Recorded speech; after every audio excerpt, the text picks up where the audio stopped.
The youngest boy in the family awakened the contract codex, but after expert examination, he bluntly stated, "This is just an ordinary bronze level 1-star tulip." The boy is now 18 years old, and it's almost time for him to take the academy's entrance exam. But suddenly the tulip on the balcony bursts into golden light. A mechanical voice suddenly entered Ren's mind. "Ding! Congratulations, host, for awakening the female contracted divine beast training system." As a transmigrator who has lived in this world for so long, Ren has finally obtained a cheat code, and his companion spirit pet has also been upgraded to 2 stars. Ren hurriedly opened the contract codex, which clearly recorded various information about the spirit pet tulip. Its status was healthy, joyful, and full of anticipation. Skill: 1 empowering petal falls daily. Other spirit pets can increase their constitution and ability limits by using the empowering petal. Overjoyed, Ren bent down and kissed the tulip petals on the balcony. Ding! The spirit pet tulip is happy. Reward: 10 points. Ren picked up the tulip pot and hurried toward his mentor's house, intending to ask his mentor about matters related to companion spirit pets. Upon arriving at his mentor's residence, Ren stood before the gate of a courtyard. A maid in the courtyard led him to a side hall to wait for his mentor to arrange a meeting. After waiting for a short while, a figure dressed in a white elven dress, with long silver hair and delicate pointed ears appeared in the side hall. Instructor Selena appeared with her contracted spirit pet. Selena, who had walked up to Ren, also showed a look of surprise on her usually aloof face. "Ren, are you sure this flower has developed sentience?" Ren stood up and said, "Mentor Selena, my companion spirit pet skills are more support-oriented. I'd like to contract another offensive spirit pet. Do you have any recommendations?" After listening to Ryan's question, Mentor Selena gracefully walked to the sofa and sat down, slowly replying, "I suggest you train a mermaid." After listening, Ryan bowed slightly to Selena and said, "Thank you for your guidance." He then followed up with, "Mentor Selena, do you have any way to find the mermaid?" Selena led Ryan through a side hall to a pool, pointing to a palm-sized mermaid at the bottom. Her tail had a dull sheen, and she had a sickly expression. Ryan cradled the mermaid in his hands, and the bronze codex appeared in the air, radiating light. The tiny mermaid floated up, completing the contract ritual. The bronze codex automatically flipped to the second page, revealing information about the mermaid's spirit pet. Selena and Rain were both astonished. The mermaid had actually volunteered to become Rain's companion spirit pet. Ren named the mermaid Vivian, and then spent 500 points to exchange for the Fountain of Life Dew, rare, instantly restoring his balance to 10 points. Ding! The spirit pet, mermaid Vivian, has used Fountain of Life Dew. Status update: healthy, full of vitality, undergoing restoration. Learn skills: Water Shadow Star Arrow, an instant cast attack skill combining water and stellar power. Starry Rain, a small area support and recovery skill that nourishes life, restores energy, and promotes plant growth. Vivian was eager to try, and she used the Starry Rain technique that she had just mastered. Rain felt his spirits lifted, and the fatigue from preparing for the academy assessment was swept away. The next day, after being served by the maid and having eaten and dressed, he carried a small mermaid in his arms and held a tulip in his hand, ready to go to class. Upon entering the grade-level classroom, the grade supervisor stood on the stage and softly announced, "Students, starting today, you will begin practical exercises. Under the guidance of your mentors, you will accept and complete tasks to earn stars, which will be the standard for judging whether you can graduate successfully. Students who reach 300 stars will also receive a baronial title and fiefdom personally bestowed by His Majesty." As a contract master who consumes the most resources among all professions, Ren is very clear that what an all-rounder like himself needs most is a title and a fief. As Rain pondered the matter, he came to his senses and found himself in a meadow where Selena and 2 commoner girls were waiting for him not far away. "You 3, change into civilian clothes and come with me immediately." Selena was swift and decisive, without explaining where she was taking the 3 of them. Rain returned to his lodgings, quickly changed into some simple clothes, and then proceeded with his daily interactions. He kissed a tulip petal and then kissed the little mermaid Vivian's cheek. Ding! Your spirit pet Tulip and Vivian are feeling their master's affection and are very shy and happy. Reward: 20 points. Current points: 30. A short while later, Rain returned to the same spot. Selena, seeing Rain's punctual return, said, "Target: the uninhabited area outside the northwest border of the empire. Go see if there are any suitable wild spirit pets. Minter, are you serious? A female student with short chestnut hair and amber eyes widened her eyes. Another female student's breathing also quickened. Selena smiled slightly. Of course, but there's one thing I must make clear. A spirit pet contract is something you can only obtain by chance, not by force. The group nodded, and then followed Selena to a teleportation array in the academy. With a flash of bright light, the group disappeared from the formation. The next moment, they appeared in a remote border town. Sensing that someone had teleported into the city guards on the street immediately approached the four people. I am the captain of the 7th Patrol Team of the Algarenberg City Guard. Please show me your identification. Selena gracefully took out a silver token engraved with the Academy's emblem from her light blue clutch. Tello Empire Beast Taming Academy, Senior Instructor Selena Arcania, leading students on a field practice. The patrol captain took the token, carefully checked it, and handed it back. Welcome to Algarenberg. I wish you all the best in Algarenberg. After the city guards left, Selena prepared to lead Rain and the others. Stepping into the bustling streets of Algarenberg, Selena didn't turn her head, her cool voice ringing out. I won't intervene unless I encounter trouble you can't handle. Everyone nodded, understanding the situation. Before they knew it, they had left the city and entered the wilderness. Algarenberg behind them quickly became a blurry outline on the distant horizon. We have entered the outer area. Selena stopped, the blue and white twin spirit butterflies on her shoulder fluttering gently. According to the current records, there are quite a few spirit pets active in the outer area of the northwest no man's land. Selena glanced at her students. Rain's current encyclopedia pages are full. You too. Does anyone want to form a contract? If so, we'll head to Windhaven Canyon to find one. Olina nodded solemnly. Instructor Selena, we'll do as you say. There are still 3 contract slots available here. Please take us there. The blue spirit butterfly on Selena's shoulder began to fly forward, guiding the group and sensing dangerous creatures in their vicinity. As they ventured deeper, the terrain began to change, and they entered a wide valley between 2 long mountain ridges, Windling Canyon. Selena extended her slender, white finger and drew a circle in the air. Blue ripples spread within the circle, forming a spatial projection halo. She could use this halo to observe the situation of Rain and the other 2 at any time. All the surrounding clumps of grass were being tossed and turned wildly by the gale, but one clump of grass remained firmly in place, with only the outermost few blades swaying gracefully with the airflow, as if actively drawing strength from the wind. It's it, the tumbleweed, Olina whispered, barely containing her excitement. It really is different from ordinary grass clumps. Just as she was about to step forward, she noticed that the tumbleweed had actually rolled a few steps against the wind. As she spoke, Olina took out a wind magic stone and a wood magic stone from her secret space. Little darling, if you come with mommy, I'll feed you with these from now on, okay?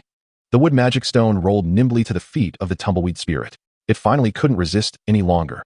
Several slender, root-like grass strands emerged from its base, tightly wrapping around the magic stone and beginning to absorb its energy. Seeing that the atmosphere was right, Olina quickly summoned the bronze 5-star contract codex. The space shone brightly, and the codex turned to its second page. The tumbleweed spirit also willingly accepted the light from the codex. Olina was overjoyed and turned to the second page to take a look. She finally had a second contracted spirit pet. From now on, you'll be called Little Green Dumpling. She didn't hide the information, so Rain and Joanna also noticed the words on the secret manual. Contracted spirit pet, rolling wind grass spirit, Little Green Dumpling. Star rating, 3 stars. Status, satisfied, happy, full of curiosity about owner. Skills, swaying sand, listening to the wind, basic rooting. Joanna, it's your turn. Selena looked at her other student. Your demon hunter wolf is a purely offensive spirit pet, but it's too fragile. I suggest you pair it with a spirit pet that has control or binding abilities. I understand, Minter. Joanna nodded vigorously, her eyes hardening. Please help me. Minter Selena. No, Mother Selena. Do you have any recommendations, Mother? Selena rubbed her forehead, a slight twitch at the corner of her lips on her cool, beautiful face. All right, calling me Mom won't help. Like Olina, you still have to catch them yourself. I'm just here to recommend you. The ones I recommend to you, and which can also be found in this area, are Whispering Orchid, which releases pollen with hallucinogenic effects, and Shadow Binding Spider, which can spray tough spider webs. It's up to you, but I can only tell you that if we can't find the Whispering Orchid, we'll have to find a suitable spirit pet for you to contract nearby. After all, our time outside is limited. Joanna hesitated. Choosing the Whispering Orchid offered little hope, but at least her life wasn't in danger. However, venturing into the dark cave might mean encountering dangerous creatures. Selena, my mentor. I choose the Whispering Orchid. Joanna finally made her decision. Selena nodded. Then let's continue our journey to the Whispering Forest. In the incredibly cool Whispering Forest, a man dressed in a white noble robe with gold patterns was holding a blood-splattered green snake. When did I ever tell you that you could make a contract with such trash? A commoner female student from the Beast Taming Academy, with freckles on her face and thick glasses perched on her nose, covered her mouth and sobbed. Teacher, I'm sorry, She could only watch helplessly as her newly contracted spirit pet was crushed to death by her mentor. Tears welled up in her eyes, but she could only stand there, clenching her fists. He took out a handkerchief from his pocket, wiped the blood off his hands, and then stroked his student's hair. Fortunately, this time, your mentor corrected your mistake. Although there are no useless spirit pets, only contract masters who don't know how to train them. A male student nearby, watching this scene with an extremely serious expression, earnestly asked, "Instructor Sean, could you please recommend some spirit pets suitable for our contracts?" Just as Sean was about to speak, a white eagle circling overhead silently descended. Sean stretched out his arm, and the eagle landed directly on his arm, even humanizingly bringing its beak close to his ear and whispering, I understand." Sean nodded in response. "Observe it again." The white eagle leaped up and flew back into the sky. Sean looked at the male student who had asked the question, his eyes softening slightly. "It's suitable for you to form a contract with another whispering orchid now." Meanwhile, Selena and the others arrived at Whispering Forest. The blue spirit butterfly on Selena's shoulders seemed to sense something, flying to her ear and whispering, "Mom, it's just ahead." She nodded and pointed to a grassy area ahead, saying to Rain and the others, "Go and take a look over there. Whether you can find it or not depends on your own abilities. If you can't, either give up or choose another spirit pet nearby, understand?" The three responded in unison and then walked onto a clearing in front of them. Unlike Windy Valley, green grass sprouted everywhere here, swaying slightly in the wind. The meadow was about the size of several football fields, and according to Selena, the whispering orchid was just a tiny flower, about the size of a fingernail. The group then split up to search. Rain held a potted tulip in his hands, which was bent over in a human-like manner, as if guiding him. This discovery surprised Rain. A bronze-level 2-star tulip could actually sense the presence of other plant-type spirit pets? Following the direction indicated by the tulips, Ren continued his exploration. In the distance, he seemed to spot a familiar figure. The blonde woman stood in the distance, turned to look at Ren, and waved. Ren was somewhat surprised. "Hey, what are you doing here?" "Young master, I was getting a little bored at the academy, so I thought I'd come out to find you." Heya slowly walked to Ren's side and took his hand. "What are you looking for?" Rain immediately found something suspicious. As a maid, he had no right to use the academy's magical teleportation array. Rain, still relatively clear-headed, instantly realized he had fallen into an illusion. This might really be the Whispering Orchid. He looked at Joanna and Olina in the distance, opened his mouth as if to tell them, but no sound came out. Heya pressed Rain's head into her arms and gently stroked his hair. "Sleep, young master, just like in your mother's arms. A good sleep will make you feel better."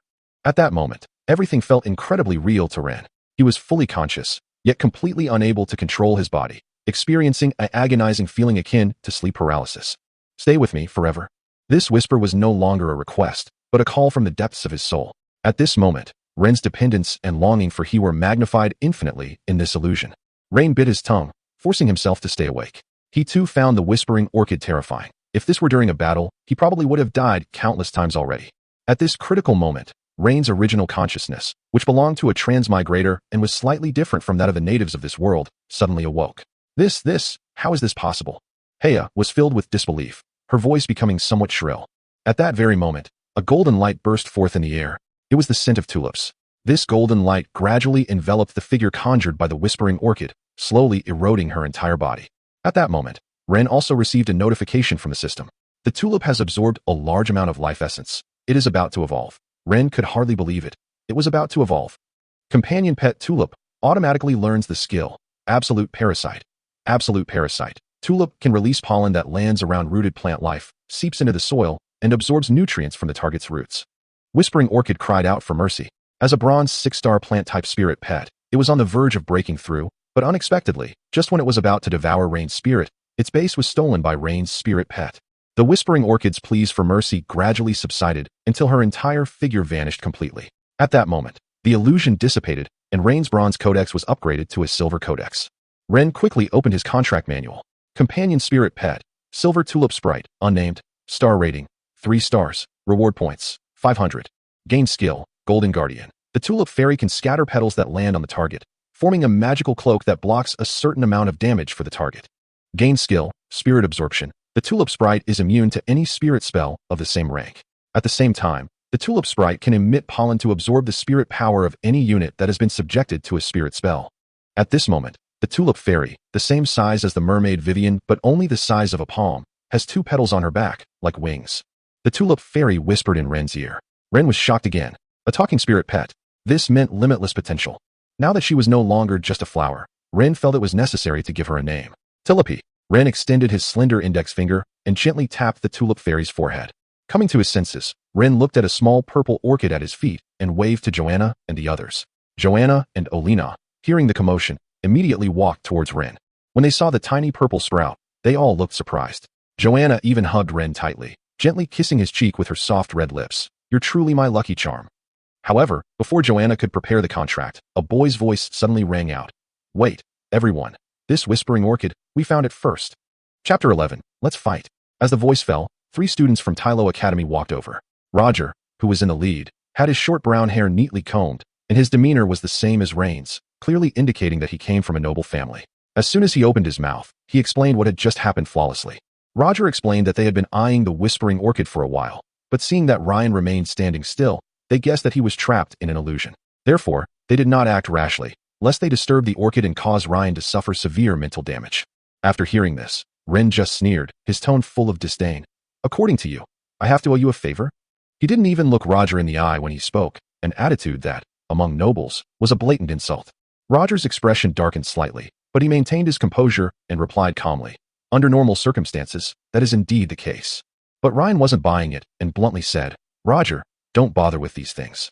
What I set my sights on is mine." This statement, though small, was utterly arrogant. To put it bluntly, both nobles harbored a predatory nature, but Roger was better at disguising himself, maintaining a polite facade, while Ren openly displayed his domineering and tyrannical nature without any attempt to conceal it. Ren's audacity wasn't without reason. Now possessing a silver tier 3-star spirit pet, he naturally disregarded the 3 opponents.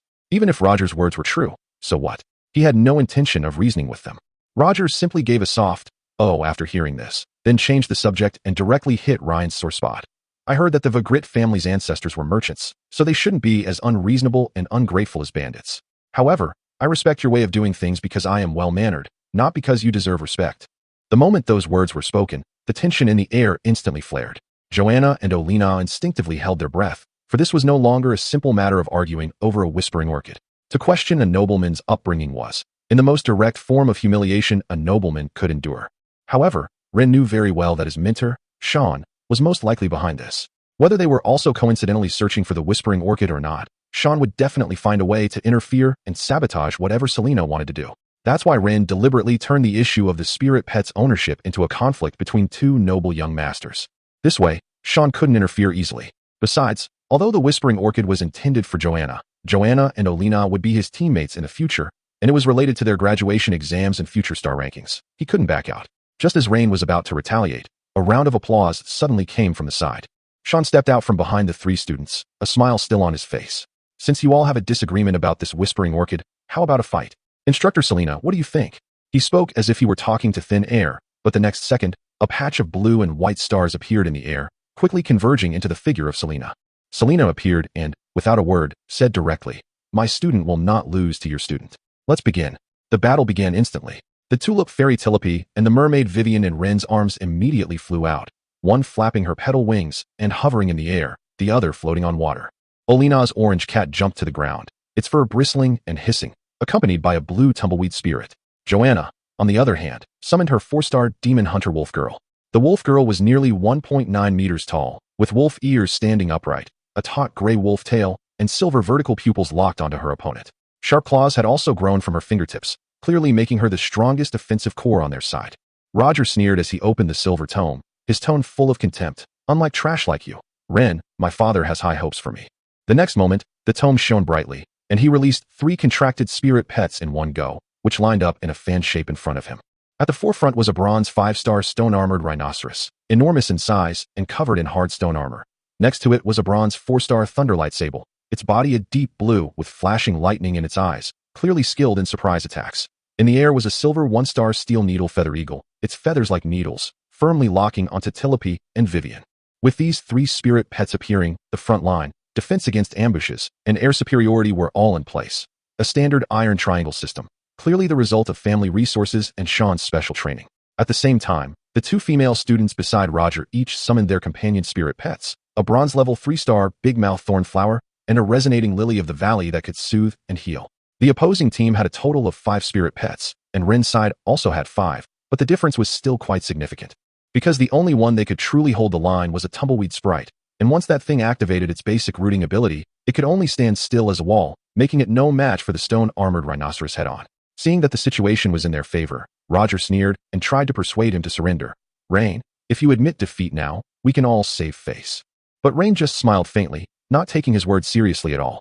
Because his tulip spirit is naturally effective against plant-type spirit pets rooted in the ground, what appears to be a 5-on-5 battle is actually more like a 5-on-3 fight. More importantly, Rain still holds 530 system points. If a real fight breaks out, he can exchange them for new trump cards at any time. It's truly hard to say who will win this battle. Chapter 12. Is Ren Selena's gigolo? Roger was still making his pronouncements, but Ren didn't even bother to glance at him. This complete disregard only made Roger feel more frustrated, like punching a pillow. He was increasingly angry, yet powerless against Ren. Olina immediately raised her hand and commanded, "Little green dumpling, seal the smoke." Upon receiving the command, the tumbleweed sprite spun wildly on the spot, instantly creating a massive cloud of dust in the center of the battlefield. This dust spread horizontally, forming a thick wall of smoke that cut off the line of sight between the two sides. While this smoke screen couldn't stop the stone-armored rhinoceros's charge, it successfully disrupted the enemy's rhythm. With the situation behind the smoke screen unclear, no one dared to rush in rashly. At the same time, Tulip secretly released golden pollen, which drifted towards the opposite side on the sandstorm. Just then, a cold light flashed within the dust, and countless steel needles shot out, dense as a rain of iron. A moment's carelessness would turn one into a hedgehog. Joanna's face paled. Neither she nor the wolf hunter had the ability to withstand such an attack. Olina quickly had the tumbleweed spirit take root, temporarily forming a low wall to protect herself and the little orange cat in her arms behind it. But the grass wall was ultimately made of grass leaves, and it couldn't completely block these fine and highly penetrating steel needles. Danger still lurked in the gaps. At the critical moment, Tulip stepped in once again. With a delicate shout, the petal-shaped wings behind her shone brightly, and golden tulip petals flew precisely towards the group, instantly transforming into a semi-transparent magical cloak that covered everyone and their spirit pets. Dense steel needles slammed into the golden protective layer, only creating ripples on the outer layer, but failing to harm those inside in the slightest. Olina, cradling the little orange kitten, was utterly shocked. She truly hadn't expected Ren's tulip to be so powerful. She even saw undisguised pride on the flower fairy's face. But Ren had warned her long ago that Tulip mustn't speak unless he did. After all, a talking spirit pet was enough to make anyone covet Ren even more. Outside the battlefield, both Sean and Selena showed surprise. They had long recognized that Tulip had evolved into a silver tier 3-star flower fairy, but they hadn't expected her effectiveness in actual combat to be so exaggerated. Sean sneered and directly pointed the finger at Selena. "Teacher Selena, you've really gone to great lengths. Without the support of the Valit family, he's managed to cultivate a flower to this extent. You're going to such lengths, even spending your personal resources. Are you grooming him as a fiancé, preparing for a marriage alliance?" Upon hearing this, all the surrounding students' expressions changed. Joanna and Olina looked enlightened, and even Roger subconsciously believed it to some extent. No wonder Ryan was so confident before. It turned out he had gotten close to Selena, the Academy's famously aloof and beautiful mentor. Roger felt a pang of jealousy and resentment, but he still tried his best to comfort himself. Even if Rain really did get close to Selena, so what? No matter how much resources a gold contract master pours in, they might not be able to compare to the entire family behind him. He was unwilling to admit defeat. Strangely, neither of the two people at the center of the storm offered any explanation for this speculation, neither confirming nor denying it. This attitude only reinforced the belief of others that it was true. Joanna felt increasingly uneasy, realizing the enormity of her mistake. She had often tried to seduce Rain in front of Selena before, and now, thinking about it, wasn't this tantamount to stealing someone right in front of the person in question? The wrath of a gold contract master, an elven noble, and an academy instructor was far beyond what a commoner like her could bear. All she could do was pray desperately. Selena gazed at the blonde boy on the battlefield, a hint of doubt flashing in her eyes. Others might not know, but she knew best that Rain was not her kept man, and she had never truly mastered the training path for this type of planting spirit pet. Each contract master keeps their insights into the evolution of spirit pets extremely secret. Apart from a few publicly known routes, the rest of their training methods are their most treasured secrets. She admitted that she couldn't possibly train a bronze tulip into a silver tulip spirit in its elven form. Therefore, in her view, there was likely more to Ren's story. She didn't offer any explanation, thus conveniently protecting this layer of secrecy for Ren. Just as everyone was lost in their own thoughts, the smoke wall gradually dissipated, finally revealing the massive body of the stone-armored rhinoceros. After the rain of steel needles ended, the stone-armored rhinoceros suddenly charged, its sharp horns pointing straight ahead, its momentum like a rampaging chariot. But a clear look of shock flashed in its eyes. It was obvious it hadn't expected that Rain would emerge unscathed after taking that barrage of steel needles. Olina then stood up from behind the low wall and said directly, "Joanna, tell the werewolf to get out of the way. You go and keep that lightning sable occupied. I'll handle this big guy." As soon as she finished speaking, the little orange cat in her arms jumped to the ground, baring its teeth and hissing at the armored rhinoceros. The scene looked particularly comical, a tiny orange cat daring to stand in front of a tank-like armored rhinoceros. But both Rain and Joanna knew that this little orange cat was not as simple as it seemed, so Joanna immediately nodded and cooperated by changing direction. Chapter 13. The cat is a reverse butterfly. Olina, this little orange cat, is no ordinary spirit pet. Rain and Joanna had already reviewed its information. It's called the causality cat, a 5-star bronze-level creature, a gold type combined with the order type. Just looking at its stats, you can tell this thing is definitely not of the normal type. Its most outrageous aspect lies in its skills.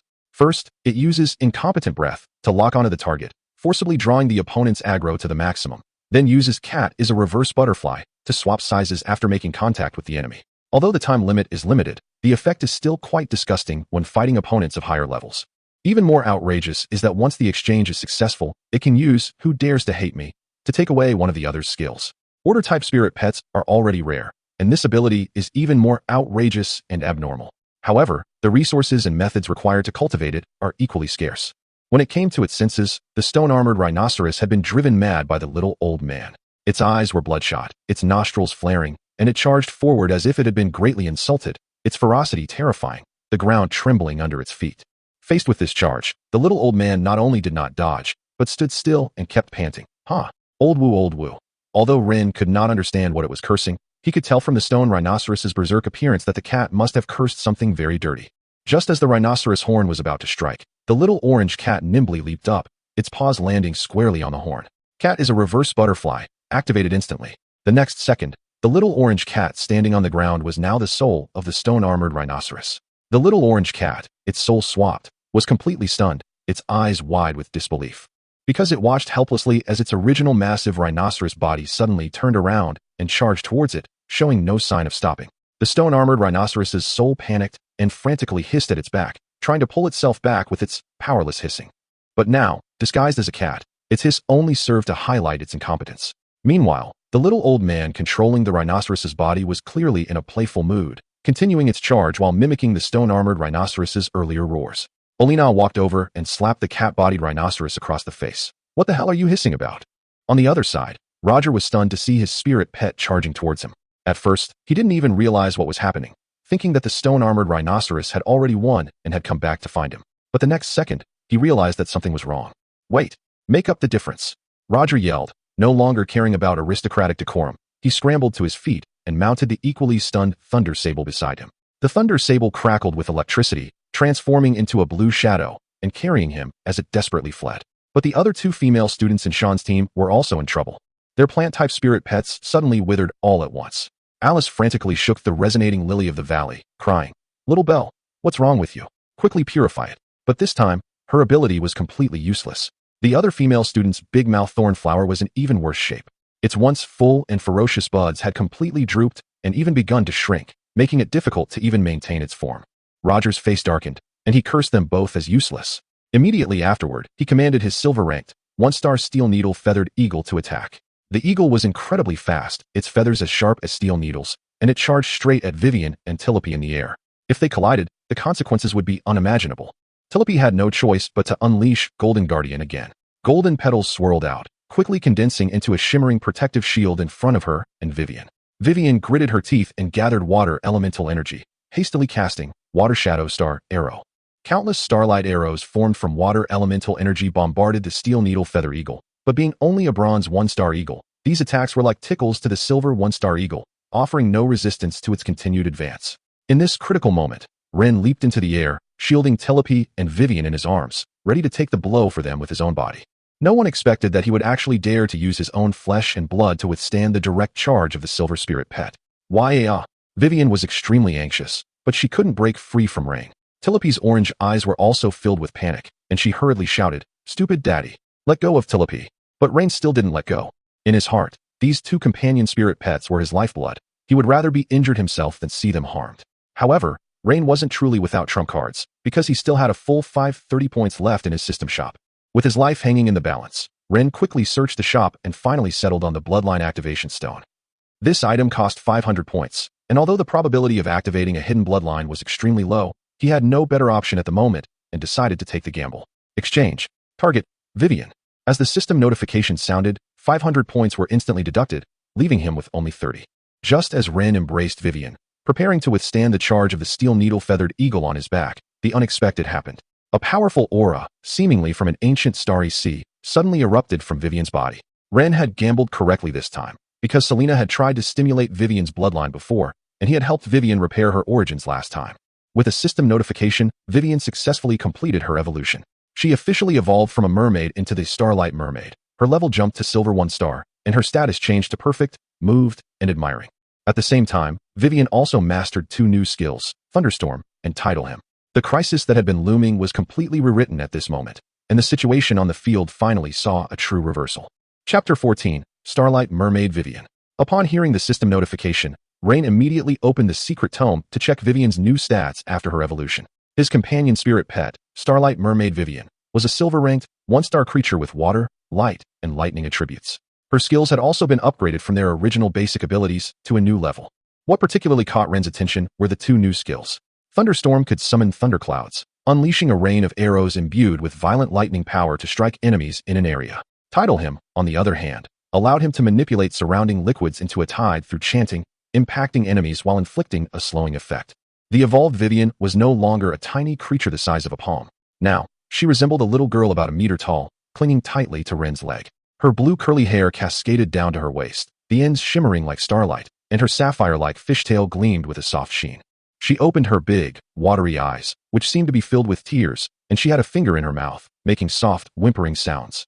But this seemingly delicate and cute little creature, in the next second, directly stirred up the dark clouds in the sky, causing a torrential rain with blue lightning to fall on the steel needle-feather eagle. The steel-feathered eagle let out a piercing scream.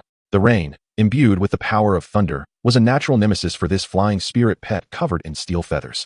Electricity crackled and exploded all over its body. It didn't last long before collapsing to the ground, convulsing and foaming at the mouth. The battle is over, Ren said calmly, looking up at Roger. But Roger on the other side couldn't hold back any longer. He couldn't believe that Rain, who was usually regarded as a waste by the nobles, could actually defeat him in public and even achieve a breakthrough in battle. I don't accept it, Roger roared, drawing his short sword from his waist and trying to charge forward on his thunder sable. Sean immediately stopped him. He knew very well that Joanna's wolf-like demon hunter hadn't made a move yet. If Roger lost control and rushed in now, the consequences would be far beyond what he could handle. These half-human, half-beast wolf-type spirit pets, once they entered a fighting state, knew no bounds.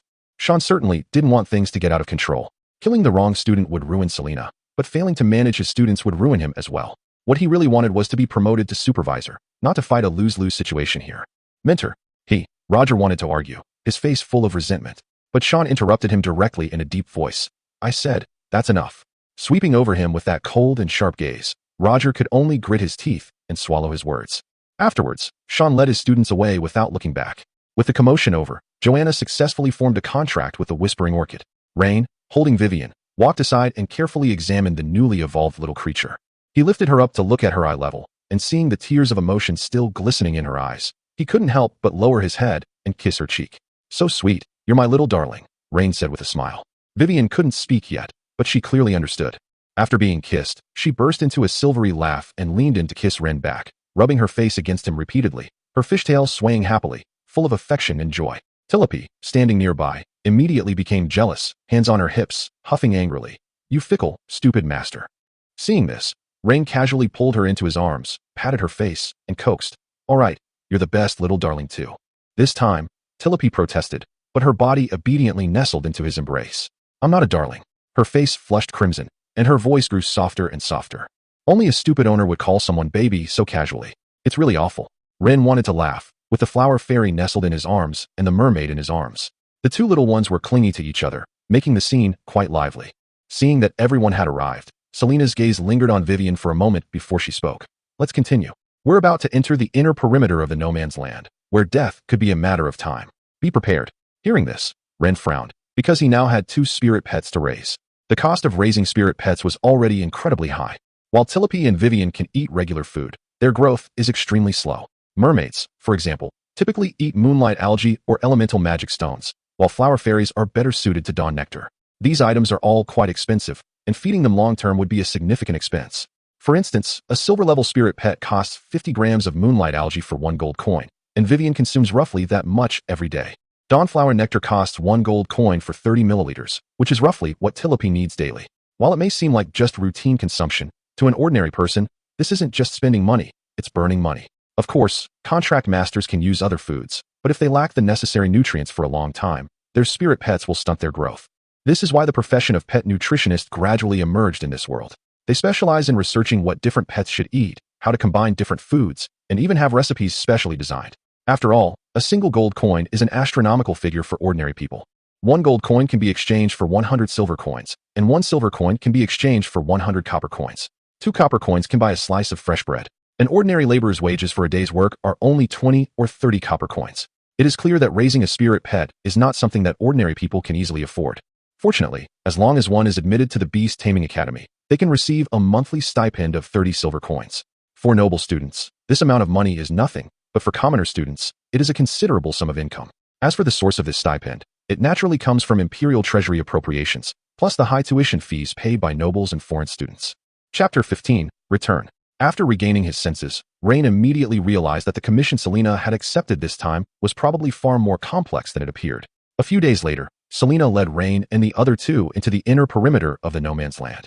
Unlike the outer perimeter, this place was eerily quiet. There were no sounds of insects or beasts, only the faint rustling of leaves in the wind and the flowing of the river. Ren spread out the map and whispered, "The banks of the Sefin River, there's a lot hidden down there." Before he could finish speaking, Selena put her finger to her lips and whispered, "Shoo, it's coming." Ren followed her gaze and saw a gaunt white tiger slowly appear. With sharp horns on its head and wings on its back, it lurched into the deep water despite its unsteady gait, hunting down the crocodile-like monsters within. The next second, the entire riverbank was engulfed in blinding lightning. The dark forest instantly illuminated as if by daylight. Violent electric currents exploded wildly underwater, the river churning up plumes of white mist, and the air quickly filled with the pungent smell of burnt flesh. With a furious roar, a giant black crocodile, over 20 meters long, surfaced. Its body was covered in thick scales, each etched with eerie soul markings, and its crimson vertical pupils were filled with ferocity and savagery. Joanna's mouth gaped open. The Golden King Beast, the soul-eating black crocodile actor? Such named spirit pets are the dream of almost every contract master, but precisely because they are so tempting, countless people have been killed. But now, this infamous black crocodile is being held tightly by the neck by the white tiger, its entire body covered in lightning, clearly enduring immense pain. Selena pointed and said, "That white tiger is the target of this mission, the Thunder Sword Tiger Krishna." Olina covered her mouth in surprise. "Krishna? Isn't that one of the contracted spirit pets of the 7th generation dean of the Beast Taming Academy?" Selena nodded and explained that the current 11th generation dean, who is also the granddaughter of the 7th generation dean, sensed that her grandfather's last contracted spirit pet was about to perish, so she issued a mission to find out the truth. Joanna couldn't help but grab Ren's arm and whispered, "Should we help?" For a contractor of her level, watching 2 Golden King beasts fight to the death was already putting her life on the line. Selena shook her head. "No need. Kings have their own way of dying, and our mission is already complete." She told the group that although the Golden King beasts were still classified as gold tier, they had already transcended ordinary gold tier spirit pets in essence, and could even confront higher tier beings head-on. More importantly, they possessed the quality of a king. Once they truly awakened the contract codex, these spirit pets could form contracts with other spirit pets just like contract masters. Such an existence is a treasure that any contractor would dream of their entire life. Unfortunately, according to the records of the secret manual, the 7th headmaster did not seem to be able to help Krishna awaken the secret manual. Perhaps even he himself did not know how to truly push a Golden King beast to that point. Just then, the battle situation suddenly changed dramatically. The soul-eating black crocodile, enduring its numerous lightning wounds, suddenly swung its massive tail, the tail bearing the soul mark, like an iron whip, lashing Krishna's already weakened side.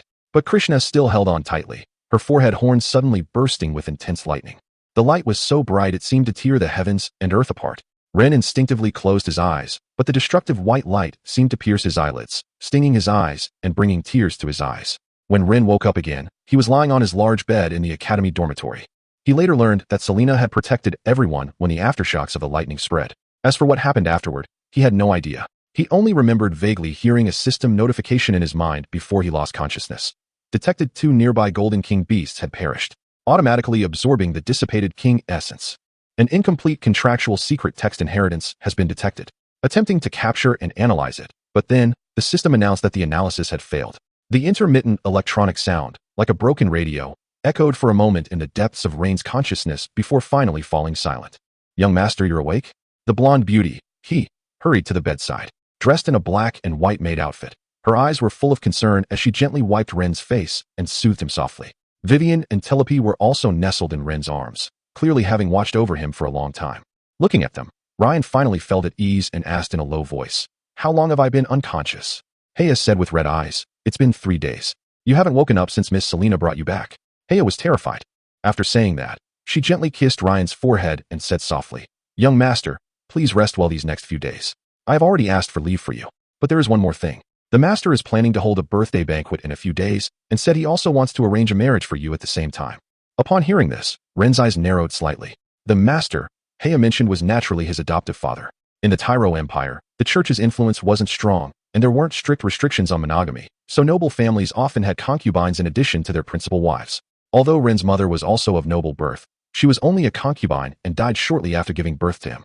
When she insisted on marrying into the Valit family, her maternal grandfather strongly opposed it, but ultimately couldn't go against the wishes of her father, Earl Ren. In the end, the deed was done, and her grandfather had no choice but to acquiesce. However, from then on, the two families had almost no contact, which meant that Ren was never a particularly prominent figure among the Earl's children. Chapter 16, Selena's Guide.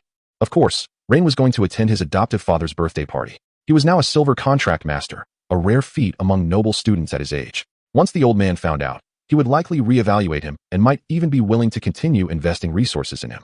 Keep in mind, even noble scions like Roger, with the full support of their families, were around Ren's age and had only just managed to raise a silver spirit pet. If it weren't for the system supporting Ren, Roger alone would have been enough to overpower the three of them in a real fight. The difference in strength was significant. Therefore, Ren was well aware of the value of the silver contract master identity. However, he didn't place all his hopes on his family, as he could still exchange points and resources through the system. No matter how convenient the system was, it couldn't give him what he wanted most, a fiefdom that truly belonged to him. More than simply being a contract master, Ren wanted to be a lord. Only by holding land and power in his hands would he truly have confidence. Strength could earn respect, but a fiefdom and authority were what would truly make others fear him and dare not trample him underfoot. When he came to his senses, he had already finished washing up with Haya's help. Ren pulled Haya into his arms and relaxed a little as he smelled the fragrance of that mature woman. Then he asked in a low voice, "Haya, what time is it now?"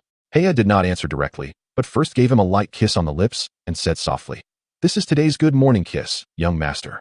Holding this beautiful and gentle woman in his arms, Ren suddenly felt that his reincarnation wasn't so bad after all. At least his background and treatment weren't low. He had transmigrated into the body of a count's young master, with a mature maid like he to take care of him, and he was in contact with high society every day. Even if he did nothing, he could still inherit a considerable sum of money after his old father died, but this was clearly not the end he wanted. What Rene wanted was never just a share of the inheritance. He coveted the title, the fiefdom, and the power to truly make his own decisions. In noble families, sibling rivalry and father-son feuds were commonplace. If others could fight for it, why couldn't he seize it? This thought, once it surfaced, became impossible to suppress in Rene's mind.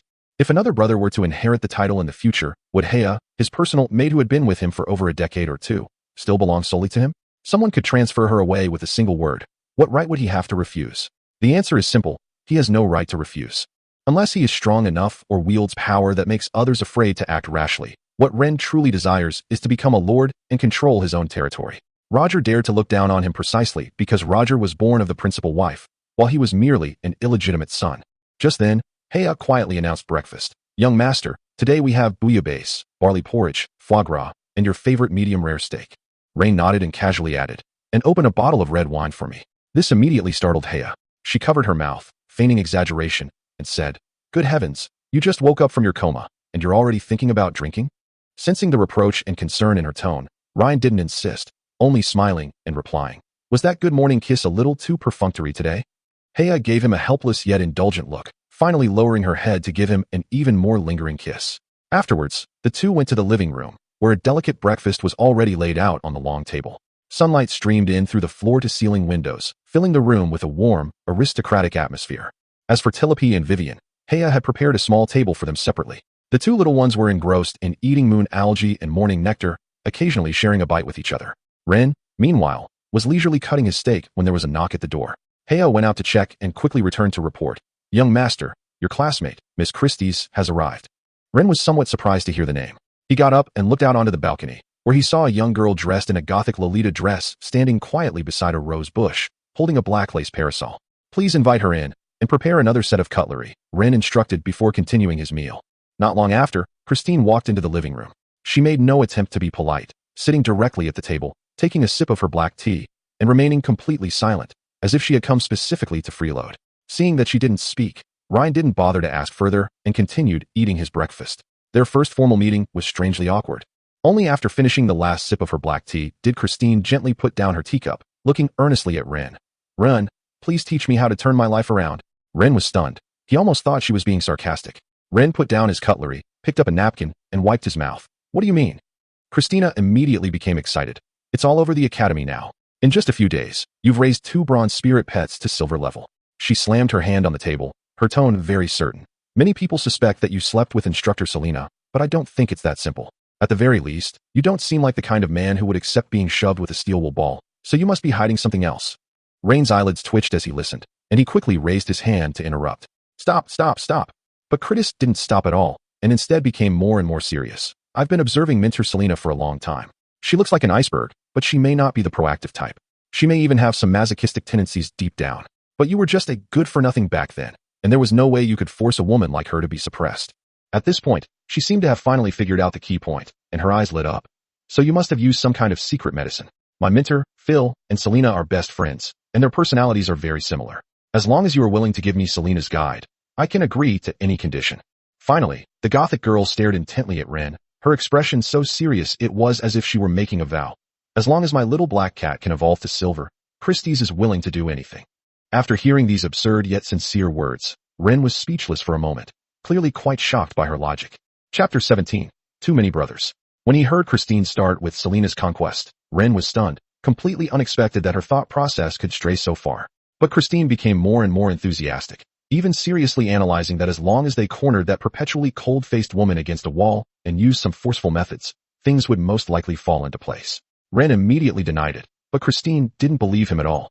Her eyes lit up, as if she had discovered some earth-shattering secret. She pressed him, asking if he had used some kind of secret medicine. Otherwise, how could a gold contract master have been completely unaware? The more she guessed, the more outrageous her theories became, even conjuring up some incoherent details, leaving Rain completely bewildered. Hea, standing to the side, covered her mouth, clearly shocked by what she had just heard. She had initially thought that Ren had suddenly become enlightened, but after hearing Christine's words, she even began to suspect that there might be some extraordinary secret hidden behind this boy's transformation. Ren could only helplessly explain that things weren't as she thought at all. But Christine wasn't about to give up so easily. She first dropped her serious expression, then put on a mocking one, as if she was convinced that Ryan wasn't backing down simply because he didn't have enough bargaining chips. While deliberately adopting a flippant attitude, she sarcastically teased Ryan, saying that he didn't really want to force her to beg, that he was a complete pervert. As she spoke, she deliberately winked at Ryan, using both brother Ryan and perverted bastard in her speech, a barrage of provocations. Ryan had to admit that this little brat was indeed quite skilled. Anyone else would probably have been led astray by her. Even when she teased Ryan about staring at her, she spoke with such confidence and without the slightest shame. Ren, tired of her antics, glanced at He, sensing the situation, immediately led Vivian and Tulip away, leaving the two of them alone. Once the outsiders were gone, Ren composed himself and directly asked Christie's to bring out her companion spirit pet, named Little Black, reiterating that he hadn't done anything to drug her. Seeing him clear the room, Christie's understood that they were about to discuss serious matters. She finally stopped joking, placed the black lace parasol that had been leaning against the table on it, and told Ren that this was her companion spirit pet. Ren looked at the umbrella, speechless. After all, a companion spirit pet being an umbrella seemed rather useless. But he still took the opportunity to ask about its abilities. Christie's was straightforward, answering with just 2 words, sunshade. After a moment of silence, Ren could only offer a tactful assessment, saying that it was at least a very competent umbrella, and that it reminded him of his old tulip. Nobles rarely spoke directly, and this roundabout way of expressing himself was already quite polite. Ren then added that the umbrella could at least preserve its owner's dignity in a sudden downpour. Christine's lips twitched. She clearly caught the sarcasm in his words. She picked up her tea, gently blew on it, and stated seriously that she wasn't there to hear others' opinions of Little Black, but to discuss the real issues. Ryan immediately understood. She was preparing to lay her cards on the table, so he simply offered to help. But before he could finish speaking, Christine's expression shifted again, her face lighting up with excitement as she assumed Rain was finally going to hand over that drug, and she even had his target in mind. Rain's temple throbbed with anger, and he could only suppress his rage, telling her he was referring to the method for raising Little Black. This time, Christine finally returned to normal. She stared at Ren for a moment, her face returning to that ambiguous smile, and softly asked him what his conditions were for helping. Ren didn't mince words, stating directly that he wanted a fiefdom. The moment the words left his lips, Christie's expression changed instantly, clearly showing anger. Because in the current empire, fiefdoms were not something that could be easily exchanged. Without external expansion, ordinary people who wanted land either needed a royal title, family inheritance, or to follow a high-ranking noble and wait to be granted it. As for obtaining baronial status through the Academy's examinations, it's incredibly difficult, with almost no one actually achieving it. The Imperial Beast Taming Academy differs from local academies. It's a one-year program. Instructors have limited time, and competition among students is far more brutal. To achieve 300 stars within a year, one not only needs to reach an extremely high level of personal strength, but also must simultaneously win first place in both team and individual assessments. That's why Christie's felt that Rain's condition was outrageous. She coldly retorted, "Is the price of a bronze-level spirit pet advancing to silver level only worth a territory? Forget whether the price is reasonable. Even if she had the means, she would never trade it for it." But Rain took a leisurely sip of the fish soup and said calmly that he certainly didn't mean it that way. Then he put down his cutlery and added calmly, "He only has one sister, but 17 brothers, which is really too many." Chapter 18, Tulip and Vivian's Next Form. After hearing Rain's words, "I have too many brothers," Christie's gently stroked her silver knife, her expression unusually serious. She frankly admitted that she didn't understand his meaning at all, and that she hadn't killed anyone, nor could she bear the consequences of murdering a nobleman. Ultimately, her current situation wasn't much different from Rain's. She wasn't a legitimate daughter, her talent was mediocre, and her companion spirit pet was a useless umbrella with no future, so her family naturally wouldn't give her many resources. Her only advantage was her status as a noble lady. Even without much ability, she would still have the opportunity to marry into a better family through a political alliance. However, Rain shook his head and calmly told her that he had no intention of sending her to kill. Marriages between nobles are inherently transactions with a price tag, and he himself couldn't escape one. At this point, he lightly tapped the table, indicating that his father seemed to be arranging a marriage for him. But Christine immediately interrupted him. She knew very well that noble marriages couldn't be sabotaged by simply finding a scapegoat, and she had no right to interfere in such matters. Ren didn't rush to refute, but instead continued to steer the conversation, finally revealing his true goal. He wanted to accumulate enough stars to obtain a baronial title personally bestowed by the royal family. Upon hearing this, Christie's was visibly stunned. She had never imagined that Ren, who shared a similar awkward background and wasn't particularly talented, would harbor such ambition. To obtain that qualification, one must reach the very top of the Beast Taming Academy, a position of incredibly high prestige, something ordinary noble children wouldn't even dare to dream of. According to the Academy's rules, winning first place in the team assessment earns the group 200 stars. Winning first place in the individual assessment also grants 200 stars. In addition, one must continuously complete high-difficulty missions throughout the year to accumulate another 100 stars before being eligible to receive the title of Royal Baron. That was practically tantamount to trampling all the contract masters of the same age underfoot. So Christine frowned and asked, "So what?" Only then did Rain reveal his true conditions. He stared at Christine, his tone direct. "I can give you a method to advance your companion spirit pet to silver rank, and in return, you have to help me win over the other 2 female students in Roger's group." This statement finally made the outline of the deal completely clear. Christine didn't immediately understand. She didn't understand what this had to do with the 2 female students, nor did she understand what getting them sorted out really meant. Ryan then explained it clearly. Since Sean wanted to be promoted to academic year supervisor, he would definitely do his best to cultivate Roger and his group. If Roger's group achieved good results in the graduation assessment, that would be Sean's most outstanding asset. What Rain wanted to do was to keep a close eye on his competitors' movements. He knew that Christie's was very perceptive about human nature and personality, so he hoped she could find a way to get close to the 2 female students and occasionally extract information from them. For example, what kind of spirit pet the team had recently contracted, or what kind of commissions they were preparing to take on. This kind of information was very important to him. Upon hearing this, Christine immediately showed a look of disgust and blurted out, "You actually want an introverted and withdrawn girl to seduce someone of the same sex? That's disgusting. You're a piece of scum." Rain, however, remained completely calm, simply interlacing her fingers and replying indifferently. Since she could analyze Selena and the mentor's personalities so clearly, dealing with a few naive students shouldn't be too difficult. To put it bluntly, Ren didn't think that just because he had beaten Roger once, he could keep the upper hand indefinitely. People grow and learn from their mistakes. For truly ambitious people, keeping an eye on competitors is never a bad thing. Although Christine verbally expressed her disdain, she knew that the Academy's instructors didn't have much knowledge of these niche spirit pets, and she had no better option than to give it a try. Raising spirit pets is inherently complex. Low-level spirit pets can't speak, and while their main diet is roughly the same, how to supplement their diet and guide their evolution is entirely up to the contract master to figure out. More importantly, the evolution path of each spirit pet is not fixed. The same mermaid, raised by different people, may eventually develop into a completely different form. Rain's Tilipy and Vivian are somewhat special cases. Tilipy was fed a lot of spiritual liquid by him when she was in her tulip form and accumulated a lot of energy in her body early on. So she was able to evolve rapidly after absorbing the life essence of other spirit pets through her skills. Vivian, on the other hand, had been carefully nurtured by Selena before hatching, but the experiment ultimately failed, allowing Ren to reap the benefits. Ren then directly opened the system interface. It listed, in order, pet sex toys, pet advancement and training methods, pet skill secrets, pet weapons and equipment, and pet food and medicine. After clicking on the advanced training methods, the first thing he saw was the route to upgrade the Silver Tulip Fairy and Silver Starlight Mermaid to gold, but the price was outrageously expensive. There are several gold forms for Tilipy, and the three most expensive routes are Tulip Arrogant Witch, Tulip Guardian Angel, and Tulip Royal Princess, each focusing on control and resistance reduction, damage reduction and healing, and damage increase and purification, respectively. Vivian's situation was similar: Star River Chanter, Starry Sky Guardian, and Deep Sea Elegy Singer, each corresponding to different damage, control, and healing focuses. However, the problem was realistic. These top-tier gold routes all required 3,000 points, which Rain simply couldn't afford. As for Christie's umbrella, the system displayed it more directly, with a simple name, Lace Sunshade. Rain casually picked the silver route for her, Shadow Moon Canopy, focusing on protection and buffing. Such amplifying spirit pet is rare to begin with. Once it successfully evolves, it can instantly enhance the contractor's attack or defense. A powerful one can even briefly merge with the contractor, allowing the contractor to directly use the spirit pet skills. The route is indeed good, but it costs 200 points. Rain glanced down at his pitiful 30 points and could only cough lightly, telling Christie's, "Give me a few more days, and I'll help you after I figure it out." Chapter 19, The Mischievous Flower Fairy and the Socially Anxious Mermaid. Christie's didn't care how Rain did her research, nor did she care whether he had the ability to do so. It's a deal. As long as Ren can provide her with the methods to advance, she will work for Ren. It's only a few days, she can wait. She stood up, lifted her skirt, and curtsied to Ryan. "Then I'll wait for your good news." Ryan.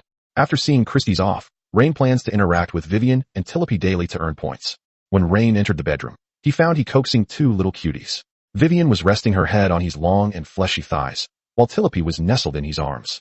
He cared for Vivian as if she were her own daughter, gently touching her forehead with one hand and patting Tilipy's back with the other, the beautiful woman humming a lullaby.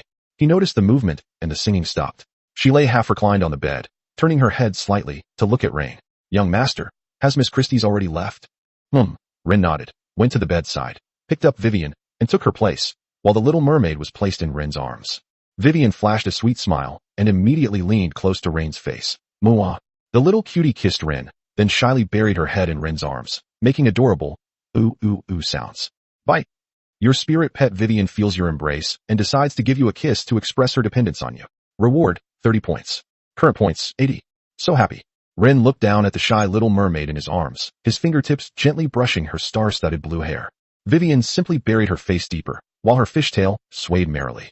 When Tilipy saw that this little devil was seducing her master like a green tea ***, she was not to be outdone. She immediately flapped her wings and flew to the tip of Ren's nose, angrily sprinkling sparkling pollen on him. He then kissed Ren on the lips. "Bite."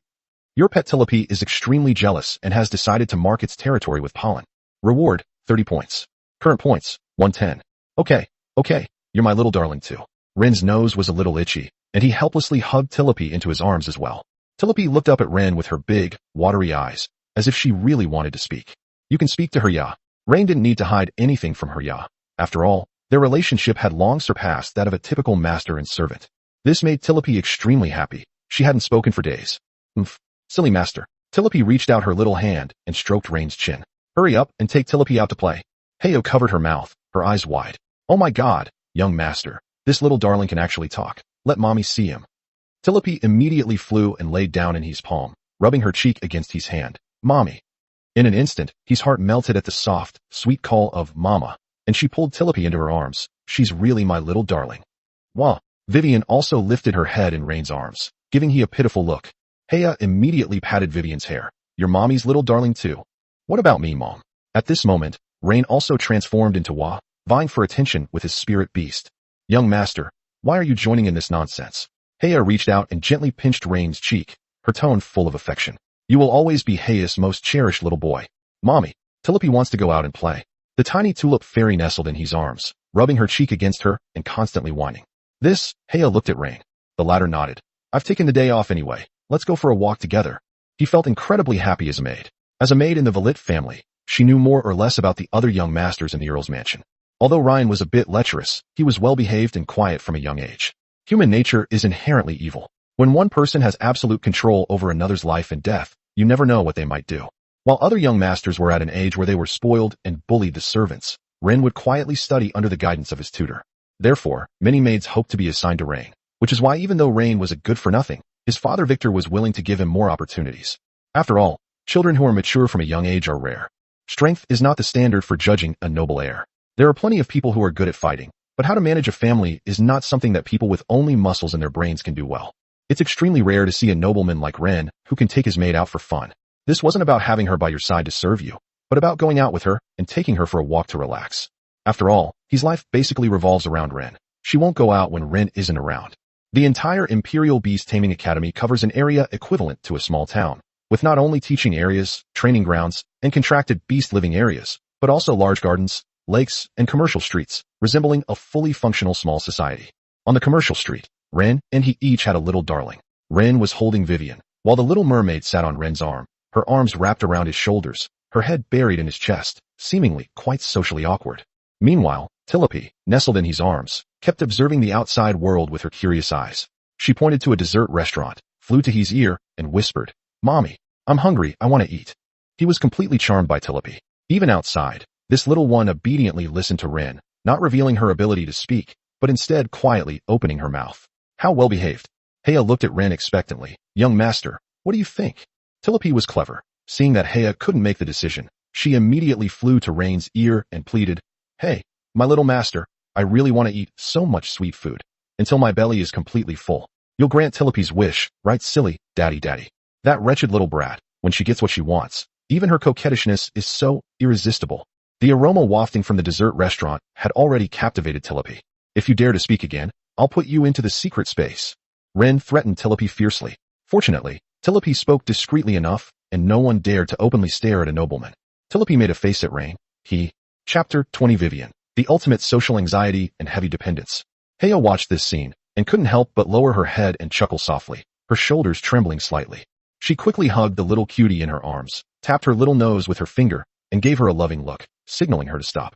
"Let's go," Ren snorted, but still led the family of four into the restaurant against his will. The waitress at the restaurant entrance was momentarily stunned when she saw the young man approaching with a beautiful woman. The boy had neat, short blonde hair that was combed meticulously, and his emerald green eyes were as sharp as an eagle's. He was holding a mermaid whose head was nestled in his chest, which made him seem approachable. He stood tall and straight, dressed in a noble student uniform with a blue background and silver trim, the collar of his white shirt adorned with two deep blue gemstones. With a face as white as jade and eyes like twinkling stars, he was simply a refined and aloof nobleman straight out of a novel. "Welcome, welcome." The maid's voice unconsciously carried a hint of nervousness. She bowed respectfully, lowered her head, and dared not meet Ren's gaze, but her ears secretly blushed. Rain stroked Vivian's hair in his arms. "I need a private room, preferably a quiet one by the window, because this child is shy." Vivian, who was called out, became even more shy and quickly buried her face deeper into Ren's neck, only revealing her slightly red ear tips. "Wah." She spoke softly in a voice only Ren could hear, as if telling Ren not to let outsiders notice her. Ryan hadn't expected her to be so socially anxious. She wasn't like this when they were on a mission in the no man's land.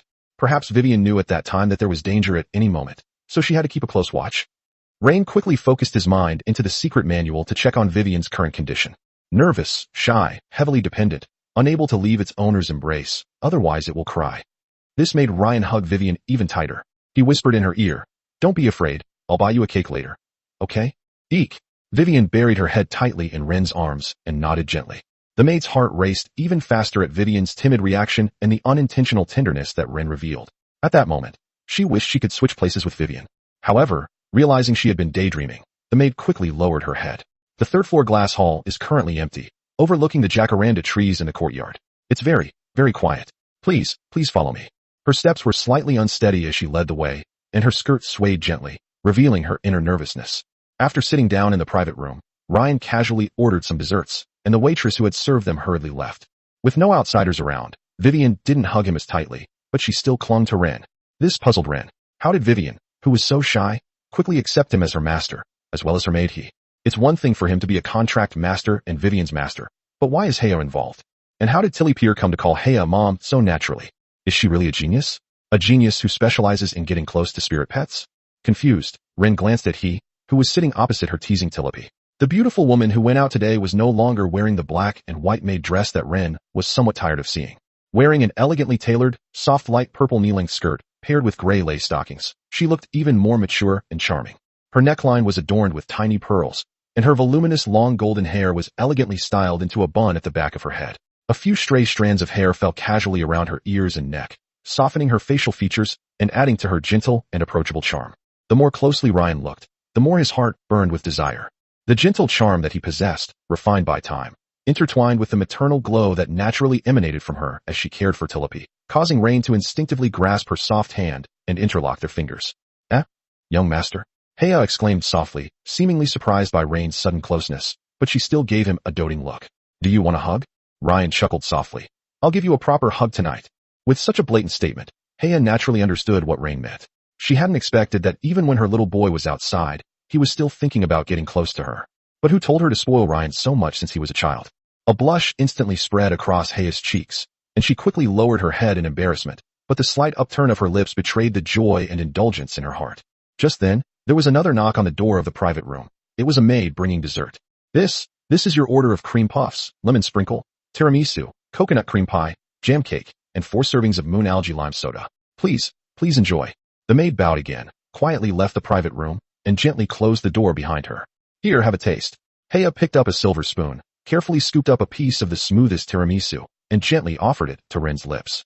Her movements were natural and practiced, with her other hand placed under the spoon, ready to catch any spilled cream. Ren kept his lips tightly shut and did not open his mouth. What's wrong, young master? The beautiful woman asked, puzzled. Logically speaking, every time she fed Rain, no matter how little appetite he had, he would always take a bite. I don't eat anything that's not imported. Ren pointed at his red lips. Hearing this, Heya was at a loss for what to do with her little boy. She could only put the dessert in her mouth, then slowly stand up, bend down, and bring her full, red lips to Ren's. Ryan accepted this unique gift with ease. After flirting with the beautiful maid, the two of them fed Tilipy and Vivian respectively. Rain brought the moon algae and lime soda to Vivian's lips. Eat it, it has your favorite stuff in it. However, the little mermaid followed suit. She pointed to Rain's lips, then let out a soft, ooh, and shyly covered her face with her hands. This little one actually wants Rain to feed her the way Heya just fed her. Rain was stunned for a moment, looking at the little cutie in his arms who was so shy she was practically steaming, and he was both amused and exasperated. Tap, meow. Tilipy, seeing this, immediately flapped her little wings and flew between Rain and Vivian, hands on her hips, angrily declaring her dominance. You little fish master, unless you feed me like this too, otherwise, humph. When Ryan saw that Tilipy was only the size of his palm, he knew he was too weak to feed her even if he wanted to. He could only try to persuade Vivian. Sweetie, how about I feed you like this when you're a little older? Wah. Vivian covered her blushing face with her hands and nodded gently, as if she had been temporarily appeased. This made Tilipy stomp her foot in anger. Hey, you idiot master, why do you only comfort her and not me? Chapter 21 Substitute Mentor, Filth Sepsh. Rain knew this little devil was a jealous type, so he could only reach out and hold her in his palm, kissing her cheek. Okay, from now on I won't just feed you. I'll make you give birth to lots of little babies for me, alright? Tilipy's heart pounded like a deer as she was teased by Rain, and she kept muttering, You big bad guy. You perverted master. You shameless man. Who wants to have babies for you? And many more? Absolutely not. I can only have 3 at most. After saying that, she escaped from Rain's grasp, leaped into his arms, and her heart pounded wildly. He was slightly swayed by Tilipy's bump, and for a moment she didn't know whether to laugh or cry. She gently patted Tilipy's back to comfort her while coaxing the little imp. Okay, how about mommy feeds you a sweet cake? Like Rain also took on the role of caretaker, feeding the mermaid lowly in his arms dessert bite by bite. For a moment, only the faint sounds of eating and Heyo's gentle whispers filled the private room. When the last bite of dessert was finished, the 2 little spirit pets were finally full and satisfied. Rain led the 3 of them out of the restaurant. Before leaving, he packed up some desserts and escorted Tia back to the front gate of her private dormitory. Only then did he speak to the beautiful woman. I'm going to find Mentor Selena. Heya nodded and kissed Rain on the forehead. Take care on the road, young master. And so, Rain, along with Tilipy and Vivian, arrived once again at the door of Selena's mentor's dormitory. The maids in the front courtyard were still trimming the greenery. Upon seeing Ren's arrival, one of them bowed slightly. Young Master Ren, Miss is currently recovering from her injuries and is perhaps unable to receive guests. Ren frowned slightly. Selena was injured? It seems that bringing the 3 back to the capital was not an easy task for Selena. After all, it involved a life or death battle between 2 Golden King beasts. Is it serious? Ryan asked promptly, handing over the packaged dessert. This is a small token of my appreciation. Please give it to your mentor. I hope she recovers soon. The maid accepted the dessert with both hands and replied respectfully. Thank you for your concern, young Master Ren. Mrs. Injuries require rest. The priest has already come to see her and said that she is fine for the time being, but will need some time to recover. I will certainly convey your greetings and gifts to her. Ryan nodded. Okay, thank you for your help. Ah, you flatter me. The maid seemed surprised that Rain would be so polite to her. By the way, Miss instructed me to let her know if any of her students visit during this time. You have completed a 10-star request. Rain couldn't believe it. He had only observed the old dean's contracted beast before his death, and it was already at the 10-star level. Logically speaking, that's impossible. There's only one explanation. The battle between Krishna and Actor increased the difficulty of the mission. In this way, Rain can roughly deduce that the Academy's current limit for judging the strength of its students is the battle against the Golden King Beast. Of course, it's not that the better the mentor, the better the students' graduation grades will be. If mentors always accept assignments that students cannot control, the students will lack practical experience and will be overwhelmed by other groups that actually completed the assignments in subsequent team and individual assessments, leaving them questioning their existence. The college's core teaching philosophy is to grow under protection, not to survive under protection. I understand. Thank you for letting me know. Rain suppressed his analysis and realization and nodded to the maid again. Watching Ren's departing figure, the maid was slightly lost in thought. Suddenly, she patted her cheek. Really, at my age, what am I still thinking about? On the way, Ren encountered two women, Joanna and Olina. Ren, have you already spoken to Professor Selena? Joanna's burgundy twin ponytails swayed in the wind. Today, the girl was wearing a blue school skirt, white stockings with cherry patterns on her long legs, and black leather shoes, making her look rather cute. Ren nodded as he saw that the two of them were also carrying gifts. Yes, but the mentor is still recovering from her injuries. Her servants say she's all right for now. The two girls breathed a sigh of relief. Olina, whose chestnut hair was styled in a cute bun, said, We originally wanted to thank Instructor Selena for safely bringing us back to the academy. To be honest, they were quite nervous about preparing to visit a nobleman. Following a normal life trajectory, Selena is probably the highest level person they could ever meet in their lives. This invisible class divide mixed their gratitude with a sense of awe and unease. Ryan keenly sensed their subtle tension and softened his tone. We can wait until the mentor recovers before giving her our heartfelt wishes in person. Just as the group was about to part ways, a cold and alluring mature woman's voice rang out. You lot will be under my leadership for the next few days. The tall and slender woman had her long black hair tied up in a neat high ponytail, and she wore a well-tailored black mentor's robe. What is most striking is her eyes, with red cross-shaped symbols in her golden pupils. She wore black stockings with horse oil on her long, slender legs and red high heels. With one hand on her hip, her scarlet X was like a crosshair, firmly locking onto the three men, including Rain. My name is Phil Sepsch.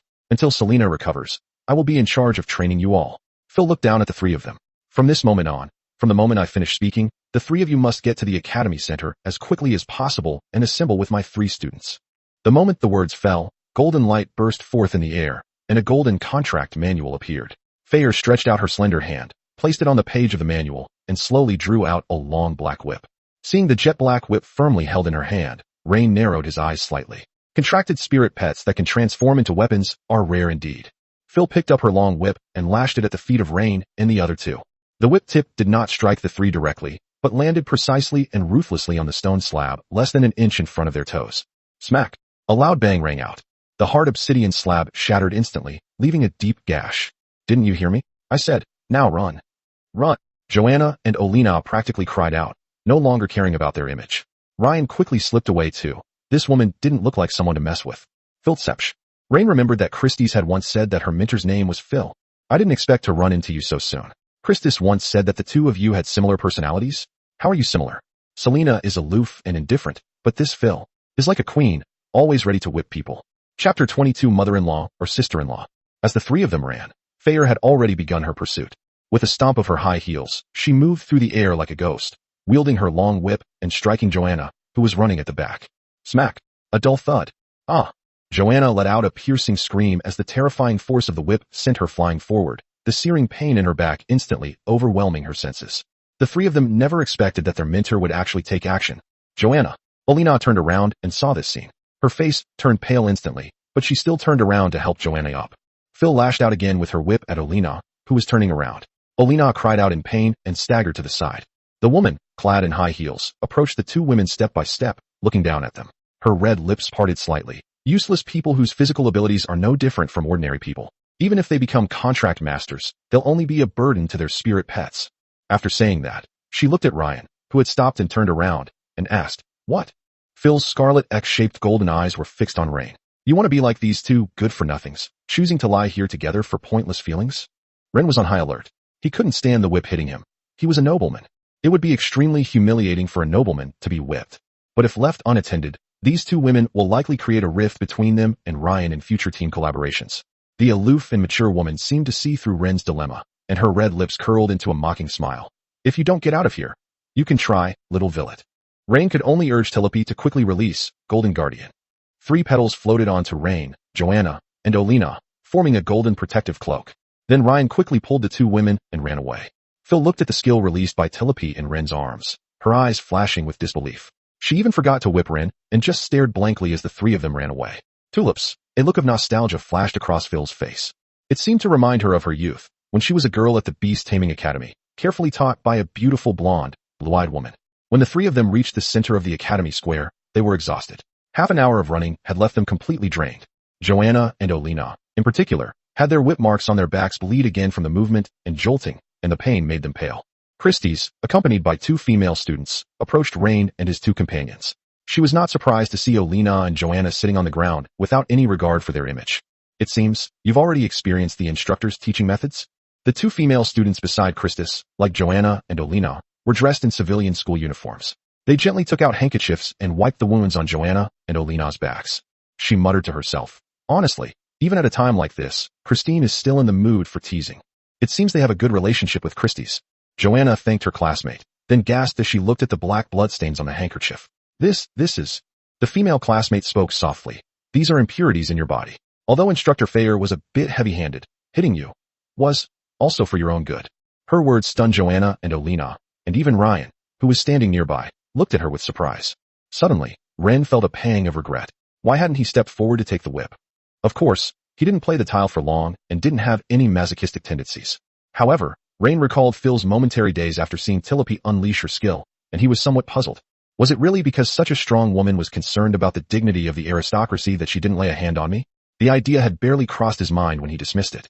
Coming to her senses, Fayer appeared before them. "You lot." With a series of high heels clicking, the tall, elegant woman with a high ponytail looked down at the group. "I really admire you, daring to whisper to each other during my class. Now, everyone stand still." Even in the bustling center of the academy square, Fayer showed no restraint, even slamming her long whip to the ground, leaving a charred mark and making a piercing sound. Students passing by glanced at him, but after recognizing him as the legendary instructor Tsept from the academy, they quickened their pace and dared not linger. Especially some noble students avoid her like the plague. Even princes and princesses can get away with hitting her in the Beast Taming Academy. The royal family would never stand up for these royal children who are still studying.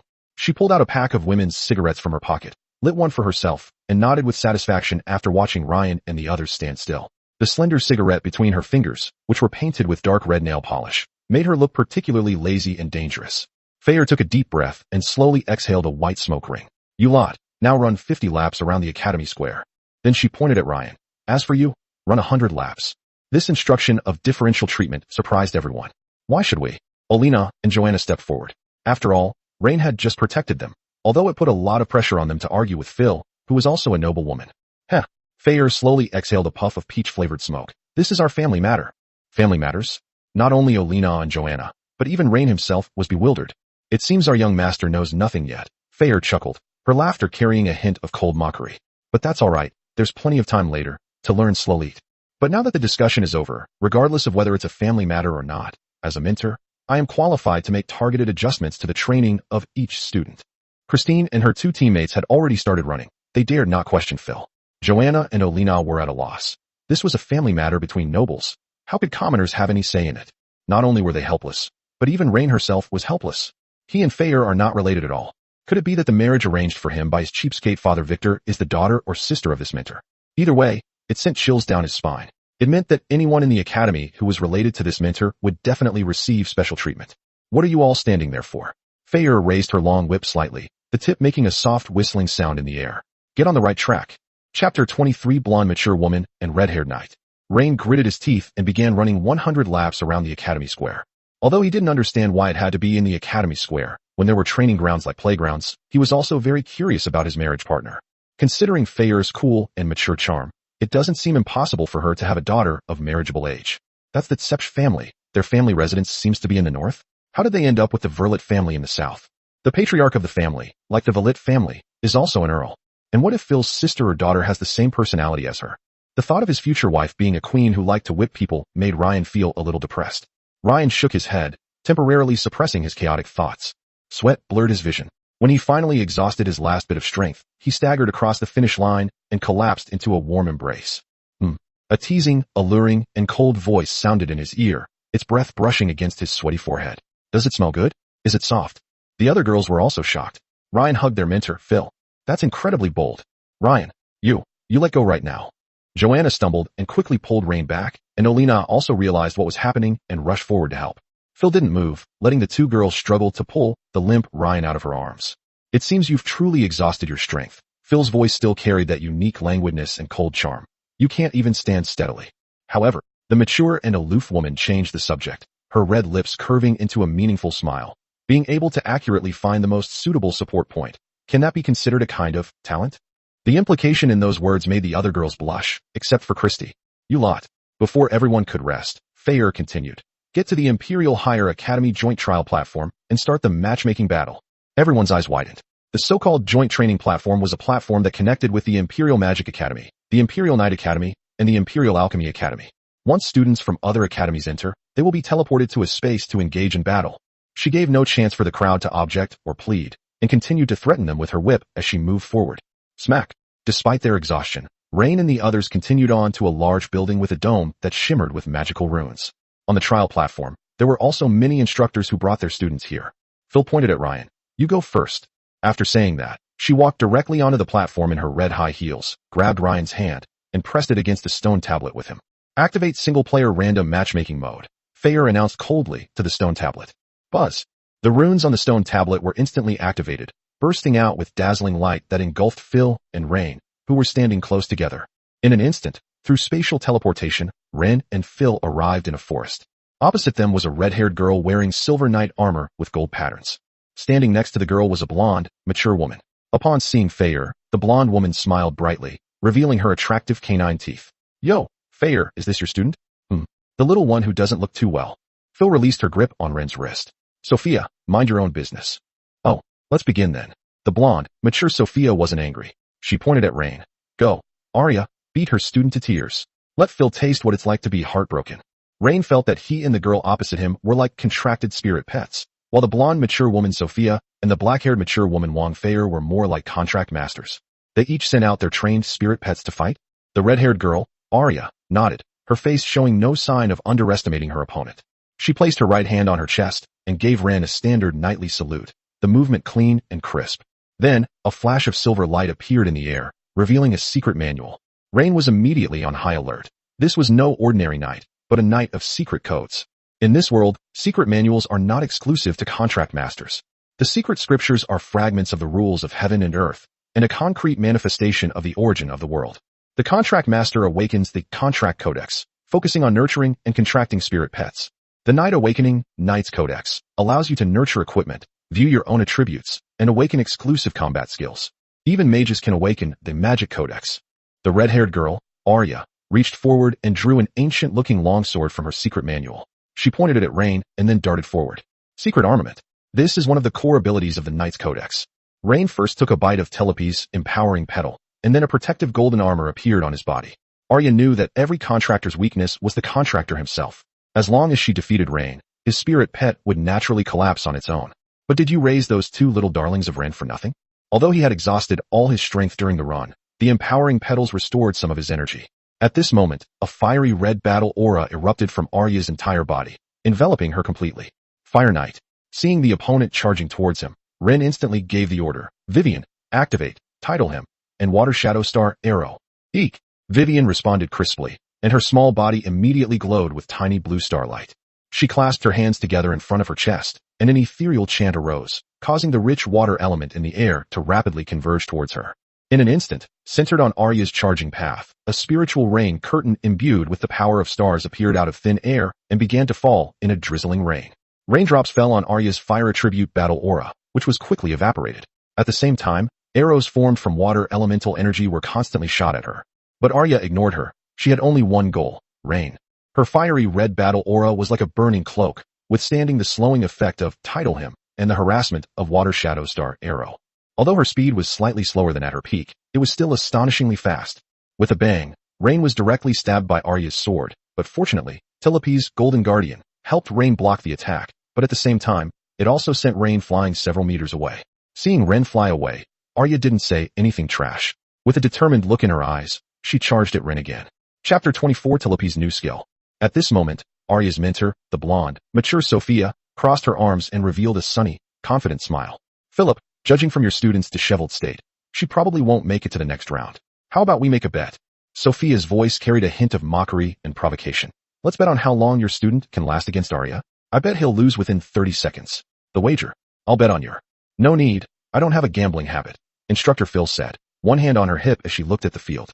Oh, you don't dare to gamble. I can understand that. After all, no one will participate in a game that's 100% guaranteed to be lost. Fayer fell silent for a moment, seemingly tacitly agreeing with this statement. On the field, Arya's speed was simply too fast, and she completely ignored the two spirit pets, Tulip and Vivian, chasing after Ren and attacking him. Vivian was also helpless. Her thunderstorm was to condense a thundercloud and bring down raindrops containing violent thunder power, but if Arya kept sticking close to Ren, she could easily accidentally hurt him. Therefore, she could only unleash a single Water Shadow Star arrow to precisely target Arya. A long sword formed from concentrated water element materialized in Vivian's hand, its entire body blue, the arrowhead flashing with violent lightning. After Vivian evolved into the Silver Starlight Mermaid, she mastered 3 elements: water, light, and lightning. This Water Shadow Star arrow, imbued with the power of thunder, was something Ren had never seen before. He was currently rolling sideways in a sorry state, dodging a fierce horizontal slash from Arya. Ren had just finished training and was not very physically fit. With the help of his 2 spirit pets, dodging Arya's attacks was already his limit. Arya also sensed the threat behind her. The leaping lightning made her skin sting slightly. But she was confident enough in the defense of her armor. Once she defeated Rain, it would all be over. So she simply gathered her fiery red battle aura slightly behind her to form a thicker layer of protection, and then headed towards Ren. She had already broken through the golden shield on Ren's body. Without any means of protection, Ren was as fragile as paper in her eyes. However, she clearly underestimated the arrow that Vivian unleashed, which combined the power of 2 elements. Whoosh! The blue arrow of light, crackling with lightning, shot through the air at an astonishing speed, even causing the blonde woman to show a worried look in her eyes. The purpose of the mentor being sent along is to promptly prevent any potentially fatal injuries. Once the mentor intervenes, it means admitting defeat. Arya gripped her longsword tightly with both hands, and a fiery red light pierced the sky. Water vapor rose continuously from the dry soil beneath her feet, and the surrounding air was distorted by the high temperature. The vegetation withered at a visible speed. Ren realized they were about to unleash their ultimate move. Just as she was gathering her strength, the Water Shadow Star arrow on her back struck her in the back. Puff! The arrow struck Arya precisely at the junction of her shoulder blades, where her aura protection was relatively weak.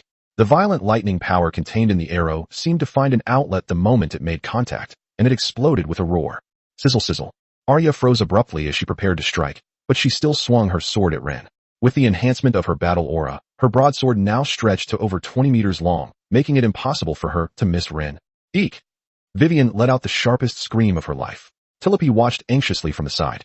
Her skills were completely ineffective. The opponent was not a plant-type contract master, but a secret knight. All of Tulip Fairy's skills could be ignored by Arya. It's simply a matter of increasing defense. Only Vivian's methods were effective in this battle. Watching the flaming sword fall, Ren's last thought was that he still needed to raise another spirit pet. That's quite impressive. For a contract master in the early game to put up such a fight against a mystic knight who was invincible in one-on-one combat in the early game, the blonde woman nodded. Truly worthy of. Phil stepped on her high heels, ready to block the attack for Ryan. But Ren also has a system. With a system, how could he not be able to beat someone? Wouldn't that mean he had wasted his time traveling? System shop categories. Pet sex toys. How to advance and train your spirit pet.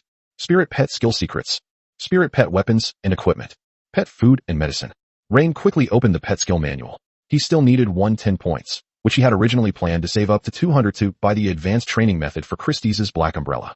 But now he has no choice but to use her, since Phil is watching over there. In Ryan's mind, this woman might become his mother-in-law or sister-in-law in the future.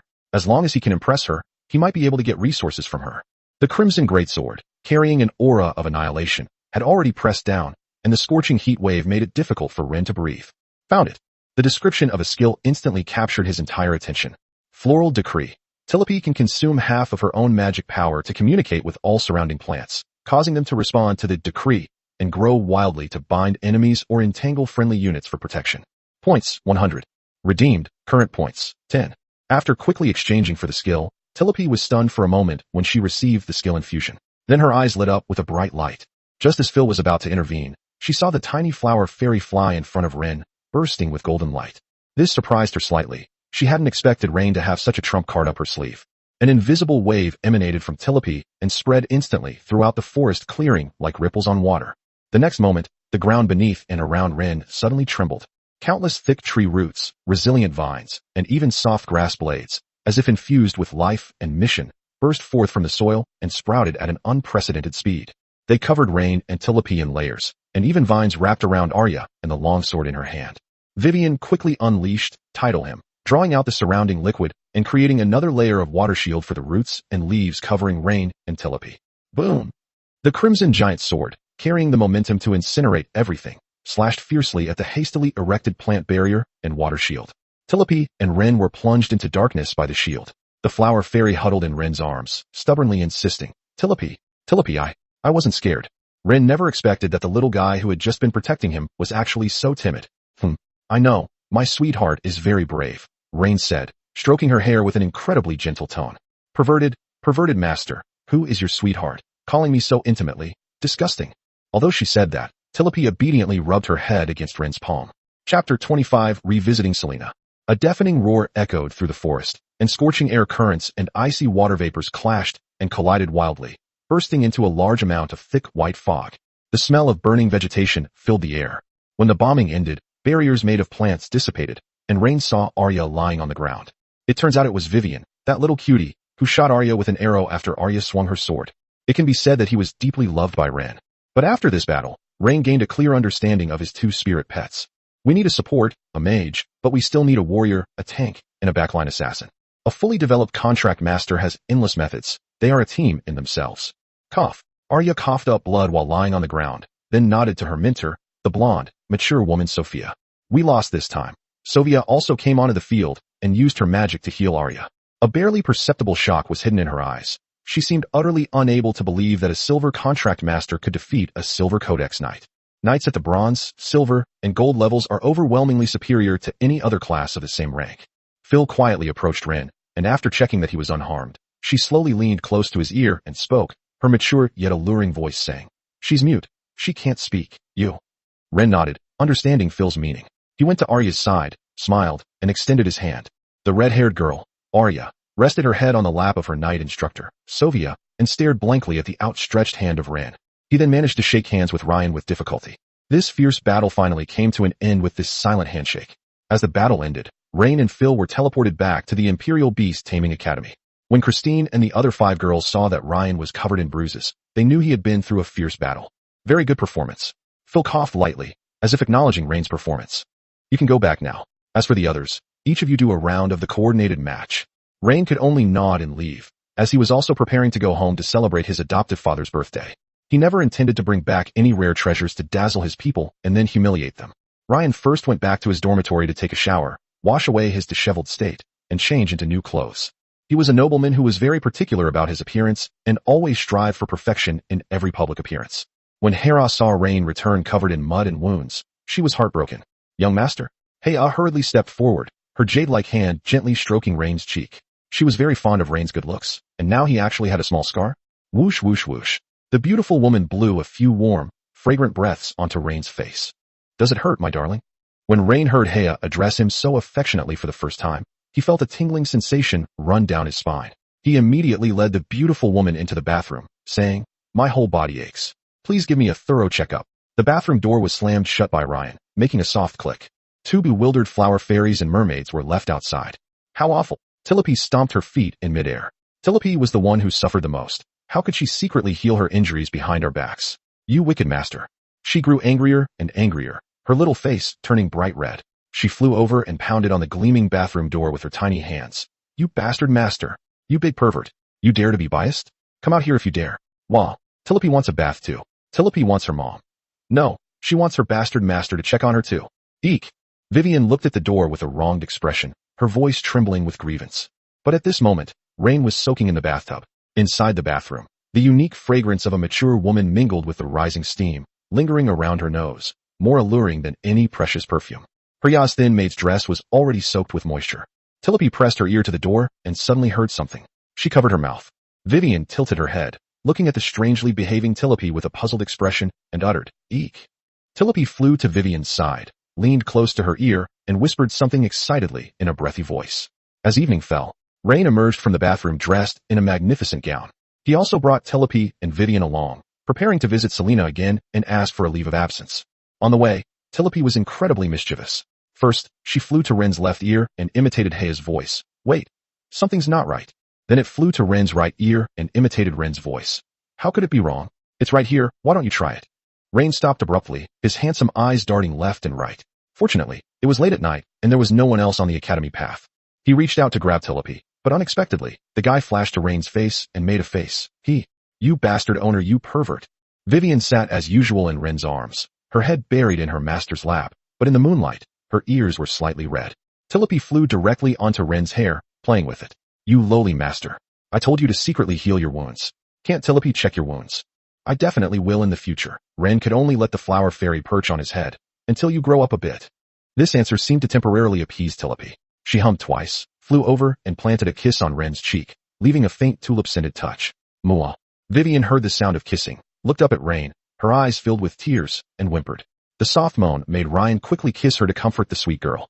At the same time, Ryan swiftly reached out and grabbed Tulip, giving her a quick kiss to prevent her from accusing him of favoritism as the master. Vivian, who had just been kissed, let out another soft moan, her voice filled with shyness and contentment. She nestled sweetly in Ren's arms, inhaling the scent of her master. This time, Tulip didn't act all haughty. She simply flew into Ren's arms and joined Vivian. Arriving at Selena's door, Ren first tidied his hair, which had just been messed up by Tulip, and then straightened his collar. The maid at the door recognized Ren by the moonlight. "Young Master Ren? I need to speak with my advisor. Please come this way." The maid gestured. "I'll go inform the young lady." "Okay, thank you for your help." As before, Rain was led into the side hall. When she arrived in the morning, Selena didn't want to see any guests, but since Rain had visited twice in one day, as long as Selena wasn't seriously injured, she would still see him. Chapter 26, Going Home Together. Before long, Selena arrived at the side hall. She was wearing a light blue sundress, revealing her long, fair legs, and her bare feet were on the soft carpet. Her face wasn't as pale as outsiders expected, which made Ren think she was faking illness and giving up. "Mentor Selena." Rain stood up, pretended to walk to the door, and helped her up. Selena's gaze lingered for a moment on the hand that was supporting her arm. Then she looked up into his clear, bright green eyes and waved her hand. "I'm fine." After saying that, she looked at Tulip and Vivian sitting on the sofa. "You want to ask for leave to go home, right?" Ryan was a little confused. How could his mentor know his father's birthday? When did mentors start paying so much attention to their students? But Ryan didn't dwell on it. "Yes, about 3 days." With Ryan's help, the icy beauty sat down on the sofa. She gestured for Ryan to sit beside her. "To be honest, I don't recommend you go back. This year is your golden learning period. Missing even a single day could be a regret." At this point, the silver-haired, blue-eyed elven beauty looked at the flower fairy and the mermaid beside her. "But I have seen your growth recently." "Then, you can come with Pai. It's on the way anyway." "Pepe?" Ren asked, somewhat puzzled. "Who is that?" It's the instructor Filtsepsh who's teaching you in my place now." Selena's eyes fixed on Rain as she mentioned the name. Rain looked enlightened. Of course, he thought. After all, I'm likely to marry her daughter, so it's normal for us to go back together on the way. "You've already met, haven't you?" "Yes, I've seen him." Ren nodded. "What do you think of her?" Ren didn't know how to describe it for a moment, so he could only describe it by carefully choosing his words. "He is a very responsible mentor?" "Yes, that's right." Selena smiled faintly. "Pepe is actually a very nice person. You'll see as you get to know her better."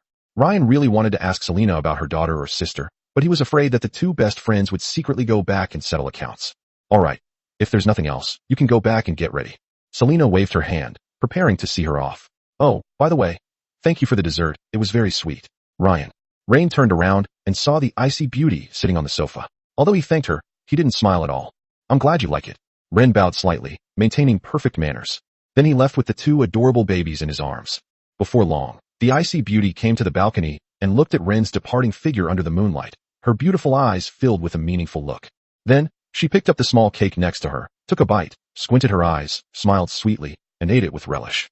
The next day, at the first light of dawn, 2 carriages of very different styles were quietly parked outside the main gate of the Imperial Beast Taming Academy.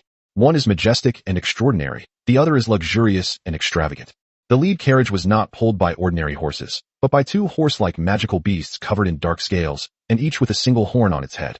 The roof features three-dimensional sculptures of the Tsepsh family crest at each of the four corners. Each family crest has a different meaning and a unique design. First, there's the base color, which serves as the canvas for the coat of arms and lays the foundation for the family's character. Gold represents glory and is a common background color for the coat of arms of royalty, grand dukes, and other royal families. Green represents abundance, silver represents purity and loyalty, black represents authority, and blue represents a family origin related to water, etc. Then there are the emblems. Military families usually choose various weapons as their emblems, while political and legal families use various architectural patterns, or patterns such as books, keys, and scales. As for trading families, the coat of arms of such families directly reflects the source of their wealth. For example, the Valit family, to which Ren belongs, has a blue background with merchant ships as its design, supplemented by scattered coins. This reveals that the family is involved in maritime trade. The Zepesh family, to which Phil's mentor belongs, has a silver background for its coat of arms, featuring a bloodstained longsword. This means that, in the eyes of the royal family, their family was a loyal border military noble family. The carriage curtain was lifted from the inside by a hand wearing a black lace glove, revealing Phil's cold and mature face. She glanced at Ren, the red X in her golden pupils appearing particularly sharp. His gaze then lingered briefly on Heya, before he finally spoke softly. "Get in the car." Ren nodded, first helping he into his own carriage, and then carrying Tulip and Vivian, bowing as he entered the Zepesh family's carriage. Originally, Ren wanted to ride in his own family's carriage, but since it was his mentor's invitation, he couldn't refuse. The interior of the carriage appeared more spacious and comfortable than the exterior, with dark red carpets and the scent of cedar filling the air. Phil sat opposite Ryan, her legs crossed, her red high heels seemingly about to detach from her black-stockinged feet, with only her toes touching the inside of the shoes and the heels dangling in the air. Tulip, who was usually lively, huddled in Ren's arms and pretended to be dead. Vivian sat in Ren's lap, burying her face in his chest. Phil remained silent, observing Rain's two spirit pets, especially Tulip. The atmosphere suddenly became awkward. Instructor Phil, Rain said, seeing that Phil was silent. "What type and attribute of spirit pet do you think I should contract with next?" Phil didn't answer Ren's question. Instead, she drew back the curtains, rested her left hand on the windowsill, and cupped her cheek in her palm. She slowly pulled out a cigarette from her pocket, lit it, and savored the smoke while gazing at the scenery outside. "You're a contract master who spoils your spirit pets too much." Instead of analyzing the spirit pet system for Ren, she talked about her experience in raising spirit pets, saying, "I've only seen your two spirit pets once or twice, but they're very attached to you. Raising a spirit pet is not like raising a child. It's not about being glued together and hugging every single day. Do you see other people doing the same thing as you every day? What sets us contract masters apart from others is that we can create a small world within our contract manuals, where our spirit pets can play and cultivate. But you..." At this point, Phil's sharp, beautiful eyes glanced at Rain. "Perhaps your manual space is still completely dark." The two adorable girls who were called out really wanted to argue, but in front of the golden contract master, especially since this woman was Ren's mentor, they could only remain silent. But none of them want to enter the secret dimension. Ren didn't know how to explain it either. "Huh? What did you say?" Phil asked incredulously. "You don't want to go in? You mean, your companion spirit pet doesn't want to enter the secret realm? What about this newly contracted mermaid?" "The same goes." Chapter 27 Female Killer Contract Master? Feyer frowned slightly. Although spirit pets sometimes want the companionship of their contract masters, intelligent spirit pets need a certain amount of private space. The secret space is essentially a room exclusively for them. The interior space formed by the contract codex, after being carefully managed by the contract master, should be the most comfortable, safest, and most growth-promoting exclusive room for the spirit pet. Your situation, Phil's expression was very serious. You might be a legendary female-killing contract master. Female-killing contract master. In other words, for female spirit pets, once a contract is formed, your attraction to them is fatal, or rather, you are born with a quality that allows you to easily gain the absolute favor and dependence of female spirit pets. They resist entering the secret realm because, for them, any separation from you is unbearable. Your very existence is more attractive than any elaborately crafted space. Rain was stunned, but to his surprise, Vivian and Tulip nodded in agreement. But at this point, Phil revealed a hint of regret. "But you also lose the qualification to contract other male spirit pets. You will miss out on many powerful spirit pets." Ren was well aware of this. After all, his awakened transmigrated cheat was the female contract divine beast cultivation system. The system's limitation is that it's impossible to form a contract with a male spirit pet. But this is definitely not because of the system. Rain is certain of this because when Tulip had not evolved, Rain did not have the system. However, Tulip, who was still a flower at the time, also resisted entering the secret codex space. Coming to his senses, Rain received a warning from Phil. There have only been a few female killer contractors in history, but their final fates were all very tragic. Several female killing contract masters recorded in history eventually succumbed to the twisted love and struggles of their spirit pets, and could only watch helplessly as their closest spirit pets killed each other out of favoritism and jealousy. Ren never expected this. This is what they call turning evil because of love. Finally, Phil reminded Rain, you must always treat them equally and not let any of them realize that they have fallen out of favor or feel that you are showing too much favoritism to any one of them. Once you show favoritism, these spirit pets will engage in fierce competition, using every means possible in various battles, whether personally or through the enemy's methods, to eliminate the spirit pet you favor. These words sent a chill down Ren's spine. He could almost see it. In some fierce battle of the future, Tulip or Vivian, instead of directing their skills at the enemy, would secretly turn their blades against each other, driven by twisted jealousy and a desire for their master's complete love. What chilled Ren even more was that neither Tulip nor Vivian offered any rebuttal. They wouldn't even give Ryan a comforting look or tell him that they were the most obedient and would never do such a thing. Instead, they adopted a tacit acceptance attitude. Is being handsome a mistake after all? But there are advantages to female killer contract masters. Phil coughed lightly. Every spirit pet you sign will voluntarily become your companion spirit pet, sharing life and death with you, and will never betray you. And they're willing to do anything for it. Ren was absolutely certain of this. Thank you for your guidance, Mentor Phil. It's not over yet. Fayer smiled, her alluring red lips curving upwards. Now, let's talk about your third spirit pet. Oh, does Instructor Phil have any guidance? Ren asked earnestly, as opportunities to receive guidance from a gold contract master were rare. I wouldn't call it guidance, Phil stretched, revealing her smooth, fair, and fragrant armpits. Even Ryan, sitting opposite her, could smell the rich and subtle fragrance unique to mature women. This casual movement made her curves even more alluring, and she glanced seductively at Ren. You like it? After saying that, she pulled Ren into her arms, while Vivian and Tulip were frozen in place by her magic at the spot where Ren was sitting. Ryan bumped right into Phil and was pulled into her arms. Phil stroked Rain's cheek. Regarding your third spirit pet, it's the same as before. We'll consider it based on the situation of your first two spirit pets. This flower fairy should be a plant and light type, while the starlight mermaid is a water, light, and lightning type. One is a support, and the other is a hybrid of magic and support. So, we need to find a third spirit pet to perfectly complement them. There's no need to pursue a spirit pet that focuses on defense, since your two spirit pets already provide a certain level of survival security. Phil observed very carefully. After all, Tulip has Golden Guardian, which can help friendly units withstand some damage. Vivian's Star Spirit Rain provides healing to allied units. At this moment, Rain was held in Phil's arms and didn't dare to struggle. She was so soft and sweet, it felt so comfortable. Although this woman is very fierce. So, for this spirit pet, it's best to choose from the lightning, metal, or ice types, followed by fire or water. Fayer's beautiful eyes flickered. Of course, you don't need to consider those rare order, space, or time types. Those spirit pets are practically impossible to come by. The idea of an order-type spirit pet reminded Ren of Joanna's little old man. That orange cat was practically cheating. Not only does it have control, but it can also change its size with the enemy. Despite the time limit, it's still incredible.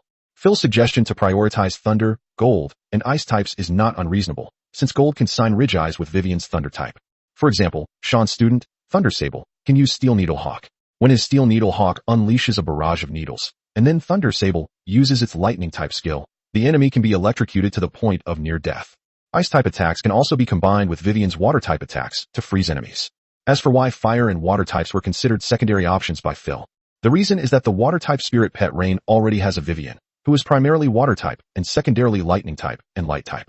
As for the fire element, it conflicts with Vivian's attribute. After all, a large fire could be extinguished by Vivian's skill, water.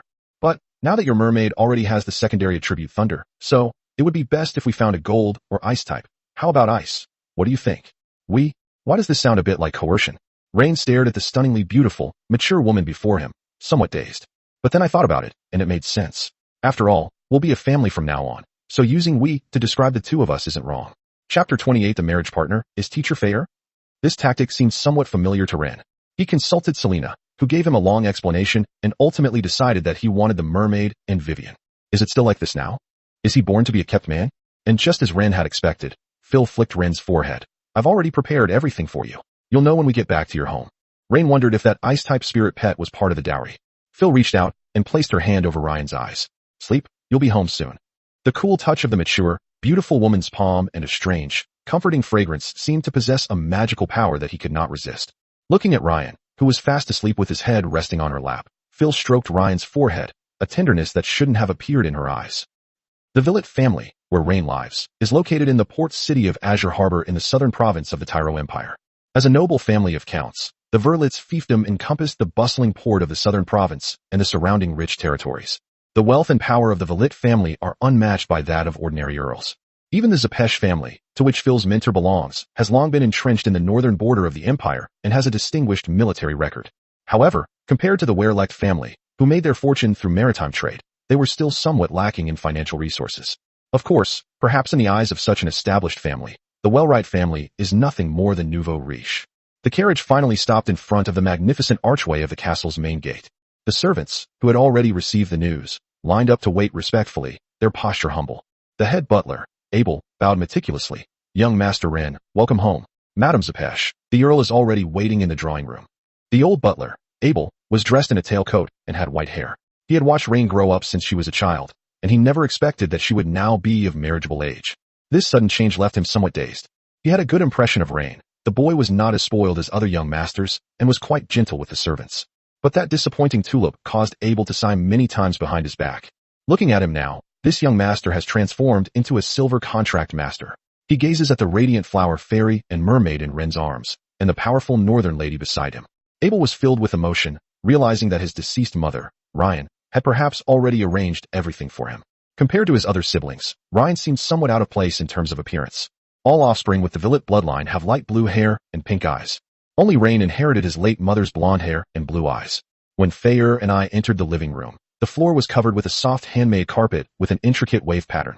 The walls are inlaid with polished mother-of-pearl from the deep sea, shimmering with a mesmerizing luster. A huge crystal chandelier hangs from the dome, with each crystal carved into the shape of a water droplet. In the center of the living room was a coffee table made of dark silver wood, and an elderly man sat in the main seat. It was also Ryan's adoptive father, Victor Verlet. He wore a simple, dark blue velvet robe and few accessories, but the imposing presence of someone long accustomed to a high position enveloped the entire space like an invisible force field. Rain, you're back. Victor's light blue hair was now streaked with silver, and his voice, though slightly hoarse like that of an elderly person, was still deep and powerful. He glanced at the two spirit pets in Wren's arms and nodded.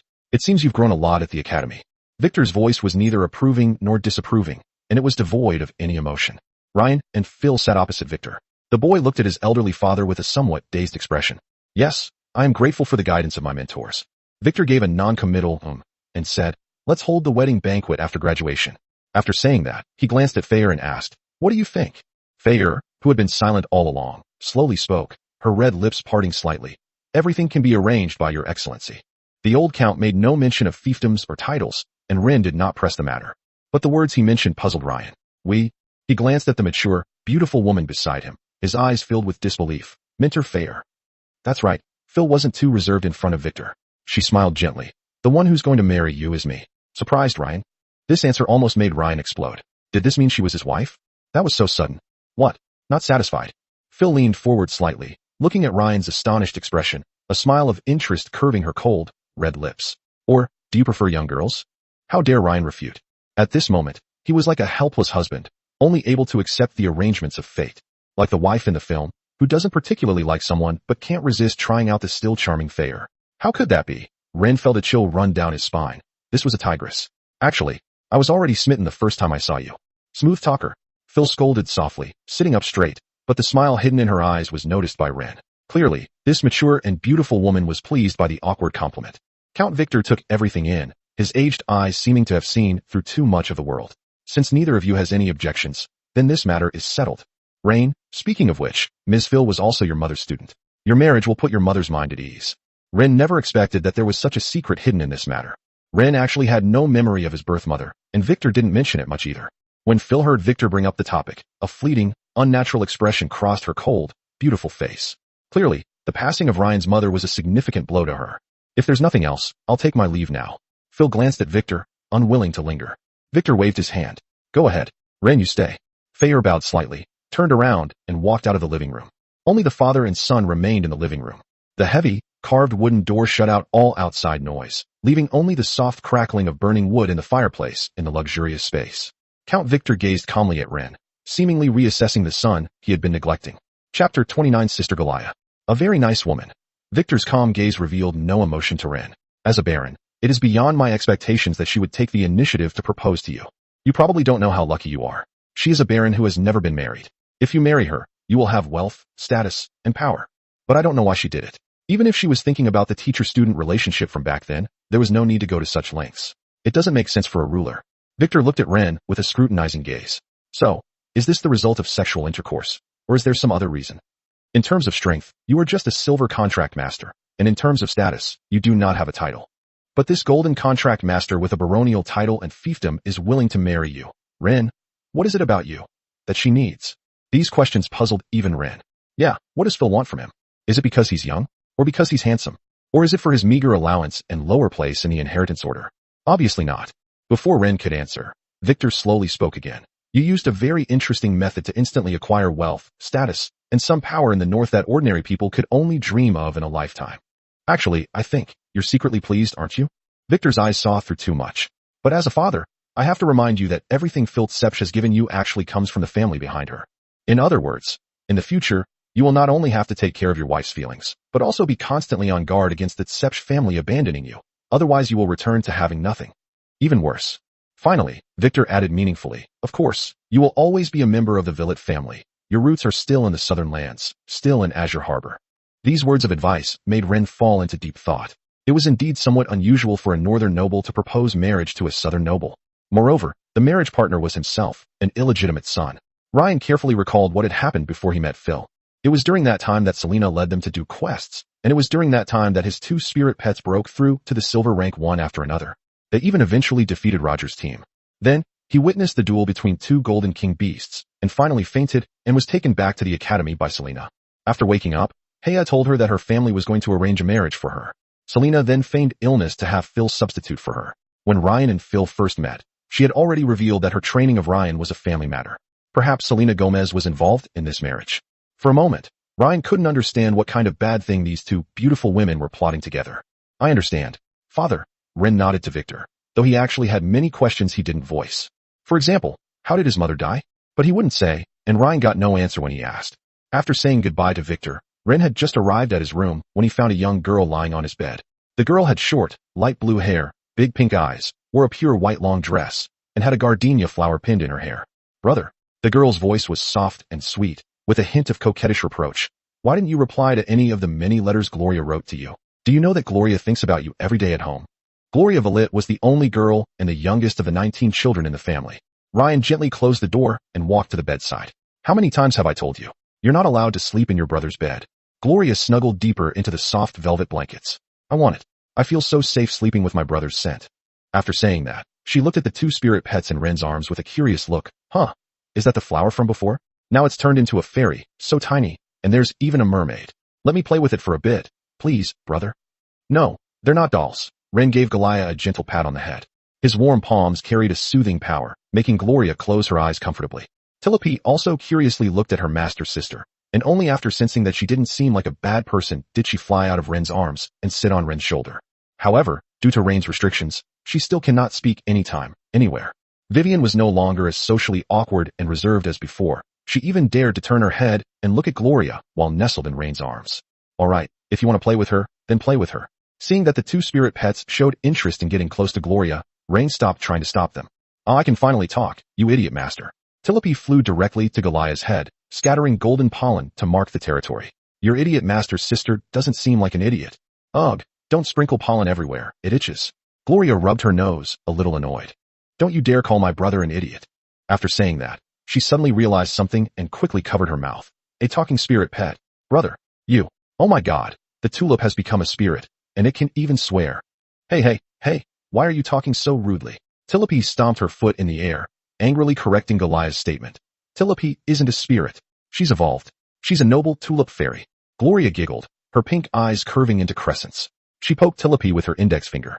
So, would the noble tulip fairy like to be friends with Gloria? Don't poke people with your fingers, that's so rude. Tulip flapped her wings and flew away quickly.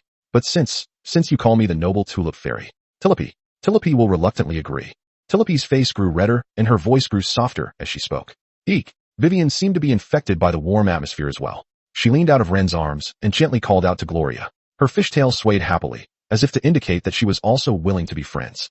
Gloria stretched out her hands. Brother, can I hug her?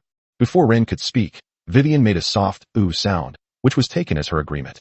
The girl was completely powerless against these adorable spirit pets. As she carefully picked up Vivian, she muttered a complaint. Honestly, why didn't they let Gloria awaken the contract codex? I really want to have a spirit pet too. Chapter 30 Homeless Children's Rescue Foundation. In Azure Harbor, in such a prosperous port city in the southern province, within the territory ruled by our Vitellet family, there are still around 3,000 homeless children. Inside the Blue Harbor Government Hall, Locke Verlitt, the eldest son of the Verlitt family, sat at the head of the table, addressing the city councilors. If we don't take action, in a few years they will become thieves, robbers, or gang members. Although our city has many other problems to solve, the children's situation is related to the future of our city. Locke wore a simple white shirt, but all the buttons were made of blue gemstones. He leaned forward slightly, resting his elbows on the table and his hands clasped under his chin. If I, the governor of Azure Harbor, don't pay attention to them, then who will? Who else would give them the opportunity to choose a different life? As soon as he finished speaking, the whole audience burst into enthusiastic applause. The eldest son of the Verlitt family was no longer young, but rather middle-aged, with light blue hair combed back. He took out an exquisite silver cigarette case from his pocket, lit a slender cigarette, and said, "From today onwards, I hope we can establish a foundation to help homeless children." Everyone's breath hitched. Was this going to be a new set of rules for the game? These respectable figures, as well as prominent businessmen from Blue Harbor, do not resist doing charity. Many people meticulously calculate every single expense when accumulating wealth, yet they donate money without batting an eye. Because this is no different from transferring money to another savings account, such as a family establishing a charitable foundation, but stipulating that the members of this charitable foundation must be family members. And now, this eldest son of the Verlitt family, in the name of the governor, is establishing a foundation to help homeless children. They don't mind paying some protection money, but the flow and rules of this protection money must be clear. At the very least, they must know how to get their donated money back. Locke clearly saw through everyone's thoughts. He flicked his cigarette ash and pointed to his secretary beside him. "Maria, the rest is up to you. Make sure everyone understands that we must take good care of the future of those homeless children in Azure Harbor. I have only one requirement. The children's housing, food, clothing, and education must be purchased and consumed through legal channels, and every allocation and every purchase must be open, transparent, and traceable." "Yes, Your Excellency." Secretary Maria, dressed in a smart suit and wearing gold-rimmed glasses, watched Locke leave before opening the projection magic crystal that had been prepared beforehand. Locke, meanwhile, boarded the carriage and returned to the Villette Manor. "Young master, you're back?" Abel was in the courtyard, pruning the plants, one of his few hobbies. Although he doesn't need to do these things because of his position, the old man can never stay idle. "Well, Butler Abel, is father's banquet ready for tonight?" Locke asked, loosening his tie. "Everything has been prepared to the highest standards, young master." Abel put down the garden shears and bowed slightly. Locke nodded. "I heard. Ryan is back." "Yes, and his fiancée, Miss Filth Sepsch." Abel added a comment in time, but it made Locke frown slightly. Ren, this younger brother whom he had once overlooked, has unexpectedly returned to the chessboard. The old count is not long to live, which means that the transfer of power is imminent, a consensus shared by all his sons. Now, Locke, who has long been confirmed as the first heir, has his most important task during this time, to protect himself. He has been the heir for almost 100 years.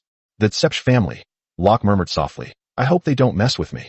He didn't care whether the old butler could hear him or not, and went straight into his own high-rise building.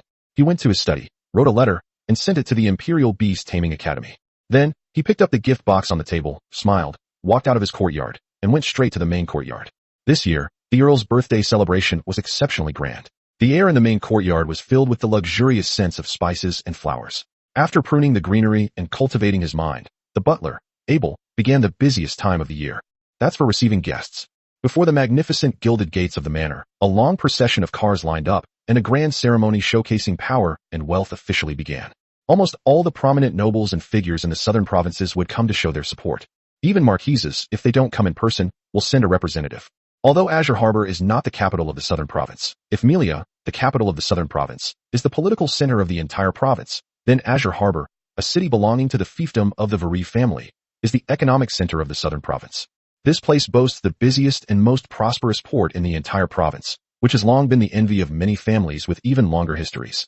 This time, even the governor of the southern province, Marquis Aubrey, came to the scene in person. He mainly wanted to confirm how much longer it would take for Victor to die.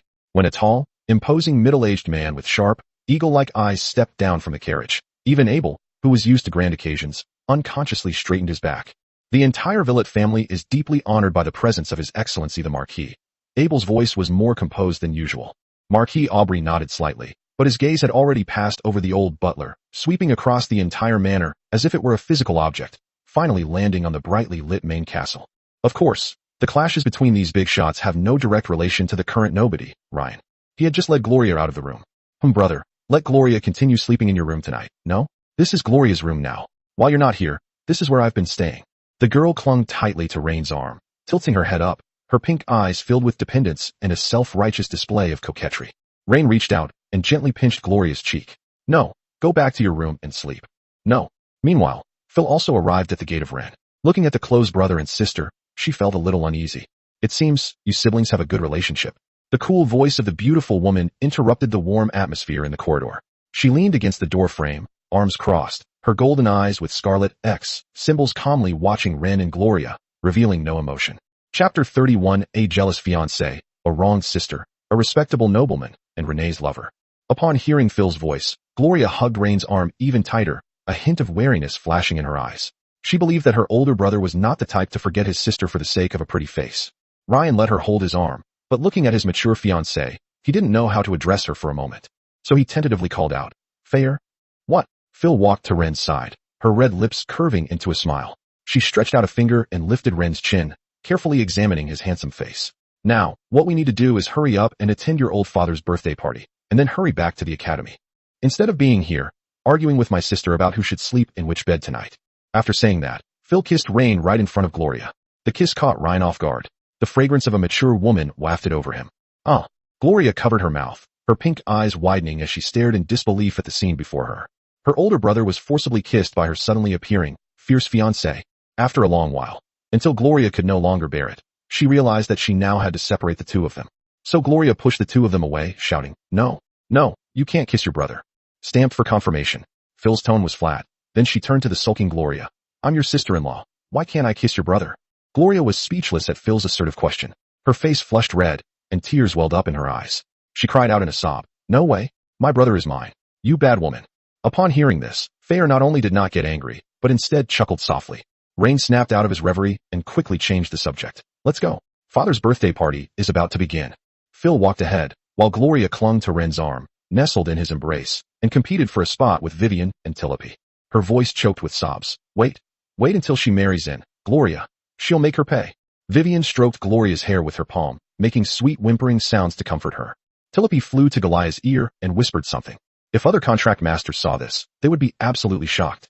These two silver spirit pets are surprisingly human-like. They not only possess a clear sense of self, but they are also able to keenly perceive and respond to human emotions, and even actively participate in such subtle and complex interpersonal interactions. This has already transcended the realm of ordinary spirit pets. Perhaps in the future, there will be beings that become king-level beasts, awakening secret scriptures. This is the infinite potential of a smart contract pet.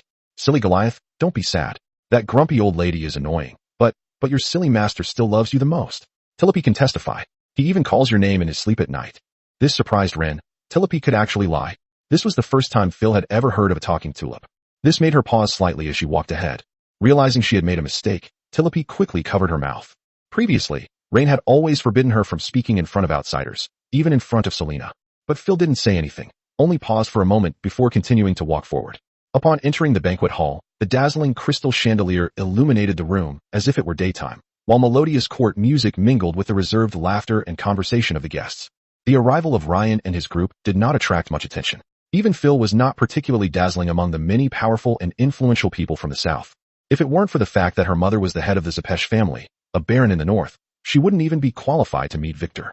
But others who paid attention to Ryan had to admit that the guy had indeed hooked up with a rich woman. However, in this particular couple, the husband did not hold a title, but the wife did. This means that even if the two have a child in the future, if they divorce, the child will still be taken away by Fair. From a legal perspective, since the children of Rain and Phil can only inherit their mother's title and rank, the humane aspect of the imperial noble law begins to manifest itself. First, we must take care of the party who holds the title, ensuring that Phil's title will be inherited in the future. Secondly, we should consider the children's future and prioritize their ability to inherit the core assets of their parents. But if the two do not divorce and Phil dies someday in the future, Ren will be the first in line to the title, because he did not marry into the Zepesh family, but rather married Phil into the Villet family. Of course, even if Ren inherits the title of Baron, this title can only be given to the children of the two of them. If Ren remarries, the children he has with other women will not be able to inherit this title. But this does not stop some people from envying Ryan. After all, being able to avoid decades of hard work is always something to be envious of. As always, there's no way someone would be so foolish as to deliberately cause trouble for an old count's son at his birthday banquet. That would be utterly absurd. This is tantamount to putting the count in a bad light. Unless the two families are mortal enemies. But mortal enemies are unlikely to attend Victor's birthday party. As for the other brothers in the family, they would not cause trouble for Ren in front of everyone at this time, nor would they want to embarrass Ren in front of everyone. The reason why nobles are called nobles is because they value propriety. It's as foolish as someone going to cause trouble for the son of some important person on earth at his birthday party.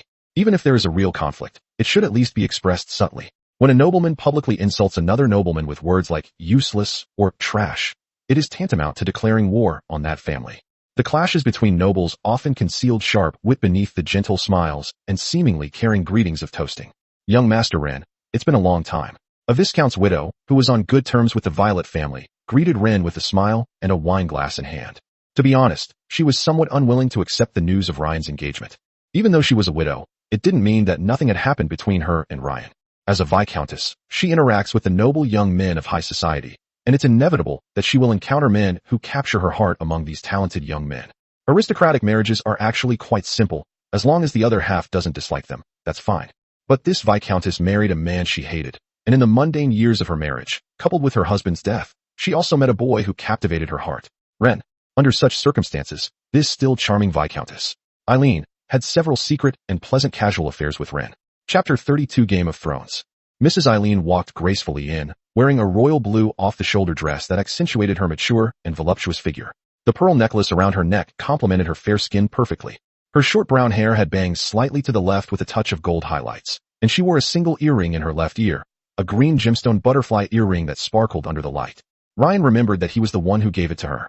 This woman, seemingly dignified, harbors an unimaginable rebellious streak. Mrs. Eileen. Rain took Eileen's soft hand, which was covered by a black gauze glove, and kissed the back of her hand. Eileen's fingertips twitched very slightly in his palm. Although a flicker of emotion was hidden in her beautiful gray eyes, she maintained a flawless smile. Young Master Ren, it's been a long time. Your manners have become even more impeccable. Her tone carried a teasing quality that only he could discern. Look, we're still putting on a hypocritical act. Fayer stood to the side, silently watching the two adulterers reminisce. Meanwhile, Victor's sons and nephews presented him with birthday gifts. As for the gifts from the guests, most of them were received by the butler. After all, most nobles came to Victor's birthday banquet just to join in the fun, not to compete with each other. Even if the younger generation brings out the most expensive gifts, it is still the family's money that is being spent. This is an opportunity to showcase a family's wealth and heritage. First to appear was Rain's eldest brother, Locke. He clapped his hands, and 4 strong servants carried a huge object covered with deep-sea velvet, walking steadily to the center of the hall. The velvet cloth was lifted, instantly eliciting a murmur of surprise. It was a model of an ocean-going merchant ship made entirely of cornflower blue sapphire, and it was almost as tall as an adult. The entire ship was enveloped in a soft, aquamarine glow, with 10 tidal hearts embedded in key sections of its hull, naturally radiating water elemental ripples. Father, Locke bowed slightly, his voice booming. May the Velit family, like this unsinkable ship, forever sail against the wind and waves under your guidance, bringing endless glory and wealth to the family. Count Victor gazed at the shimmering merchant ship model, a look of excitement in his eyes. He nodded. I'm very satisfied. Upon hearing the old man's reply, Locke calmly withdrew. Following closely behind, Ryan's second brother, Carl, also began a show of familial affection. A dazzling array of artworks and rare treasures believed to prolong life were presented to Victor under the watchful eyes of the crowd. But the old man would only smile faintly at each of his descendants and reply with a simple, "Thank you for your thoughtfulness." It is difficult to fathom the depths of their feelings, making it impossible for anyone to discern their true preferences. Truly an eye-opener, said Madame Eileen and Ren, swirling their wine glasses as they watched from below the stage. Young Master Ren, your 2 elder brothers, one the governor of Azure Harbor and the other the president of the Azure Merchant Guild, are likely to make any gift pale in comparison. Ren knew this brat was trying to provoke him so he could teach her a lesson. But he was not angry, because his older brothers had been studying how to please the old man for decades. Just after Ren's 17th brother finished showing his filial piety, Ren gently patted Gloria's hand and handed Vivian and Tilipy in his arms to Gloria for temporary care. Then, under everyone's gaze, he walked steadily towards the large harpsichord on the side of the banquet hall, decorated with ivory and silver wire, which was prepared for the band, with his hands empty. Phil and Mrs. Eileen also watched Ryan's retreating figure with great interest. When Ren transmigrated into a noble family, he naturally learned musical instruments. Of course, his music teacher didn't give him a very high evaluation. Victor also knew that Ryan wasn't cut out to be an artist. Under everyone's puzzled gaze, Ren's slender fingers pressed the piano keys. Thump. One by one, The deep, slow notes, imbued with a sense of solemnity and tragic destiny, struck everyone's eardrums like an alarm bell tolling from the depths of history. The theme song from Game of Thrones is a piece of music unlike anything ever heard of in this world. Rain's playing wasn't particularly exquisite, but he was able to express the piece smoothly, which was enough. Everyone present, including Victor, stared at the man in front of the piano.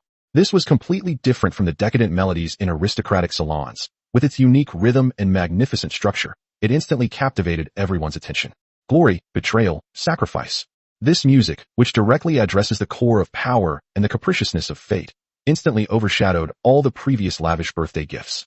The guests stood there, mouths agape, speechless. The noble ladies clutched their hearts, their eyes gleaming with the shock of the moment. Even the well-traveled Governor Aubrey put down his wine glass, his expression extremely solemn, as if he saw a microcosm of his family and even the entire empire in the music. He silently instructed his servants to use a magic recording stone to record everything in the hall. Mrs. Eileen had long forgotten the wine glass in her hand. Her gray eyes widened, and at this moment she finally understood that Rain was no longer the boy she remembered who needed secret comfort. Feyre narrowed her eyes slightly, seemingly surprised that this young man harbored ambitions she had never seen before. Victor's eyes were also somewhat complicated. This piece of music, given to him, was not meant to flatter him, but rather to interpret and even examine the family game he was in charge of. Everyone also saw the artistic heritage of the Villette family in Ren. For high society, artistic heritage is an implicit yardstick for measuring whether a family has truly entered the top ranks. Clearly, from this day forward, the Villette family will no longer be labeled as nouveau riche in the eyes of those ancient nobles, unless a member of their family can create a piece of music that crushes Ren. As the last note faded, a long, suffocating silence fell over the banquet hall. Rain slowly rose from the keyboard, turned to Victor, and bowed slightly. "This is a gift for you, father." After a long silence, Victor finally spoke, his voice slightly hoarse. "What an impressive piece of music. What's it called?" "Game of Thrones, father." Rain calmly met the old man's gaze. "Game of Thrones," Victor repeated softly, scrutinizing Ren once more. "Ren, I'm very satisfied." Locke and Carl frowned at these words, because all night, Victor had only told them, "I'm satisfied." The governor of the southern province, Marquis Aubrey, sat beside Victor, gently stroking the magic recording stone in his hand. "Mr. Rain, I wish to present the piece you just played to Her Majesty. I believe Her Majesty would be pleased to appreciate such a thought-provoking masterpiece."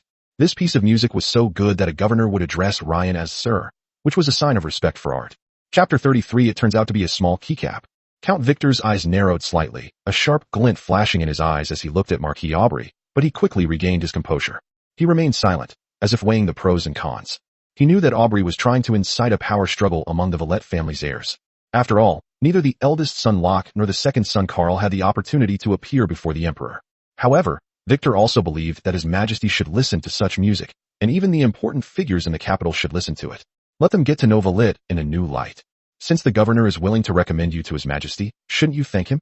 At this moment, Victor directly agreed on behalf of Rain and looked at his youngest son. "Rain, thank you for your kindness, Governor." Rain understood that Victor's acceptance on his behalf was a tacit admission that he would also be regarded as a key figure in the family's development. Of course, Locke, whose name was written into the will, was still the first heir of the family. But before each nobleman dies, something always happens. For example, he loses his mind and decides to designate another son as his successor. Locke and Carl exchanged a glance. They were both legitimate sons, and no matter how fiercely they fought, they could not tolerate Ren, a son born out of wedlock. But while they were lost in their thoughts, Rain had already boarded a carriage and left the Villette Manor. Inside the carriage, besides Ren, Phil, and their two spirit pets, there was another special passenger. A white cat with heterochromatic eyes, its fur covered in a pure white, snow-like color with a pale blue sheen, like ice crystals. It has an elegant build, about the size of an average house cat, and is currently curled up quietly on a soft cushion. Its body emanated a visible chill, causing the temperature inside the carriage to drop several degrees. What is most striking is its pair of heterochromatic eyes. One is a deep blue like ancient ice, and the other is a silvery gray that seems to contain a blizzard. As soon as Ren glanced at it, a system notification appeared. Ding! Uncontracted female spirit pet detected. Frost Phantom Cat. Juvenile/early bloodline awakening. Rank: Silver. Star rating: 3 stars. Status: mentally exhausted, resisting being contracted. Future ultimate form: 9 lives goddess/winter cat-eared queen/frost order ruler. Recommended development path: 9 lives goddess/frost order overlord. Cultivation value: 8 stars. Maximum 10 stars. A spirit pet with an 8-star cultivation value and a silver 3-star value. Is this Feyre's dowry? But the cat seemed arrogant, giving Ren only a fleeting glance before turning its head away without any interest. This is normal, since although Rain is a female-killing contract master, he only has a fatal attraction to contracted spirit pets. As for spirit pets that haven't been contracted yet, they don't have a natural allure for Rain. This is a frost phantom cat, unique to the Northern Territory, Phil explained to Ren. Moreover, it's the most talented frost phantom cat discovered so far. But, even I, a gold contract master, haven't considered making a contract with it. I don't really like forcibly forming contracts with spirit pets. If even you can't handle it, releasing it back to the Northern Territory is its best fate. Rain glanced at the screen and realized that he had also interacted with Tulip and Vivian over the past 2 days. Before returning to the Southern Province, you have 10 points. But now, I have 70 points. Open the system store. Pet sex toys. How to advance and train your spirit pet. Spirit pet skill secrets. Spirit pet weapons and equipment. Pet food and medicine. Rain immediately opened the pet sex toys section and found something suitable for this aloof little cat. Catnip perfume, 50 points. Refined from magically cultivated catnip, it possesses an irresistible attraction to most feline spirits. After spraying, it can significantly increase a feline spirit's affinity and curiosity towards the user in a short period of time, putting it into a relaxed, pleasant, or even infatuated state, effectively reducing its vigilance and resistance. Synchronized heart-shaped ice chain, 70 points. A delicate necklace crafted from eternal ice crystals, with a warm, heart-shaped ruby set at its center. When worn, it transforms a portion of the pain experienced by the user when inflicting pain on their feline spirit pet into pleasure. Emoji cat teasing wand, 100 points. A seemingly simple cat toy that contains the power of rules. Using it to tease your feline spirit pet greatly stimulates its hunting and playing instincts, and quickly and steadily increases intimacy during the interaction. Each successful interaction, pounce, catch, subtly strengthens the spirit pet's sense of belonging to the user. When Ryan saw that he only had 70 points, what could he do? Redeem the necklace directly. Exchange, synchronize heart-shaped ice chains. 70 points consumed, remaining points, 0. An exquisite necklace appeared out of thin air in his hand. The chain is made of countless tiny, eternally unmelting ice crystals strung together, with a heart entwined in the center by countless intricate patterns.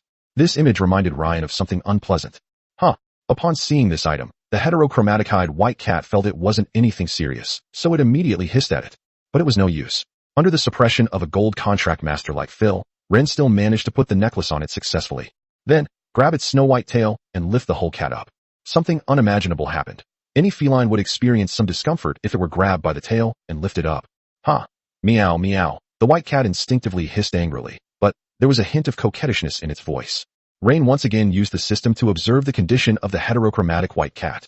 Current status, confused, sensitive, and showing initial special dependence on the host. Ryan casually tossed the cat to his feet, but to his surprise, it jumped right onto his lap. It even rubbed its head against Ren's arm, making gurgling sounds in its throat. It's just a little keycap. Ren's eyes showed disdain, but for some reason, the white cat became even more affectionate when it saw Ren's gaze. Meow-en, the white cat with heterochromia rubbed against Ren's palm while making a sweet sound. You're hopeless. Where did that aloof demeanor go? Ren let out a contemptuous laugh. Seeing this, Feyre could hardly believe it. Could this guy really be that charming? As expected of a female-killing contract master. Then I'll reluctantly form a contract with you. With a thought, Ren's mind flashed, and a silver light burst forth in the air.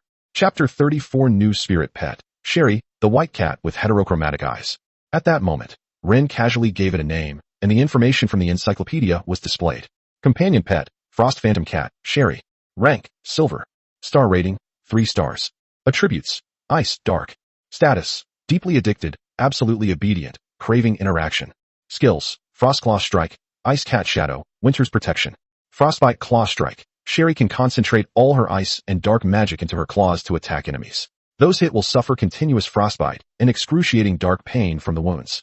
Ice Cat Shadow. Sherry's shadow is briefly activated by the infusion of ice and dark magic, allowing it to detach from her body for short-range movement and deliver a double attack to enemies. Winter's Sanctuary. Sherry will draw upon her surroundings to create an icy shield that not only absorbs damage, but also freezes enemies who are affected by water elemental attacks, whether they attack Sherry or are attacked by her. Accessories worn. Matching heart-shaped ice chain. Congratulations, host, on contracting a silver level 8-star potential spirit pet and gaining 500 points. Current points, 500. Another 500 points earned. Now I can even fix Christine's broken umbrella. This is a luxurious cat, but we don't know how good it is in actual combat. After accepting the contract, Sherry inexplicably wanted to get close to Rain. This time, Rain did not throw it away. As a female-killing contract master, Rain was well-versed in the art of harem balancing. If he favored one over the other, it would inevitably cause internal imbalance. He let the heterochromatic white cat rub against his arms, and now Rain was practically covered in spirit pets. On the left is a mermaid, on the right is a cat, and in her arms is a tulip fairy. When Tilipy grows up, I don't know what to do. Does this mean I'm covered in little accessories the moment I step outside? What will happen if I contract a fourth, fifth? Meow. Shirley kept purring, trying to please Rain. Vivian and Tilipy observed their new companion with some curiosity, but the cat seemed completely oblivious, making no attempt to greet its two predecessors. Now, it only has its master in its eyes. However, they wouldn't start arguing in front of Rain and Phil, both of whom are gold contract masters. But the future is uncertain. Inside the carriage, Phil watched with great interest as Rain petted the cat. She realized she had underestimated the allure of female assassin contract masters for female spirit pets. What's so good about it? But Phil wasn't a spirit pet, so she didn't know that once a spirit pet formed a contract with Rain, it could sense that even the scent emanating from him was intoxicating.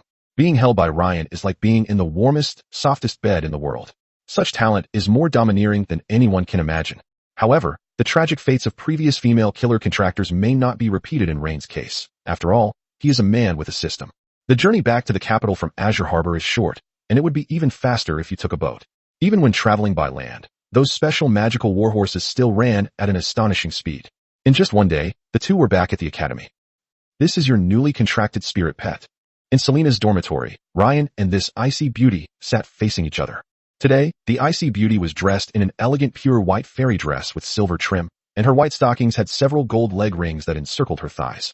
She crossed her legs gracefully, her toes, encased in white stockings, lightly touching the ground. To Rain's surprise, Selena's toes were painted with emerald nail polish today, gleaming with a lustrous sheen in the soft light of the side room. But it's clear that, in Ryan's opinion, Selena isn't particularly good at styling. Toenails in shades like deep red or emerald green look best when paired with thick black stockings, enhancing a mature and alluring appeal. And fair is one of the best among them. As for white stockings, you can leave them unpainted or choose light colors such as soft cherry blossom pink or pearl white. Of course, if we follow Selena's style and pair it with gold leg rings, then we could actually wear gold nail polish. Selena clearly hadn't noticed Ryan's gaze, as she kept looking at the white cat on Ryan's calf. When she finished speaking and realized that Ryan didn't respond, she raised her beautiful eyes to look at him and found that he looked somewhat ungrateful. A hint of surprise flashed in the icy beauty's blue eyes. Her slender eyes narrowed slightly, and her delicate brows furrowed. Ryan, it seems you're focusing on the wrong thing. A very faint blush, a rarity, flickered across that usually aloof face. Regaining his senses, Ryan quickly nodded. I'm sorry, Instructor Selena, I just thought your outfit today was very unique. The combination of white, gold, and emerald was quite impressive. No, its name is Sherry. Realizing something was amiss, Rain quickly stroked the white cat on his lap and introduced her to his newly contracted spirit pet. You are currently in the most important golden period of your life for learning. I know that at your age, cough. Selena coughed lightly, changing the subject. The hint of embarrassment in her icy blue eyes slowly faded, replaced by a cool and scrutinizing gaze. The combination of ice and water elements is quite nice. Selena used a tactic everyone uses, pretending to be busy in awkward situations. She picked up the coffee on the table and tasted it, commenting on Ren's spirit pet as she did so. Especially the Starlight Mermaid, a natural-born darling of the water element. And what else? The Tulip Fairy, with a secondary attribute of light, although it conflicts somewhat with this cat's secondary attribute of dark, but, never mind. Her words were fluent and professional, but her slightly reddened earlobes and somewhat hurried speaking speed revealed her inner turmoil. Finally, Selena decided to drop the pretense and slammed her coffee cup down on the crystal table. Anyway, I'm a little bothered by you staring at my feet the whole time. Ren thought to himself. I knew I couldn't escape it. This seemingly icy beauty is not as forgiving as she appears. As soon as she uttered those words, the aloof lady, realizing what she had said, covered her mouth. She seemed surprised that she would so bluntly express her dissatisfaction, which was completely out of character for her usual cool and reserved demeanor. Fine, forget I said anything. Selena waved her hand. I heard from Pepe that you played a piece that could be called epic at the banquet. Now I want to hear it live as your apology. You still seem to mind it. Rain felt a pang of anxiety, hoping that this icy beauty mentor wouldn't hold a grudge. The Pepe that Selena mentioned is, of course, Filtcepsh, their mentor. It's their nickname for each other. Chapter 35, almost got Selena. But Ryan wasn't surprised by Selena's request. Selena loved music, and the icy beauty had been practicing the piano ever since Ryan first visited her. It is my honor to perform for my mentor, Ryan said, rising gracefully with just the right amount of respect on his face. Perhaps, we can also get to know each other better and communicate more through music. Enough with the chit-chat. I want to hear it now. The icy beauty seemed to be throwing a little tantrum, her urging tinged with a hint of coquettishness creating a subtle contrast to her usual aloof demeanor. Ren was slightly taken aback. According to Christine, this icy beauty did indeed have a strong contrast. and it's something no one else has ever seen before. Yes, master. Rain walked to the keyboard and sat down, his long, slender, fair fingers beginning to dance across the keys. Selena had already put down her coffee cup, her icy blue eyes fixed on Ryan's profile, so focused and deep as he immersed himself in the music. She slowly closed her eyes, took a deep breath, and listened to Ren's performance. The coldness of power, the difficulty of making choices, the sacrifices behind glory, and the unquenchable fire of ambition are all accurately interpreted by this piece of music. As the last note fell like a crown, Selena opened her eyes again. Her beautiful eyes remained cool and serene, but now held an indescribable emotion. Shock, admiration, curiosity. Rain, you've shown me another possibility, a possibility that the elven race might have a different fate in the Taro Empire. Selena stood up, stroked Rain's hair, and said gently, "Good boy, perhaps, while teaching you the way of the contract master, we can also explore some deeper things. Music, history, philosophy, politics, the relationships and ways in which different races coexist on this continent." The icy beauty's voice was very soft this time, and her voluptuous figure emanated the natural fragrance of a mature, elfin woman. Of course, all of this is predicated on you resolving your own issues, such as your spirit pet, your graduation grades, and so on. Ryan's heart stirred slightly. Selena's words had gone beyond the scope of a normal mentor's care for a student. They were more like an invitation for an equal exchange. But before he could thank her, Selena posed a profound question. To create a Game of Thrones song requires extraordinary experience and insight. This doesn't seem like something a young man who has lived under the protection of his family for a long time, is unassuming and humble, and even had an affair with a widow, could easily do. Rain, your heart is lying. You are a man who craves power. Ryan never expected that Selena had even figured out his bank card PIN. How could she have known? The matter between Ryan and Eileen was never told to anyone else. Is this a woman's sixth sense? Did Phil sense something was going on between the two and then tell Selena? But even if they are best friends, is it necessary to reveal aristocratic scandals? Does she like me? In an instant, Rain had a bold idea. However, I'm not the kind of mentor who likes to pry into students' privacy. Seeing the surprised look in Ryan's eyes, Selena quickly explained, then gave him the order to leave. All right, I've seen the new contracted spirit pet, and I've listened to the music. I also forgive your rudeness just now, if there's nothing else. The great Miss Christie's once said that, according to her analysis, just kissing this icy beauty who always has a sour face would produce an incredible reaction. Before Selena's order to leave had even completely faded, Ren moved. Instead of bowing respectfully to take his leave as usual, he took a sudden step forward as he stood up. He reached out and wrapped his arms around Selena's soft waist, pulling her close to his chest. Selena's pupils contracted sharply, and her mind went blank for a moment because of this action that was completely unexpected and beyond the bounds of etiquette. Then, before Selena could fully react, he lowered his head and kissed her. Ugh, ugh. Selena's icy blue eyes widened in shock and bewilderment. Tulip, Vivian, and even the heterochromatic-eyed white cat seemed to be petrified. What's going on here? Young master, what happened to you? What happened to your face? As soon as Ren stepped into the dormitory living room, the blonde, gentle beauty, he, who was wiping a vase, immediately noticed the ambiguous lipstick mark on his left cheek. Ren wiped his cheek. It really was true. The beautiful woman moved gracefully to Ren's side. She didn't ask any questions or show any displeasure. Instead, she thoughtfully took out a handkerchief and carefully wiped Ren's face. After all, taking care of her master's image was also the duty of a personal maid. Ren was somewhat disappointed that Selena ultimately refused to take the final step, but he did manage to witness a side of this beautiful elven woman that was previously unknown to others. While Ren was lost in thought, Heya carefully wiped away the last trace of evidence, examined Ren's clean face, kissed it, and marked him anew. This is a silent declaration and also a gentle comfort. Seeing his considerate manner, Ren felt a warmth in his heart and immediately picked her up in his arms. What I didn't get from Selena, I'll take back from he. And so, the familiar, comforting fragrance emanating from he filled the air. The next day, Rain woke up feeling refreshed. The compensation he received in his gentle embrace the previous night had completely soothed the regret caused by Selena. After quickly finishing breakfast and giving the beautiful woman a good morning kiss before leaving, Ryan went out. The three of them arrived at the center of the academy square as summoned by Selena and began to accept the commission. As before, Selena didn't reveal anything beforehand, but simply reminded the three of them. This mission will also involve combat, so you guys, be prepared. The icy beauty remained aloof and ethereal, dressed in a simple white fairy dress, her silver hair cascading down her back, her icy blue eyes calm and undisturbed. However, when she sees Ryan, she quickly shifts her gaze elsewhere, with a deliberate distance. Of course, aside from Rain and Selena, Olina and Joanna were unaware of the hidden secrets. The group headed towards the Academy's teleportation array. While Olina and Joanna chatted amiably, Ren quietly approached Selena from behind and grasped her fair, delicate hand. Those hands were icy and soft, with incredibly delicate skin, and carried the cool body temperature unique to elves. Selena's eyes widened, and she struggled slightly. You, let me go. The icy beauty continued to stare ahead, acting as if nothing had happened, but her low, gritting whispers sounded to Rain almost like a spoiled child. Chapter 36 Taverns and Speeches. Selena hadn't expected Ryan to be so bold. The key point is that this bastard's fiancée is his best friend. How could he dare to do that? Traitor. However, Ren knew to keep a low profile. This wasn't indoors, and there were countless eyes watching outside. He did this merely to test Selena's attitude. Empire West. A region bordering neighboring countries, rich in resources, yet perpetually turbulent. Some areas remain in a state of internal strife.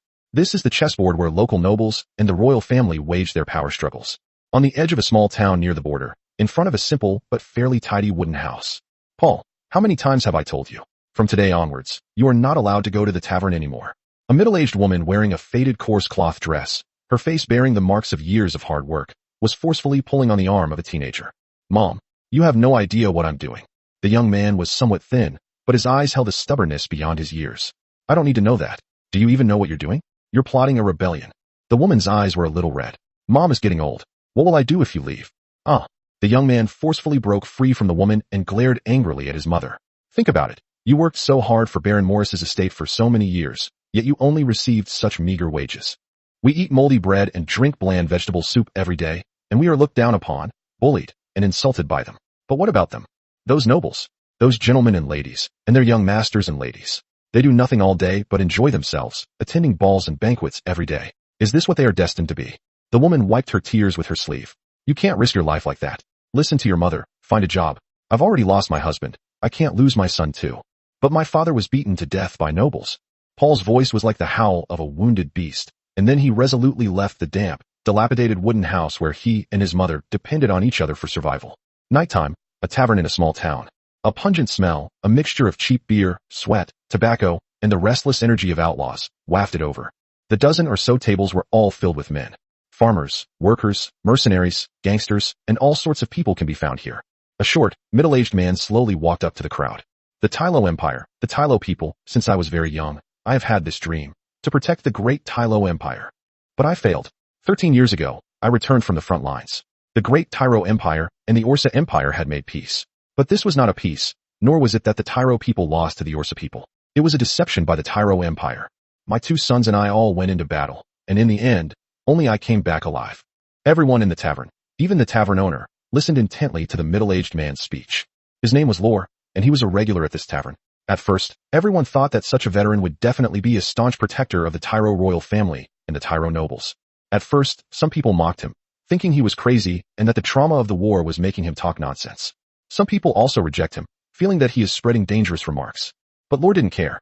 He was like a stubborn nail, standing on the stage time and time again, using his genuine pain and simple logic to express his unwillingness to accept defeat. And each time, he would receive sympathy, applause, and even a few copper coins and a piece of black bread from the other ordinary people present. So you should never underestimate him.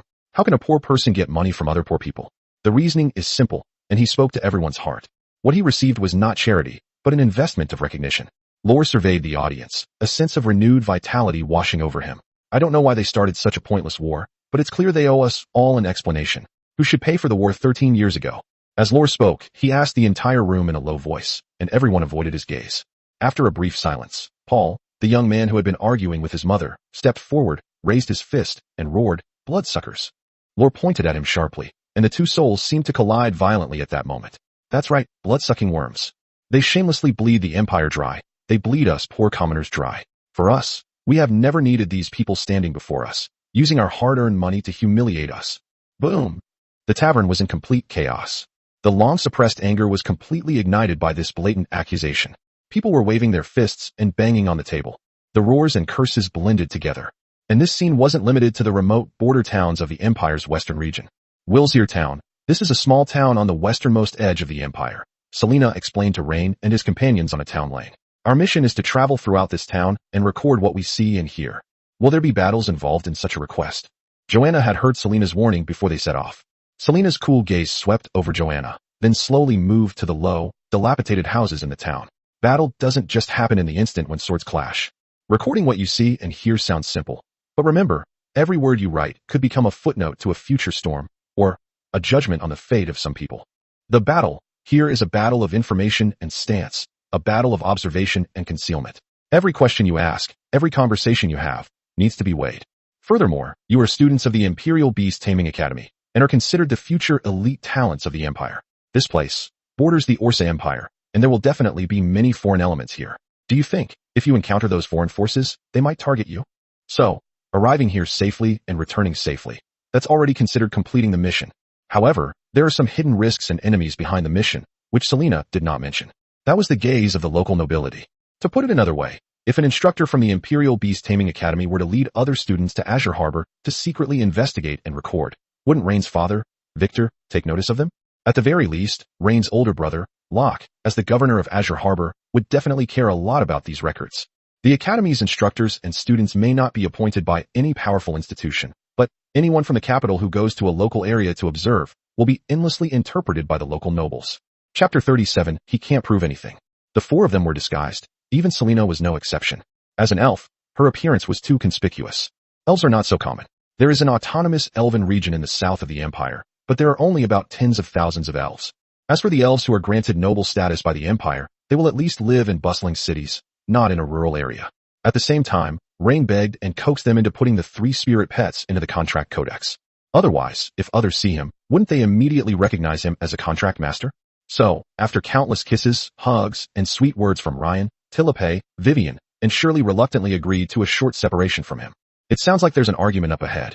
Olena, with her hair in a bun today, pointed to a dilapidated stone house in the distance. Selena nodded. We'll go take a look, but we won't interfere. After giving a grand speech at the tavern, Lore returned home the next day to find an old woman in a leather coat blocking his doorway. Old Lore, you haven't paid rent for several months. This place isn't provided to you for free. Old Lore remained calm and composed. I don't have any money right now. I'm still waiting for my pension. The old woman gave a mocking smile, laced with shrewdness and meanness.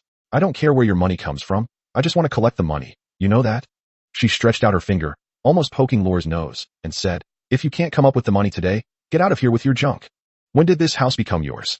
Lore suddenly roared. When my 2 children and I were fighting on the front lines 13 years ago, you weren't even there. This house was arranged by the Empire, by the Western Province, so that an old soldier like me could live here. The older woman seemed flustered, but forced herself to remain calm. What's wrong? Why are you so agitated? But even so, no one told you. This is free, right?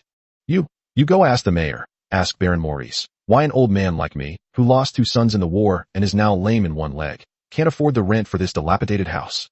It's because there are too many beasts like you. This is my house, and you're just an accountant for the Wisher Town Council. I want to ask you, under what pretext are you collecting rent from me? Do you have a land deed? What right do you have to collect my rent? Does this money end up in the town council's public account or in your own pocket? The old woman was stunned by the shouting. She gritted her teeth and said, I'm just doing what my superiors say. Anyway, if you don't hand over this money, how are we supposed to keep track of the accounts? Ren and the others were also observing all of this from the sidelines. Compared to Alina and Joanna's furious glares, Rain appeared calm and somewhat composed. That's just how the world is. He was just lucky to be born into a good family. Born into an aristocratic family, he had seen and experienced far too much. For example, among nobles, the most frequent topics of conversation, besides eating, drinking, having fun, and managing businesses, were how to make commoners more obedient. Both sides learned from each other and drew on each other's experiences. But Ren also knew that the fact that each class could seize certain benefits in society was, in a way, a sign that the regime of this empire was about to collapse. Selena was a shrewd woman. She knew what everything happening here meant, and she also knew that among her students were commoners and nobles, and that she herself was a member of the nobility. So she didn't say anything, nor did she let anyone speak. She simply had the 3 of them silently remember everything before she left with them. Old Lord could easily produce countless pieces of evidence and medals to prove that he lives in his own house and doesn't need to spend money. He can produce countless pieces of evidence to prove that his wealth was indeed seized by others through trickery and coercion. But he can't prove anything. Are there few people like Old Lore? No, there are many, even too many. Did Selena and Ryan not know? Of course they knew. How could they not know? However, as a nobleman, Ren will not make any statement on this matter. As an academy instructor, Selena is only responsible for teaching beast tamers and has no responsibility to teach these students. What attitude should she take when faced with such a situation? Perhaps silence is the best answer. Then, the group wandered around for a while. Emaciated children rummaged through garbage heaps for food to stave off hunger. A woman with a blank stare sat on the threshold, staring blankly at the empty rice jar. A jeweled carriage sped through the streets. The patrolling guards, hiccuping from alcohol, wandered around aimlessly. As dusk fell, the group arrived at a hotel, where a silence descended upon them. Selena looked at Rain. Tonight, you go to the Broken Axe Tavern in town. According to the quest, never mind, Your task is just to go there and take a look. Joanna looked at Selena. Teacher, what about us? Olina looked at Selena with the same confused expression.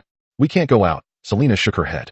In this kind of environment, even if a woman has the ability to protect herself, she can't wander around outside at night. Exposing our strength is tantamount to exposing our identities. And here, once our identities are exposed, the trouble will be much greater than you can imagine. This is not just a security issue, but also a matter of political acumen. Ryan nodded, picked up an old coat, and put it on, then walked to the door of the room. The door creaked open. Be careful. Selena's cool voice came softly from behind Ren. Ren nodded, and then his figure disappeared into the darkness outside the door. The streets of Wushul were even more deserted and desolate at night than during the day, with only the occasional rustling of debris in the wind. In the distance, the faint sound of dogs barking added to the desolation. Following the increasingly strong aroma of ale and the clamor in the air, he found the tavern called Broken Axe without much effort. All sorts of men crowded around the rough wooden table. He randomly picked a table and sat down casually.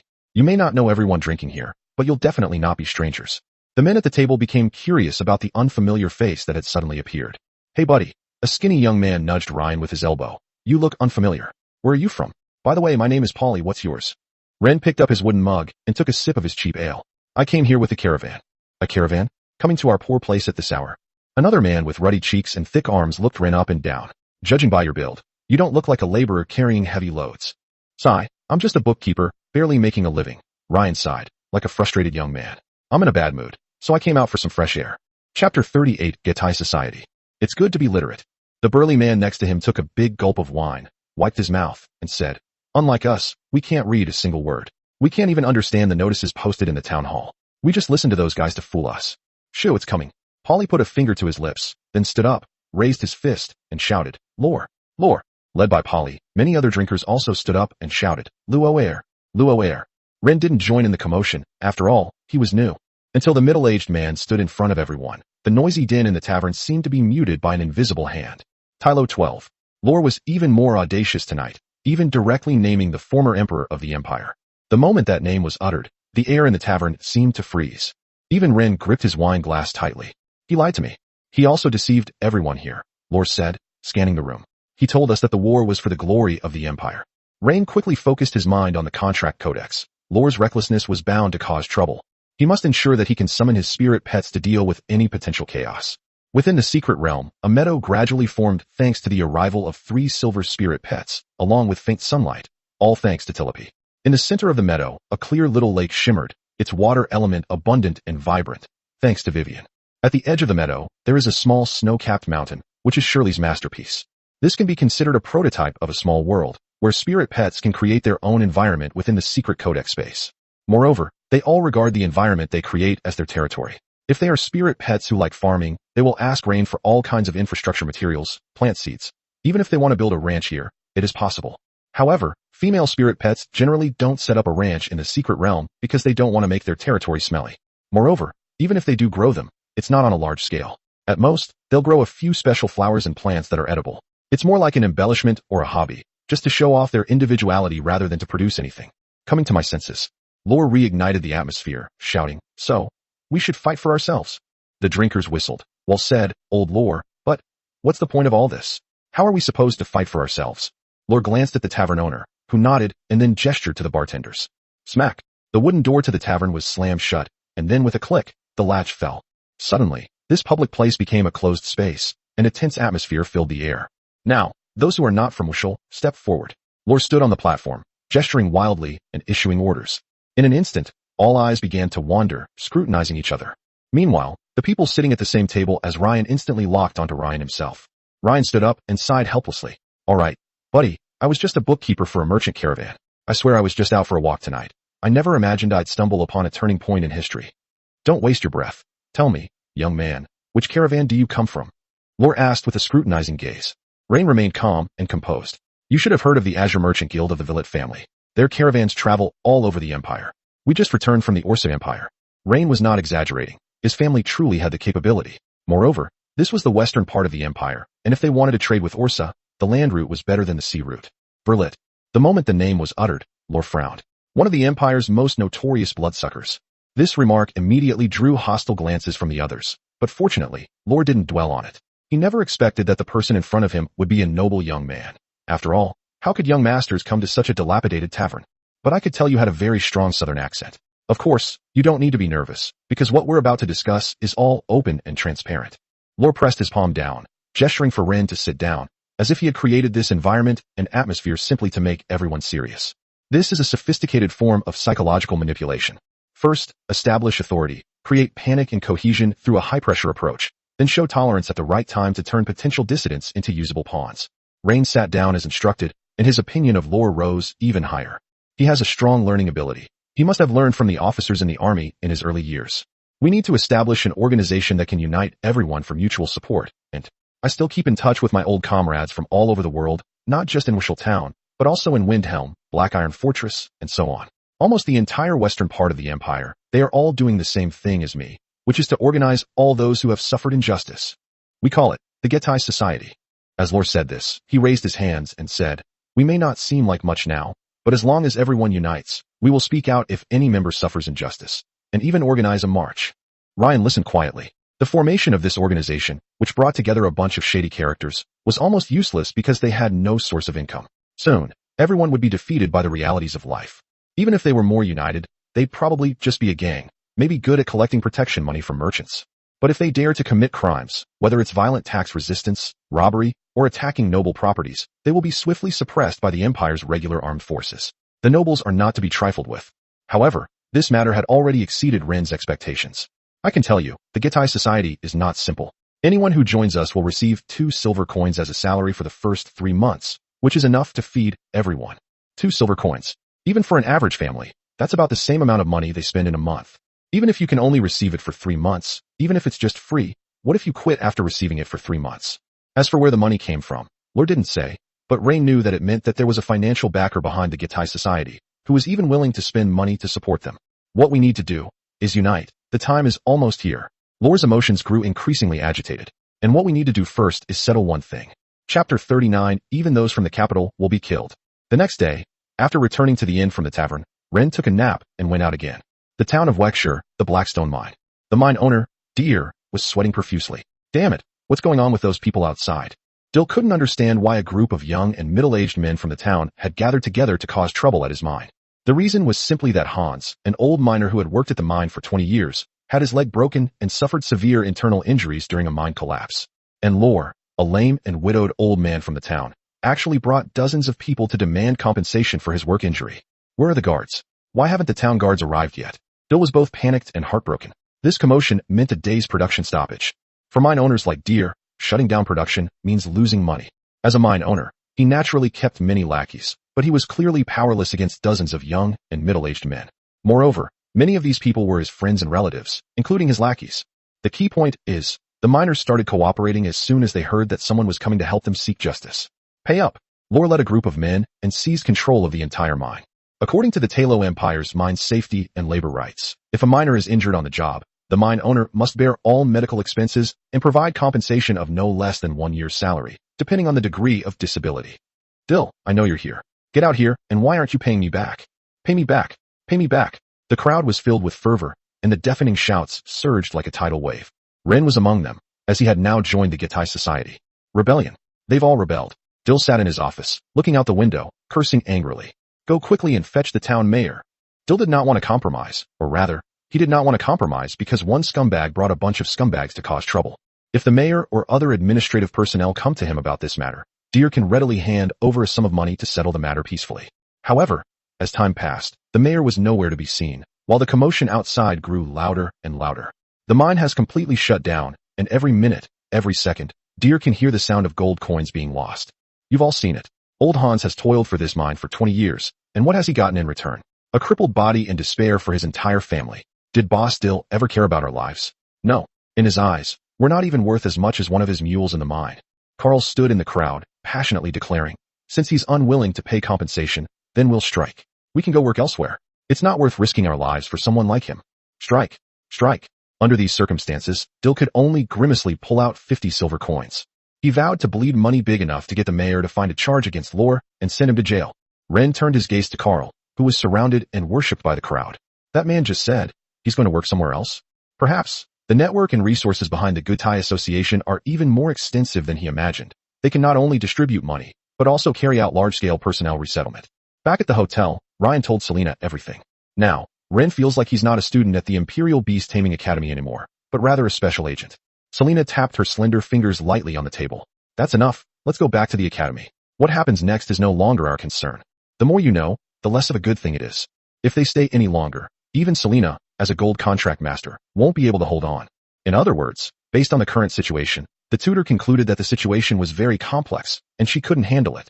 If they stayed any longer, they would no longer be observers, but participants. Rain is alright. After all, he has a powerful background, but as an elf, if Selena gets involved in the internal strife, it's hard to say what will happen. As for Joanna and Olina, as commoners, they were no different from ants in the eyes of other nobles. Even though they were students at the Imperial Academy of Higher Learning, they were no different from other students in the eyes of the local nobles. Baron Morris Estate. His territory wasn't the entire town of Wushul, but rather several nearby villages. Of course, in the entire town of Wushul, even the mayor didn't have as much influence as him. He was smoking a cigar in his study when he frowned at the butler beside him. You mean, those students from the Imperial Academy are getting ready to leave? Yes, my men saw them heading towards the provincial capital, Cheshire. Have you investigated what their request was? And what have they been doing in town these past 2 days? Baron Maurice had a long white beard, which he was slowly combing with his fingers. His slightly cloudy eyes gleamed. The butler, clearly well prepared, immediately reported. Based on information gathered from inns and taverns, their commission appears to be a routine regional ecology and community observation, but they've been very discreet about the specifics of what they've done. However, that blonde boy has been getting quite close to Lore's group these past 2 days. Some people even saw him in the crowd causing trouble at the Blackstone mine. He's very close to Lore. Morris chewed on those words, finally exhaling a cloud of smoke. Then he can't be kept. We don't need to worry about the others, but that kid knows too much about this place. You mean? The middle-aged butler's face twitched. That's from the capital. Kill anyone from the capital. Baron Morris slammed his cigar down on the expensive mahogany table. Just a student, dying in the wilderness of the Western Empire. The bandits, the monsters, the Orsers, even those damned mobs here. Who couldn't be the murderer? Selena, Rain, and the others used the Academy's teleportation array to travel to Cheer City, the capital of the Western Province, and then to Wushul Town. Logically speaking, apart from the high-ranking officials in Cheer City, no one in this town should know their identities. But Maurice and the butler were fully aware of this. Maurice tapped his index finger repeatedly on the table. 3 students from the Beast Taming Academy, plus a gold contract master and 100 cavalrymen, are enough to keep them here forever. Even if we can't keep them all, as long as that kid is dead, there will be no way to prove anything. As for which family's young master he is, or whether he comes from a commoner background, I don't care, understand? The butler bowed deeply. Understood, sir. They will soon encounter a group of bandits. Chapter 40 The Power of the Golden Contract Master. Selena hadn't expected that the academic year supervisor would give them such a tricky task. That's right, this wasn't something Selena wanted to take on herself. It was directly assigned to her by her academic year supervisor. If it were merely a record of poverty and corrupt practices, even a riot by a group of people wouldn't cause any trouble. However, according to Ren's speculation, this rebellious organization clearly has a financial backer behind it. Who was he? Selena didn't want to know. She just wanted to get her 3 students back as quickly as possible. Nothing could be worse than encountering a noble rebellion. If so, it was when they were preparing to flee that they encountered a cavalry force of about 100 men.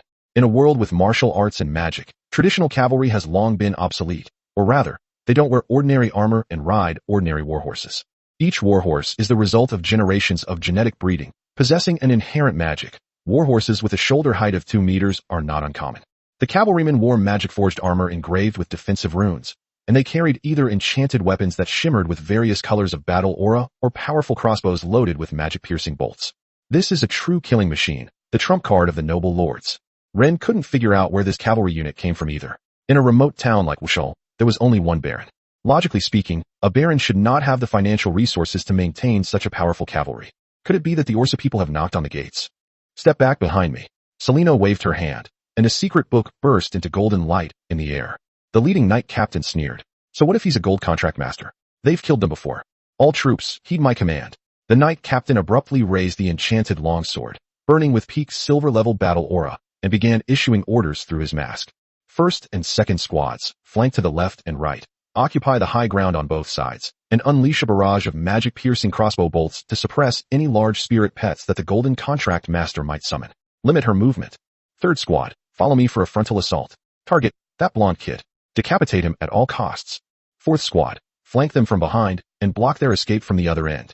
In an instant, the 100-man cavalry unit, under the command of its captain, sprang into action like a sophisticated killing machine. However, They clearly underestimated the value of a gold contract master instructor from the Imperial Capital Beast Taming Academy. They may have killed gold contract masters, but having one gold rank spirit pet and having several gold rank spirit pets both make one a gold contract master. Not to mention, Selena's companion spirit pet is the golden 9-star Holy Sound twin spirit butterfly. Little white, little blue. Selena's cool voice rang out. Initiate the attack. The white fairy butterfly began to vibrate its wings at a high frequency, emitting piercing sound waves that caused the warhorses to wail in sorrow. The blue butterfly stirred up a cold wind, and the surrounding temperature suddenly dropped. That wasn't all. Another golden 7-star spirit pet popped out of that golden secret manual. The 6-winged angel of cold light has 6 wings on her back and is nearly 2 meters tall. Her figure is upright and perfect. Her eyes are covered with white cloth strips.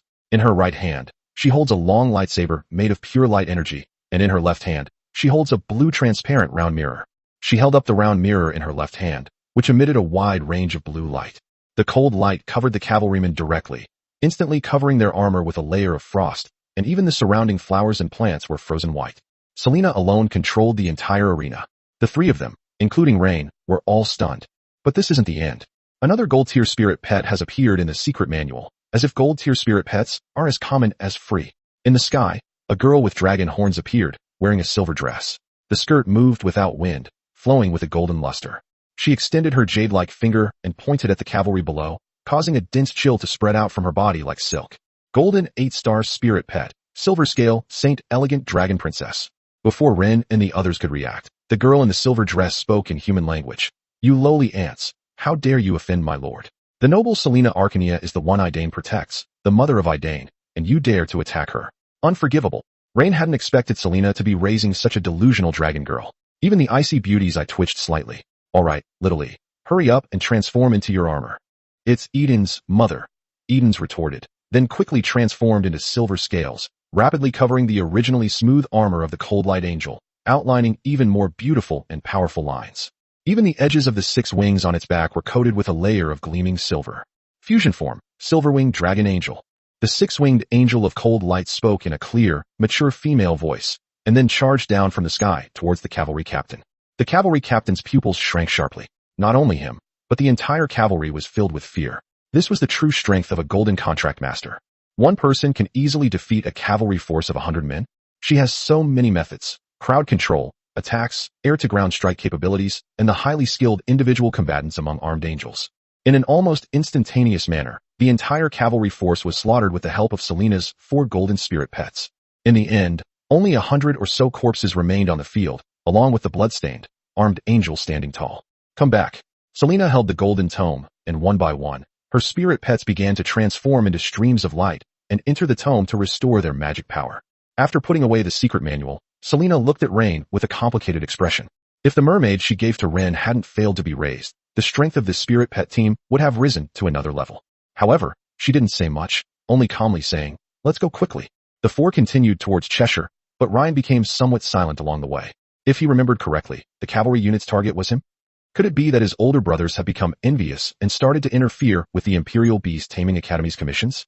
If it weren't for Selena, would he really be able to withstand his brothers who had lived for decades, or even centuries after he left the academy? This battle also allowed Ren to witness the true strength of the Golden Contract Masters. When they did make a move, it was a coordinated effort from all aspects of the entire team. Moreover, they are 4 talking, high-star gold spirit pets. Mentor Selena. As the 4 hurried along, Rain asked, "Is our mission complete this time?" Selena knew that Ryan wasn't asking about whether the commission was complete, but rather something more subtle. Chapter 41, Using one tiger to devour another. Upon hearing Rain's question, Selena pursed her lips. According to the explanation given to me by the academic year supervisor when assigning the task, this mission can be considered a failure. Because the mandatory requirement for the commission is a week of observation, but the mentors of the Research Association commissioned by the college should consider this at their discretion and give us the appropriate number of stars. Olina and Joanna only heard that their efforts hadn't been in vain, but Ryan caught Selena's unspoken meaning. This assignment wasn't something Selena herself wanted to take. It was directly given to her by her academic year supervisor. This further confirms Ryan's suspicion that his brothers couldn't wait to get rid of him after he had just returned home. And in such a treacherous way, even if he really dies here, it will be a wasted death. Using the Academy's commission mechanism, lure him to the chaotic western part of the Empire, and then have him eliminated by local nobles or rebels. Every nobleman's rise to power is accompanied by risks. They essentially live their entire lives under the shadow of assassination and scheming. Selena's team of students on missions also faces harassment from rivals, while Rain's pursuit of star points is met with interference from his family brothers. The group quickly traveled, passing through Cheshire, the capital of the Western Province, and then used a teleportation array to return to the academy. Back in the student dormitory, Ryan sat on the sofa and took a sip of red wine. He was certain that this matter was definitely related to his older brothers. Two bastards. Hatred between nobles doesn't necessarily require direct conflict, even though he and his two elder brothers had practically never interacted. He knew that Rain was in a bad mood. She was just about to comfort her little boy when she received news of the arrival of guests. "Young master, Miss Christie's has come to visit," the beautiful woman said softly as she approached. "Bring her in." Rain's face was expressionless. His mind was preoccupied with how to retaliate against his two brothers, or even simply make them disappear. "Wait, take her to the side hall to sit for a while." Ren's eyes gleamed as he ordered Hea, who was standing at the door. He then went straight into the study, picked up a quill pen, and prepared to write a letter to his elderly father. Of course, he wasn't going to complain, as that would be too undignified, and he didn't have any real evidence anyway. Nobles have their own methods of revenge. He sat down at his desk, spread out a sheet of fine stationery bearing the coat of arms of the Verlit family, and began to write. "To my esteemed father, Earl Victor Verlit, Lord of the Azure. It is as if we have met in person upon receiving this letter. I have recently returned safely to the college from the Western Provinces. This trip to the West left a deep impression on me. Poverty, filth, and riots permeated the entire western border. Everywhere were unemployed and lost people. The entire border was shrouded in a cloud of despair. This once prosperous place has now become a breeding ground for resentment and chaos, which is truly regrettable." At this point, Ryan paused slightly, revealing the true intention. "This makes me very worried about the future of Azure Harbor. Under your leadership, Azure Harbor is becoming more and more prosperous and vibrant. But, the stronger the light, the deeper the shadow. Especially during this trip to the west, the attack by unidentified armed cavalry made me even more worried. In Azure Harbor, could there also be an army that does not obey you? I have a suggestion for this, which is to establish the Azure Harbor Strategic Materials Tax Bureau. All food, weapons, steel, warhorses, ship supplies, magical ores, and other resources that may be useful to the army in Azure Harbor will be classified as strategic resources of the territory. The sale and transportation of all strategic materials should be subject to tax supervision, and each transaction should have a clearly identified number for the raw material supplier, place of origin, intermediary, and the funds and counterparties involved. The Strategic Materials Tax Bureau has the authority to set annual sales targets for each local vendor in the industry. If the target is met, a certain percentage of tax will be refunded. If the target is not met, taxes will be increased. Simply put, this is not only a tax agency, but also an intelligence agency. Who is buying weapons? Who is hoarding food? Where are the funds going? Which external forces are they connected to? These things can be clearly investigated by the Strategic Materials Tax Bureau, and tax increases can be imposed on merchants who engage in illegal buying and selling. If you sell that much, we'll refund a portion of the tax. If you can't sell it, then it proves you're not good enough, or you're doing business behind the scenes.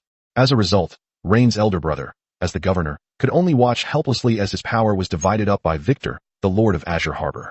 As the president of the Chamber of Commerce, Carl, the second brother, and the entire merchant class he represented, became the subjects of strict supervision. They might have been doing many things behind Victor's back, doing them secretly, but with this organization, the two of them have to behave themselves. As for whether Victor will agree, Ren has no need to worry at all. This is precisely to consolidate his power while strengthening the family's control over the territory. Any ruler, especially one in his later years, is most concerned with personal power and personal security. If emperors would kill their own sons or fathers, wouldn't nobles do the same? This is called driving one tiger to devour two wolves. After finishing writing the letter, Ryan stamped it with the wax seal and then walked directly out of the study to the side hall.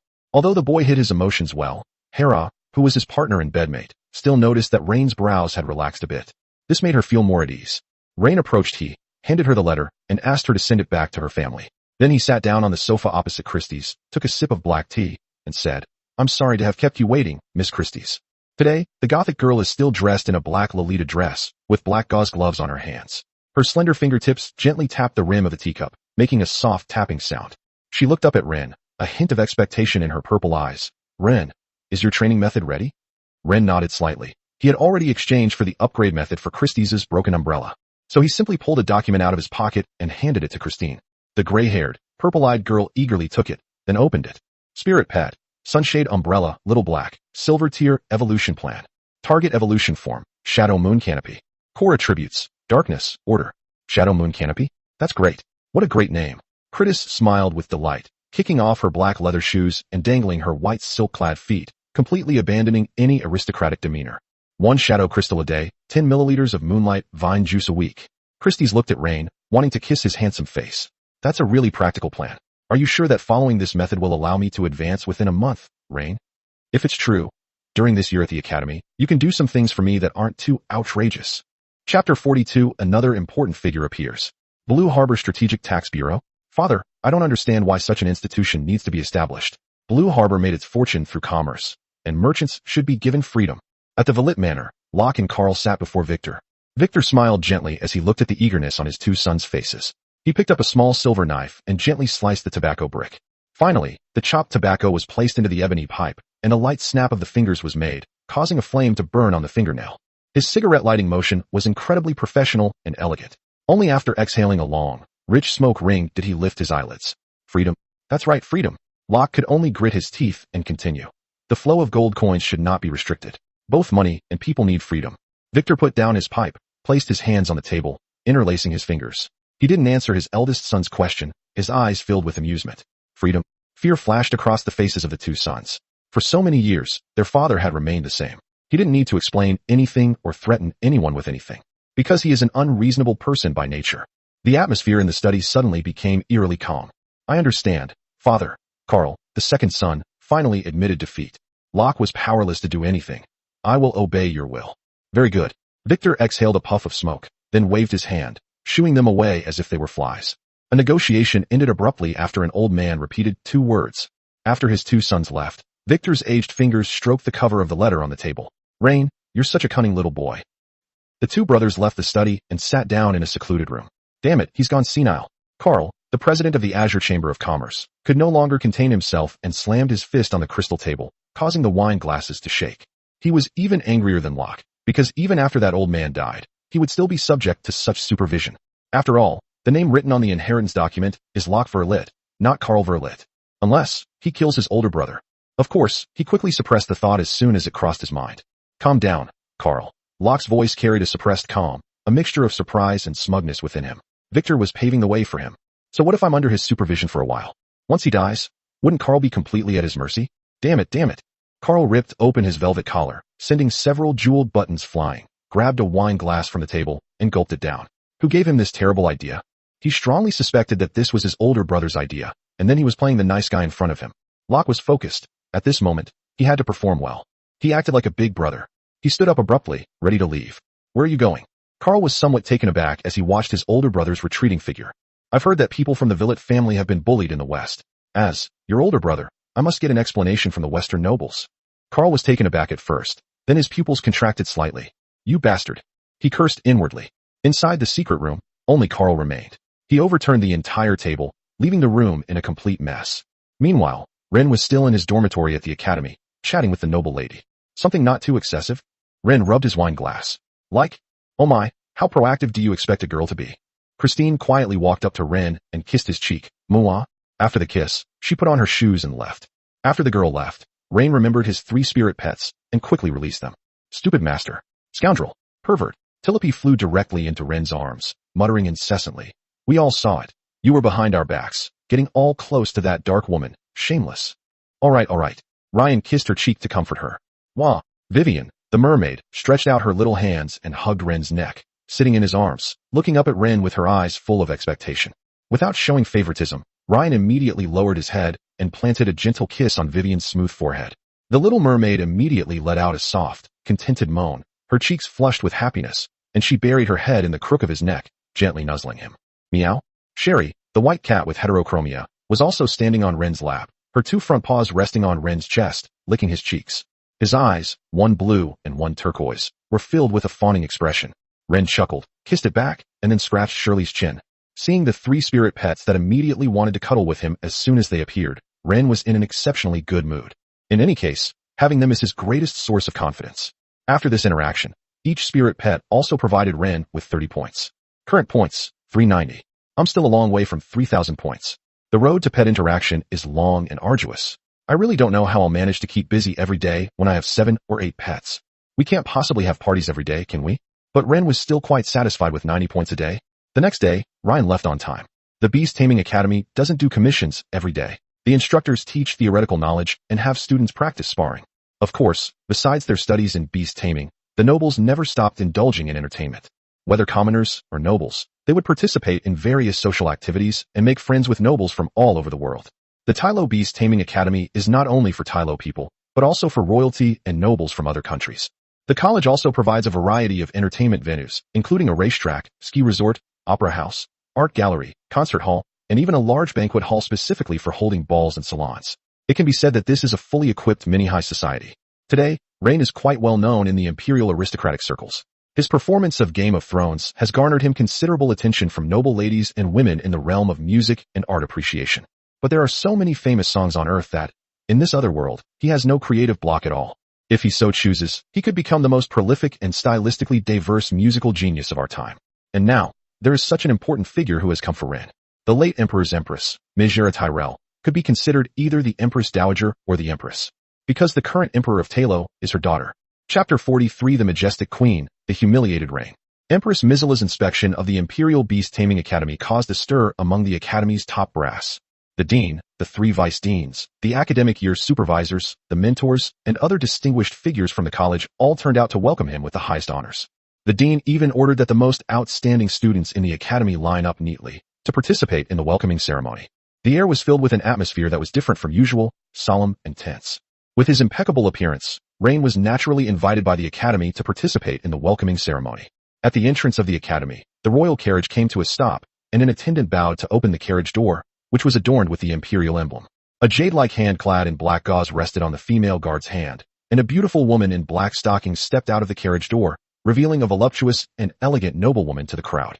She wore a deep purple palace dress embroidered with gold phoenixes, and beneath the hem were a pair of slender, beautiful legs encased in sheer black stockings. The scarlet high heels were adorned with black gemstones at the toe, concealing feet painted with deep burgundy nail polish, dangerous yet elegant. On her chestnut-colored hair, every angle of the diamond crown reflected a cold, sharp light. Queen Marcella had a perfect oval face, and beneath her chestnut bangs were a pair of deep, scarlet phoenix eyes, within which a golden six-pointed star pattern slowly rotated. Upon seeing the Empress appear, the Dean of the Beast Taming Academy, a beautiful woman of noble birth who was usually dignified and self-possessed, immediately stepped forward, gracefully lifted the hems of her skirt with both hands, and bowed deeply with a perfectly standard court curtsy. Your Highness's presence is a great honor for the entire Imperial Beast Taming Academy. May your Highness's glory forever illuminate the future of the Empire. The voluptuous Empress smiled gently, her wine-red lips curving upwards. No need for formalities. I've only come here to get some fresh air outside the palace. As soon as Queen Marcella finished speaking, a squad of palace guards dressed in jet-black armor and scarlet cloaks began to pour into the academy. Their movements were swift and orderly, without any unnecessary noise, only the sound of firm and powerful footsteps, as they systematically took over all the key passages, entrances and exits, and high points of the entire academy. It can be said that the security of the entire academy is now under the control of the Queen's personal guards. Everyone was awestruck by the Empress's aura and the imposing presence of the palace guards. Ren stood in the crowd and sighed inwardly. This is what a great person is like. This is the decent life he pursues. With every gesture, the masses bowed their heads, and the heavens and earth were cleansed. Your Highness, please follow me. The beautiful headmistress gestured invitingly. Mijala nodded and, led by the beautiful headmistress, walked slowly forward. The crimson high heels clicked crisply on the bluestone slabs, and the Queen suddenly stopped as she passed the line of students. She tilted her head slightly, and her scarlet phoenix eyes, which were swirling with golden six-pointed stars, locked onto Ren without fail. You. A simple word, yet it made everyone's hearts leap into their throats. Your Highness, Ren Verlit awaits your command. Ren quickly bowed, not knowing why he had been called upon by this beautiful woman. Selena and Phil were in the mentor team, their hearts pounding. Good child, come here for a moment. Fortunately, the Empress was not angry. She simply beckoned. Ryan immediately ran up and knelt down on one knee. The Queen extended her hand veiled in black gauze, and Rain quickly kissed the diamond ring on her finger. The delicate touch of the black veil and the hard, cold feel of the diamonds came at the same time, carrying a hint of the Queen's cool fragrance. Royal iris perfume.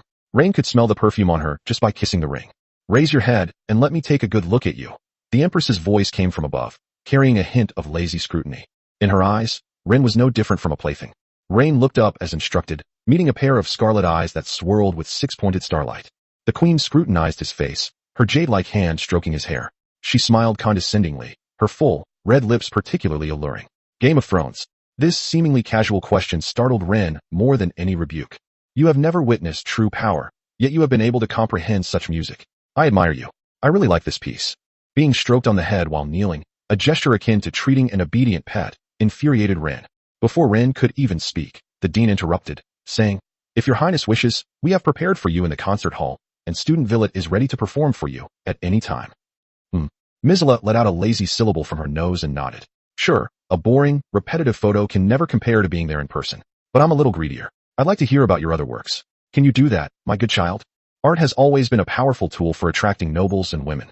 It is my honor to perform for you, your highness, and I am deeply grateful for your guidance. Besides Game of Thrones, I have some new inspirational pieces recently. Although they are not as mature as the former, I would like to present them to your highness and ask for your guidance if your highness would not mind."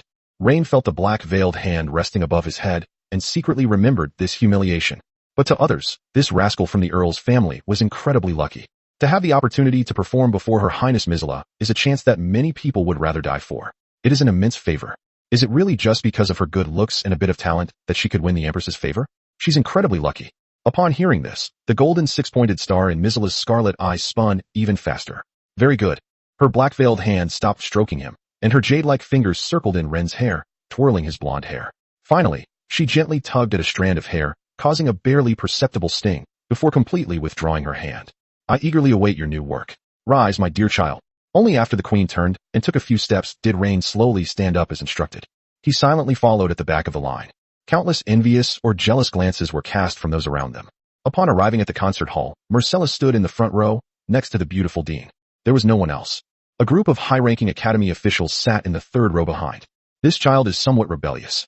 The Empress suddenly spoke, her voice not loud, but clearly reaching the ears of the headmaster beside her. She didn't look at the dean, but kept her gaze fixed ahead, her tone flat. It's like evaluating a minor flaw in a piece of porcelain. The dean hadn't paid much attention to Rain, learning more from snippets of conversation between Selena and Phil, but she knew how to follow the queen's lead. "Your highness is wise. Violet is indeed more opinionated than the average student. Perhaps this is one of the reasons why he composed works like Game of Thrones. Young people are always full of vigor." Upon hearing this, the Empress smiled noncommittally. "Sharpness? I like energetic children like this." Chapter 44 needs to be quick. I can't wait. The side door of the hall was silently pushed open, and Ren's figure appeared in the doorway. He first bowed to Mizela and the noblewoman on the stage, then sat down at the piano. As the Game of Thrones theme song began to play, Queen Marcella closed her eyes, her fingers resting on the armrest, tapping gently in rhythm with Ren's. Some of the students and mentors present had never heard of him before. They were surprised that this student, Ryan, who usually had a low profile, actually had such talent. The noble Lady Christie's beautiful eyes sparkled with excitement. This music, which carried a strong sense of destiny, was simply tailor-made for a Chinabu middle school syndrome girl like her. As the last note faded, the hall fell into a brief silence, which was then followed by enthusiastic applause. Many of the young ladies and noble women present blushed, their eyes fixed on the blonde boy on the stage. A good performance. Mizela's red lips parted slightly, and the entire room fell silent instantly. "Now, let me hear your other inspirations." Ren took a deep breath and, following the memory in his mind, his fingers fell. Moonlight Sonata. This is music that can move countless people to tears. Each of the three melodies contains a different emotional code. The first movement, a sustained slow tempo, with its gentle and profound melody, made everyone present feel as if they were witnessing his countless silent monologues during his time as the useless tulip prince. The second movement, Allegretto, features an elegant and slightly humorous melody. Finally, the art style suddenly changed. The third movement, an exciting allegro. The sonic storm swept through the entire venue. Christie's trembled with excitement, while Selena and Phil were utterly shocked by the rage deep within Rain's soul. As the last devastating chord fell, a deathly silence enveloped the hall. After a long silence, Marcella opened her eyes and began to lead the applause, and everyone followed the queen's lead in applauding. Finally, everyone's eyes, including Ren's, were focused on the most distinguished woman in the empire. A magnificent transformation of the soul. Mizera's beautiful eyes darted around. "Good child, what is the name of this piece of music? Tell me." "Your Highness, this piece is called Moonlight Sonata." Rain bowed slightly. "Moonlight," Queen Marcella repeated softly, her red lips curving into a meaningful arc. "But in the third movement, what I heard was not moonlight, but power, a kind of love that I felt was somewhat wild and intense, yet also cautious, trying hard to control, and yet unable to control itself." At this point, Marcella licked her red lips, a hint of excitement in her voice. Is this overflowing, almost all-consuming love meant for me? As Mizela thought this to herself, the six-pointed star in her red eyes shone even brighter. "Good child, the Imperial Beast Taming Academy is not suitable for you. You need a better platform to showcase your talents, such as the Imperial Academy of Arts." Upon hearing this, all the mentors present, including the dean, tensed up. Although the Beast Taming Academy doesn't teach music much, that doesn't stop the academy from using Rain as its flagship brand. Once Rain agrees, he will immediately leave the beast taming system and become the Queen's favorite artistic minister. Although it's regrettable that the Queen has snatched him away like this, they still hope that Rain will agree. It's not a hope, but rather that Rain will definitely agree, and he has no right to resist. Your Highness's kindness is deeply appreciated. How could Rain possibly transfer schools? He didn't want to be a court musician, even if it meant working in the palace. But, for me, music is like breathing. It is the exhalation and reflection of life, but contracting beasts, getting along with spirit pets, and leading them in battle, are the sources of my inspiration. A flicker of regret crossed Mizila's eyes. She stood up abruptly. Is that so? I'm very satisfied with your performance today. That's all. This perfunctory ending clearly angered her, and the noblewoman director quickly caught up with her. After the show, Selena looked at Ryan on stage with a cold face and said, "Come to my place." Ray nodded, knowing that the icy beauty was angry. They walked in silence, the only sound the echo of high heels and leather shoes on the ground. Stepping into Selena's elegantly decorated side room again, the atmosphere was completely different from before. The hall was filled with calming incense and Selena's cool aura. The icy beauty snorted and pointed a finger at Ryan's nose. Do you even know what you've done? Soon, news of this will spread far and wide. A student from the Imperial Beast Taming Academy has defied the Empress's will. Do you know what the consequences of this will be? Before Selena could finish speaking, Ryan grabbed her around the waist and kissed her incessantly chattering lips. The icy beauty's reprimand came to an abrupt halt. She hadn't expected Ren to be so presumptuous again. Inside the hall, only their breathing remained. How dare you? Selena tried to push Rain away, but she didn't really use her strength. When she finally got a chance to catch her breath, her voice tinged with shame and anger. You're incredibly audacious. Do you know what you've done? Ryan gently stroked her red lips with his thumb. Professor Selena, I know exactly what I'm doing. Whether it's rejecting Her Majesty the Queen in the music hall or kissing you here, you're going to get into big trouble. The icy beauty finally sighed, though her tone had softened. So what? Ryan chuckled lightly. At least I've proven to you that some risks are worth taking. This statement is extremely ambiguous, as if Rin rejected the Queen for Selena's sake. Nonsense. What nonsense are you talking about? You're Pai Pei's fiancé. A conflict flashed in the icy beauty's eyes. What does your choice have to do with me? Is it really unrelated? Ren approached again, grabbing her wrists and pinning her against the wall. Selena was trapped between the wall and his chest, a hint of panic flashing in her icy blue eyes. If I really go to art school, will you really not care at all? Who cares about these things? Selena's eyes widened. Here we go again. That damn bastard. Meanwhile, in a courtyard of the Beast Taming Academy. This is the residence prepared by the Dean for the Queen. Regardless of whether the Queen intends to stay overnight, from the moment she steps into the academy, there must be a place for her to rest. A night breeze rustled through the meticulously pruned magical plants. Mizila dismissed her attendants and sat alone by the fountain in the center of the courtyard. Her red high heels had been removed, and her beautiful feet in black stockings were casually touching the cool, flowing water in the fountain, creating ripples. She tilted her head slightly back, closed her eyes, as if reliving everything that had just happened in the concert hall. Ren's focused profile as he played, every movement he made during his performance, the wild soul within his music. Wild love, rebellious child, so energetic. She licked her red lips, and golden six-pointed stars spun wildly in her scarlet eyes. Finally, the string of reason snapped completely. Elsa, go, grab that bad boy and bring him here right now. I can't wait. I need to teach him a lesson right away. Chapter 45 Bad Kid, lie down. As soon as Mizila finished speaking, an emotionless female voice rang out from the air. Yes, Your Highness. Mizila slowly withdrew her feet from the water, a triumphant smile curving her full red lips. You can't escape, my naughty child. A naughty child like you needs to be taught a lesson. Ryan had just left Selena's place, and this time he still failed. But half of the anger had already dissipated. The 3 spirit pets were also in the dormitory, being taken care of by Hea. He let out a long sigh and walked along the path in the night, surrounded by the chirping of insects. However, just before he was about to return to his dormitory, a tall and imposing figure appeared out of nowhere and blocked his way. Elsa, the head of the palace guards, nearly 2.3 meters tall, wearing golden armor and a red cloak draped over her back, approached Ren, her cool, mature voice ringing out. Young Master Ren, His Highness requests your presence. As she spoke to Ren, her hand rested on the hilt of the sword at her waist, as if she were about to draw her sword if Ren did not agree. Knowing he couldn't escape, Ren had no choice but to obediently follow her. Upon arriving at a courtyard, Aisha did not lead him directly to the Queen, but instead led him around a long corridor to a bath filled with hot, humid steam. This is a private bath made of white jade, with precious magical petals and spices floating on the surface. Elsa instructed the servants to bring bathrobes to the bathtub. Give him a good wash. Several servants immediately stepped forward and began to undress Ren with swift but firm movements. Their voices were gentle and soothing. Please relax, young Master Ren. Ren could only let them wash him. Finally, after dressing him in a bathrobe, they took a black cloth strip and blindfolded Ren. Having lost his sight, Ren had no idea what was happening. Then, the head guard, Aisha's cool, mature voice rang out again. Don't ask about what happens next, and don't remove the strip of cloth. Like a puppet being manipulated, Ren was led forward by Aisha in complete darkness. After walking for an unknown amount of time and passing through several doorways, the scent of incense in the air seemed to have changed, becoming richer and more personal. Finally, all Ryan heard was the sound of a door closing. Aisha was gone. The air was filled with the scent of iris perfume. That was the scent of the queen. Rain had smelled it before. Standing there, Ryan had no idea what to do, until a jade-like finger with burgundy nail polish traced across his chest, then took his hand and led him forward. Naughty boy, lie down. The woman's voice carried a commanding tone that seemed to take it for granted. Rain fell backward, feeling as if he had fallen onto a silken bed. Then, a warm sensation came over me. 3 whole days. Rain had just returned to his residence. Heya took the ointment and applied it to the bite marks on Ren's neck. Young master, what happened to you?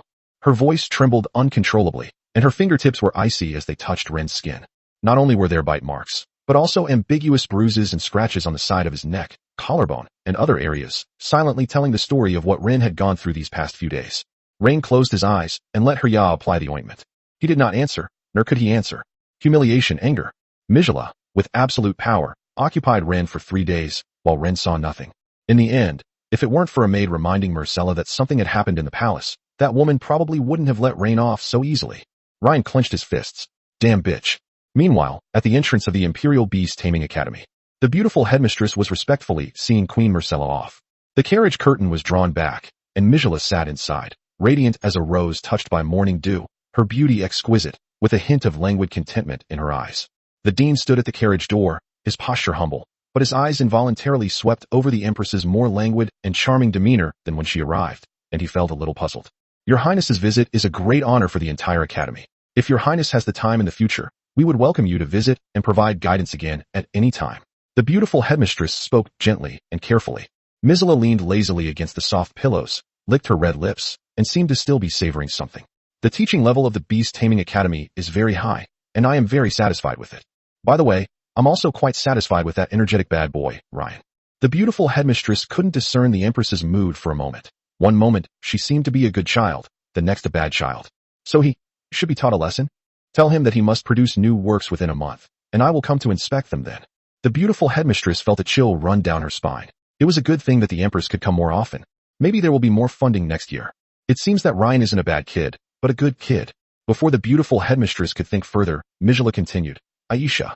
As soon as he finished speaking, the head of the palace guards immediately took out gemstones and rare tonics, and put them in a box. The beautiful headmistress was startled when she saw them. These were 2 very good things. The crimson dragon blood fruit and the dragon blood golden thread red obsidian inside the box emitted powerful energy fluctuations. Mijala glanced casually at the box of treasures, her red lips curving slightly. My naughty little rascal has worked hard these past few days and needs to nourish himself. This is a small compensation for his hard work, as well as a reward and investment in his musical talent. The beautiful headmistress accepted the gift with both hands and bowed to Marcella, saying, Vanessa, on behalf of student Rain, thanks your Highness for the gift. Very well, Headmistress Vanessa. Well then, this naughty child is in your care. Don't let me down. Yes, your Highness. Vanessa understands. The beautiful headmistress bowed again and saw the Empress off.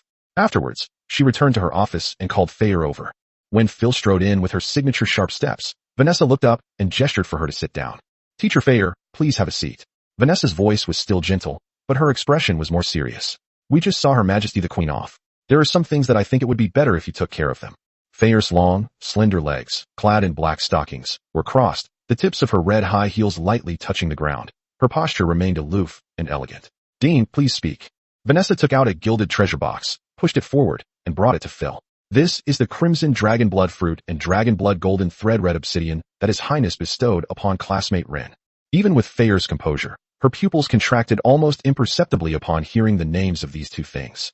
His Highness hopes that in a month, Rain will be able to create another masterpiece, Vanessa said with a serious expression. So, regarding his studies, as you know, an artist's creative process certainly cannot be disturbed by other things. You mean? Regarding the commissions and beast taming studies, we can put that aside for now. Of course, we will also give Rain a certain number of stars based on his efforts to ensure he graduates smoothly with excellent grades. Vanessa made this decision mainly because she wasn't worried about Ryan's future. Otherwise, if any other student had done the same, she would have scolded them for not studying properly. As for why they chose to talk to Phil instead of Selena, it's mainly because Phil is Rain's fiancé and also a tutor at the academy. As long as she agrees, Selena won't have any objections. Chapter 46. Phil. Ryan, your vision is too narrow. Become a little wild beast. You want me to give up commissions and wait for her to come and inspect my new work. In Rain's residence, he dismissed he and the other 3 spirit pets and sat opposite his fiancé, Phil. On the table was an exquisite treasure box. That's right, creation is secondary. The most important thing is to ensure that His Highness can see you whenever he visits the academy. Phil parted her red lips slightly, the red X pattern in her golden contact lenses looking at Ren. Selena has already agreed to this, which can be considered a special favor from the academy for you. Ryan knew that the 2 beautiful women were powerless to do anything about it, but surely they wouldn't be this cowardly? But in their view, what's wrong with getting closer to the Empress? She was one of the highest-ranking women in the Empire. Even if she spat on Ren's face, Ren could become rich because of it. As for what Ryan had gone through these past few days, Phil and Selena had no idea. Rain knew he couldn't keep defying the Queen. Otherwise, if that woman got angry, not only Rain but his entire family would suffer. Alright, I understand. But I'd like to know, if we serve our Empress well, ensuring she's completely satisfied every time she visits the academy, can we reach 100 stars? Since we can't resist, let's enjoy it. Even maximize its benefits. Ryan has a flexible bottom line. What's a year as a male concubine? Rain, you probably don't know what kind of incredible wealth you've stumbled upon. Your perspective is too narrow. Phil, Rain's fiancé, said with a hint of exasperation. That's the Empress. Do you know that? Even if you risk your life to get 300 stars, it will only be in the hope that the royal family will grant you the title of Baron. But if you can satisfy the Queen within this year, it will become your most irreplaceable political capital throughout your entire noble career. If Her Majesty the Empress is in a good mood, bestowing upon you a Baron or Viscount title is just like casually throwing out some pocket money, isn't it? Besides, even if you aren't granted a title, who wouldn't want you when you return to your hometown? At this moment, Phil spoke with utmost sincerity. Even without the support of the Valit family or the Tsepch family, many noble families will definitely want to recruit you in the future. You're an expert in knowing what the Queen likes to eat and drink, what her hobbies are, what she does every day, and what she dislikes. Even if you told me about this experience, it would be terrifying. I am not very talented, but when I was studying at the Imperial Beast Taming Academy, I was favored by the Empress and summoned by His Highness on several occasions. We had in-depth discussions on music, art, and the philosophy of life. Who said you didn't want you? This advantage is something no one else can achieve no matter how hard they try. This golden layer is something no one else can apply. That woman is the current Queen of Tyre, the biological mother of His Majesty King Tyre XIII. Phil became more and more agitated as she spoke, and finally pulled Ryan into her arms. Darling, trust me, everything will be alright. Anyone else can hurt you, but would I? Held in her arms, Ryan could feel the silky smoothness of her fabric and her warmth on his cheek. I understand. That's right. Phil bent down and kissed Ren. Rain nestled in Phil's arms, holding her head, his fingertips unconsciously twirling a few strands of her dark hair. This posture carries a strange intimacy and dependence, as if he really is a boy who needs the comfort of an older, wealthy woman. Alright, stop being so coquettish.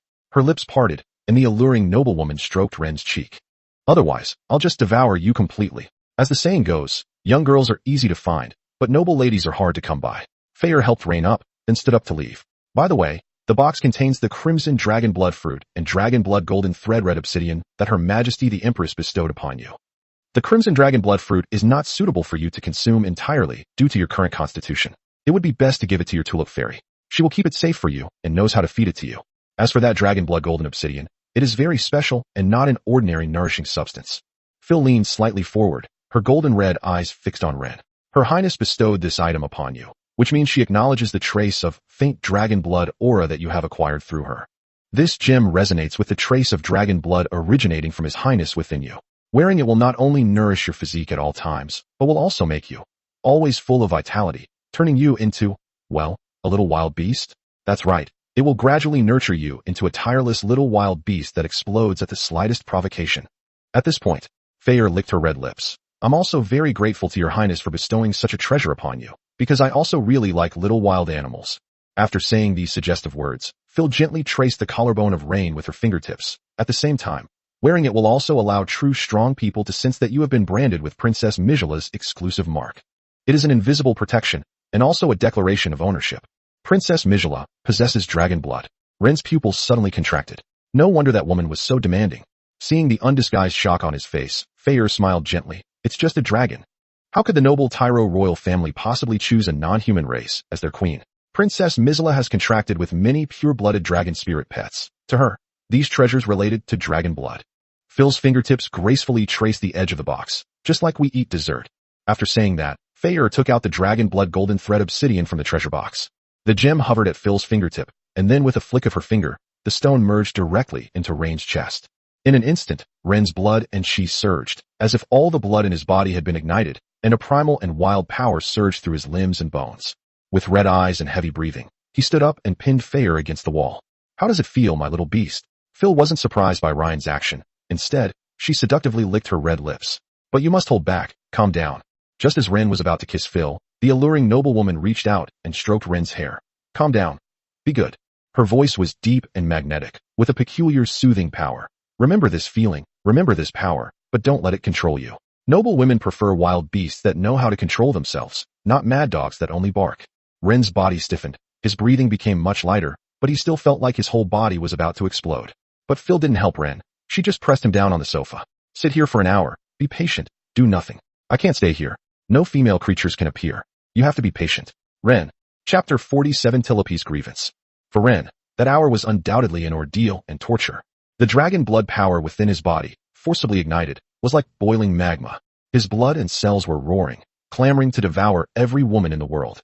He yearned for catharsis, for destruction, for the most primal conquest and fusion. "Fire, you slut, you idiot, why did you leave?"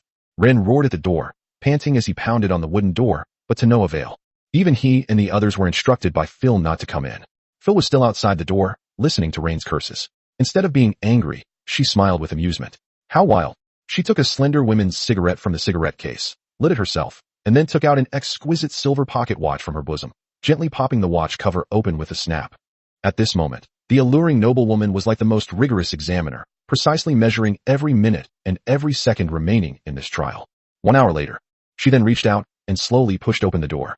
The once tidy hall was now a mess, with everything that could be smashed being destroyed by Ren, and the expensive sofa was also torn open with great force. And Ren simply collapsed and fell asleep on the shabby sofa. Phil came to Rain's side and licked her red lips.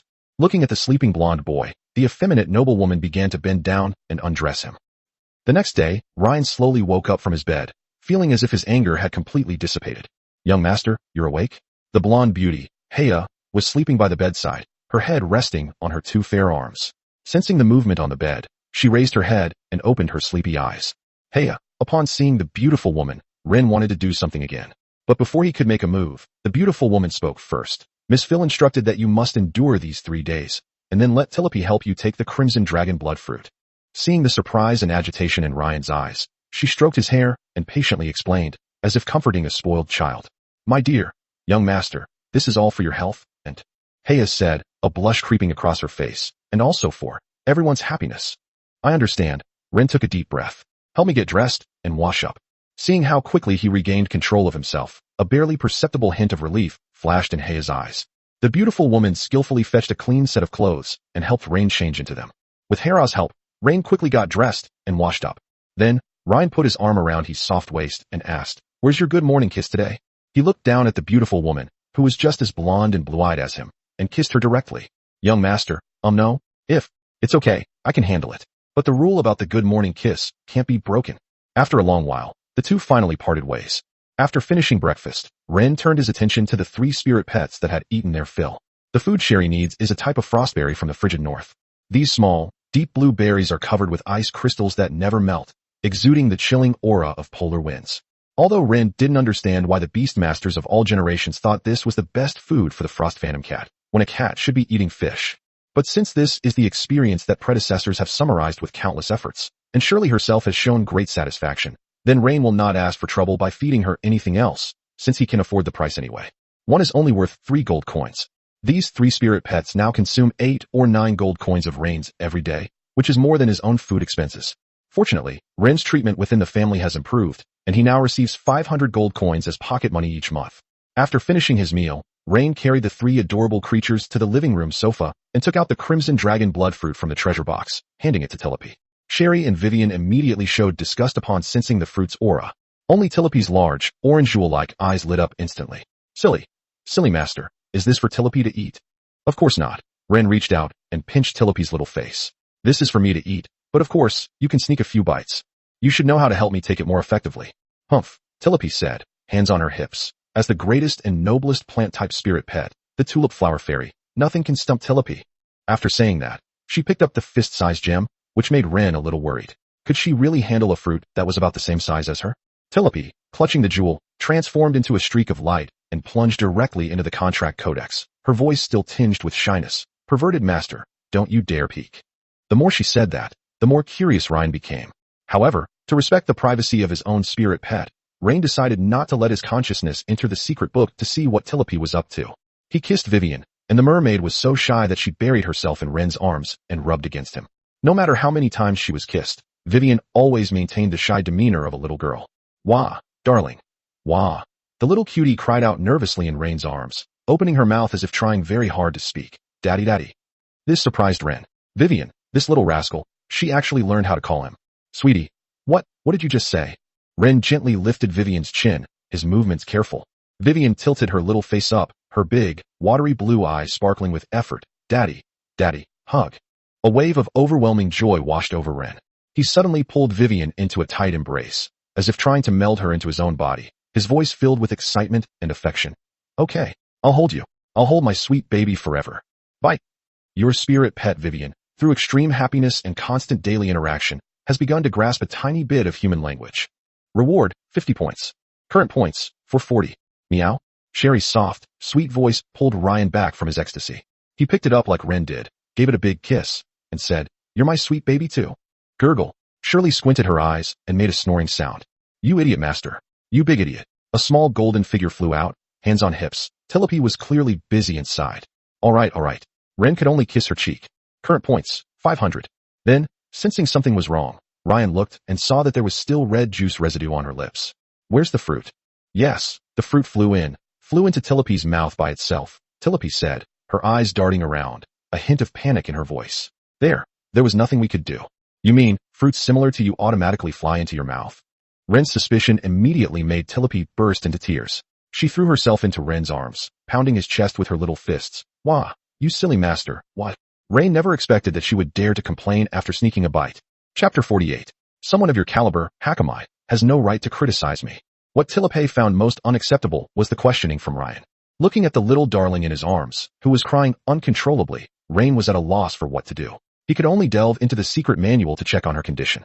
Companion spirit pet, Silver Tulip Fairy, Tilipy. Rank, Silver. Star rating, 4 stars. Status, extremely aggrieved, yearning for comfort from its owner. Skills, Enchanted Petals, Absolute Parasite, Golden Guardian, Spirit Absorption, Flower Edict. It's been upgraded. It was originally a Silver 3-star, but now it's a 4-star? But what does it mean to feel wronged? Could Ryan really have wronged her? Ryan touched her little face. Okay, you've eaten it. I'll just make you another one later. But Rain's comforting words did not immediately stop Tilipy's crying. Instead, she cried even harder, her little body trembling in Rain's arms, her golden petal wings drooping. It wasn't until Ryan gave her a series of kisses and hugs that she finally calmed down. Finally, after Tilipy's explanation, Ryan understood everything. It turns out that the crimson dragon blood fruit really did fly into Tilipy's mouth.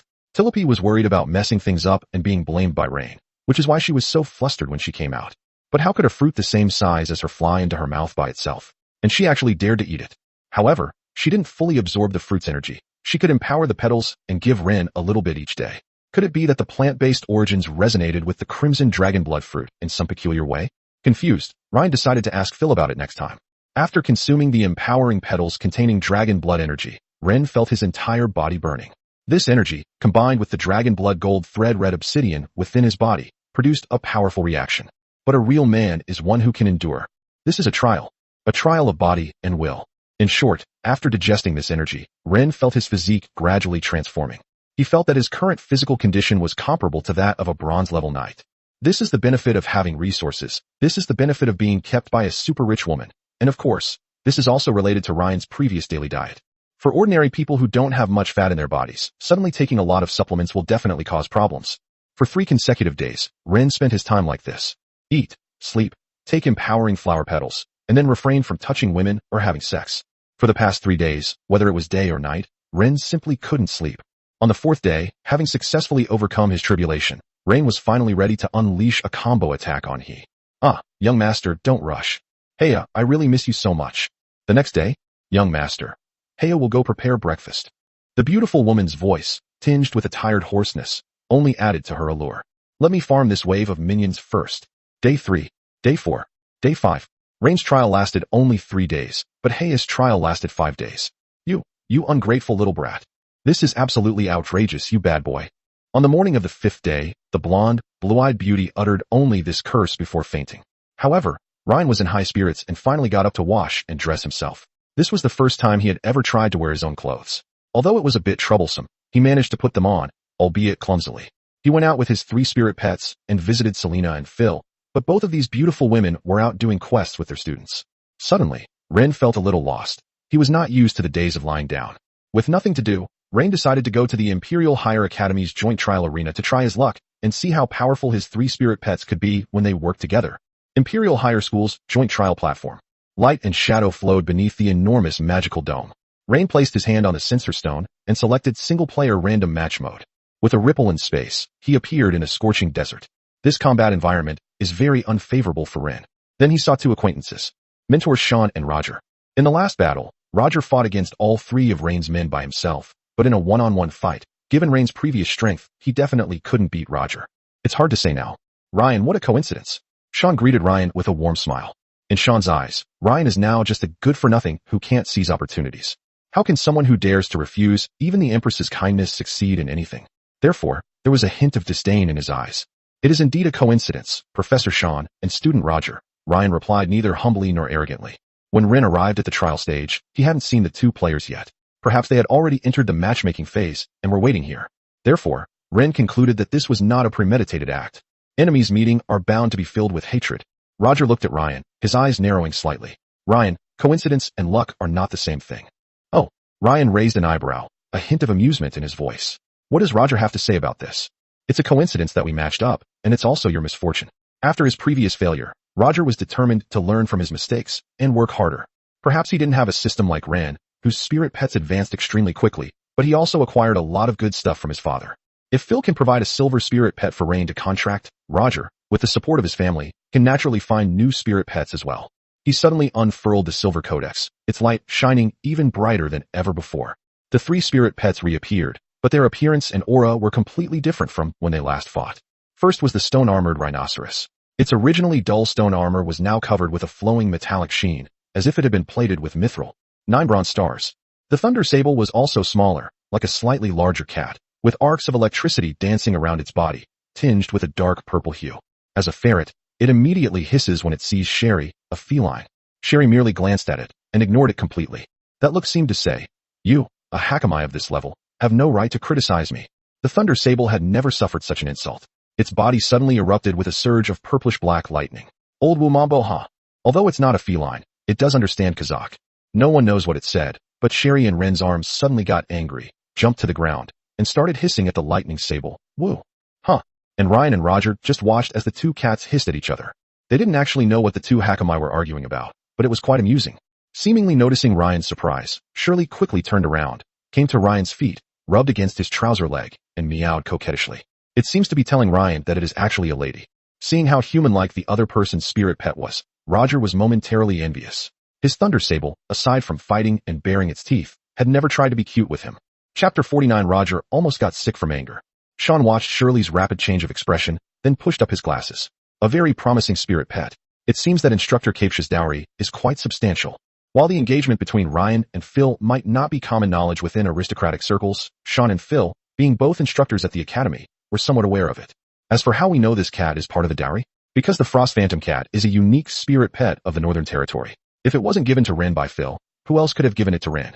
Mr. Sean, you flatter me, Ryan replied, bending down to stroke Shirley's chin, and the little girl immediately let out a satisfied purr.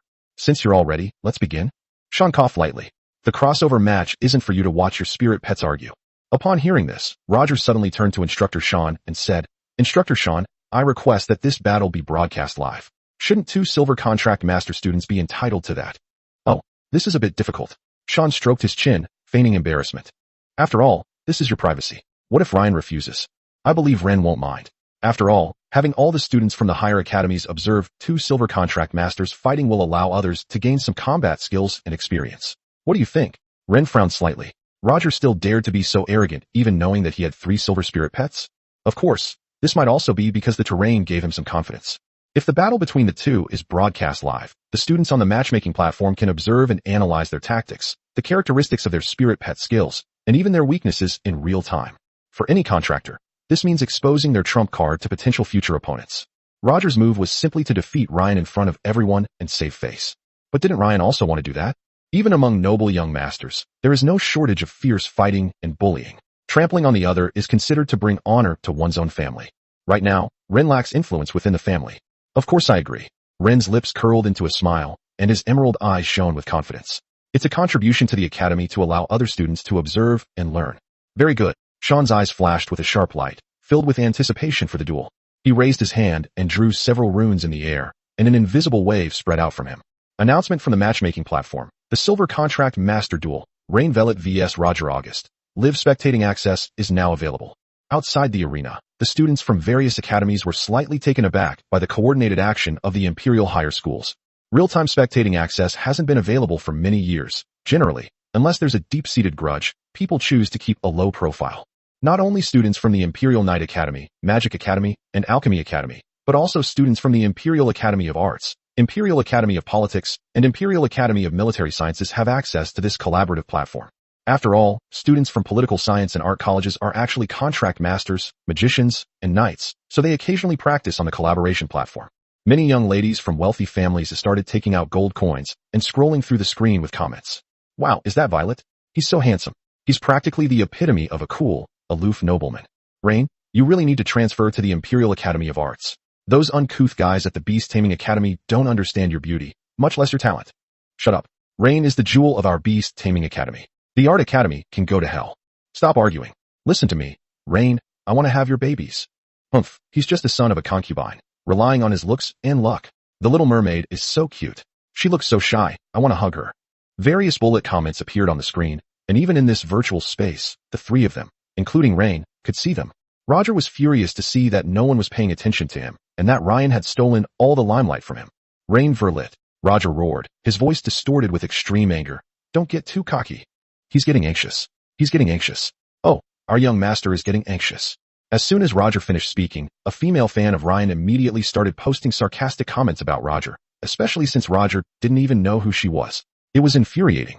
Calm down, Roger. Sean coughed lightly, reminding Roger. Now, I declare the battle begins. Roger realized he had lost his aristocratic composure and quickly composed himself. Stone-armored rhinoceros, charge. Roger gave the order after taking a deep breath. The stone-armored rhinoceros let out a deep, angry roar, its thick forelegs raised high, enveloped in a heavy, earthy yellow light, and charged fiercely towards Ren with immense force. Even Ren couldn't do anything about this big, strange-looking creature. Even though Sherry is a silver-rank battle spirit pet, she is no match for the stone-armored rhinoceros in a head-on confrontation. Tulip, activate, Golden Guardian. Rain quickly sorted out his thoughts.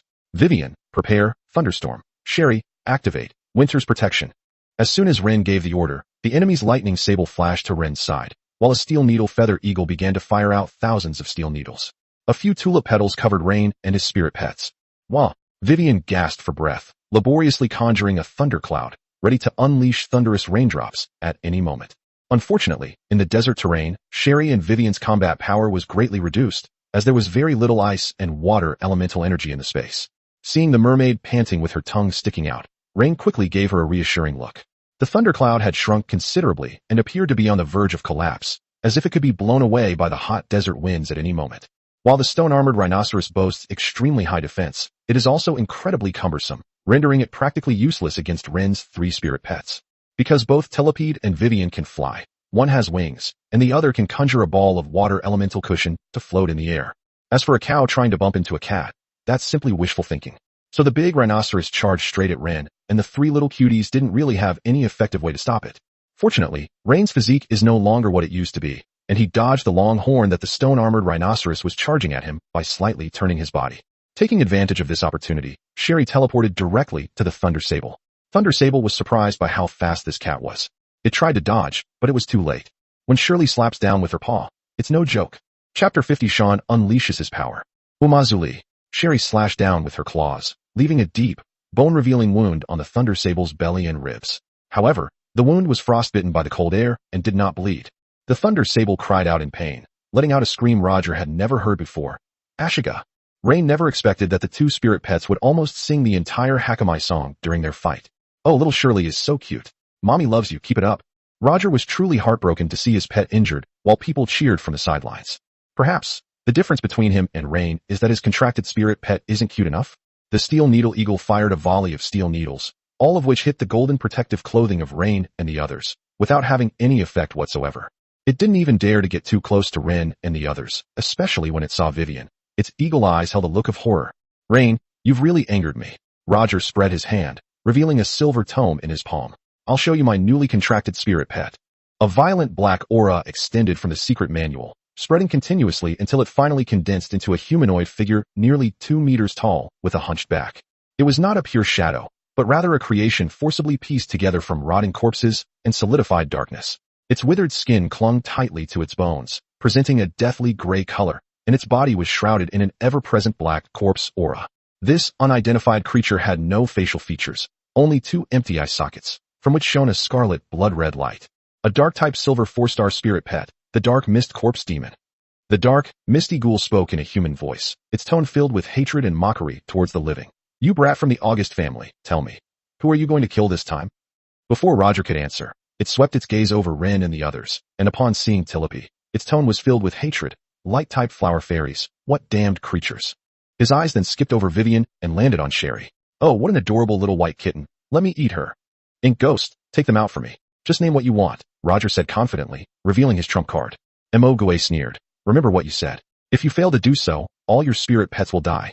After saying that, its body, which was made of corpse parts and black mist, suddenly exploded and turned into a black corpse aura, which merged into Roger's steel needle eagle body. The steel needle feather eagle immediately let out a miserable cry. It desperately flapped its wings in an attempt to escape, but the black corpse energy was like a bone-deep infection, instantly enveloping it completely. Then, the steel needle feathered eagle, its body emanating black mist, swelled up, and its sharp eyes emitted a scarlet light. Possessed by a corpse demon, corrupted winged demon bird. Possession-type spirit pets. Ren had seen it before. For example, Selena's silver scale Saint Ya Dragon Princess, which could transform into armor and possess a spirit pet to enhance its defense and combat power. The corrupted winged demon bird flew in the air and suddenly flapped its wings. This time, they were no longer pure steel needles, but countless feathered arrows entwined with black energy. These arrows containing corpse poison with corrosive energy. The magic that struck Tulip's golden guardian seemed to sizzle and emit black smoke as it continuously eroded it. Ryan's expression was grave. Roger was really using every dirty trick in the book on him. Fortunately, Vivian's star spirit Rain has an essence function that can purify these dark energies. Otherwise, Tulip's golden protective cloak would be useless. Before Ren could react, Shirley meowed and darted away like an arrow. It was incredibly fast, arriving directly in front of Roger, leaping lightly and extending its sharp claws. Roger had no time to dodge and could only watch helplessly as the cat pounced on him. Those gleaming, sharp claws were about to slice into his throat. I'm going to die? The thought instantly flashed through Roger's mind, and his pupils contracted sharply. Sean quickly reached out to stop him, placing his hand in front of Roger's neck. Uffed! Sean's golden hand was pierced through by Shirley's claw. Then, the little white cat was thrown by Sean and crashed directly into Ryan's arms. When Ryan saw Sean's scratched hand, the gruesome wound edges were wriggling with golden light. In the blink of an eye, the wound was completely healed, leaving not a single scar. Sean pushed up his gold-rimmed glasses, his expression calm and elegant. You're a sharp little guy. You win, Ryan. Duel ends. Winner, Ryan Wellet. Roger was still shaken and didn't dare to say anything arrogant about his ability to win, so he didn't try to argue with Sean. Healed instantly. Is this the power of a golden contract master? Sherry is so strong. She actually managed to break through the defenses of a gold contract master. More comments flooded in from the sidelines, making Roger clench his fists. From beginning to end, he had no presence at all. Even Ren himself didn't expect the battle to end so quickly. This little white cat was just too strong. Impossible. Who told you? This battle is over. The possessed steel-feathered eagle roared in defiance as it pounced on Ren, shouting, I'm going to eat this white cat. This is one of my few chances to advance to the gold rank. Stop. Mogoe, come back here. Roger was getting anxious. Although it was common for contracted spirit pets to disobey their masters, the battle was already over. If they continued fighting, it didn't matter if the cat, Rain, got hurt, but Roger would have a hard time explaining himself. Humph, you piece of trash, if it weren't for you. How could we have lost so quickly? Just as the ink ghost was about to approach Ren, the sand beneath Ren's feet gradually floated up and gathered into a giant hand, which directly grabbed the eagle's body. The ink ghost let out a sharp shriek, and the dense corpse energy surrounding the steel needle feather eagle suddenly exploded, like ink dripping into clear water, instantly polluting a large area of the air. Who told you? You could be so presumptuous in front of me. Sean snapped his fingers, and the ink ghost was pulled out of the steel needle voice's body by a giant hand formed from sand. Ugh! The ink demon let out an extremely shrill scream, its entire body twisting and contorting under the kneading of the large sandy hands. A mere silver ghoul dares to break the contract and defy my judgment. Sean pushed up his glasses, the lenses reflecting a cold light. It seems my student has been too lenient with you. As his mentor, I have to lend him a hand. Sean walked step by step toward Mo Gue, a golden tome floating above his head, radiating golden light. Finally, golden light condensed into a robe and a staff on his body. Chapter 51 Troublesome Rain. Sean's steps were steady and imposing. With each step he took, his aura became more solid. No, you can't do this. The ink demon struggled frantically in the giant sand hand, its scarlet eyes revealing true fear for the first time. My lord, I was wrong. Please spare my life. Rain, carrying his 3 adorable children, cautiously walked away. He had already witnessed the strength of the instructors at the Imperial Beast Taming Academy. Selena alone could wipe out a cavalry force of 100 men, so Sean's strength is probably not much different. Sean didn't say much, but simply raised his staff and pointed it at the ink ghost. Decree. Strip away.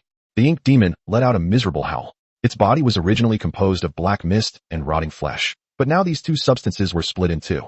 Oh my god. It completely shattered the spirit pet's form. Is this Sean's spirit pet, the mantra staff? Interesting.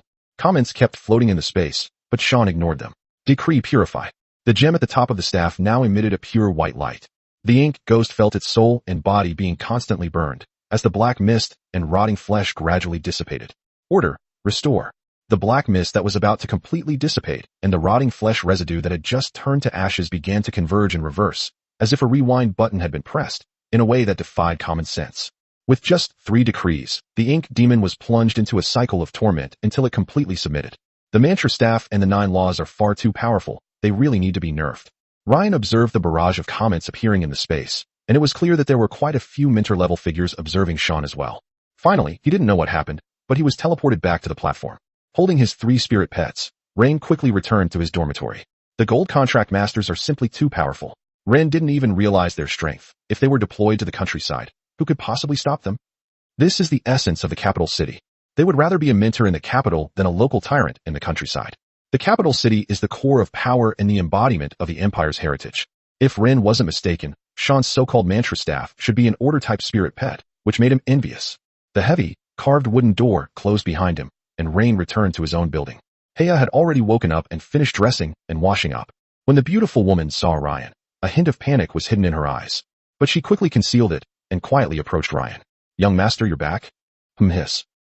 It wasn't until dinner that evening, when Rain couldn't hold back any longer, that he slowly spoke to the beautiful woman. Heya, you did a great job, and I'm very satisfied, but there's one thing. I find it hard to accept. Hearing this, the beautiful woman was startled.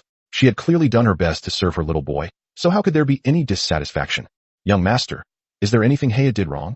She quickly came to Ryan's side, kissed Ryan's forehead, and her eyes flashed with grievance and confusion. The boy's brow unfurrowed under the kiss of her red lips. It's not that it's bad, it's just... Seeing the hesitant expression on her young son's face, the beautiful woman's emerald green eyes dimmed with sadness. I understand, young master. Heya is getting old. No. Seeing his head made so upset, Ren quickly pulled her into his arms, wrapping his arms around her plump and soft waist. How could that be? After spending time with his beautiful wife, Rain finished his meal and watched Heya's slender figure clearing the table, feeling a warm glow in his heart. But when he turned his gaze to his 3 spirit pets, that feeling of warmth was immediately replaced by a headache. Tulip and Vivian chased and played with each other on the soft mat, making cheerful whimpering and giggle sounds, looking just like close sisters. And what about Sully? It simply sat quietly on the armrest of the sofa closest to Ren, its elegant heterochromatic blue-green eyes staring unblinkingly at Ren, as if he were the only person left in the whole world. When Ren's gaze occasionally swept over it, it would immediately rub its head against Ren's arm, let out a soft meow, and gently sway the tip of its tail, doing its utmost to please and show affection. Sherry and the other 2 spirit pets didn't seem to have any interaction, nor did she integrate with them. She just tried her best to please Rain. This gave Ryan a bit of a headache. They say 3 women make a drama, and now it's already a drama. The aloof Sherry had no interest in mermaids or flower fairies, and even disdained to associate with them. The internal competition among the females has already begun to emerge after Shirley joined the group. But there's no denying that Shirley was the biggest contributor to today's victory. However, if one becomes overly affectionate towards Sherry as a result, it may cause the other two spirit pets to become dissatisfied with Sherry. Rain had witnessed firsthand today how Roger's contracted spirit pet could disobey his commands. Ryan picked up Sherry, and the little one immediately meowed sweetly, even nuzzling Ryan's face and licking his cheeks repeatedly. This immediately caught the attention of Tulip and Vivian, who rushed into Ryan's arms. Silly daddy. Tulip wants a hug too. Tulip started to whine. Vivian wasn't to be outdone, nuzzling her face against Ren's chest before lifting her head and licking his chin, whimpering softly. This forced Ryan to gently lower Sherry's hands, letting her rest in his arms. The female killer contract master is still too lethal to female spirit pets. As soon as Rain pays attention to any spirit pet, the other spirit pets will immediately stick to him and compete for his attention. All right, you're all good babies. Ren was in a flurry of activity, with the three spirit pets taking turns to kiss and hug him. He was busy and also troubled. It might be hard for others to imagine, but this is his daily life. Chapter 52, just remember, I will always love you. There are still 8 months until graduation. For the past few days, Ryan's life has remained almost unchanged. Go to the library to browse books, then go home to eat empowering petals, then go to the kitchen with Haya to stir-fry a few dishes, and finally tease the spirit pet. Occasionally, we'll also go for a crossover match to find an opponent. Life was going very well, until Selena returned with Joanna and Olena after completing their mission. Rain, what have you been doing these past few days? In Selena's dormitory lobby, Ryan and the beautiful woman sat close together. Read books and raise spirit pets. Rain reached out to stop the icy beauty's soft waist, but his hand was slapped away.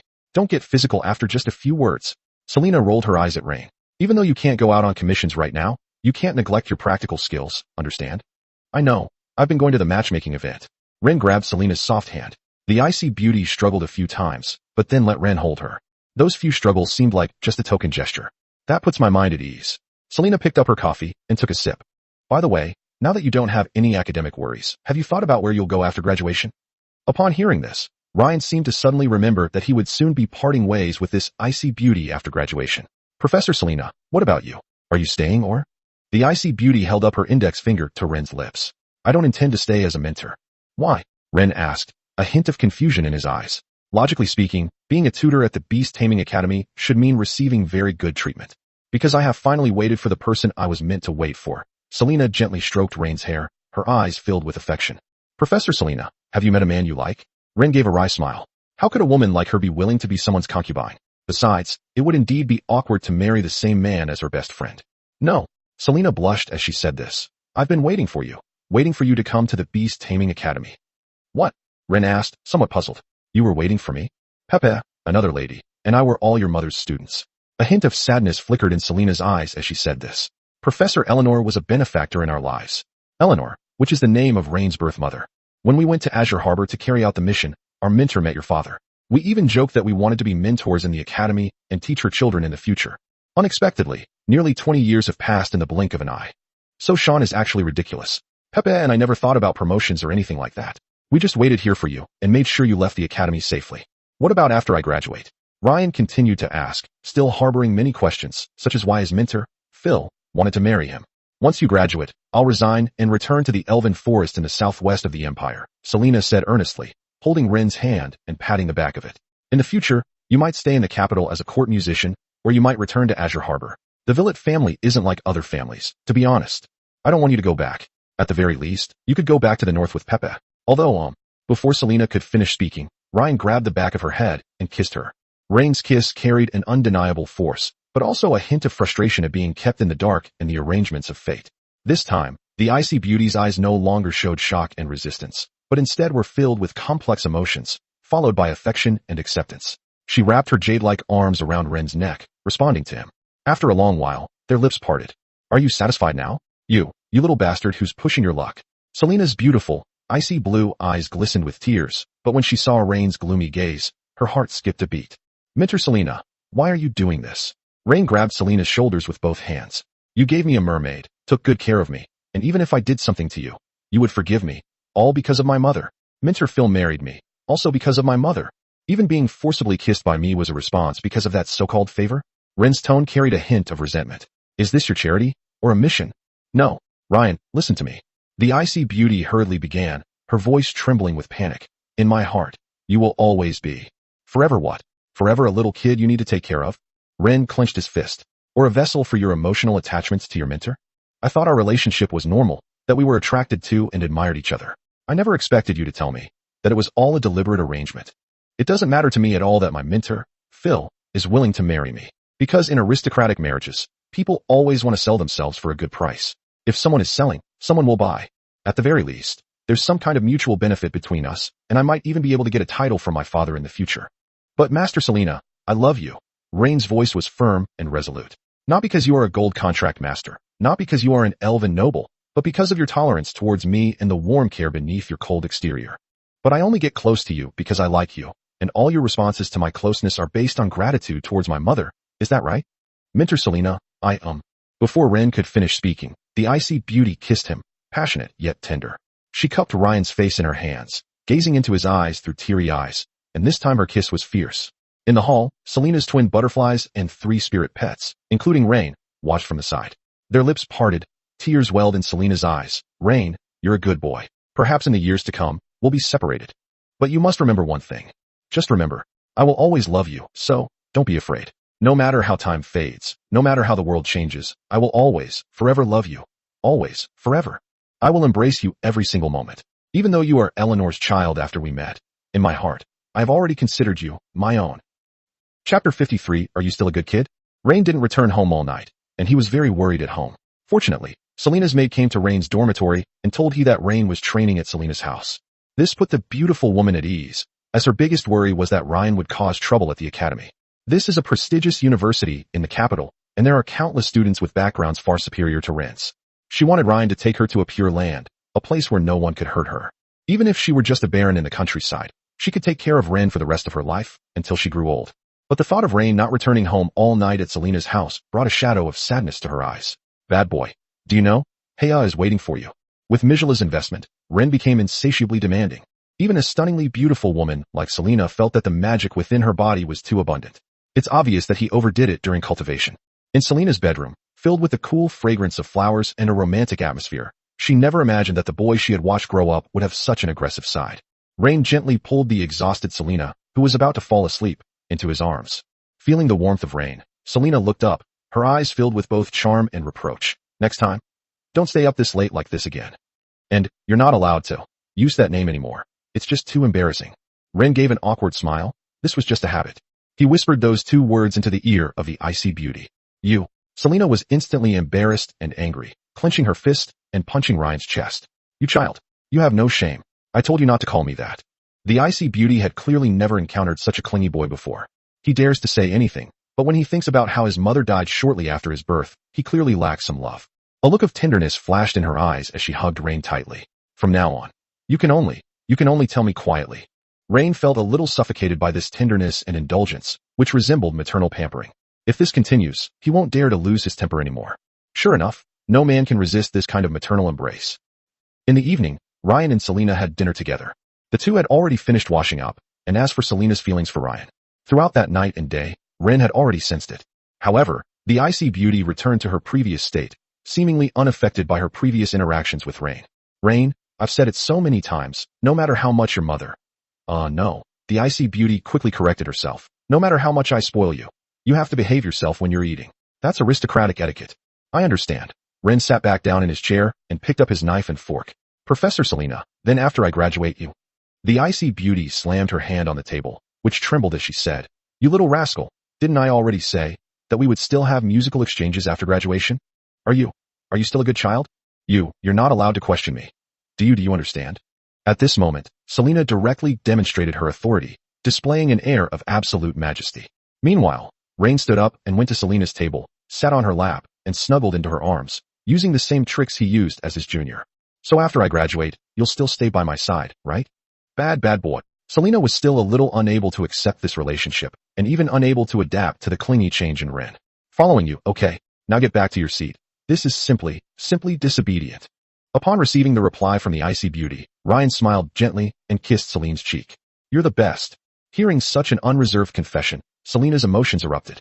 She hugged Ryan tightly, tears streaming down her face. My good boy, I will always love you. No matter what difficulties arise, I will always protect you, okay? Don't hide anything from me, no matter what it is. Whether I'm by your side or not, understand. The icy beauty hugged Ryan tightly, rubbing her cheek against his head, hot tears falling onto his forehead. The love you have is no less than anyone else's. You are my man, and a good boy. I will always watch over you. I can't live without you, and I swear I will never leave you. Dinner proceeded in this warm atmosphere until the icy beauty chased Ryan away. Rain felt he was on a one-way street to becoming like his junior, But it's really easy to get addicted to acting cute and charming towards older, wealthy women. However, Rain's behavior as a junior student also indicates that deep down, he is a little boy who longs to be unconditionally loved by every beautiful woman. Late at night, when Ryan returned to his dorm, only a wall lamp was left on in the living room, its dim light outlining his figure sitting on the sofa. She wasn't waiting in the bedroom as usual, but here, seemingly having waited for a long time.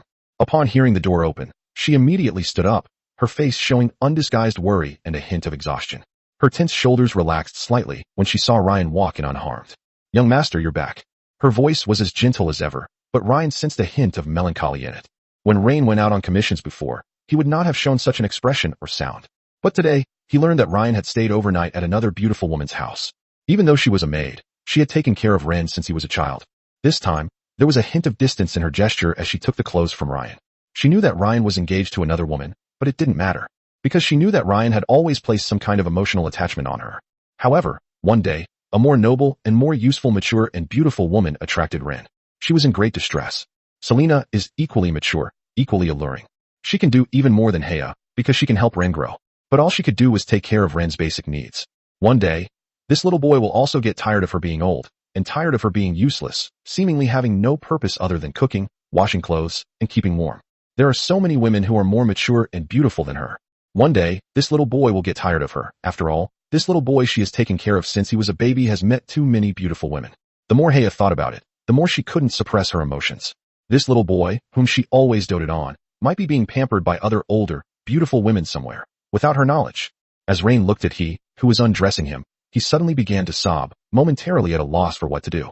Just wondering, this book doesn't have an outline. After the Academy arc, which is already tagged in the synopsis, including previous foreshadowing, the protagonist will definitely become a lord. So, do you all prefer the protagonist to take over a chaotic and disordered territory, slowly cultivate and develop it, or return to the family, fight for power with his brothers, and seize an already established territory? Please leave your valuable opinions. As for the recent book reviews that express dislike for the motherly style, it's actually clear from the very first chapter that this book loves motherly heroines and wants to feature mature, beautiful women. Chapter 54: The Fusion Killer Move of Spirit Pets. What's going on? Ren looked at the beautiful woman undressing him and suddenly burst into tears. He quickly pulled her into his arms to comfort her. This really upset he, because she smelled the scent of other mature women on Rain. Ryan smells of Selena's perfume. It's his nose that's to blame. The reason Hea was so heartbroken was that she herself also had some need for Rain. She needs someone like Ryan, who, no matter how many Selena's moms she has outside, will still choose to snuggle up in his mom's arms and act cute when she gets home. Now, she feels a great sense of crisis. At this moment, Ren completely panicked. He had seen he in her gentle, tired, and even occasionally stern state, but he had never seen her so vulnerable, crying so bitterly. What's wrong? Ren picked he up and carried her to the sofa. What happened to you? The blonde woman tried to compose herself in Ryan's arms, her voice trembling with sobs and uncontrollable whimpers. No, it's nothing. It just feels like the young master has grown up all of a sudden. What can Ren do? In situations like this, the only option is to go to the kitchen and stir-fry a few dishes. Touching the beautiful woman's cheek, Ryan quickly kissed her red lips, then carried her to cook. The levels of secret codes are divided into bronze, silver, gold, platinum, diamond, king. Anything above that is beyond our reach for the time being. On a lawn in the academy, Selena sat down with Rain and the other two, patiently explaining the knowledge of contract masters. When a spirit pet reaches the gold rank, a qualitative change will occur, such as the fusion of killing moves. The three listened intently as the icy beauty recounted her story. Different spirit pets, if their power systems can be cleverly combined, will produce an effect greater than the sum of its parts. You should have seen the video of Rain's last battle. For example, your mentor Sean's mantra staff is an order-type spirit pet, which can be combined with sound-type spirit pets to expand the control range. Ren lowered his head in thought, never expecting such a cunning collaboration. For example, the six-winged frostlight angel I contracted, which you saw last time, has the attributes of light, ice, and order. When she is paired with the silver scale Saint Ya Dragon Princess, whose main attribute is metal and secondary attributes are time and ice, and who can possess other beings, the divine armament, formed by the silver scale Saint Ya Dragon Princess will be endowed with the power of order judgment. The judgment of order. A hint of doubt flashed in Rain's eyes. Instructor Selena, what kind of effect would a weapon imbued with the power of the judgment of order have? Selena's cool gaze fell on Ren. Let me show you. A secret book radiating golden light appeared in the space, and the tall figure of a six-winged angel of cold light appeared before everyone's eyes, exuding a holy and alluring aura. His towering figure, nearly 2.5 meters tall, was complemented by snow-white skin and flowing silver hair that reached his waist. His eyes were covered by a white gauze cloth, making it impossible to see his gaze, but adding to his mystery and inviolable majesty. She wore silver armor, paired with a white short skirt, the armor adorned with gold patterns, and a purple ribbon tied around her waist. It's somewhat similar to Angewoman from Digimon. Another dragon roar echoed from the golden codex, followed by gusts of cold air enveloping the six-winged angel of cold light. These chilling wisps flowed and adhered to her like liquid metal, quickly forming a more intricate and exquisite layer of silver dragon scale armor on her body. Finally, she stretched out her slender hand, and a long sword formed from light magic appeared in her hand. She brought with her a holy fragrance, walked to a large tree, gently swung the long sword in her hand, and then returned to Selena's side. The tree that was struck did not fall, nor did it even bear a sword mark, but it withered rapidly.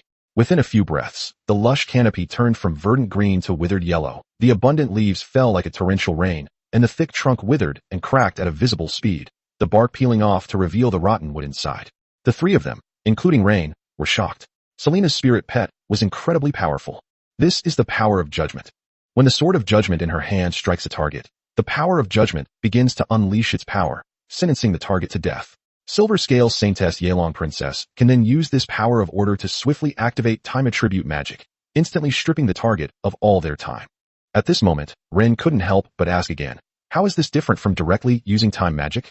Silver Scale Saintess Yelong Princess herself has time attributes. Can't she do it herself? He looked at the holy and beautiful woman beside Selena with a burning gaze. This is a stunningly beautiful woman who is 2.3 meters tall. If you were held in her arms, you would probably be pampered like a little boy. Selena seemed quite approving of Rain's question, a slight smile playing on her cool lips. This is the result of combining different types of spirit pets with their varying abilities. As a support spirit pet of the possession type, Silver Scale Saint Dragon Princess, as a divine weapon beast, has no offensive power of her own. Even if she has truly comprehended offensive time magic, it is still far inferior to this kind of cooperation. Because the power of time and the power of order work together, they are coercive. It doesn't simply accelerate time, but uses the power of order to directly determine the tree's survival status as terminated. In other words, without the premise and framework of order's judgment, the Dragon Princess's time magic cannot absolutely strip away all of a thing's time. This advanced theoretical knowledge of coordination was still too advanced for the three of them. But Selena didn't care. She taught them, and the three of them had to learn. Although you haven't advanced to Gold Contract Masters yet, you must try to make your spirit pets cooperate with each other in the upcoming battles. At this moment, the Icy Beauty gave a death order. The three of you, today you need to come up with a fusion killing move based on the situation of your own spirit pets, even if it's just a concept. Note that I am not asking you to put your ideas into practice, but to come up with a concept, and this concept must be feasible. I am not asking you to make things up. After speaking, the Icy Beauty noticed that Ren was staring at the six-winged angel of cold light behind her, and gritted her teeth. Ren, you have 3 spirit pets, you must consider 2 concepts. The six-winged, radiant angel's name is Shia. This holy and beautiful woman seemed to have noticed the burning desire in Rain's eyes, and she whispered a few words in Selena's ear. The contents of the story made the Icy Beauty blush. Xiao Hope, how could you? Selena exclaimed in disbelief upon hearing her spirit pet's request. However, there are actually needs among spirit pets. This is especially true for a high-level being like Shia, who possesses great intelligence and emotions. However, such cross-species courtship is actually very rare. The vibrant energy emanating from Rain, and the dragon blood power within him, undoubtedly attracted Shia. The Icy Beauty quickly turned her head away. It's impossible between you and him. You can't have children. Chapter 55 Selena's image collapses. While explaining to Shia, Selena glanced at her 3 students out of the corner of her eye, and only breathed a sigh of relief when she realized that they hadn't heard their conversation. I like him. Xia's lips parted slightly, her ethereal voice ringing out. He's so cute. Alright, I'll grant your wish. What could Selena do? It was her own spirit pet, and she had no choice but to pamper it herself. Then, as Rain and his 2 companions sat on the grass and thought, they suddenly noticed that the 6-winged angel of cold light behind Selena took a small step forward, waved to Rain, and had a gentle smile on her lips. This sudden action shocked Joanna and Olina, and even Rain himself was stunned. But with the approval of the Icy Beauty Selena's eyes, he still stood up and went to Shia's side. The holy and beautiful woman, with a tall and straight figure of 2.3 meters, made Ryan look no different from a little boy when he stood in front of her. She stretched out her long, slender arms and embraced Rain. The holy aura and faint chill emanating from Shia, mixed with an indescribable warm fragrance, completely enveloped Rain. Shia's embrace wasn't tight, but it carried an undeniable sense of acceptance and protection. One of her arms was around Ren's back, while the other hand gently stroked the back of Ren's head, as if comforting a frightened child. Then, she cupped Ryan's cheeks and kissed him with her red lips. Joanna and Olina were completely petrified, forgetting even to breathe. Selena's spirit pet not only hugged Ren, but also kissed him. The icy beauty stood to the side, watching this scene, her hands clenching slightly beneath her sleeves.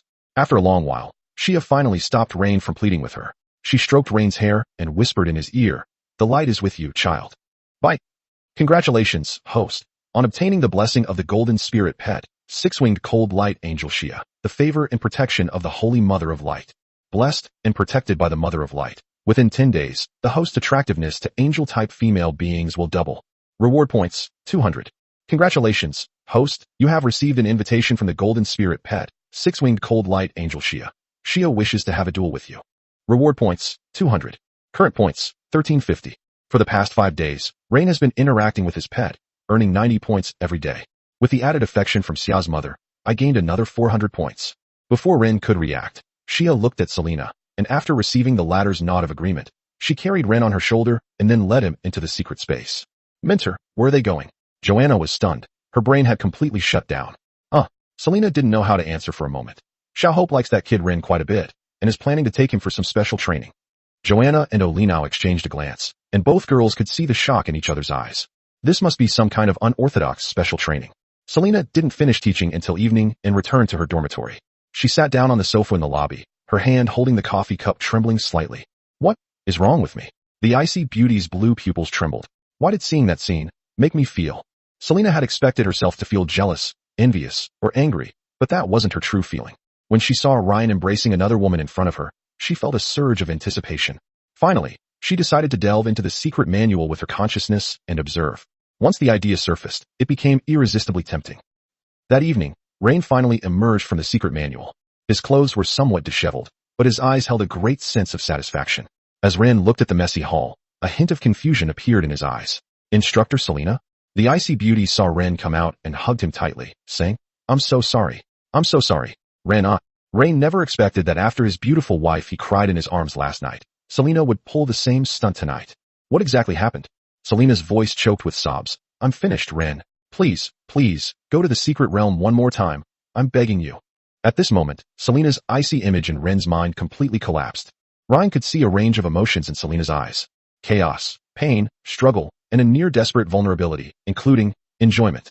There were still traces of wet tears on her cheeks, glistening faintly in the dim light. Looking at the beautiful woman in his arms, who was completely out of control, with tears in her eyes and even a hint of humble pleading, Rain kissed her. But Ryan's kiss only made Selena feel more guilty. Their lips parted, and Selena's eyes showed a hint of despair. Rain was completely bewildered. What's wrong? Did something happen? The icy beauty shook her head. I can't explain it to you, but... As she spoke, she summoned her secret manual. I'm sorry, Ren, I know this is wrong. I shouldn't have done this. But, please, I'm begging you. Please, I'm begging you, okay? I'll grant you anything you want from now on. After saying that, to Rain's puzzled look, he was thrown back into Selena's secret book. Wait, girl, what's going on? Before Ren could react, he found himself in the territory of the six-winged angel Shia within the secret codex. Upon seeing Rain, a delighted smile lit up Shia's face, which was covered by a white sheet. Good boy, you're back again? She walked gracefully and swiftly to Ren, then embraced him, and flew into the clouds. Once again, the two found themselves in the floating palace formed by the holy light. Selena went to the bathroom, where steam filled the air. As she bathed, she completely immersed herself in her secret manual. It wasn't until late at night that Ryan returned to his dormitory. This time he dared not stay out overnight again. Otherwise Heya would definitely cry her eyes out again. But he always felt that Selena was heading in a bad direction, and he couldn't explain it. Young master. Heya saw Rain return and smelled the scent of another beautiful woman on him. But this time she felt no sadness, even though she knew the boy's clothes were not the same as the one she had dressed him in that morning. Heya, give me some midnight snacks. Ren gently kissed Heya. I need to think about the fusion attack of those 3 little guys. Heya didn't know what the fusion attack was, but she sensed it must be something very powerful. Yes, my young master. It's so late now, what would you like to eat? Anything is fine. You can arrange it as you see fit. After listening, the beautiful woman kissed Ryan again before swaying her voluptuous figure and heading towards the kitchen. Chapter 56 Rain, the woman who lives off her husband. Ryan was quite content as he enjoyed the roast meat cooked by the beautiful woman and drank the red wine she fed him. Heya was right next to Ren, carefully cutting up patties for him and feeding them to him. He picked up the red wine, drank it himself first, and then slowly passed it to Ren. Meanwhile, Rain was eating while also watching his 3 spirit pets. Selena's request was actually a bit unreasonable, because the 3 little ones currently have far too few skills. Tulip's skills: Empowered Petals, Absolute Parasite, Golden Guard, Spirit Drain, Flower Decree. Vivian's skills: Water Shadow Arrow, Starry Rain, Thunderstorm, Tidal Hem. Sherry's skills: Frost Claw Strike, Ice Cat Shadow, Winter's Protection. To create a powerful fusion attack, one could consider the feasibility of fusing skills between different spirit pets. The first thing that came to mind for Rain was Tulip's Absolute Parasitism in the Flower Edict. The Flower Decree can cause surrounding plants to grow wildly, while Absolute Parasitism can penetrate the soil through pollen and absorb nutrients from the roots of any plant. In this way, Tulip can gather tremendous energy in a very short time. But how can Tulip release this energy? It's like using Tulip as an energy reservoir. Tulip herself is not aggressive, so she needs other spirit pets to cooperate with her and provide her with an energy output channel. Suddenly, after Heya fed him a sip of red wine, a brilliant idea struck Ren. He excitedly kissed Heya. "Heya, you're amazing." Young master." The beautiful woman was a little stunned by the sudden enthusiasm, but she responded to Ren with indulgence and affection. Although she didn't know what was going on with Ryan, she was sure he had come up with some new idea. Under Heya's doting care, Rain mastered a fusion attack technique that was highly feasible. That is, through the combination of the Flower Edict and Absolute Parasitism, Tulip absorbed a large amount of life energy, and then empowered Vivian to eat it by empowering the petals. And Vivian? She can activate Starry Rain, using such a massive amount of life energy. If this spiritual rain, containing immense life energy, were to fall, what would become of it? The effects of the spirit rain will be amplified to the extreme. Wounds heal rapidly, magic power recovers quickly, fatigue is swept away, and it can even temporarily stimulate life potential. This combined killing move has immense strategic value. If the 2 armies clash in the future, Rain could simply unleash this move on the battlefield, bringing the entire army back to full health. Although it's unknown whether it's possible to bring someone back from the dead with widespread treatment, as long as there's still a breath left, there's a very high chance they can be brought back. As for the other fusion attack, Rain doesn't have any ideas yet, so he can only take Heya to sleep for now. He originally hoped that she could be with Rain at all times. But now, she's starting to struggle. That's incredible. It's like a tireless little wild beast. This is the wonderful use of dragon's blood. The next day, Rain originally wanted to tell Selena about his strategic level concept killer move, but the icy beauty had already taken 2 students out to do a commission. Ren didn't know why Selena was in such a hurry. Was it because he had witnessed a previously unknown side of this icy beauty yesterday and didn't know how to face Ren? Upon reflection, Ryan did admire Christina somewhat. He hadn't believed that Selena had a crazy side, but no one expected her to be more unconventional than anyone else. Ren. Sunlight streamed down the academy path, where a girl in a black dress, holding a black lace umbrella, stood quietly, gazing at Rain.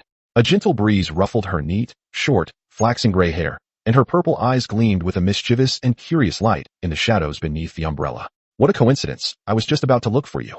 Ren examined the black umbrella in her hand. "You've advanced, haven't you?"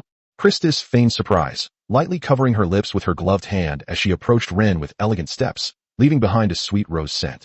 "Yes, Little Black is terrifyingly strong now. I was just about to invite you to come with me to the capital for a stroll. Want to go for a stroll?" Ren looked at Vivian, the mermaid nestled in his arms, who became visibly nervous upon hearing that they were going out. "This little guy is too socially awkward." Ren shook his head. "If it's a crowded place, let's skip it." "Don't worry." Christus smiled slyly. "It's just a trip to the auction. I'll book a private box, how about that?" "Go to the auction?" Ren shook his head. "I'm broke. You know how much gold it costs to feed these 3 spirit pets every day." Before Ren could finish speaking, Christina pulled out an amethyst card and handed it to him. "This is from Mentor Phil. She asked me to give this to you so you can have some fun. This is her supplementary gold card. It seems to have a few thousand gold coins in it." "Is she teaching me how to do things?" Rain raised an eyebrow, uttering words of disdain, but his hand very honestly accepted the warm-to-the-touch amethyst card. The card is edged with fine mithril and features an embossed emblem of the Zepesh family, as well as intricate magical anti-counterfeiting patterns.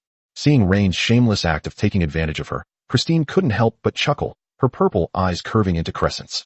In the girl's eyes, Ryan was just afraid to stand up to his mentor, Phil, so he pretended to be unafraid of his wife in front of her. After all, with Phil's strong, queen-like personality, Rain probably suffered a lot behind the scenes. "Alright, now that you have money, can we go to the auction? Instructor Fayer has already given me advice on contracting a second spirit pet." Tulip, who was lying on Ren's hair, gently tugged at his hair. She couldn't speak in front of Critus, so she could only remind him in this way. It even flew right up to Ren's face, its eyes filled with longing. It's as if it's saying, "Just go out and have some fun, silly dad. You'll grant Tulip's wish, right?" Sherry was being held in Ryan's other arm, but she didn't seem to be very interested. "No matter where you go, as long as Ren holds it, That's fine. Ren looked down at Vivian in his arms and gently stroked her hair. Don't be afraid. Just stay in the private room. No one will see you. Eek. Vivian, the adorable socially awkward girl, nodded gently in Ren's arms, which was her way of agreeing. As for why Ren wanted to go, he has several thousand gold coins in his hands now. How could he not want to spend them? Maybe I can even get a new spirit pet? Chapter 57. Taking this living off a woman spree to the extreme. By the way, Miss Christie's, have you ever heard of the Goethe Society? In the carriage, Ren and Christie's rode together. The girl sipped her red tea while admiring the bustling street scene of the capital. Christie's comes from a noble family in the western part of the empire, and she has far more information than Ren. The Revolutionary Society? I don't know it. Christie's narrowed her eyes. What kind of organization is it? Conversations among nobles always involve brief, tentative exchanges of information, during which they tacitly define the boundaries between each other. Ren frowned slightly. Understood. According to Ren's understanding, the influence of the Goethe Society is not limited to Wuchel Town, but extends to all walks of life in the entire western province, and even has several major financial backers. Therefore, it's impossible that Christine was completely unaware. Her family might even be connected to this organization. In this world where swords and magic exist, it seems pointless to gather a group of unarmed civilians together. But the foundation of the royal family and the nobility's rule is this group of commoners. In particular, the western provinces are adjacent to the Orsa Empire, and a large-scale riot could easily trigger a political collapse. It's like a factory owner suddenly discovering that none of the employees are coming to work, paralyzing the entire factory while also facing pressure from business competitors. As a member of the aristocratic class, Ray naturally became concerned when he discovered that someone was eroding the interests of the aristocracy in some way. But since Christine wouldn't say anything, Ryan couldn't do anything about it.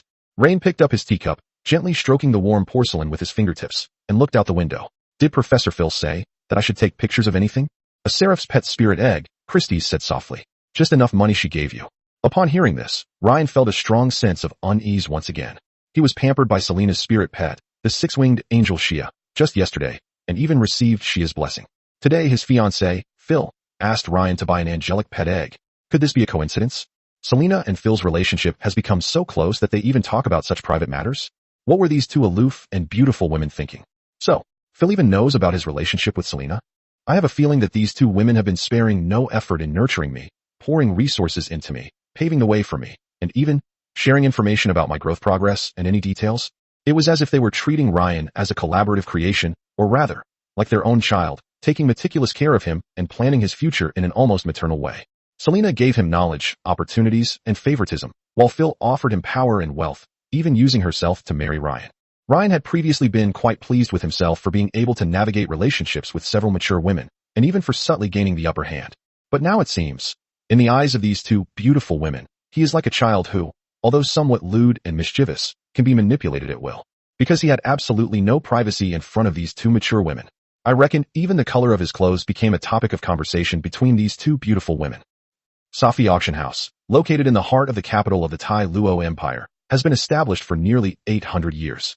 It can be said to be one of the oldest and largest auction houses on the mainland. This auction house offers a very wide range of items, including paintings, books, sculptures, jewelry, weapons, pet eggs, and more. Of course, live animals are not auctioned at reputable auction houses. Especially under the constraints of the Tarot Contract Master Association, any auction that includes live spirit pets will be considered an illegal transaction. But even with such constraints, the greed of the nobility could not be stopped. The buying and selling of spirit pets represents an entire industry chain. Some contract masters even have their female spirit pets serve others in order to amass wealth. However, such a transaction is practically impossible to occur at a top auction house like Sotheby's. At this moment, inside a luxurious private room, the air is filled with the fragrance of a mature and beautiful woman. Pepe, I really don't know what to do. I'm addicted now. I just want to watch that child interact with other women. Am I too perverted?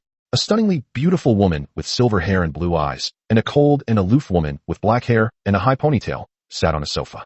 Upon hearing this, Phil sighed softly, then took out a slender woman's cigarette and lit it. Selena, this is nothing serious. From a psychological point of view, this is not simply a pervert, but rather, an extreme manifestation of possessiveness. Am I not just a simple pervert? Selena's breath hitched, and she glared angrily at Phil. Pepe, how could you insult me like that? Ahem. Fayer coughed lightly, somewhat speechless at her best friend. Then let me put it another way, your possessiveness towards that child is more sophisticated and more greedy. You want to see him blossom, to see him desired, pursued, and even touched by others. And after all those temptations and experiences, he will still choose to bury himself in your arms, act spoiled towards you, call you mommy, and want your kisses and hugs. At this moment, You will get a great sense of control. Selena's emotions calmed down somewhat after her best friend's rational explanation and analysis. Since last night, her mind has been screaming, cursing and condemning her own despicable and twisted nature, and how it has tainted the pure relationship between her and Shia. But, Pepe, is this normal? Selena seemed to desperately need comfort or even validation from someone else. Otherwise she would break down. Normal. Fayer chuckled softly, elegantly crossing her long legs encased in black stockings, the tips of her red high heels lightly touching the air. What is normal? Is that how it is? Will it hurt that kid, Ren? Hearing this, Phil extended her jade-like fingers, painted with red nail polish, and gently wiped away Selena's tears. How could it hurt him? He couldn't be happier if you spoiled him like this. Are you serious? Selena still seemed a little incredulous. But, he said he liked me, and as the person he liked, I personally handed him over to another woman, and even admired it all. Isn't this too cruel for him? All Phil could say was that the elves were too naive. So what if they had some strange hobbies? For human nobles, there was nothing unacceptable about that. Selena, if that child were to resist your arrangements, it would have shown by now, Phil said softly. Besides, I'm his wife, and I haven't said anything. Have you considered my feelings when you tell me all this? Seeing Phil's complex emotions, Selena finally snapped out of her daze. Yes, Fayer is the one who was cheated on. How could she enjoy the feeling of being cheated on by someone else's husband? The key point is that she can still sit here and comfort herself. Pepe, could it be that you? Selena seemed to have thought of something, looking at her best friend in disbelief. Wait, your marriage to her was a decision made after the three of us discussed it. Oh right, that territory. Fayer smiled gently. We're all ready. As soon as he graduates, we'll take him to the west, and the three of us will work together to help him manage a territory. If other men knew about Ryan's situation, they would surely be so envious and jealous that they would shed tears. What kind of life does he have? How can someone be so happy? He even has women preparing titles and lands for him. This is simply taking being a kept man to the extreme. Chapter 58. Don't use our kids to swarm the nest again. Titles and territories cannot be transferred or traded, and there are not many ways to acquire them. But this did not stump the three beautiful women. With Phil's comfort, Selena gradually calmed down. Looking down through the glass window of the private room, she saw the figure she had been longing for. Shoo, he's here. What's with the shoo? We're not even with him. Phil rolled her eyes at Selena, her alluring charm radiating. Besides, I don't understand. What's the point of us being here? We're just worried that the kid will cause trouble in the capital. In a place like the capital, once he leaves the academy, if we don't follow him, and he offends someone he shouldn't, who can help him? Selena may appear aloof to outsiders, but with her best friends, she reverts to her elfin vivacity. Fayer stretched out her slender hand, stubbed out the thin cigarette in the ashtray, and exhaled the remaining smoke from her mouth. If you really care that much, why didn't you just bring him here? It feels like we're hiding in a dark corner, like a pervert spying on us. It's just that, I don't know how to face him yet. Just as the two beautiful women were arguing, they suddenly tensed up, as if they sensed an extremely powerful presence. Phil gestured for Selena to quiet down with her eyes, then a smile appeared on her lips. That woman is here. She really took the bait. The icy beauty got a little angry when this was mentioned. Don't use our kids as bait again next time. It's too risky. The interior of Sotheby's auction house is less a trading venue and more an art palace. The towering dome is painted with murals depicting epics of the gods, and the huge crystal chandelier reflects a dazzling light. Rain and Christie's entered together, stepping onto the deep red velvet carpet, which felt as soft as snow. The air was filled with the luxurious aroma of fine fragrances, cigars, and black tea. They went to a private room on the second floor, which had an excellent location overlooking the entire auction hall. Sitting on the sofa, a one-way glass wall blocks the view from the outside world, and delicate snacks and drinks are placed on the crystal coffee table. Below the stage, the capital's elite, dressed in elegant attire, conversed in hushed tones, awaiting the start of the auction. Tulip lay on Rain's head, her big eyes wide open, filled with curiosity about the outside world. Soon, the auction officially began. The first part was the preview. Auction house staff, dressed in uniform and wearing white gloves, carefully displayed each precious item on a red velvet display stand for guests to view up close. Ryan and Christine did not leave the box. Through the one-way glass, they could see the flow of people downstairs. The powerful and wealthy gathered in small groups, constantly commenting on and critiquing each piece of art. As for treasures that can enhance personal strength, these things are not of particular interest to the powerful and wealthy. The powerful and wealthy don't have the habit of fighting themselves. They keep countless lackeys to serve them. Rain also saw a spirit egg carefully placed on a crystal stand on the display stand. It is about the size of an ostrich egg, with gold and red patterns interwoven on its white shell. Bite. High potential female spirit pet detected, seraphim, unhatched. Status, full of energy, pure bloodline, has sensed the host's presence, and is full of expectations for the host, blessing, and protection. Main attribute, order. Secondary attributes, light, fire. Future ultimate form, goddess of light and judgment / holy winged ruler of power / Valkyrie of War Libra. Suggested training direction. All 3 are acceptable. Cultivation value. 8 stars. Maximum 10 stars. Upon seeing this information, Ren was taken aback. Another little darling. I'll take her. I absolutely have to. But is 5,000 gold coins really enough for a pet spirit egg with such high potential? This is practically a worthless treasure. Coming to my senses, the preview session ended. A sprightly elderly man in a sharp suit walked onto the auction stage. Wearing white gloves, he bowed deeply to the crowd below, saying, "Ladies and gentlemen, this auction will use an incremental bidding system. Each bid must be at least 10% of the starting price of the item. If no one bids after 3 bids, the hammer will fall and the transaction will be declared successful. The successful bidder must pay the full amount within 3 days. If the full amount is not paid by the deadline, the deposit will not be refunded, and the item will be auctioned again." After the rules were explained, Ryan had no interest in listening to his rambling anymore. No matter how prestigious the first lot was, or how renowned the artist behind it, his eyes were filled only with reminiscence. Order-type spirit pets are sought after because they are rare and are particularly easy to combine with other spirit pets to create powerful attacks. But precisely because it is rare, the cultivation resources required are also rare and precious. Because what they need is food that contains the power of rules. In other words, this is a toy for whales. According to Ren's estimate, the Seraph spirit egg is worth at least tens of thousands of gold coins, or even more. Rain looked at Christie's. "You mean? Mentor Phil gave me several thousand gold coins to buy such a pet spirit egg with unlimited potential." As Ren originally planned, he was there to pick up scraps, such as if the Seraphim's spirit egg had been damaged in some way. But it was completely intact, and anyone could tell it was a good thing. Christine was also a little confused. In fact, she and Ryan had similar thoughts. For example, is that seraphic egg actually a dead egg, or something? I don't know either. Christie's beautiful purple eyes twitched, and she waved her black-veiled hand in the air. "Don't look at me. I'm telling the truth. I'm not kidding you." Christie's dared not offend Rain. After all, her little black dog still needed Rain's help. In the future, we might even be able to learn from him how to upgrade Xiaohei to a golden spirit pet. Just as Ryan was worrying that he didn't have enough money in his pocket, his other mom stepped in. This beautiful woman had also hurt Ren. In Su Fuyu's penthouse suite, a beautiful woman wearing a crown and a long purple dress gently picked up her glass of red wine and took a sip. Her beautiful legs, adorned with lace and gray stockings, were crossed languidly. "You mean, that bad boy, Ren, is upstairs?" "Yes, Your Majesty the Queen." The behind-the-scenes boss of the Su Fuyu auction house didn't dare to breathe loudly in front of Mizula. He was dressed in a white noble robe with gold trim and bowed to Mizula. "I heard that you greatly admire Mr. Ren's musical talent, so I sent someone to report Mr. Ren's arrival to Your Highness." "You did a good job," Mizera licked her lips. "Go and bring him to me." "Yes, I'll go right away." The middle-aged man lowered his head. He was a prominent figure in the capital and even the entire continent, but in front of the proud Empress Tylo, he was no different from a dog. Just as he reached the door, the chief palace guard beside the Empress moved swiftly, drew his long sword, and held it to the man's neck. "Your Highness, this." The chilling murderous aura made the man's hair stand on end, and he almost collapsed. "I say you did a good job, but that doesn't mean I'm satisfied with you." Mizula gently swirled the blood-red liquid in her glass, the golden six-pointed star in her scarlet eyes swirling. "From now on, don't try to pry into my life." Chapter 59, The Lonely Queen.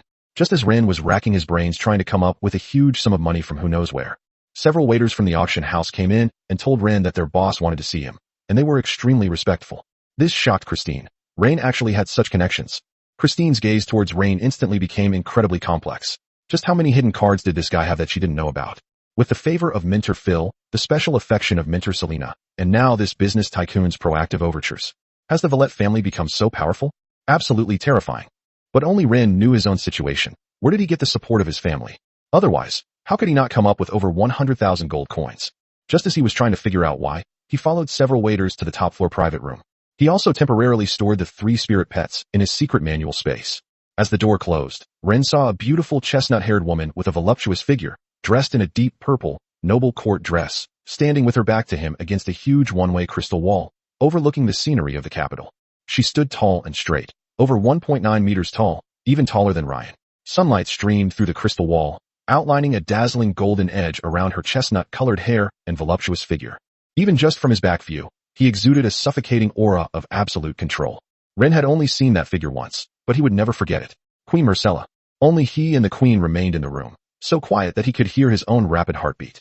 Mizula didn't turn around, still looking down. Her lazy yet magnetic voice slowly rang out. "Bad boy, do you not even know how to bow when you see me? You have no manners at all. I don't like spoiled little fools." Rain immediately composed himself, knelt on one knee with impeccable court etiquette, placed his right hand on his chest, and bowed his head. "Rain Verlet greets Your Majesty the Empress." May your majesty's glory forever shine upon the empire. Upon hearing this, Mijala smiled slightly, turned around, sat on the sofa, and beckoned to Ren with her finger. Rain stood up and approached her with a restrained air. Mijala patted her thigh and gestured to Rain with her eyes. And what about Ren? What else could he do? Could a mere illegitimate son of a count escape the queen's clutches? No, he couldn't. So he obediently walked up to Queen Marcella and sat sideways on her beautiful legs adorned with lace and gray silk stockings. The elegant queen smiled, her red lips parting slightly. She reached out and wrapped her arms around Ren's waist, letting him nestle in her embrace. That's more like it, you naughty boy, you're so lovable. Then, she snapped her fingers, and a magical screen appeared in the space, showing the auction venue. She pointed domineeringly at the screen. Tell me what you want to see. Ryan took a deep breath. In fact, he really didn't want to do this. But making money isn't shameful. He really wanted that seraph. So he decided to try and pull it out a little longer. Your Highness, Ren nestled in Mijala's arms. Mimicking Vivian's coquettish manner, Ren has already gotten what he wanted. Oh, Marcella gently hooked Ren's chin with her finger. You've got it. What is it? At this very moment, I received the warmest embrace in the entire continent, and was pampered by the most noble woman on this continent. Queen Marcella was taken aback by Ren's words, then let out a lazy chuckle and tightened her arms around Ren's waist. Little rascal, a hint of genuine pleasure flickered in Queen Marcella's scarlet eyes, the golden six-pointed star in her pupils spinning rapidly, her high-bridged nose touching Ren's forehead. The warmest embrace on the entire continent. The most precious affection, she repeated Ren's words, then spoke to the air. Aisha, go and see what's left at today's auction. Anything that this naughty boy can use, bring it all to him. Although in Ren's eyes, Mijala seemed to be talking to herself, but her every word and action had already determined the end of today's auction. This is the taste of power, it's absolutely captivating. The more he thought about it, the deeper Ryan buried himself in Mijala's arms. One day, he too will become such a great person. Even though he's like a little pet in Mijala's arms now, he still has a strong ambition. Because Ren knew very well that the comfort and gifts he was enjoying at this moment were all based on Queen Marcella's momentary whim of favor. Once Marcella gets tired of him, Ren will revert to his original form. After Ren expressed his gratitude and thanks, Mijala loosened her embrace. All right. Tell me, have you had any new works lately? Yes, your highness has some.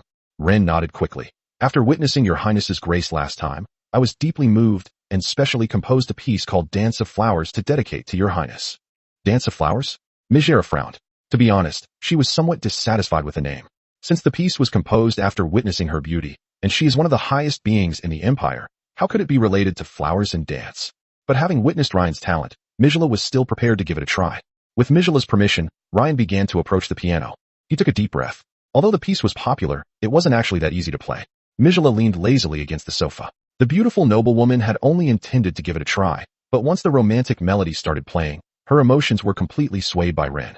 An indescribable sense of magnificence filled the Empress's heart. It was as if she could sense a profound sense of loneliness hidden beneath that beautiful melody. It's like a soul dancing alone, maintaining a subtle distance from the joy around it. Her displeasure with the name had long since been soothed by Ryan's playing. This beautiful woman was also captivated by the pure beauty portrayed by Ryan, and even became immersed in it. This piece of music made her confront the extreme loneliness deep within her heart, a loneliness that no one could understand and no one dared to comfort. You naughty boy, you understand me too well. As the last note faded into the air, Mijala instantly appeared behind Ren, a black cloth appearing in her hand. And so, poor Ryan was blindfolded again. Chapter 60 The Melancholy Headmistress. Now, let me see if you, this naughty child, have matured recently. Two fair, delicate hands, painted with burgundy nail polish, reached up from behind Ren and touched his cheek. With his eyes covered, he could neither see nor move. He could only sense changes occurring within himself. Marcella, this beautiful woman who was over 1.9 meters tall, directly cast a spell, making Ren much shorter. Suddenly, Ren's height was only slightly more than half that of Marcella. At this moment, in a garden within the space of the contract codex, Tulip is talking to Vivian. I can't reach it. What should I do? Vivian watched as tiny Tulip struggled to reach the flower on tiptoe, a mischievous glint in her eyes. Oh, please help me. Seeing the little cutie's anxious look, Vivian let out a provocative whimper. They actually made me bring a stool to stand on. This is so humiliating. Tulip's exasperated voice echoed within the secret dimension. But what could she do? She could only move a small stool over, stand on it, and finally, she managed to pluck the petal she wanted. A few days later, Rain returned to the academy. Before leaving the Sophia auction, Mijala broke the spell, which relieved Ren and at least saved him some dignity. This time he returned with a full load of goods, including books, paintings, musical instruments, and a seraphim's pet spirit egg. All I can say is that Aisha is incredibly stubborn. The tall, red-haired female knight meticulously carried out Mijala's orders, which were, whatever would be of help to Ren, she would give to him as a reward. And she actually did it. In the eyes of this palace guard captain, Rain was an artist, so only artworks could be of help to him. As for the pet spirit egg, she had almost overlooked it. Elsa completely ignored all those things like swords, armor, and magical artifacts. Back at the academy, Ren discovered that his two beautiful wives had gone out on another commission. So he had no choice but to bring the Seraph's pet spirit egg to Dean Vanessa's office and ask for her help. Besides Selena and Phil, the only person he could turn to was the dean. Logically speaking, it would be extremely difficult for a student of the academy to have a private meeting with the dean. But even if Vanessa didn't care about Ryan, she had to consider the queen's feelings, so she readily agreed to let Ryan into the dean's office. Rain, did you run into some trouble? What happened to you? Dean Vanessa, this beautiful woman, wore a long, emerald green aristocratic dress, beneath which were a pair of beautiful legs in black fishnet stockings that appeared slightly tight. Her fluffy purple curls, full of retro charm, perfectly outlined her mature face, which had been sculpted by time, and sometimes a hint of sadness could be seen between her brows and eyes, exuding a captivating mature aura. On her fair forehead was etched a budding purple lotus flower, and beneath her thick, long eyelashes, the pupils of her beautiful eyes also held a purple lotus pattern. When she saw Ryan, her eyes widened in surprise. The boy in front of me held a spirit egg the size of an ostrich egg in his left hand, and a mermaid, who looked like a little girl, in his right. A tulip fairy is perched on its head, and a white cat is standing on its right shoulder. Such a comical appearance subtly dispelled the melancholy in the eyes of the purple-haired beauty. Rain didn't know how to explain it either, because he now had spirit pets growing on him, and the little guys just wouldn't leave him alone. It's like this. Dean, I'd like to know how to successfully and safely hatch this spirit egg. The beautiful woman with purple hair gently beckoned to Rain. Good boy, sit down first. Aren't you tired of standing with so many things in your arms?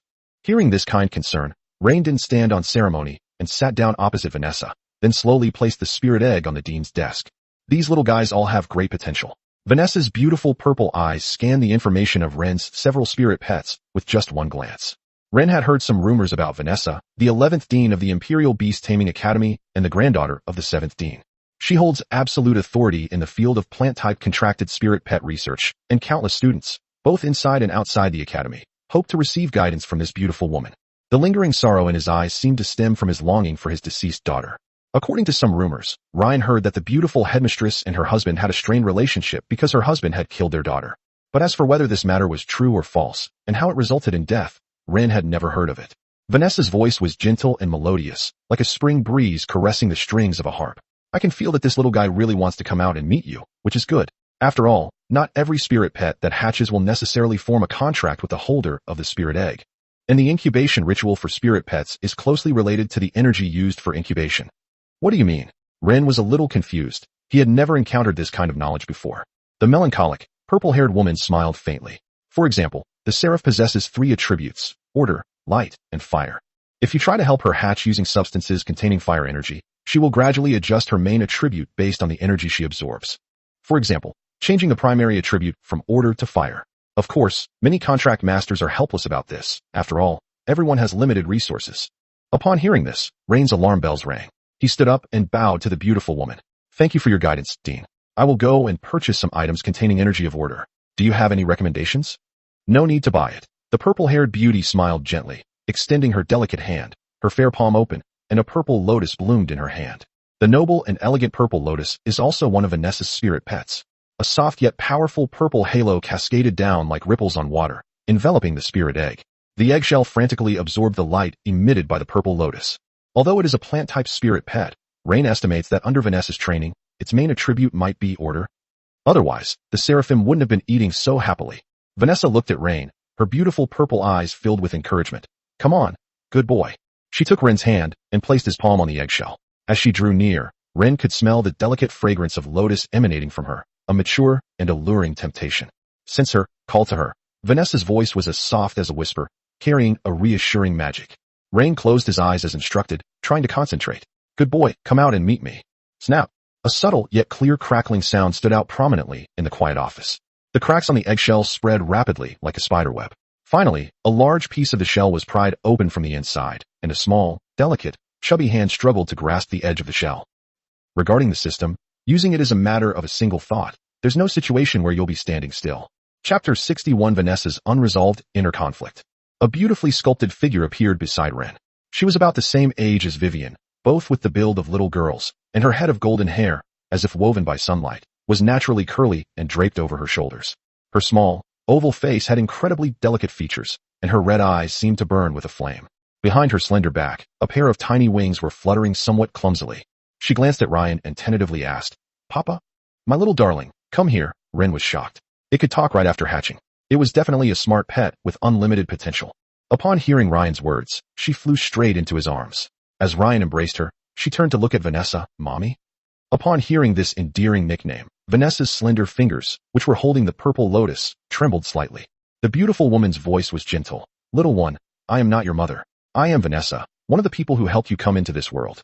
The little seraph blinked her big eyes, looked at Vanessa, then looked up at Ryan, her little face full of confusion. It seems to be asking Ryan why he didn't win over his mother. Rain quickly covered her mouth. This is Headmistress Vanessa, not your mother. Do you understand?" The blonde, red-eyed little angel nodded immediately upon hearing this, but after Ryan let go, she still looked at Vanessa and asked in a clear voice, "Mommy?"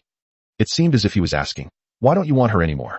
Vanessa looked at the almost overflowing grievance in the little seraph's red eyes and sighed softly. "Never mind." The beautiful woman moved gracefully to stand before Rain, bent down to touch the seraphim's cheek, and kissed her forehead. "Listen to your mother, follow him, okay?"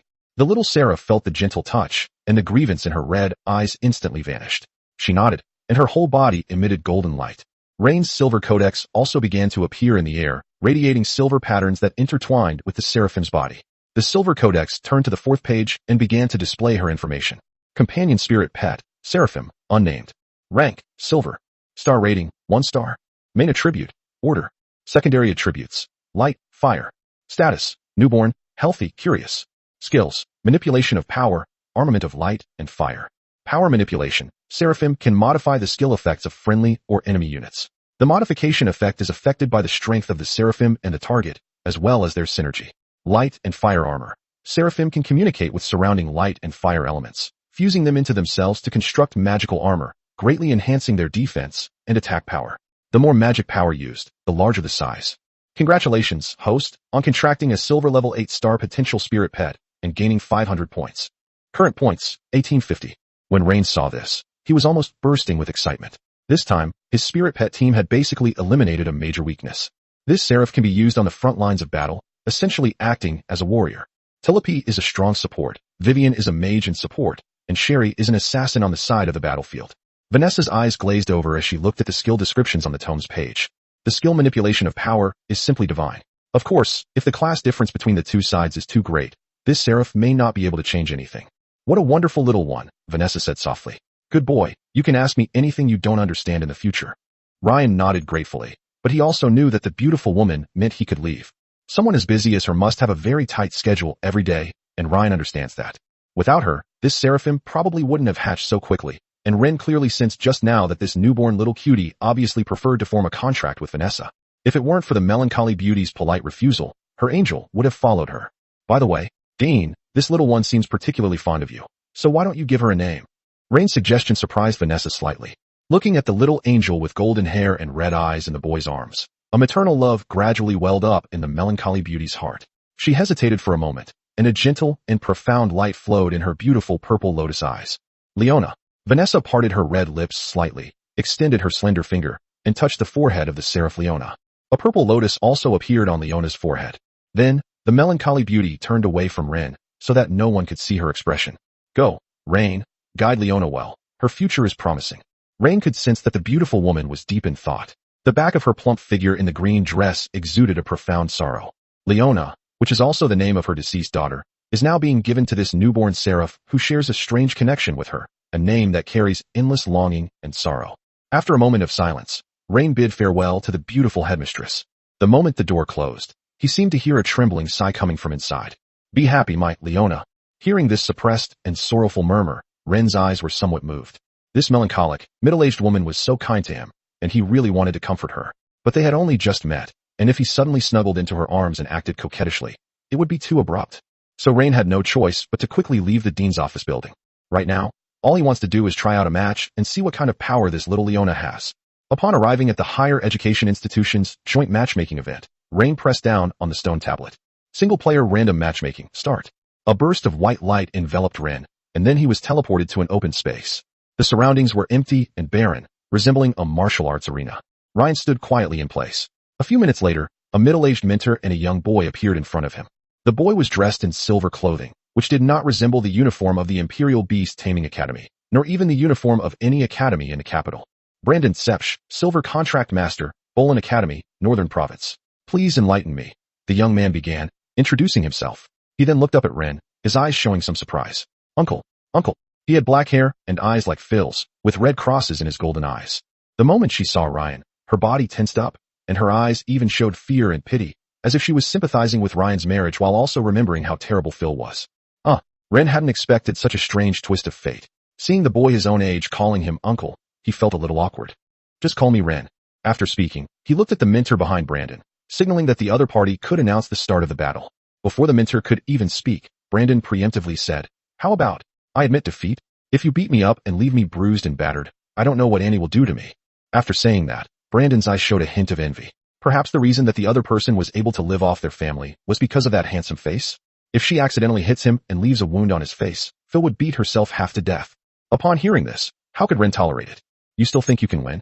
As soon as he finished speaking, Rain's 4 spirit pets scattered and began to arrange their formation. Upon hearing Ryan's words, a hint of disdain flashed in Brandon's eyes. Although both came from Earl families, he was the legitimate son, while Ren was the illegitimate son, and the family support they received was worlds apart. Even among the nobility, there exists a hierarchy of contempt. However, when he saw that all 4 of Ren's spirit pets were silver tier, a hint of surprise flashed in his eyes. But it was just an accident. If you lose, you're not allowed to tell your aunt, okay? Otherwise she'll say I'm bullying her pretty boy. Chapter 62, it's the gigolo here? Ryan ignored Brandon's trash talk and looked directly at his mentor behind him. The mentor nodded and announced the start of the match. Brandon and Ryan both possess a Frost Phantom cat. When there are 2 cats on the field, the hidden code will be triggered automatically. First, Sherry arched her back and hissed at the other cat. Mambo. The other party clearly hadn't expected Shirley to start with such a vulgar insult, and bristled, retorting defiantly. Old woo. Nambe le duo. Watching Kimmy in the training ground, listening to a chorus of cheers. Ryan and Brandon tacitly refrained from disturbing them, letting them snort first. This is an unspoken rule among contract masters who have contracted with felines. They must make them hiss. Otherwise, their fighting power will drop significantly. After the 2 cats finished greeting each other's families, they stopped.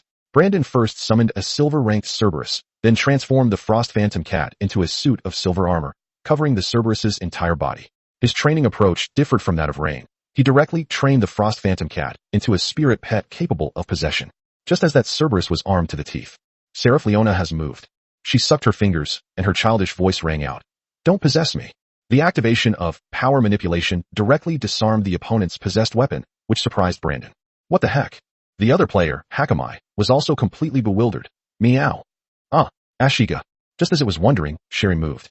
It instantly appeared next to the keycap and slapped it to the ground with its paw, making it wail loudly. With Frost Claw Strike and Ice Cat Shadow Strike launched simultaneously, this possessed cat was beaten so badly that it couldn't even take care of itself. On the field, Shirley used Ice Cat Shadow to split herself in 2 and chase after Brandon's cat, killing it relentlessly. As Cerberus quickly spewed a ball of black fire to aid its companion, Seraph Leona continued to draw upon the light and fire magic in the space. An orange cloak of magical energy began to condense on her small body, and finally, the light energy armor transformed into the shape of an angel. The magical weapon, nearly 2 meters tall, resembles Yang Jian's Heaven and Earth transformation technique and Itaki Uchiha's Suzuno. The time limit for manipulating power had expired, and the opponent's Hakamai began to possess him, returning to the body of Cerberus and transforming into silver armor. However, the armor was covered in cracks, clearly indicating that he had just been badly beaten by Sherry. A dog and an angel were locked in a fierce battle on the field. Brandon was immediately on high alert. Ryan's angel was too monstrous. Not only could it disarm itself, but it could also take on 2 opponents at once. He summoned another spirit pet. Come forth, Swamp Poison Toad.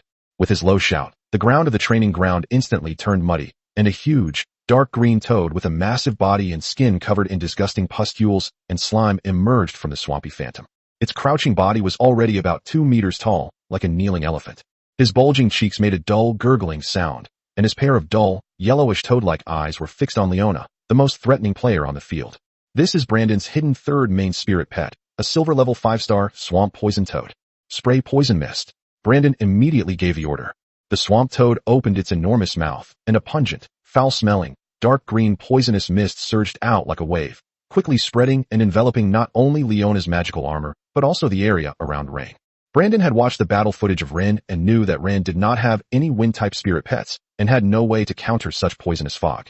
Before Ren could react, he continued to give the order, poison tongue binding. The swamp toad's long, barbed tongue shot out like a poisonous whip, striking Leona's fire and light armor directly and binding her movements. The situation reversed in an instant. But he has ways to control things, so how could Ren not? Tulip immediately activated Golden Guardian, granting everyone a defensive barrier and isolating them from the poisonous fog. Meanwhile, under Rain's orders, Tulip began to issue the Flower Edict. In exchange for consuming half of his magic power, he caused the surrounding plants to grow wildly. Countless thick roots and tough vines burst forth from the earth like a green tidal wave, quickly wrapping around the giant poisonous toad. Even its long tongue, which was covered in sharp thorns, was tightly entangled by several thorny vines. Gurgle. The swamp toad winced in pain, its dim yellow eyes filled with horror. Although the vines that wrapped around it withered and turned yellow instantly due to the toxins, the rate of withering was clearly not keeping up with the rate of growth. Tree roots and vines continued to grow. Impossible. Brandon's eyes widened in anger. He had initially thought Ryan was just a simple pretty boy, but this pretty boy is anything but simple. Otherwise, how do you explain that he possesses so many abnormal spirit pets? They must have amassed a huge amount of resources from many beautiful women. You're not just any ordinary gigolo, you're a high-class gigolo. Brandon clenched his fists, a surge of intense envy, jealousy, and hatred welling up inside him. Ren chuckled softly. You have no idea what kind of being you're facing right now. How could he possibly lose? With the care of 4 noble and beautiful women, Selena, Phil, Queen Marcella, and Headmistress Vanessa, it would be difficult for him to lose. Brandon wanted to summon another spirit pet, but Vivian disagreed. Wah! The socially awkward cutie let out a soft whimper, and several thunderclouds began to gather in the sky, bringing with them raindrops of violent thunder that struck Brandon directly. At this moment, Brandon had no means of counterattack. Whether it was him, the 3-headed dog, or the poisonous toad, they were all paralyzed by electric shock. Finally, after the mentor announced Ryan's victory, he teleported away with the unconscious Brandon. Brandon's last thought was to resent himself for not being able to get a decent meal from a woman. Meanwhile, Ren, who had been teleported back to the academy, was also in great trouble. He's now completely covered in spirit pets. Rain held the mermaid Vivian in one arm and the seraph Leona in the other, while the little white cat Sherry was hidden in Rain's arms, only peeking out her fluffy little head from her collar. Tulip was still lying on his hair. Even the thick-skinned Ryan felt that walking around like this was a bit too much of a risk. He could even feel the shocked, curious, envious, and even amused gazes coming from all around him. Is this treating your spirit pet like a little emperor, and you have to hold it and never let go? To outsiders, this was definitely Ren's perverse sense of humor. He just wanted to be close to his spirit pets and refused to send them into the secret dimension. Soon, a rumor spread throughout the academy that Rain was a perverted pet fetishist. The rumor was quite detailed, claiming that Ren had an extraordinary possessiveness and need for intimacy with his spirit pet, and only felt secure when he was constantly held in his arms. They even cuddle with their pets while sleeping at night. It's like treating their spirit pets as emotional toys rather than partners who fight side by side. Chapter 63. Ryan speculates the truth behind Vanessa's tragedy. Rain also had some headaches about the drawbacks of female killing contractors. These little ones are still too small to be held. If they all grow up to have mature bodies like the 6-winged angel Shia, how could he possibly be able to hug them all? Young master? When Heya saw Rain return with a new spirit pet, she felt a surge of joy. She had gained another little darling. But thinking about how many days Ren had been gone, she became worried and quickly checked him for any wounds. Before leaving, Ryan made sure to inform his beautiful wife that he was going to an auction, so as not to worry her. As a result, this trip lasted for several days. What kind of auction takes several days? So Heya had to check if something had happened to Ren again. When she looked, it really was true. The neck, hidden by the high collar, was covered in marks. There were many scratches on its back. What exactly happened? Who on earth did this? The beautiful woman asked, tears welling in her eyes as she applied ointment to Rain. How could she do this? She went too far. Ryan sat on the sofa and quickly reassured his beautiful wife. It's nothing. Just some minor injuries. I'm perfectly fine now. You can't play like that. Priya said, heartbroken. Young master, you must tell her to tone it down next time. At this moment, Heya was like an incompetent husband welcoming his wife back after she had gone out to undergo tribulation. He also reminded his wife to tell that man to behave himself. Listening to Hyena's tearful reproach and careful instructions, Ryan's expression was quite varied. He wanted to explain, but didn't know where to begin. Could you tell her that all of this came from the whim of the most esteemed Empress Mijala of the Empire? So Rin could only vaguely reply, I understand, Heya. Next time I'll tell her to be careful. After Heya applied the ointment to his wounds, Rain breathed a sigh of relief and sat down on the sofa. With his help, the pendant on his body finally left. Sherry and Leona also seemed to have a natural affinity for Heya. All Rain could think of was that it was because Heya had always been with him and taking care of him that her scent was similar to Rain's. These spirit pets, out of love for him, became close to Heya. In short, Heya just naturally accepted these little babies, and they didn't resist. The beautiful woman adored her new baby Leona, holding her in her arms and showering her with kisses and hugs. Leona also smiled sweetly and kept calling he mommy. Those soft, sweet, mama calls completely charmed the beautiful woman, making her want to give her all her heart to this new little girl. Our Leona is so beautiful, the cutest little angel in the world. He praised without reservation, completely forgetting that she had just been heartbroken and crying over the evidence on Rain. The other spirit pets naturally used their adorable charms to attract the beautiful woman's attention, each displaying their unique abilities. Tulip flew in front of Heya, starting to get jealous. Mom, have you forgotten that Tulip is your cutest and best child? Vivian kept snuggling into his arms, making cute little whimpering sounds. The little white kitten lay on Heya's lap, its belly turned up, purring softly. The beautiful woman felt as if she had fallen into a jar of honey, enveloped in layers of sweetness and happiness. Oh my, they're all good children, all my sweet babies. Heya smiled from ear to ear, wishing she could grow more hands so she could hug all the little ones and love them all at the same time. Looking at the beautiful woman's face, radiating happiness, Ren suddenly realized he was superfluous. He used to be the only one who could act cute with her, but now, as a junior student of WA, he has a bunch of WA junior girls competing with him for his affection. Dinner. After finishing his meal under his attentive care, Ryan heard his beautiful wife's request. Young master, Heya wants to become a spirit pet nutritionist. Seeing the longing look in the beautiful woman's eyes, Ryan knew he was going to have to spend some more money from his wallet. Pet nutritionists are a profession that arose from contract masters. They specialize in researching food for pets and can also plan meals and create recipes based on the pet's conditions, as well as, most importantly, cooking. This is a profession that serves contract masters, so you don't need to awaken the contract manual to learn it. Because noble contract masters would never cook for themselves. Of course, professional courses and books for pet nutritionists are not cheap, because if you want to learn how to cook for your pet, you need to prepare the ingredients. As Ryan looked at her, a warm feeling welled up inside him. He pulled Heya into his arms. Okay, there are relevant instructors and courses in the academy. I'll register you for them tomorrow. Rain still has several thousand gold coins, and he doesn't even know what Seraph Leona needs to eat. Order-type spirit pets are rare in themselves, and spirit pets in angel form are even rarer. According to Vanessa, if you feed your pet food with secondary attributes during the breeding process, it may cause it to change its primary attribute in the next evolution. Currently, he doesn't have enough points to buy Leona's advancement method. If Heya becomes a high-level nutritionist in the future, it will be of great use to Rain. With her little boy's consent, Hina finally felt relieved.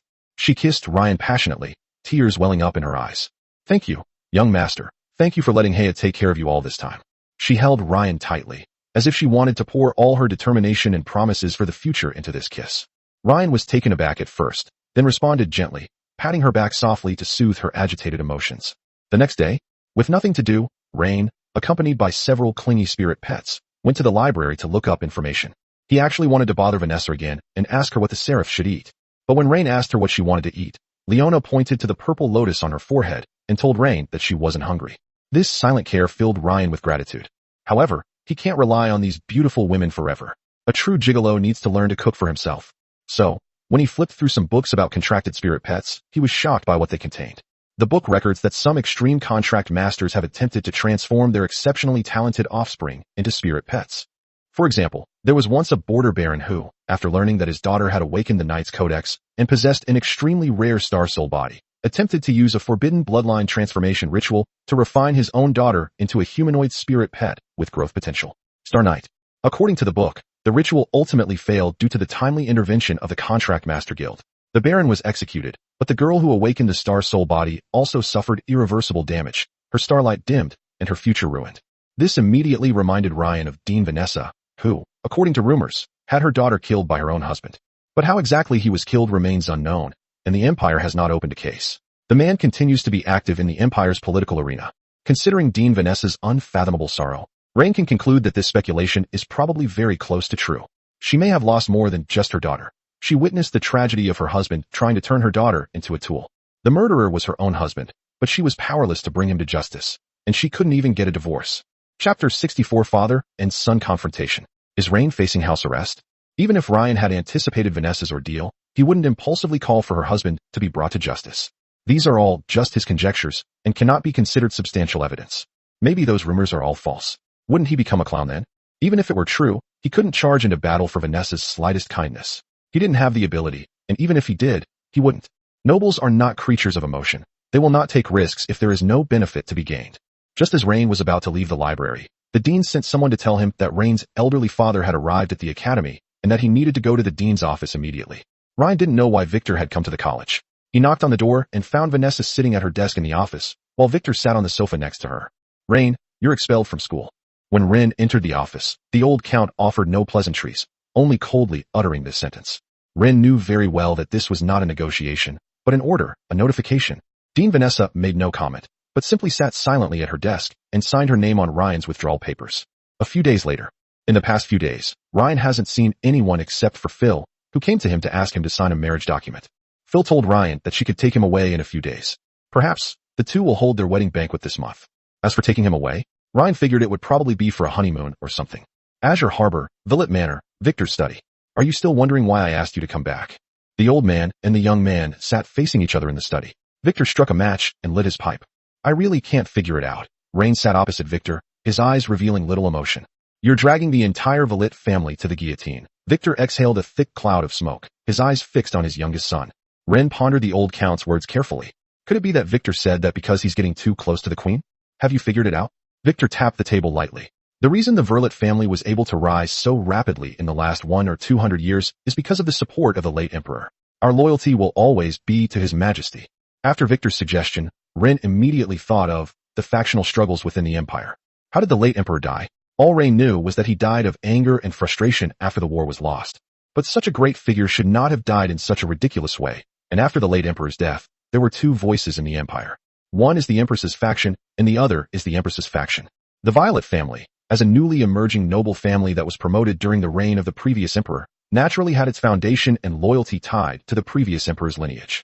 And now, unknowingly, he's become entangled with the powerful Queen Marcella? Even if Ren is the passive party, even if Ren is just a lowly illegitimate son. From the outside perspective, this is undoubtedly an extremely dangerous signal. I don't know what methods you used to attract that woman, but in front of her, you are no different from a sheep. Victor pointed at Ren. If one day she suddenly goes crazy and says that you have offended her, the entire Blue Harbor, and even the entire southern province, will become a battlefield for the empire's political struggles. In fact, Victor's predictions were not impossible, but Ren believed that he was still hiding many things. Perhaps the old man was very afraid that the queen was using Ren to undermine the Villet family. For example, they could tame and control Ren, then kill Victor and his eldest son Locke, and let Ren inherit the title. But clearly, this potential storyline was nipped in the bud by Victor. Stay put in the manor and get closer to your elder brother. I think you have a lot of new ideas. If you assist Locke well in the future, it will be enough to guarantee you a life of wealth and honor. Ren clenched his fists. Victor was trying to kill him. How could he not know that Locke wanted to kill him? And yet he reassured him that he would assist Locke in the future? This old man actually believes in so-called brotherhood? Ren absolutely doesn't believe it. Ren's eyes instantly darkened. The old count seemed to have seen through his youngest son's ambition as well. He exhaled a puff of smoke. It's not that I'm not giving you a chance, Ren. If I don't go to the capital and bring you back, you might die for no reason some night. In other words, from the moment you met that woman, you were no longer suitable, because power is only accountable to the source of power. Victor's meaning was clear. As a member of the emperor's faction, he was naturally responsible for the faction. Therefore, he could not trust a son who might one day obey the empress to take charge of the family. He couldn't even be sure which side Ren would take when the family's interests clashed with the queen's will. "Father, I once heard a nobleman say something like this. He said, he couldn't decide how many sons his father had, but he could decide how many brothers he would have after he ascended the throne." Ren placed his hands on the table, crossing them. "And now, this nobleman is sitting right in front of me, telling me that I should properly assist my elder brother in the future?" Victor wasn't surprised that Ren could say such a thing. Ever since he wrote Game of Thrones, he knew that Ren had more or less understood the nature of a family. "So what do you want?" Victor exhaled a puff of smoke. "Locke is a very good heir. He knows how to be patient, cunning, humble, and has a thorough understanding of the power dynamics in Azure Harbor. His mother's family also speaks highly of him. At the same time, I believe that Locke will become a loyal subject of His Majesty, just like me in the future. I'm not someone who likes to take risks. At least, there's no need for me to gamble with him. You have great talent that you can showcase in the Villet family. At the very least, the family needs an artist like you. Locke isn't that petty. Put away your thoughts. If you cooperate with me, we can keep playing this game. If you don't cooperate, then you're out." After saying this, Victor crossed his legs, leaned back, exhaled a puff of smoke, and quietly looked at Ren, waiting for Ren's reply. Ryan interlaced his fingers, responding to Victor's confrontational gaze. "I'm not a good brother, nor am I even a dutiful son. I can't meet your demands, and at the very least, I'll leave this house." Victor shook his head. Have you ever seen a cat let a mouse go after it has caught it? Just as the father and son were facing off, a knock on the door broke their silence. "Come in," Victor frowned. but still allowed the person outside to enter. The study door was gently pushed open, and the old butler, Abel, appeared in the doorway, his expression somewhat grave. "Master, the people from the Imperial Noble Council and the Royal Notary Office have arrived. They have brought official documents and notices."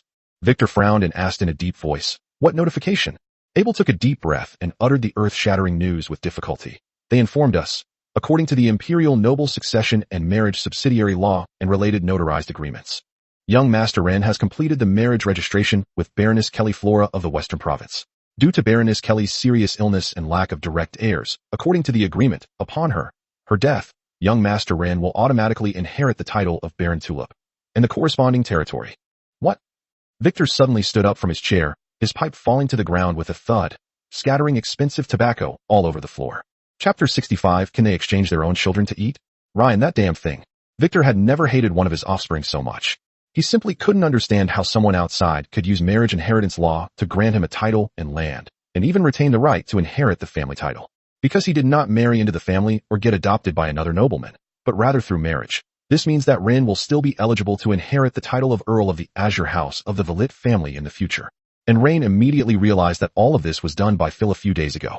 As for what conditions she offered to get a deceased baroness to agree to this arrangement so that Ren could inherit everything, Ren is currently unaware. At this moment, Victor looked at Rain with a complicated expression. He hadn't expected that his youngest son would be so active on the chessboard in such bizarre ways time and time again. What Victor found most unacceptable was that Rain had slipped out of his control. He wasn't surprised by how many people helped Ren, but rather sensed a family crisis. Someone is trying to use Rain to take control of the Valit family. "I didn't lose to you, nor to the Tsepsh family. I lost to that woman." Victor was filled with mixed emotions. "Good luck, Ren."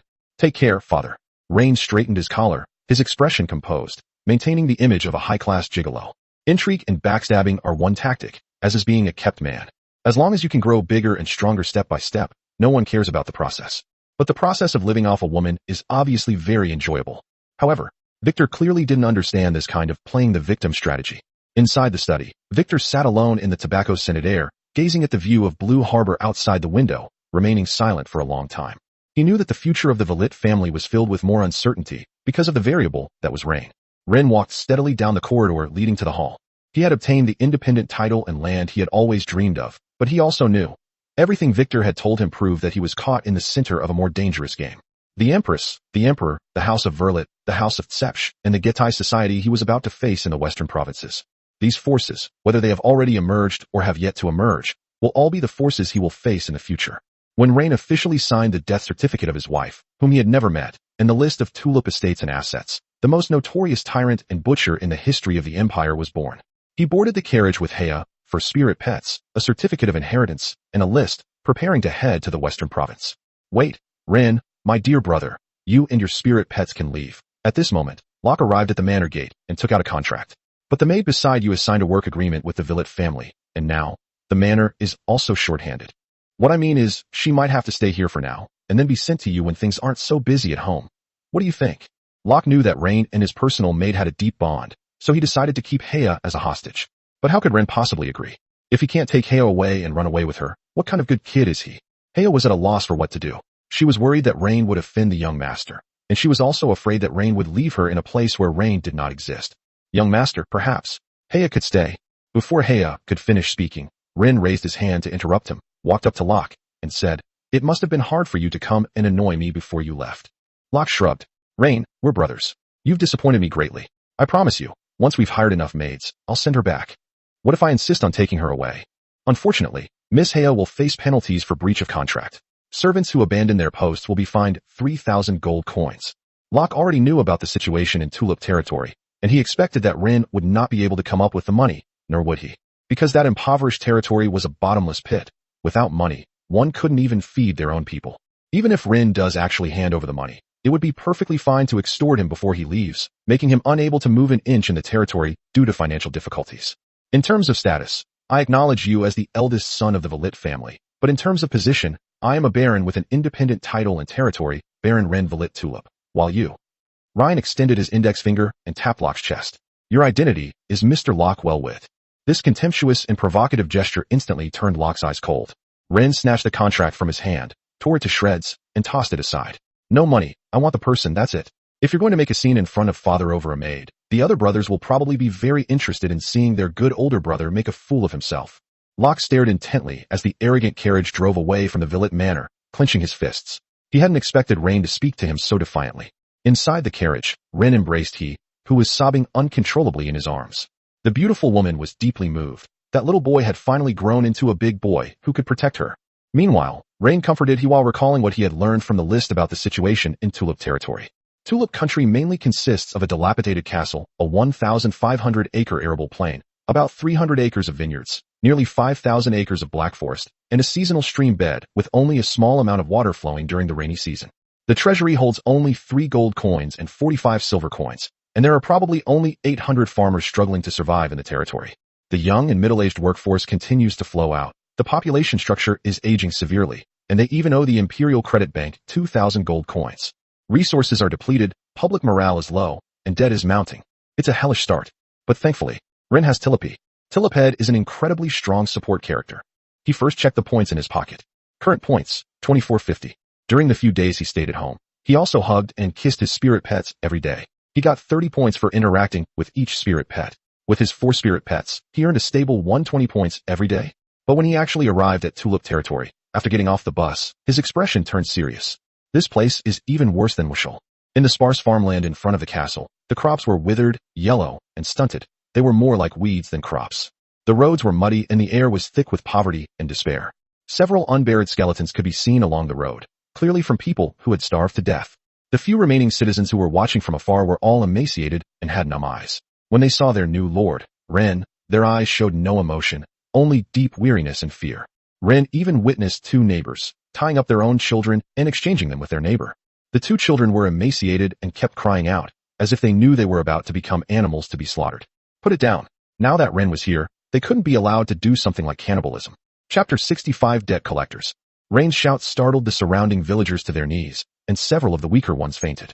This situation is absolutely appalling. Heya, take Sherry and Leona to a nearby town and buy some food. Rain didn't want to be too charitable, but these commoners were even exchanging their children for food, and if they didn't get some, they would really go crazy from hunger. There aren't many people to begin with. If they keep starving, won't they all die? He originally had 5,000 gold coins in his pocket, but he spent 3,000 gold coins to enroll Heya in a course. The key point is that Heya only attended the class for one day, and she couldn't get a refund. All she brought back was a huge pile of books. Upon hearing that the new city lord was going to buy them food, the people, young and old alike, kowtowed and knelt repeatedly, saying, "Thank you. Thank you, Lord. Thank you, noble sir." A hint of pity flashed in Heya's eyes as she looked at the civilians on the ground, their cheeks sunken from hunger and their faces covered in yellow dust. However, before Heya could even set off, several officials dressed in white arrived at Tulip Castle in a carriage. Ren had assumed they were officials from within the territory and was preparing to question them about their occupations, but it turned out they weren't on his side. Instead, they were there to collect a debt. "Please wait a moment, Your Excellency Baron. We are staff members of the Imperial Credit Bank." An official stepped down from the carriage and approached Ren politely. "You have inherited this territory, and according to the Imperial Constitution, you have also inherited the debt of 2,000 gold coins, including principal and interest. Could you give me a few more days?" Ren frowned. These people really knew how to time things, and they were very well informed. He hadn't been there long, and they had already caught wind of his presence. The official in white shook his head. "I'm sorry, this debt is far too overdue, and repaying the debt to the Imperial Credit Bank is a sacred and inviolable obligation for every noble. For the past 3 months, we have imposed an economic blockade on Tulip territory. No one is allowed to leave this territory, nor are any caravans allowed to pass through it. If you do not intend to pay off your debts, any department of the Empire will cooperate with the credit bank to continue this blockade. If necessary, we will even request the Imperial Armed Forces to conduct legal armed debt collection and to inventory your assets." "You're very good. I'll remember you." Ren took out the crystal card with a balance of 2,000 gold coins from his pocket and handed it to him. Ren had never seen such violent debt collection methods. He was already broke, and now they were blocking someone else's territory. Wasn't that just making things worse?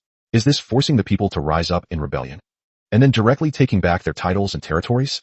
As for why the common people here haven't rebelled yet, and why they are so afraid of the nobles, Ren doesn't understand. The man in white took the debit card from Ren with both hands, pulled out a magic crystal from his pocket, swiped the card, and then forced a fawning smile at Ren. "Please don't make things difficult for us. We're just running errands." After Ren took the card, the other party immediately pulled out a receipt from his pocket and signed it. The whole process was smooth and efficient. He bowed slightly to Ren and said in a polite tone, "The debt has been cleared, Your Excellency Baron. The blockade will be lifted immediately. I wish you all the best." "Wait." Ryan called out to him. Now that I've paid off my loan, can I take out another one? The official in white turned around, revealing a professional smile.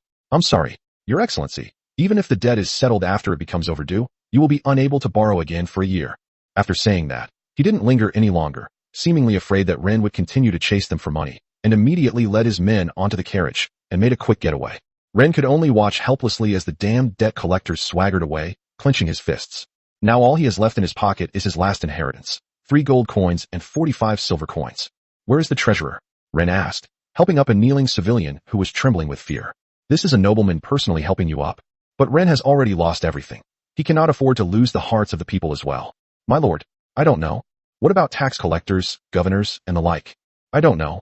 Is it that you don't know, or that you dare not say? Ren's emerald green eyes were fixed on the old man, who felt as if he would be chopped down by the young man in front of him if he said the wrong thing at any moment.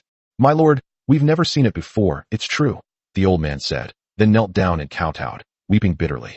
Looking at the old man in front of him, who was so frightened that he was incoherent and could only kowtow, Ren knew that he wouldn't get anything out of him. He took a deep breath to suppress his agitation. The situation was far worse than he had imagined. The administrative system had completely collapsed, and it seemed that there wasn't even an army in the territory. This means that he not only has to solve the problem of survival, but also has to build a management organization and army from scratch. Get up, Ren's voice softened slightly, but still carried an air of authority. I don't blame you. The entire territory is devoid of shops, with no caravans coming and going, and no way to go out and buy goods. These 800 people are so desperate that they'll pull out any grass roots they see and eat them. In the evening, Rain left his territory and went to a nearby town, where he spent 2 gold coins to buy nearly 5 tons of low-quality rye and stored it in his secret space. This was roughly the food ration for the 800 people for 14 days. During these 14 days, each person could only be given a bowl of thin rye porridge each day, just to keep them alive. And we can't let them eat too much, otherwise they'll definitely run away if they can undertake a long journey. He must find a new food source within 14 days, or his people will face widespread starvation. As night fell, a small campfire was lit inside Tulip Castle. The air was filled with the rough aroma of rye, drawing people from every household to come and smell it. They smelled not only the aroma of food, but also the aroma of hope. Looking at the line of people, Ren pointed to a burly man who had been helping with the cooking earlier. He was arguably the strongest man in the entire territory.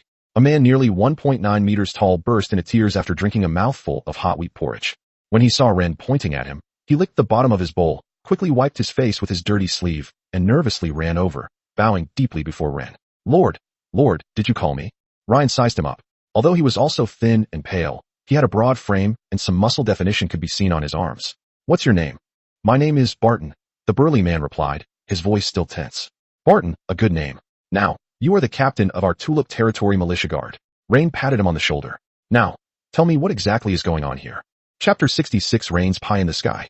Upon hearing the appointment, Patton was completely stunned. A mixture of immense joy and trepidation made him stutter even more. Captain, sir, That's right, it's you. Ren coughed lightly. I spotted you in the crowd at a glance. You are a rare talent. Upon hearing this, Patton felt as if his soul was about to leave his body. This was truly the end of suffering and the beginning of happiness. Finally, I can become a nobleman's lackey. Now, tell me, what exactly is the situation in this territory? Why is no one farming? And why has the administrative system here collapsed? What is an administrative system? Patton scratched his head. Ryan frowned slightly. So, aren't those officials who used to manage you, collect taxes, and give orders here? Never seen it before. Barton shook his head. Never seen it before. Ren pressed. Then who cared about your farming before? Who collected taxes? Back when the Lord was still alive. Although he was chronically ill and bedridden, the steward would send someone to tell us what to plant and when to pay the rent. After the old steward passed away, no one took care of things anymore. He pointed to the barren fields. Later, they didn't even plant seeds, and the harvest got worse and worse. After the credit union came, they took away everything that was edible and could be exchanged for money from everyone, leaving nothing for planting crops. Barton's voice trailed off, tinged with a numb despair. No seeds, no food, and if we go out to find food, we'll be sent back. We can only lie here and wait to die. Didn't the previous lord have any relatives, or anything like that? No, Barton shook his head.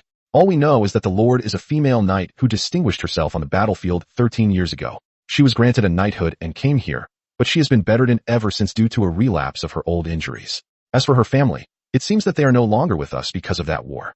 The truth was far more brutal than Ryan had imagined. Perhaps, that damned old butler, after the Baron took out the loan, took advantage of the Lord's serious illness and constant drowsiness, seized control of the finances, and then absconded with the money.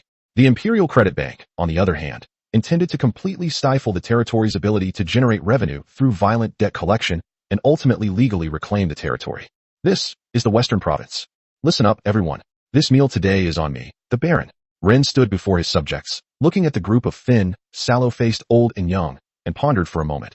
But I can't treat you to meals every day. Starting tomorrow, I will buy seeds and divide the land into areas for each household. What you need to do is to cultivate the wasteland and start planting. As for how to make the crops grow and harvest quickly, you don't need to worry about that. I have my own methods. Rain's Tilipy has the flower edict. Plant the seeds, and as long as there is enough water, it's just a matter of Tilipy, this little nobody, shouting a word to make them mature. Of course, forcibly growing crops by absorbing most of the soil's nutrients in a short period of time will deplete the soil's fertility. If we don't find a way to replenish it, the land might become a lifeless wasteland after just one planting. But now Ren can't care about that anymore. Every household can reclaim as much wasteland as they can. That's up to your ability. In short, once I plant these seeds, each person will hand over 30%, and the rest can be kept for their own consumption. This is just our first step, to fill our stomachs first, and in the future, we'll eat meat too. Eat meat. This word was like a boulder thrown into stagnant water, stirring up huge waves among the numb crowd. For these people who have almost eaten all the bark and roots of trees, the word meat is as distant as something from a legend. My lord, are you telling the truth? A gaunt man murmured, his voice hoarse. In 10 days, we can grow grain, and even eat meat? Ren looked at the man and nodded. Of course, farming, and if we farm well, we'll raise pigs. Besides, no one dares to steal our things. I alone can defeat 100-man cavalry. Rain stood in the crowd, unleashing the silver codex and constantly boasting. He was at his wit's end. After Feyre got him this territory, she didn't ask him anything. He can't even get a bite of free food now. Ordinary people had never seen anything like this before. Flying flower fairies, little angels radiating warm light, and elegant, mysterious white cats with heterochromia, and beautiful, watery mermaids. Now, these magical creatures all obey this new, incredibly young, and exceptionally handsome lord. Wow, he said he could defeat 100 cavalrymen. Upon hearing this, Barton was the first to kneel down excitedly. I swear to follow my lord to the death. More and more people knelt down and shouted, though their voices were weak, but at least the whole territory became more lively, and was no longer numb and lifeless. Get up, all of you. Ren waved his hand. Save your energy for tomorrow. At daybreak, we'll clear the land and plant crops. Watching his people scatter and return home, Ren sighed, and went back to the main castle building. The main building of Tulip Castle. The air is filled with dust, mold, and a musty, decaying smell. Ryan first went to the living room, and saw that it had been cleaned, and was considered clean. The beautiful woman wiped her sweat slightly. I'm sorry, young master. Due to the short time, I can only clean a bedroom for you to rest first. You should get some sleep first, and you should be fine by tomorrow morning. What do you want to do? Ryan stood by the bed. You want to stay up all night cleaning? Seeing Hayes' exhausted yet determined appearance, how could Ren allow her to clean all night? To put it bluntly, he can't even afford to pay Hayes' monthly salary right now. Now, come and serve me in bed. Rain patted the mattress. Heyo put down the rag she was holding. Then, I'll go wash up. I'm all sweaty. Then go prepare a bathtub. Ren glanced at Vivian, confident she could handle it. After all, she could create a lake within the secret realm. Of course, casting spells within the secret realm might be quite different from the outside world. It's just filling the lower tub, so it shouldn't be a problem. Seeing that Ryan was looking at her, Vivian sucked her fingers and said, Eek. Tonight, Rain dared not act like he did at the academy. It wasn't that he lacked the ability, but rather that Haya needed to work the next day. But Haya still stayed up a little into the night to teach Rain's 4 spirit pets human language. These are also some of the more common words. Oh yeah. Oh yes, yes. Chapter 67 Herya's Shame. An extra chapter. Thank you all for your support and donations. Please forgive me, readers of older books. I will try my best to update more chapters there. The next day, whoever cultivates the land is responsible for it, and the profits will be distributed after a few days. Patton patrolled the fields, shouting the slogans that Ryan had given him, even though he himself was starving.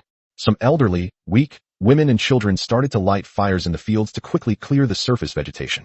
These farmers who have been farming for many years know how to do it. Burn the weeds in the field. The ash from the burnt weeds can be used as fertilizer. The man began to attach sharpened stones to wooden sticks to make stone tools. There was nothing they could do. The credit union had taken all the farm tools from the entire territory as interest. Free men who have not committed crimes cannot be captured and enslaved, but in the Northwest Province, they have plenty of ways to deal with these people. If you don't want to be a slave, I'll starve you to death and see if you still want to be a slave. In short, all the big shots want to see are results. They want to see money. Without farming tools, the villagers could only rely on stone tools to cut down wood and then sharpen them. Each person holds a hard wooden stick with a sharpened tip, lines up, and inserts the stick into the ground in unison, using leverage to pry the soil. Then they move backward and repeat the process. although this only creates small pits on the soil surface and cannot be used for deep tilling. However, it is barely sufficient for planting crops like rye, which do not require high planting depth. They were all pale, and their lips were cracked and chapped. Prolonged hunger had left them with little to sweat. They can only do this kind of work based on instinct and inner hope.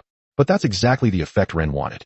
We absolutely mustn't let them eat too much. Otherwise, they'll have the strength to run away. Heya also organized some elderly women with limited mobility, or some children, to build a fire and cook wheat porridge. Rain left Sherry and Leona with Heya, so the starving civilians didn't dare to come up and steal them. An elderly woman was clearing wasteland in the fields when she saw her granddaughter faint behind her while she was clearing the land. She carried the starving girl out of the field and kowtowed repeatedly at Heya's feet, tears streaming down her face. "Madam, please let my granddaughter have a bowl of porridge first. She's starving." Heya was momentarily stunned, staring at the countless eyes in the field that were fixed on her. If she scores a point, others will come to her to plead for mercy. But what if we just stand by and watch that little girl starve to death?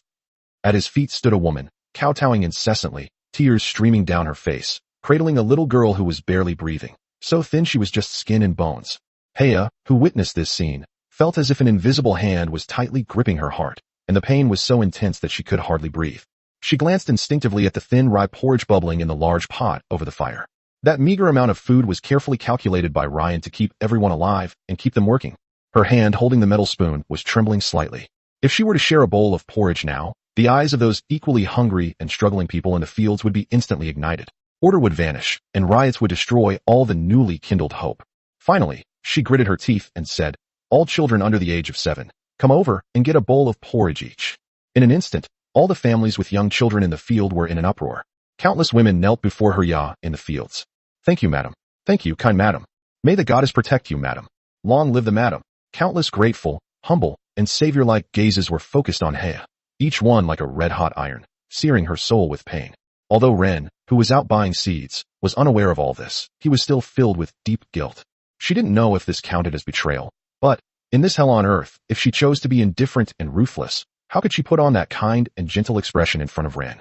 In the end, all she could do was sob and cry while holding Sherry and Leona. "Line up. Make the children line up. Everyone else stay put and continue working." Heya hugged Leona and buried her face in the little angel's arms, her voice tinged with a barely perceptible sob. By the time the last child received his food, the porridge in the pot was almost gone. He looked at the half-empty pot, and thinking about the expression that Rain might have when he returned, the immense pressure, guilt, fear, and disappointment in herself instantly overwhelmed her. She staggered back a few steps, then collapsed to her knees, utterly exhausted. Sherry and Leona surrounded her, trying to comfort her, but they couldn't stop her sobbing. Meanwhile, Raven is in Stone Raven, the town closest to Tulip territory. The town wasn't big, but it was much better than Tulip territory. At least there was no famine here. Ryan's goal was clear, to buy as many rye seeds as possible. He came to a shop that was filled with sacks and smelled of grain and decay. "Rye seeds? Ah, yes. The shopkeeper, sporting a mustache, said, looking at Ren's elegant attire and noble bearing. "How many do you need, sir?" He patted a burlap sack beside him, dust falling with a thud. "The seeds here are the best in the western provinces, plump grains with an extremely high germination rate. 20 bags. Ren quoted a number he could afford. One bag of seeds can plant about 4 to 5 acres of land. 20 bags, at most, can only cover 100 acres. Although tulips now occupy 1,500 acres of barren plains. Upon hearing this, and after glancing at Ryan's attire, the boss immediately concluded that this was a man who was not short of money. In fact, it wasn't that Ryan didn't want to change his clothes, but all his clothes came from the Valit family, and anyone could tell he was a rich young master. Even if he changed into commoner's clothes, Ren couldn't wear them. If any nobleman discovered him, he would immediately become a laughing stock in the aristocratic circle. Many people might think this is harmless, but in aristocratic circles, it is a serious offense. In the future, if he wants to discuss any cooperation with any nobleman, he will be turned away immediately. But if he were to order another set, his meager savings would be completely depleted. Upon hearing this, the shopkeeper's small eyes instantly gleamed with greed. 20 bags. You're quite generous. But the price. He rubbed his hands together. The western provinces are in turmoil right now. Food is expensive, and seeds are even more incredibly precious. Price, Ryan said, not wanting to hear his boasting. The shopkeeper's chubby little face darted around in his small eyes as he held up 4 fingers, 40 silver coins a bag. Ren smiled. Have you heard of Christie's? The boss was taken aback. I've never heard of that before. Curtis Sterling, Ryan said, looking at his boss. That's right, she's my wife. I'm not here to buy seeds today. I'm here to check out the business environment in this western province. Upon hearing this, the boss turned pale. He didn't know any of this damned Christus, but he had heard of the Sterling family. Chapter 68, The Noble Swindler. The shop owner actually had no idea who the Sterling family was. He had only heard about the noble families in the western province when he was drinking and bragging with some of his cronies. It seems that there is such a family among them. Seeing the seed shop owner's pale face, Ren thought that the name of the Christie's family was still quite useful. Sigh. Sir, business is indeed difficult these days. The shop owner sighed, preparing to pour out his grievances to Ren. It's difficult, but you can't do it like this. Do you take me for some ignorant spoiled brat? Ryan held up one finger. One bag of seeds can only plant 4 to 5 acres, and even with favorable weather, the yield will only be about 200 kilograms of rye grain. Even if you grind it all into flour, make it into bread, and sell it, you'll only get 16 silver coins at most. Now tell me, which merchant guild is in charge of selling a bag of seeds 40 silver coins? I strongly suspect that you are maliciously manipulating grain prices. With each number Ryan mentioned, the boss's face paled a little more. What's your name? Ryan asked, then took out a pen and paper to write it down. No, Your Excellency. Your Excellency. Let's talk this out. The boss panicked completely, his voice trembling with tears. It was a moment of folly. I was blinded by greed. You name a price. You name a reasonable price. I'll fix it right away. But Ryan showed no mercy. Stop talking nonsense. Tell me your name if I ask, or it's fine if you don't. I've already memorized the shop. The shopkeeper immediately knelt down, clasped his hands in a gesture of respect, and pleaded. Your Excellency, please have mercy. My name is Old Kyle, and I'm just a small business owner. Please, have mercy. I'll adjust the price to 13 silver coins. What do you think?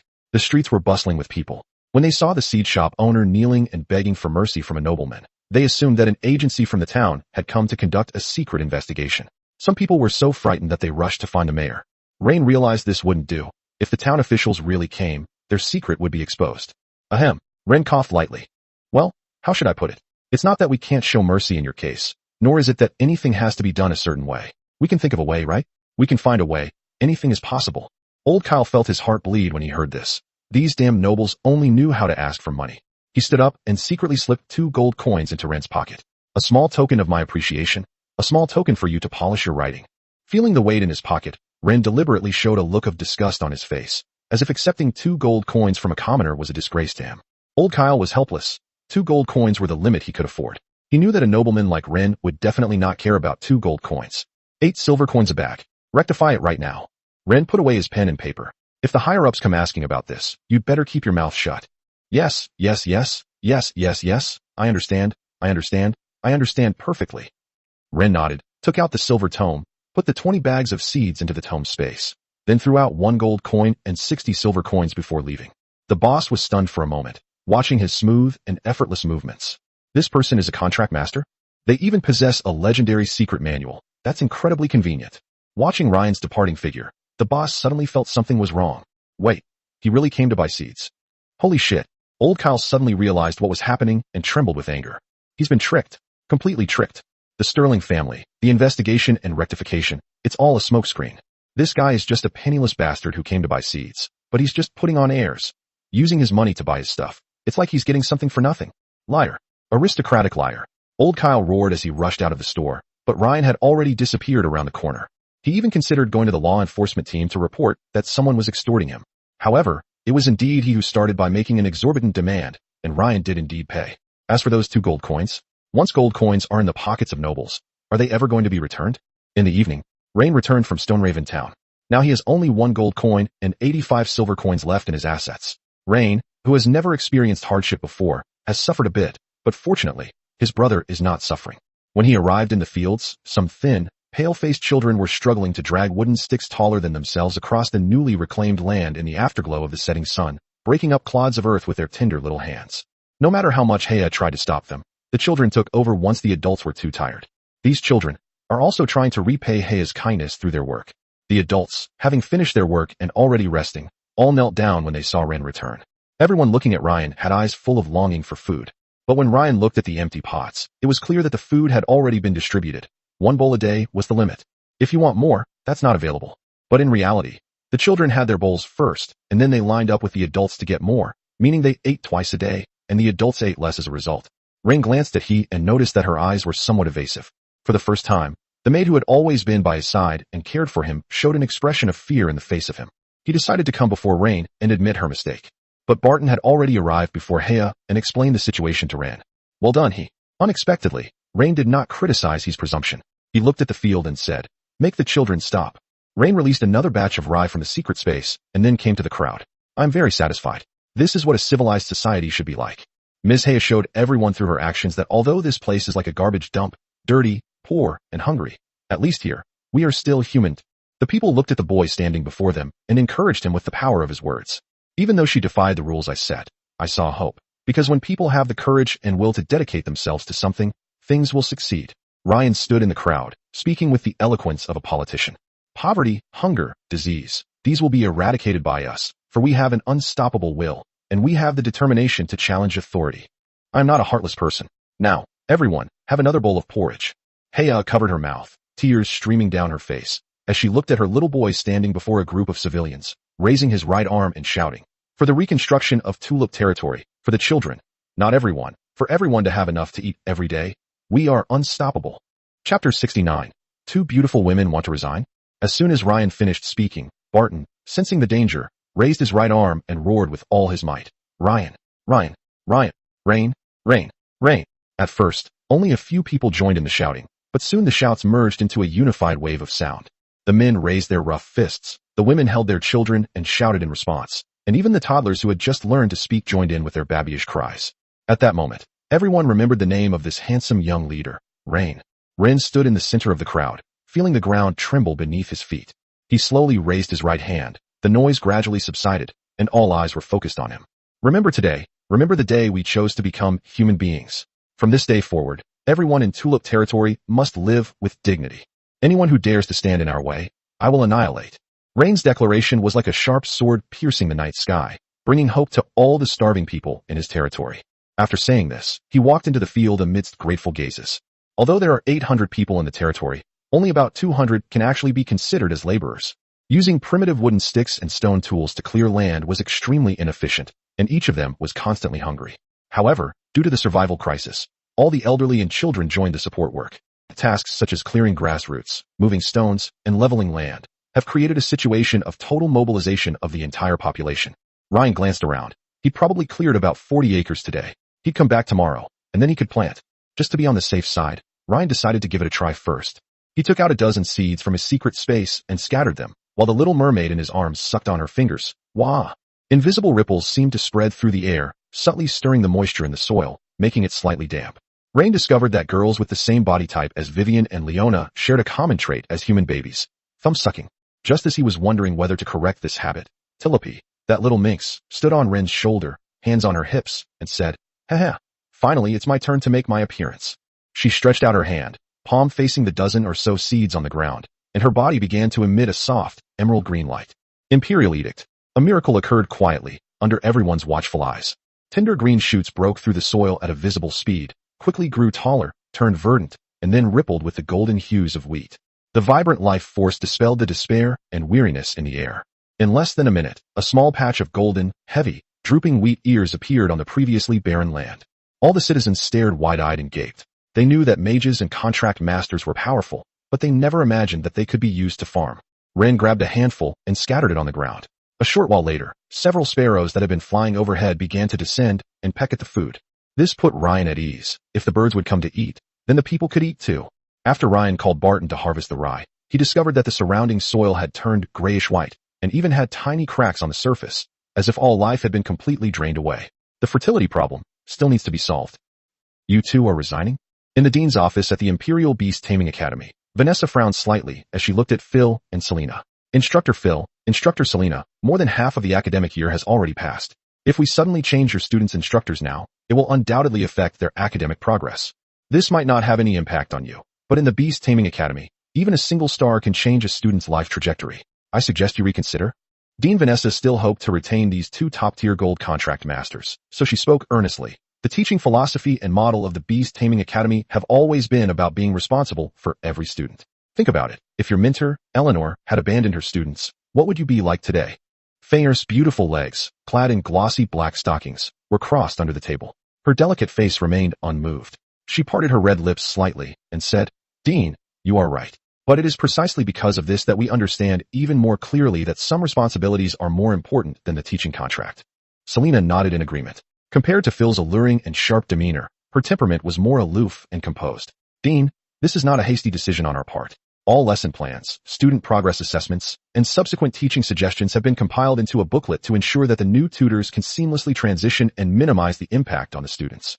Dean Vanessa leaned back in her chair, her fingertips lightly tapping the mahogany tabletop. She knew her two subordinates well.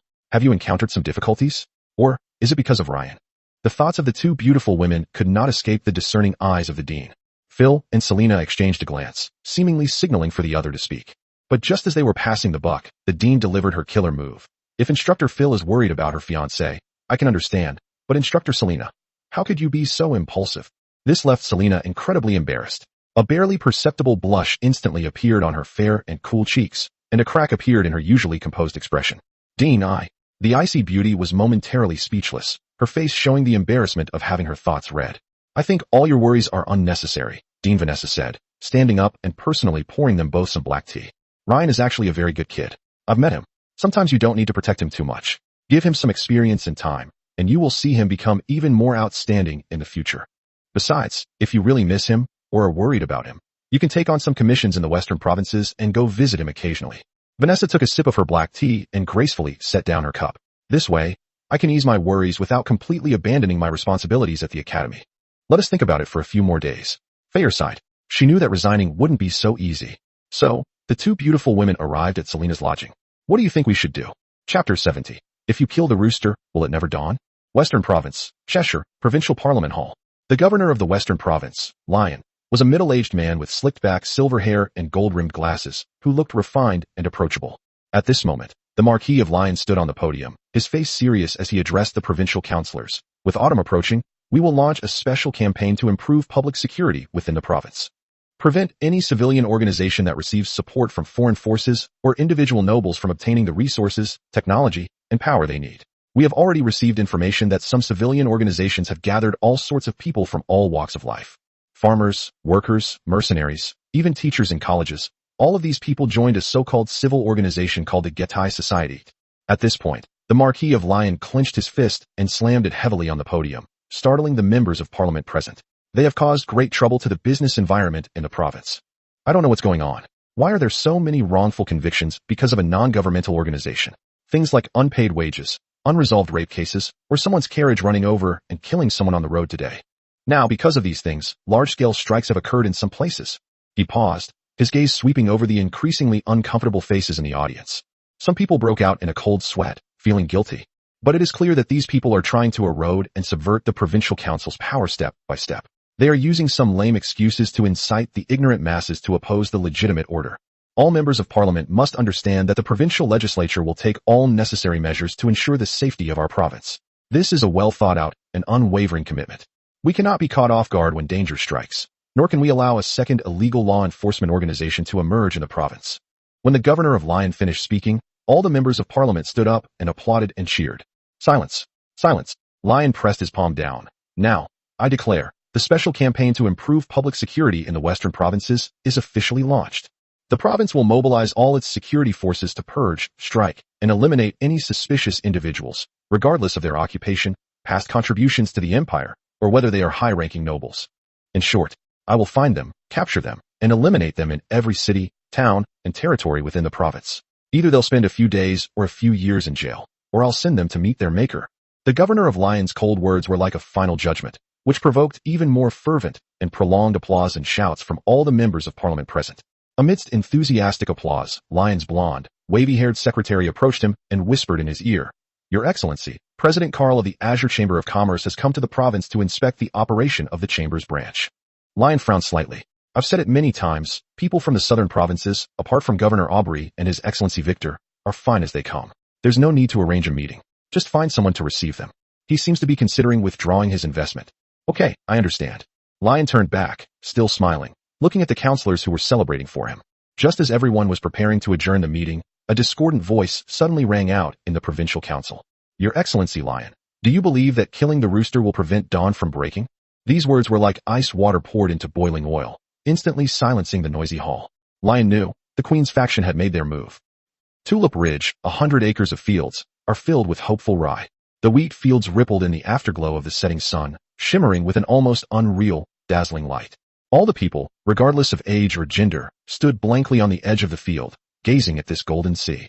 This place can yield about 4 or 5 tons of rye, and each plump grain of rye, if stored properly, can be used as seed.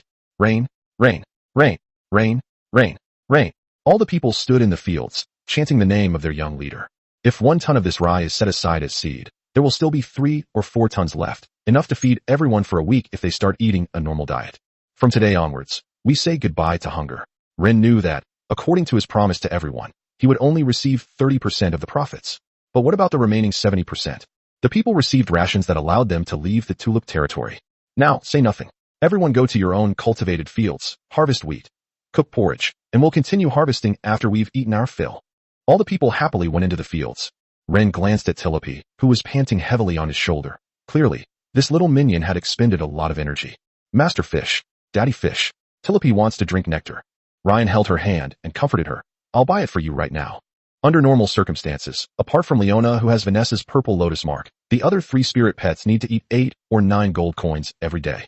Tulip hasn't had any nectar for 2 days, and Vivian and Shirley have been eating only ordinary food these past few days. Although these can fill your stomach, they are only enough to fill your stomach. However, for these spirit pets that need elemental energy to maintain their vitality and growth, it's like mortals only drinking water. It can only sustain them through the most basic survival. Although Ren is broke, he has points. Current points, 2570. Open the system store. System shop categories. Pet sex toys. How to advance and train your spirit pet. Spirit pet skill secrets. Spirit pet weapons and equipment. Pet food and medicine. Rain directly clicked on pet food and medicine. Redeem Dawn Nectar X2. Costs 600 points. Exchange for 2 Moonlight Algae. Costs 600 points. Redeem Frosty Berry X2. Costs 600 points. Current points, 770. The system explains the high price. It's provided instantly and isn't affected by market prices. If you want it, the system has it. And the price has always been this low. As for how prices are being manipulated outside, that's a matter for outsiders. In an instant, 1,800 points were gone. Although he could accumulate 3,000 points to exchange for a method to advance a spirit pet to the gold level, this also required resources. If you change the method and there are no resources to nurture it, then there's no point in keeping it. These will only last 2 days. If you use them sparingly, they can last 4 or 5 days. The 3 spirit pets drooled with envy when they saw the food in Ren's hand. Young master. Just as Ren was feeling a pang of heartache, Heya, the beautiful woman who put Ren at ease, came to his side. I've been reading books on the nutrition of spirit pets lately. Perhaps we can cook them with other foods so they can eat for a longer period of time. Can you make it? Ren was a little worried. After all, Heya had never tried it before, and if the cooking failed, all these ingredients would be wasted. Chapter 71 The struggle for the crown prince position has always been like this. Oh, I don't know either. I just wanted to help you. A hint of insecurity flashed in the beautiful woman's eyes. Then forget it. What I learned was from books. I don't know if it will be of any use. Eek. Vivian, the little cutie, took her share of moon algae and handed it to he. Meow. Shirley, carrying her own frostberry, walked gracefully to Heya's feet, looked up at Heya, and then at Rain. He crouched down and extended her hand, and Sherry immediately placed the berries gently in his palm. This touched Heya deeply. She hugged the 2 little darlings and said, "You are both Mommy's good babies. Mommy will definitely make you delicious food." However, this heartwarming scene took on a completely different meaning in the eyes of a tulip fairy who was intently drinking nectar. Nobody told her there was such a step? You guys. Tulip drank the nectar from the bottle, and suddenly it didn't taste sweet anymore. What? They actually want Mother He to favor the concubine and suppress the legitimate wife? That's utterly shameless. It's absolutely malicious. These 2 little green tea bitches are just too much. Okay. Is this how you play it? 666. You're not even going to act anymore. Second brother, third brother, you guys aren't second or third brothers at all. You're clearly the 6th brother. Sisters are of one heart with you, yet you try to outsmart your sisters? How can you play mind games over something as simple as eating? Tulip felt a surge of crisis at that moment.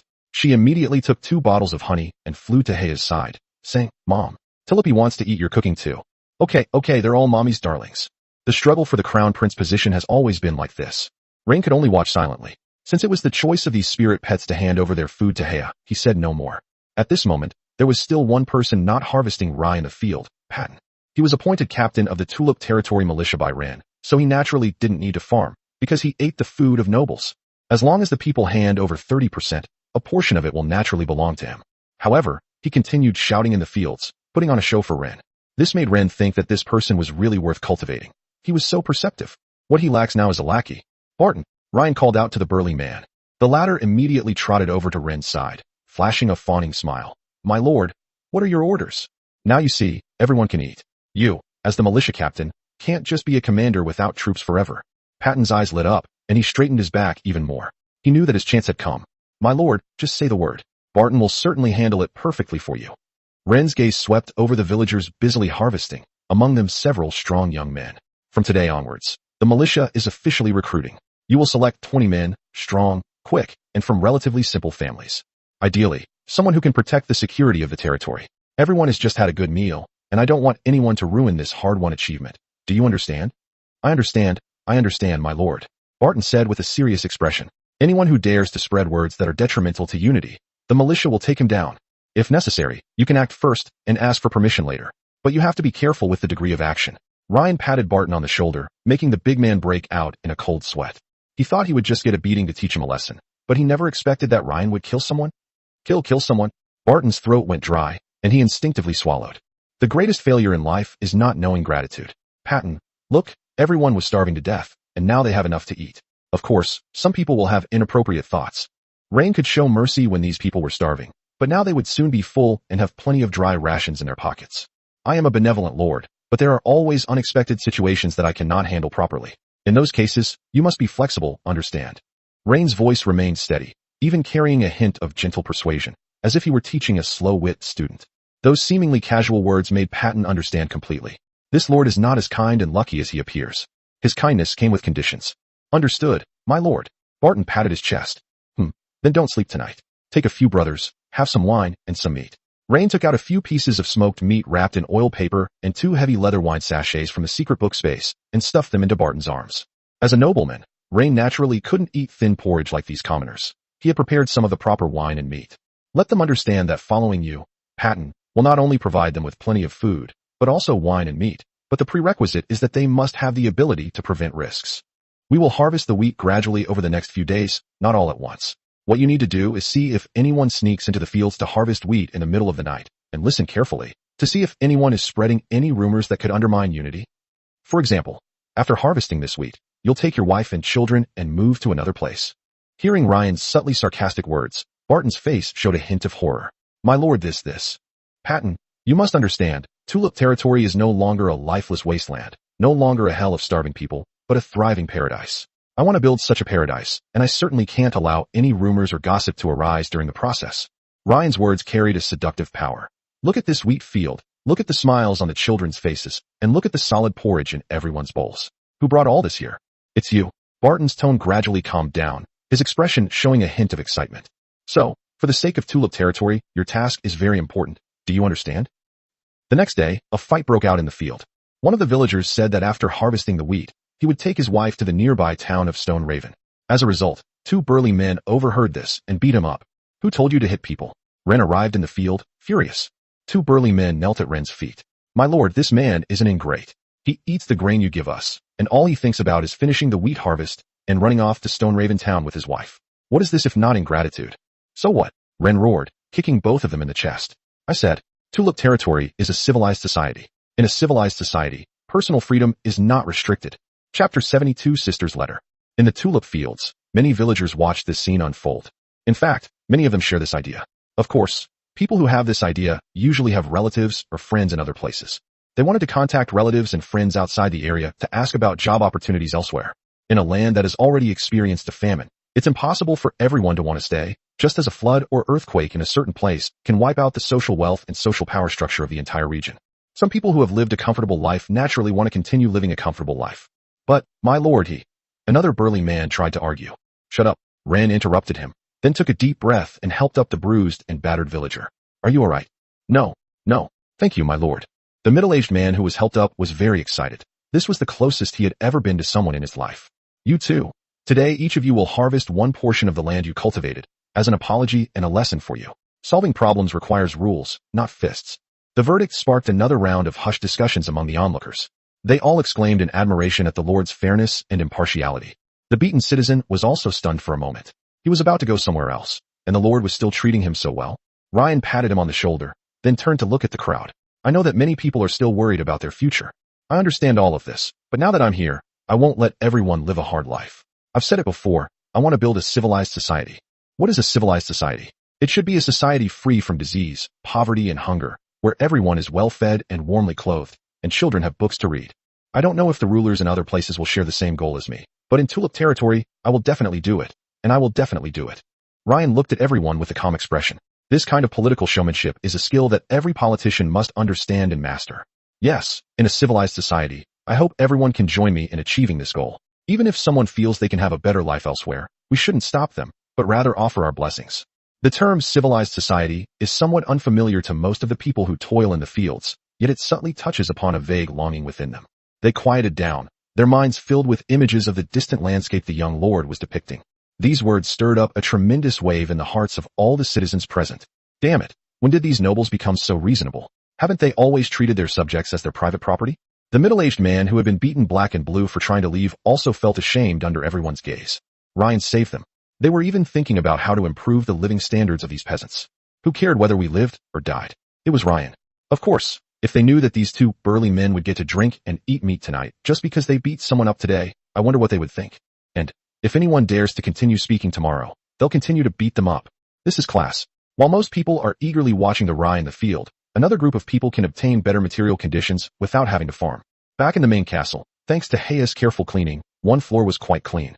Upon entering the master bedroom, one sees the beautiful woman studying a recipe by the dim candlelight, while several spirit pets, having eaten and drunk their fill, lie asleep on the bed. Young master, you're back. Are you hungry? Heia came to Ren's side and helped him undress. I'll go to the kitchen and prepare something for you. No need. Ren let the beautiful woman help him change into civilian clothes. Having just arrived in the territory, conditions were rather basic, and he didn't expect Heia to prepare 3 meals a day for him. He was content with just making do. Oh right, young master, Miss sent a letter. Heia handed Ren a letter, with a stiff card still attached to the envelope. He took the letter. The opening was sealed with sealing wax that had a faint gardenia scent. It smells like Gloria. Ren opened the envelope, and delicate handwriting appeared on the letter. To my silly brother. Why become a lord? He could have stayed home with Gloria all the time. Unfortunately, Gloria is also leaving this home. Your genius sister has awakened an alchemical secret, and it's an incredibly powerful one. My father is about to send me to study at the Alchemy Academy in the capital. Remember to come to the capital to see Gloria in the future, or Gloria will send you a potion that will make you fart if you smell it. To embarrass my stupid brother in front of outsiders. How are you doing over there all by yourself? I heard the food there isn't even good. Enclosed with the letter was Gloria's secret stash of savings accumulated over the years, originally intended for. Crossed out. This is for Vivian and Telepe to buy some good food, not for you. But I still hope that this little bit of money can help my silly brother cope with the desolate moon, the hopeless sunset, and hundreds of hungry mouths. This way you can have more time to miss your lovely sister. But if you have other things to do, then go ahead and do them. My brother, even though he's a fool, can. The last few lines of the letter were blurred by tears and could no longer be read. In the end, only the signature remained. Good night, silly brother. Your dearest little sister, Gloria. Ren ran his fingertips over the damp mark and remained silent for a moment. He carefully folded the letter and then put away the savings card. Gloria and Ren are only 1 year apart. Although she is the legitimate daughter, she has been closest to Ren since childhood because of their age difference. He was rather indifferent to his other older brothers. She only calls Ren brother and addresses everyone else as elder brother. Heia, call me brother tonight. Huh? What? What do you mean, young master? Before the beautiful woman could finish her questioning, the young man had already lifted her up by the waist. Heia reached out and gently wrapped her arms around his neck. She also knew that Ren and Gloria had a deep relationship. Perhaps the young lady was once again being affectionate with him in the letters? Heia didn't press Ren about his vague request for emotional connection. Instead, mimicking Gloria's tone, she gently rested her face on his shoulder and softly called out in a voice filled with admiration. Elder brother. Chapter 73. Isn't that a wonderful thing? The next day, when Ryan went to the financial institution in Stoneraven to withdraw money, he was somewhat moved when he saw the balance. 3,657 gold coins, 83 silver coins, 64 copper coins. Sir, how much would you like to take? The middle-aged clerk behind the counter, dressed in a neat uniform, looked at Ryan with a fawning smile. Ryan slowly shifted his gaze from the crystal display showing the balance down to the single digit, remaining silent for a long time. The teller's smile began to waver, and she cautiously asked, Sir? Ren stared blankly at the number 64 copper coins. These spare change came from the exquisite cake that Gloria resisted buying when she passed by the dessert shop. It's the hand that retracts when it sees a novel hair accessory. It was countless tiny choices like, never mind, let's save it for my brother. She knew that as a son of a concubine, Ren had no hope of obtaining a territory and might even be ostracized by his brothers because of his appearance, ultimately leading a life of hardship. In a family where everyone has blue hair and pink eyes, Ren is blonde and blue-eyed. Sometimes, his other brothers would secretly call him a bastard. Take 1,000 gold coins, Ren said, suppressing the complex emotions in his heart. Here it is for you. The teller's face returned to a smile, and she quickly began to operate the machine. Soon, 10 heavy velvet bags bearing the bank's emblem were pushed in front of Ren. After receiving the money, Ryan first bought various crop seeds. He was too ashamed to go back to the seed shop. So he went to another seed shop. This time, although someone tried to extort him, Ryan first hired a middle-aged woman to accompany him. With this middle-aged woman, things were different. It wasn't someone trying to extort him, it was this middle-aged woman chattering away as she tried to bargain for him. Potato, sweet potato, hearty cabbage and radish seeds, and a small packet of precious alfalfa seeds that can adapt to poor soil. Alfalfa seeds can be used to fertilize the land and also as livestock feed. Subsequently, every blacksmith shop in the town encountered a wealthy patron. 200 hoes, shovels, and sickles, please. 50 logging axes. After resolving the issue of farm tools, Ren then tackled the problem of armaments. 50 spears and 20 suits of armor. Then I bought a batch of winter clothes. Of course, he's not doing charity work, so it's definitely not free.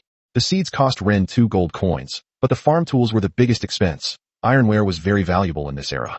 A good hoe can cost several hundred copper coins. Weapons are even more expensive, and armor is a luxury item. So this time, he actually spent about 150 gold coins. On the street, a middle-aged woman marveled at the secret manual of rain. She had heard of magicians and contract masters before, but she didn't know the specifics. But now she understands some things. No matter how much he bought, this young nobleman would simply spread his hand, and a gleaming silver book would swipe and collect it all. Does Stone Raven Town sell slaves? As he walked out of the blacksmith shop, Ren asked the middle-aged woman beside him, taking a gold coin from his pocket and tossing it to her. This is a reward for you. I'm very satisfied with your performance today. The glittering little cutie drew a dazzling arc in the air and landed precisely in the middle-aged woman's rough, but incredibly quick hands. She instinctively clenched her fist, the cold metallic touch and heavy weight making her gasp for a moment. 1 gold coin. This is equivalent to several months' worth of income for her, working from dawn till dusk and exhausting herself to help people, make connections, and run errands. She immediately stuffed the gold coins into the most hidden pocket in her bosom, her face beaming with an even more fervent and fawning smile than before. Thank you, sir. Thank you for the reward, sir.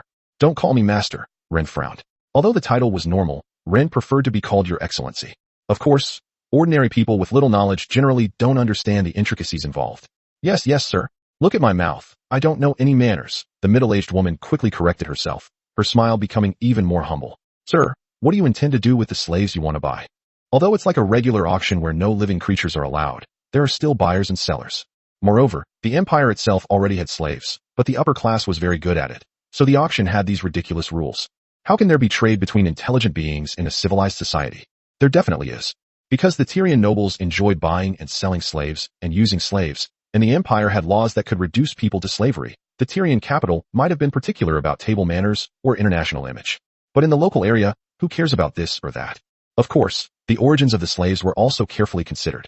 Those damned slave traders, if they dare to arbitrarily arrest free citizens within the empire and enslave them, then they will witness the majesty of the Tyro royal family. Sir, the legal goods available on the market include orcs, prisoners of war, and some criminals, as well as some captured from Azure Harbor. If you want strong and capable people to pick cotton and farm, you should definitely buy black slaves. No black slaves, Rain said, his eyes filled with disgust. I am a baron. I am building a civilized society. Do you know that? Yes. Wenming, Your Excellency Baron, I deserve to die for mentioning these beasts in front of you. The middle-aged woman hurriedly bowed, afraid of losing Ren, her big benefactor. You don't want the castrated one either? It won't cause any trouble for your territory. The middle-aged woman must have some connections, otherwise she wouldn't have known that some of the black slaves had been castrated. No, Ren shook his head. At that moment, the woman realized that she had touched upon the young nobleman's obvious aesthetic sense. He wasn't some lord who wanted to build a civilized society. He simply disliked it. Then, can you accept an orc? At that moment, Ren looked at her with suspicion. Are you a slave trader? The middle-aged woman, clearly noticing her own eagerness to close the deal, waved her hand in denial. Your Excellency, I'm just a small-town woman. How could I possibly do this kind of business? If I were a slave trader, would I be haggling with you on the street? Oh, I do know a slave trader who offers referral commissions, you know? Yes, I know. Seeing the other party's honesty, Ryan nodded and slowly said, I don't mind how much commission you earn, and I respect every industry. What part-time jobs you have is your business. But I expect that during the time I employ you, you will act in my best interests, and I will not treat you unfairly. I know, you can rest assured. The middle-aged woman could naturally distinguish between the kings and the slave traders, and whether they served the nobles or the slave traders. How could she not know? What if the young master in front of you happens to like older women? What if he wants you to work for him? That would be such a wonderful thing. Chapter 74. Just tell me what you want to see. With the middle-aged woman leading the way, the two soon arrived at a slave market. The place was filled with all sorts of smells, which only made people feel nauseous. Of course, there is also a high-end market for slaves. These usually have a store where the slaves are washed very clean and can be chosen like pets. A bald slave trader stepped forward in the market to greet the two. When he saw the middle-aged woman arrive with a richly dressed young nobleman, his eyes lit up. "Your Excellency," the bald slave trader bowed in greeting. "Please allow me to introduce myself. My name is Baruch, and I await your orders." Seeing the gleam in the bald slave trader's eyes as he bowed, the middle-aged woman quickly reminded him, "Baruch, this baron must not be slighted." She subtly reminded Barat to abandon his idea of overcharging customers. Of course, I understand, Your Excellency Baron. What do you need?" Baruch's expression became even more serious upon hearing that this was a baron. Rain took out a tulip pinned to his chest, held it to his nose and sniffed it, blocking out the surrounding stench. 30 slave soldiers, Rain said calmly, inhaling the fragrance of the flowers. "Deliver them to tulip territory before nightfall. Can you do that?" Of course. Baruch nodded quickly. "We have orcs here with superhuman strength, and black barbarians who would risk their lives for you for a bite to eat." Rain knew he wouldn't get anything good from him. This place bordered the Orsa Empire, but the Orsa people were clearly not to be trifled with and wouldn't allow these slave traders to enter the country to capture slaves. They didn't dare to capture the Tyrians either. As for those criminals who had been reduced to slavery, they were not suitable to be warriors, but only to be used as laborers. "Let's have 30 orcs, Ren pointed to the middle-aged woman beside him. "You can negotiate the price with her. I have only one requirement. No 6 slaves allowed." Of course. I absolutely wouldn't dare." "Oh, right. Give me 5 more who can read. Men or women are fine." Ryan took out a money pouch from his pocket. "I know you don't have any here. You can ask someone in the industry how much deposit is needed." Baruch knew that Ryan's decision to have him negotiate the price with the middle-aged woman was tantamount to not negotiating at all. After all, the two knew each other quite well, so he planned to negotiate the price directly with Ren. Baruch rubbed his hands together, a fawning smile revealing a set of gold teeth. "Well, according to the lowest market price, an orc soldier costs 5 gold coins, you know? This includes training costs. Literate slaves are even more high-end talents. I can get you the lowest price from my peers, which is about 40 to 50 gold coins each. The transaction price is approximately 375 gold coins. You only need to pay a deposit of 50 gold coins." Baruch became increasingly dizzy as he spoke. He hadn't actually extorted any money from Ren, but the huge order that had landed on his head still left him somewhat disoriented. Suddenly, he seemed to have thought of something. "By the way, Your Excellency, my godfather is Mr. Manga, the biggest slave trader in Stone Raven Town," Baruch excitedly recommended to Ren. "If you need, he also has many beautiful female slaves." "No need," Ren shook his head. This money was given to him by Gloria. How could he possibly use it for enjoyment? Baruch was still unwilling to give up after hearing this. "Sales. If you catch a big client, how can you not sell to them to the death?" A slave trader like him, having done countless deals, naturally knows when customers are most likely to make a purchase. That's when he finished buying things. After completing a transaction, the two have established initial trust. The next step is to continue to explore his needs. Experience told him that at this moment, it was unlikely that Ryan would hide his needs from him, because Ryan was in a state of mind that wanted to solve his needs and was already spending money. Only a fool would honestly wait for Ren to come and buy more goods next time.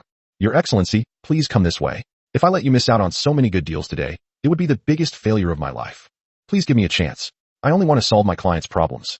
This has been my first principle since I entered the slave trade. My godfather's place isn't a slave exchange, but a talent resource center. That's the kind of place a noble like you should go. Even if you don't end up liking her, it doesn't matter. We've prepared many beautiful foreign female slaves for you to experience for free." Baruch decided to take the initiative, stepping aside to lead the way without even asking Ren if he wanted to go or if Ren was available. This somewhat forceful sales approach might seem presumptuous in the context of civilized business etiquette, but Ren didn't mind. What he meant was, "I'm going to make money off you, but I promise to show you the real quality products." "Lead the way," Ren said calmly, his voice revealing neither joy nor anger. He knew what Baruch wanted to do because middle-aged women are short-sighted. They might know more or less how much a cheap slave usually costs. But what about the high-class slaves? How would an ordinary woman know these things? The three left the noisy and chaotic open-air market area and arrived at a relatively bustling street in Stone Raven Town. They stopped in front of an elegant 3-story building. The foyer is spacious and bright, with dark textured solid wood flooring that is so shiny it reflects light. A multi-armed crystal chandelier with an elegant design hangs high from the ceiling. The middle-aged woman barely dared to breathe, feeling somewhat lost on the smooth floor, her eyes wide open. Ren and his companions didn't see Baruch's so-called godfather, Mr. Manda, because a nobleman came downstairs. There was still a lipstick mark on his neck, clearly indicating that he had just finished having fun and was about to leave. Baruch was more submissive than a dog when he saw this nobleman, and quickly bowed to him, saying, "Lord Vesper." The middle-aged nobleman nodded slightly, casually spitting on his leather shoes. Baruch quickly knelt down and wiped it clean for him with his sleeve. When he saw Ren, his eyes widened slightly in surprise. Baron Tulip, Lord Ren Verlet? The other nobles were not unaware that the tulips around Stoneraven Town had a new lord, and even knew who this person was. The youngest son of Victor, the Lord of the Azure, in the southern province. This title is enough to scare people to death. Although the governor is nominally the most powerful person in the southern province, the provincial capital is not the territory of any one person, but a city belonging to the empire. However, Azure Harbor is Victor's territory. That's right. Ren nodded slightly. And you are? Baron Vesper gently wiped away the glaring lipstick mark with his gloved hand, his smile becoming enigmatic. Vesper, a neighbor of Stoneraven Town, lives in Grey Dove Castle to the east, the middle-aged nobleman said, taking off his white gloves and extending his hand as he approached Ren. Our two families live very close to each other. Ryan extended his hand and shook hands with the other person, saying, That's quite a coincidence. Yes, what a coincidence. Vesper pointed his finger and circled the entire hall. It's just a small business. If you see anything you like, just tell me. Chapter 75 Aristocratic Chat. Rain never expected that the first nobleman he would encounter in the western province would be a slave trader. Of course, he clearly only saw this place as a place for leisure and didn't take it particularly seriously. As for his polite words, just listen to them and leave them at that. There's no such rule among nobles. Nothing is given away for free. Of course, if Phil and Selena gave Rain something for free, that probably doesn't count. Come on, let's go upstairs and sit for a while, Vesper said enthusiastically, showing an attitude of wanting to be the best host. Let's take a look. Ren nodded emphatically. No nobleman would refuse social interaction. If there's really something else going on, I'll politely decline. But what Ren lacks now is connections, and Vesper clearly wants to get in touch with Ren and find a way to climb up to the Wellet family. Upon arriving at the office, the two sat on the sofa. Vesper picked up 2 cigars, cut off the caps, and handed one to Ryan. Several scantily clad, voluptuous female slaves nearby immediately lit matches for the 2 men and set them on fire. Female slaves also began preparing red wine and gourmet food. It's very comfortable. I come here to relax.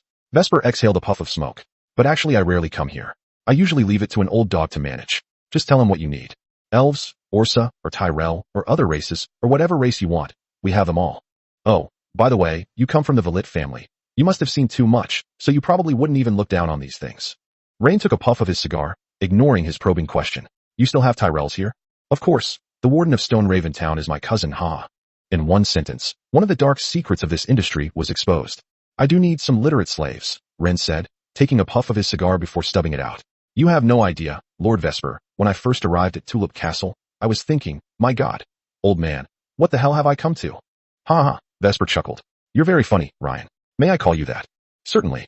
As soon as Ryan finished speaking, Vesper pulled a female slave into his arms, while glancing at the other female slaves in the office. Immediately, 2 beautiful and voluptuous female slaves sat down beside Ren to serve him. The former lord of Tulip territory was inflexible, and a woman who was ennobled for her battlefield exploits knew nothing. Vesper laughed unrestrainedly. She couldn't even learn the rules of the nobility, so she was isolated. Rain let the female slave massage him. So she died, ugh. Sell me some slaves, preferably literate and pretty. Sell. Vesper shook his head. We're friends, Ryan. This is a test that anticipates a long-term exchange of benefits. We only talk about money when we're friends, Ryan said with a smile. Vesper shook his head. But I don't lack money, I lack friends. I'll take you to see it later. I recently got some good stuff that I haven't even touched myself. What good stuff? A blind nun. Ren never expected this person to be so audacious as to dare to arrest even members of the church. From the moment he walked in, Vesper had already revealed 2 secrets to him. One method he used was through the warden to get prisoners out of jail and sell them as slaves. Another thing is that he even dared to kidnap and sell nuns. This is his honesty. If Ryan refuses this honesty, the 2 will become strangers. In the future, if Ryan suffers any misfortune or illness, Vesper will take the opportunity to kick him while he's down because Ryan didn't give him face. The interactions among nobles were often accompanied by unfathomable probing and silent contests. Okay, I don't think I can refuse this offer, but I have a question. There shouldn't be a church in Stoneraven Town, right? No, and even if there were, it wouldn't matter. It's the Tyrese territory, and the Tyrese call the shots. That old god. Who even knows him? Rain picked up the wine glass on the table and swirled it. You're right. Hiss. Very good. Your slave's here. When Vesper heard Ryan's satisfied reply, he knew that the other party wanted to hear about his needs, so he said tactfully, to be honest, these are all small businesses, but as you know, many nobles in the West need these, and I would like to expand the scale. But you know, nobles always like new things. If I could get a merchant ship right now, I could offer everyone even more new ideas. You want to buy a merchant ship? Ryan put down his wine glass, his tone somewhat slow. Vesper nodded. If he could get in touch with Carl, the president of the Azure Merchant Guild and Rain's second brother, this matter would be much easier. But who is Carl? Even if he doesn't have a title, as long as the Villet family continues to exist, and as long as he remains the president of the Azure Merchant Guild, a rural baron from a western province wouldn't even have the right to meet him. As for the relationship between the brothers in the Villet family, he didn't know. After all, no noble family would let outsiders know that their brothers were not on good terms. Any information about aristocratic and wealthy families that is not convenient to disclose is valuable and cannot be known by everyone on the street. So even if Vesper had considered that Ryan and Carl didn't get along, so what? No matter how bad the relationship is between brothers, as long as their father is still alive, they can sit down and discuss things, because the position of heir is full of variables. That's the nature of nobility. I'll give it a try, but I might not be able to convince him. After all, that guy has a big appetite, so he's fat. Ren chuckled. Haha, being a little chubby is good. It brings good fortune and helps your business grow bigger. Vesper laughed even more heartily, raised his wine glass, and clinked it with Ryan's. But this is only the first step. It is unreasonable to expect Ryan to cooperate obediently by revealing 1 or 2 secrets. Vesper simply wanted to demonstrate his value, to show that he could persuade Ryan and Carl to negotiate. Well then, my friend. Vesper put down his glass, leaned forward slightly, his smile unchanged, but his eyes held a more pragmatic shrewdness. Besides that special nun and the literate people you mentioned before, Tulip territory is probably lacking a lot, such as soldiers, craftsmen, or do you have some initial ideas for the development of the territory and need some special materials or channels? He wouldn't ask why the family hadn't provided these things for Ren. It was pointless. No one can figure out how each noble family head treats their own offspring. Perhaps the father and son are currently having a conflict. But if Ren just lowers his head and admits his mistake, Victor might immediately give him strong support for Ren's development in the western provinces. I want that bald Baruch. He looks like a talent, Ryan said, tapping the table. Chapter 76. The blind nun was a beautiful woman. Baruch? No problem. He'll follow you from now on. Vesper agreed immediately upon hearing Ryan's request.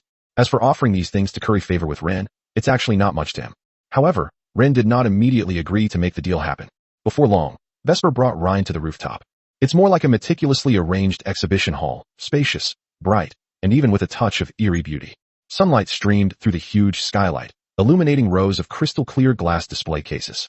The shop windows are covered with soft carpets or cushions, and the figures sitting or standing are as quiet as dolls.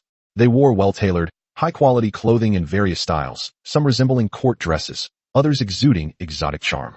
Rain, my friend, this is where you really make big money, Vesper said, a cigar dangling from his lips, a hint of smugness in his eyes. Of course, this place is just for everyone to relax. Vesper led Ryan to a table, where a waiter immediately presented them with a menu. Open the menu with gold trim, it's full of names. Rain glanced at the details, and then stopped paying attention. Let's skip the meal and talk about the nun's situation. Vesper chuckled softly. I knew you were in a hurry, and couldn't even refuse. Ren remained silent for a moment, offering no reply. It was clear that in Vesper's eyes, this nun was nothing more than a plaything on the verge of being completed. But in Ren's eyes, even if a nun is blind, she knows herbs, knows how to heal, and has influence. Having a lord recognized by the church is definitely a special thing in the eyes of the people. Although the church has little influence in the Tyre Empire, the conferment of titles on noble lords has nothing to do with the church or weddings. The church can officiate at weddings and funerals for ordinary people, but it's not a big deal if they don't. In short, it will be difficult for the church to make money in the Tyro Empire. But what is the church? In the eyes of some religious civilians, it is the ultimate interpreter of morality and order. Whether this nun was bought or abducted is unimportant, as long as it doesn't get discovered. But for the time being, God's gaze will not fall upon his remote and impoverished region. Rain needs her to constantly promote herself in front of ordinary people, which is equivalent to hiring a big influencer to post articles praising herself every day and packaging her image. Coming to his senses, Vesper saw Ryan's silence and knew it wasn't appropriate to continue teasing him. So he put down the menu, clapped his hands, and several maids began to walk around. Vesper's tone carried a hint of regret. I was going to invite you to have some afternoon tea. I'm sorry, I have a lot of things to do. You should know that I'm in a really bad situation right now. I'm worried that the damned bastards will rebel if I'm away from that hellhole for even a little while. Vesper shrugged, seemingly unconvinced by Ryan's excuse. Before long, several maids brought a plump, mature woman to the two of them. A pure black, ankle-length monk's robe covered his entire body, with a stand-up collar fastened to his chin. The robe was tailored to fit perfectly, and his eyes were covered with plain white linen. At the hem of the Taoist robe were a pair of beautiful legs, tucked tightly into thin white silk stockings, which were slightly constricting. A simple silver cross hung in front of her chest, almost motionless with her subtle breathing. Her long silver hair was covered by a nun's veil adorned with a cross pattern. As she stood before the two, she spoke softly. What you have bound is merely a body. What you have truly imprisoned is your own soul. Her posture remained unchanged, and her expression was impossible to discern from beneath the plain white linen covering her eyes. But her mature and beautiful face had already caught Ren's attention. Vesper was taken aback for a moment, then let out a short chuckle. He pointed at the blind nun with the finger holding the cigar. He's really suitable for you. Ren nodded. He needed someone to spread rumors and sow discord within his territory. He took out paper and pen and wrote a letter of recommendation for Vesper. Whether Carl would do Ren a favor after reading the letter was not Ren's concern. In the afternoon, Ren took the nun and rode in a carriage back to Tulip territory. Slaves with a slave mark on their face usually dared not run away, otherwise they would be captured by slave traders. If the master did not want to pay money to redeem them, they would be sold a second time. The blind nun's face couldn't be marked with a slave mark, as that would cause trouble for Ren. However, she still wore a magic-suppressing collar around her neck, which could be used to control her at any time. I wish to speak with you, the blind nun said before Ren could even open his mouth in the carriage. I can be a slave, but if one day you find salvation from me, please let me leave. Ren was slightly surprised. You don't mind being a slave?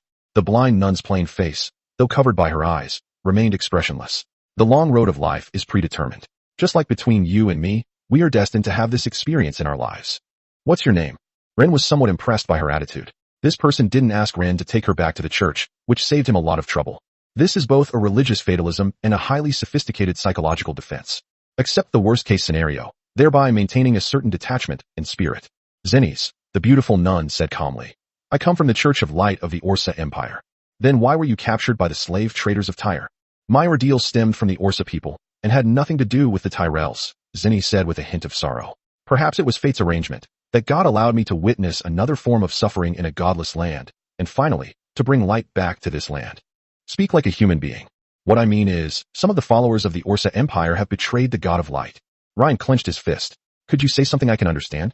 Before answering your question, I'd like to ask you first, do you believe in the existence of God? Rain could no longer restrain himself. He pulled the blindfolded beauty into his arms and kissed her. Now, I am your God. Zenis froze instantly in his arms. She neither struggled nor reciprocated, but simply accepted Ryan's passionate kiss. A long time. Zenis slowly raised her hand and, with her fingertips clad in white silk gloves, very slowly wiped her lips. You are just proving that fear and violence are still the languages you are most familiar with, and this is precisely one of the problems that makes this land atheistic. She did not cry out, nor did she rebuke his blasphemy. Rain squinted and ripped off the blindfold covering her eyes. Then came a pair of beautiful eyes, clear and bright, with a white cross in the black pupils. Chapter 77. This person cannot be conquered by looks.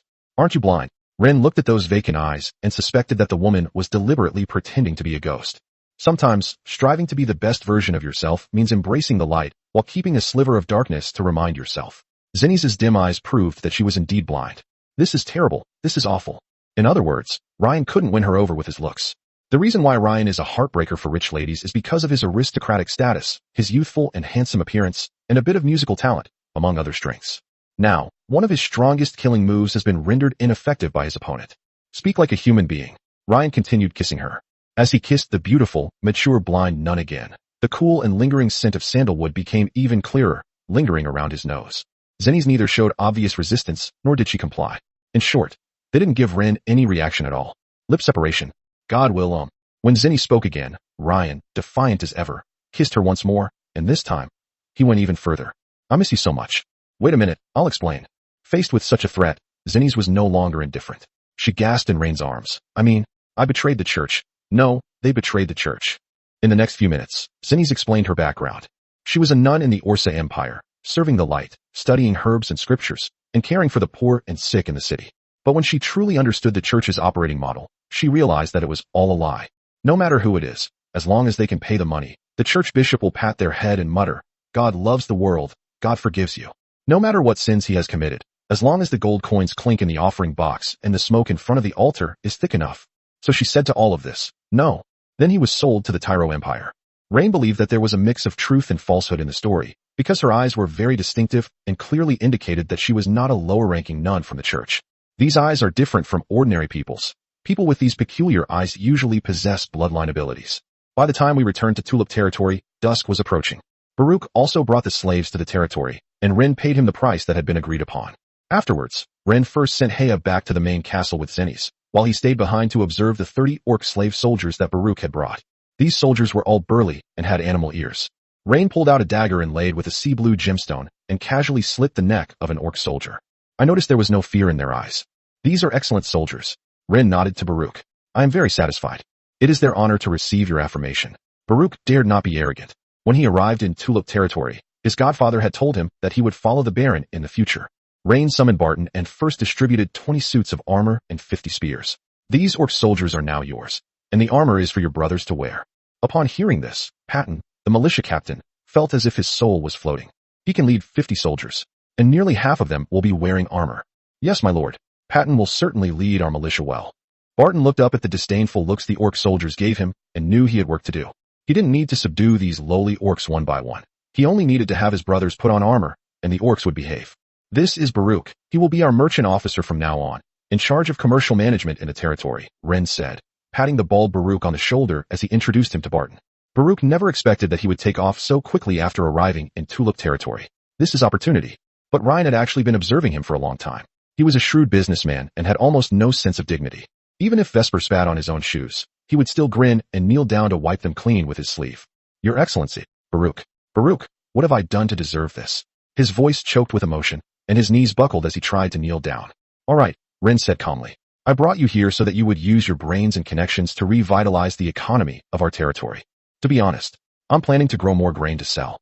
Upon hearing this, Baruch quickly tried to dissuade him. Lord, you mustn't. Growing grain is fine. We can keep it for ourselves, but we can't sell it. Why is that? Ren asked, puzzled. Food is hard currency. These past few days, grain merchants in Shia Town have been showing signs of lowering prices. Selling grain now means losing money. Why the price reduction? Ryan couldn't understand at all who was manipulating grain prices. Baruch wore a mysterious expression and winked. It all started with a seed shop in Stone Raven Town. The bald man began to vividly describe a story to Ryan. The more Ryan listened, the more exasperated he became. Back then, the seed shop owner, Old Kyle, didn't change the price back after Ryan got away with it for nothing. Instead, he tolerated it.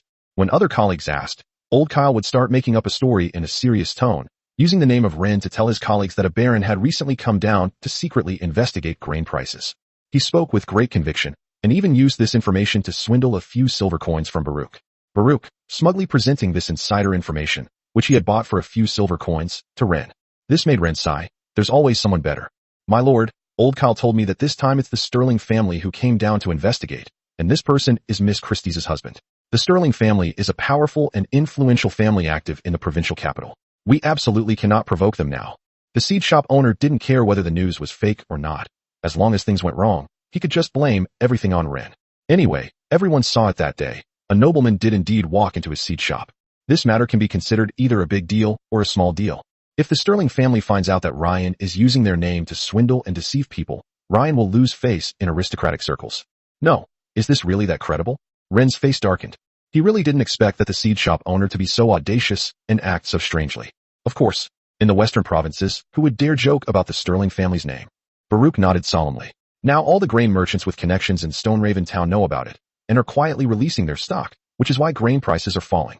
My lord, we absolutely cannot risk our lives on the execution platform. Selling large quantities of grain at this time would be blatantly telling people that we have stockpiles, and we might even be involved in hoarding. At this moment, Baruch felt incredibly important to Ren, like a capable minister and wise general. Chapter 78, Zinni's Strange Ambition. Ren's face darkened as he listened to Baruch's suggestion. Baruch clearly noticed that Ren's expression was rather unpleasant, which puzzled him somewhat. Logically speaking, after he offered such advice, shouldn't Ryan have looked enlightened, patted him on the shoulder, and said, My career can't do without you? Plant first, we'll talk about it later, Ren said listlessly, then took out farming tools from his secret manual and gave them to Baruch. These are yours.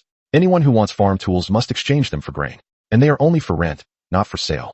As Baruch solemnly accepted his orders, Ren noticed a dark cloud gathering within the secret dimension. This is unusual, since the spirit pets aren't inside. How could the secret realm have changed? Unable to figure it out, Ryan could only put it aside for the time being. He then began to designate 100 acres of wasteland and asked Barton to inform the villagers that they would be planting potatoes next. And just like before, whoever cultivates the wasteland gets 70% of the grain produced, while 30% goes to Ren. Upon hearing this ratio, Baruch wanted to stop Ren again, but ultimately restrained himself. How could it be Ren 3? Shouldn't it be Ren 7? After all, the land belongs to Ren. But since Ren had his own ideas, it wasn't appropriate for him, being a newcomer, to say anything. When the villagers saw that the soil beneath the rye field had turned white, they knew that the 100 acres of land were now ruined. But since the Lord has methods to promote growth, he should also have ways to restore the fertility of the land, right? Rain returned to Tulip Castle alone, going directly to his study and immersing himself in the secret space. In just a short while, the dark cloud inside the secret realm was already flashing with lightning, as if it were gestating some ominous creature. Unable to figure it out, Ren could only write a letter and send it to the academy to ask Selena, Phil, and Dean Vanessa. Rain felt he needed to buy a communication ring so he could stay in touch with his beautiful women. But this thing isn't cheap, so he had to put the plan on hold for now. Upon entering the living room, Ren found the blind nun kneeling devoutly beside the little angel Leona, seemingly praying softly. Leona tilted her head, sucking her little finger, her pure and innocent eyes curiously watching the blindfolded, sorrowful stranger. "What's going on?" Ren asked, glancing at he in the living room. The beautiful woman swayed her voluptuous figure as she approached Ren, whispering in his ear, "Young master, she's praying. Pray to my spirit pet." Ren felt a little confused, yet it also seemed perfectly reasonable. After all, Leona is a seraph, possessing the energy of order and light, and is also a spirit pet in angel form. Although Zinnies is blind, she can still sense Leona's presence. "Lord, protect this wandering starlight. May it not lose its inner purity and joy even within the confines of a contract." Zinnies clasped her hands together and muttered something.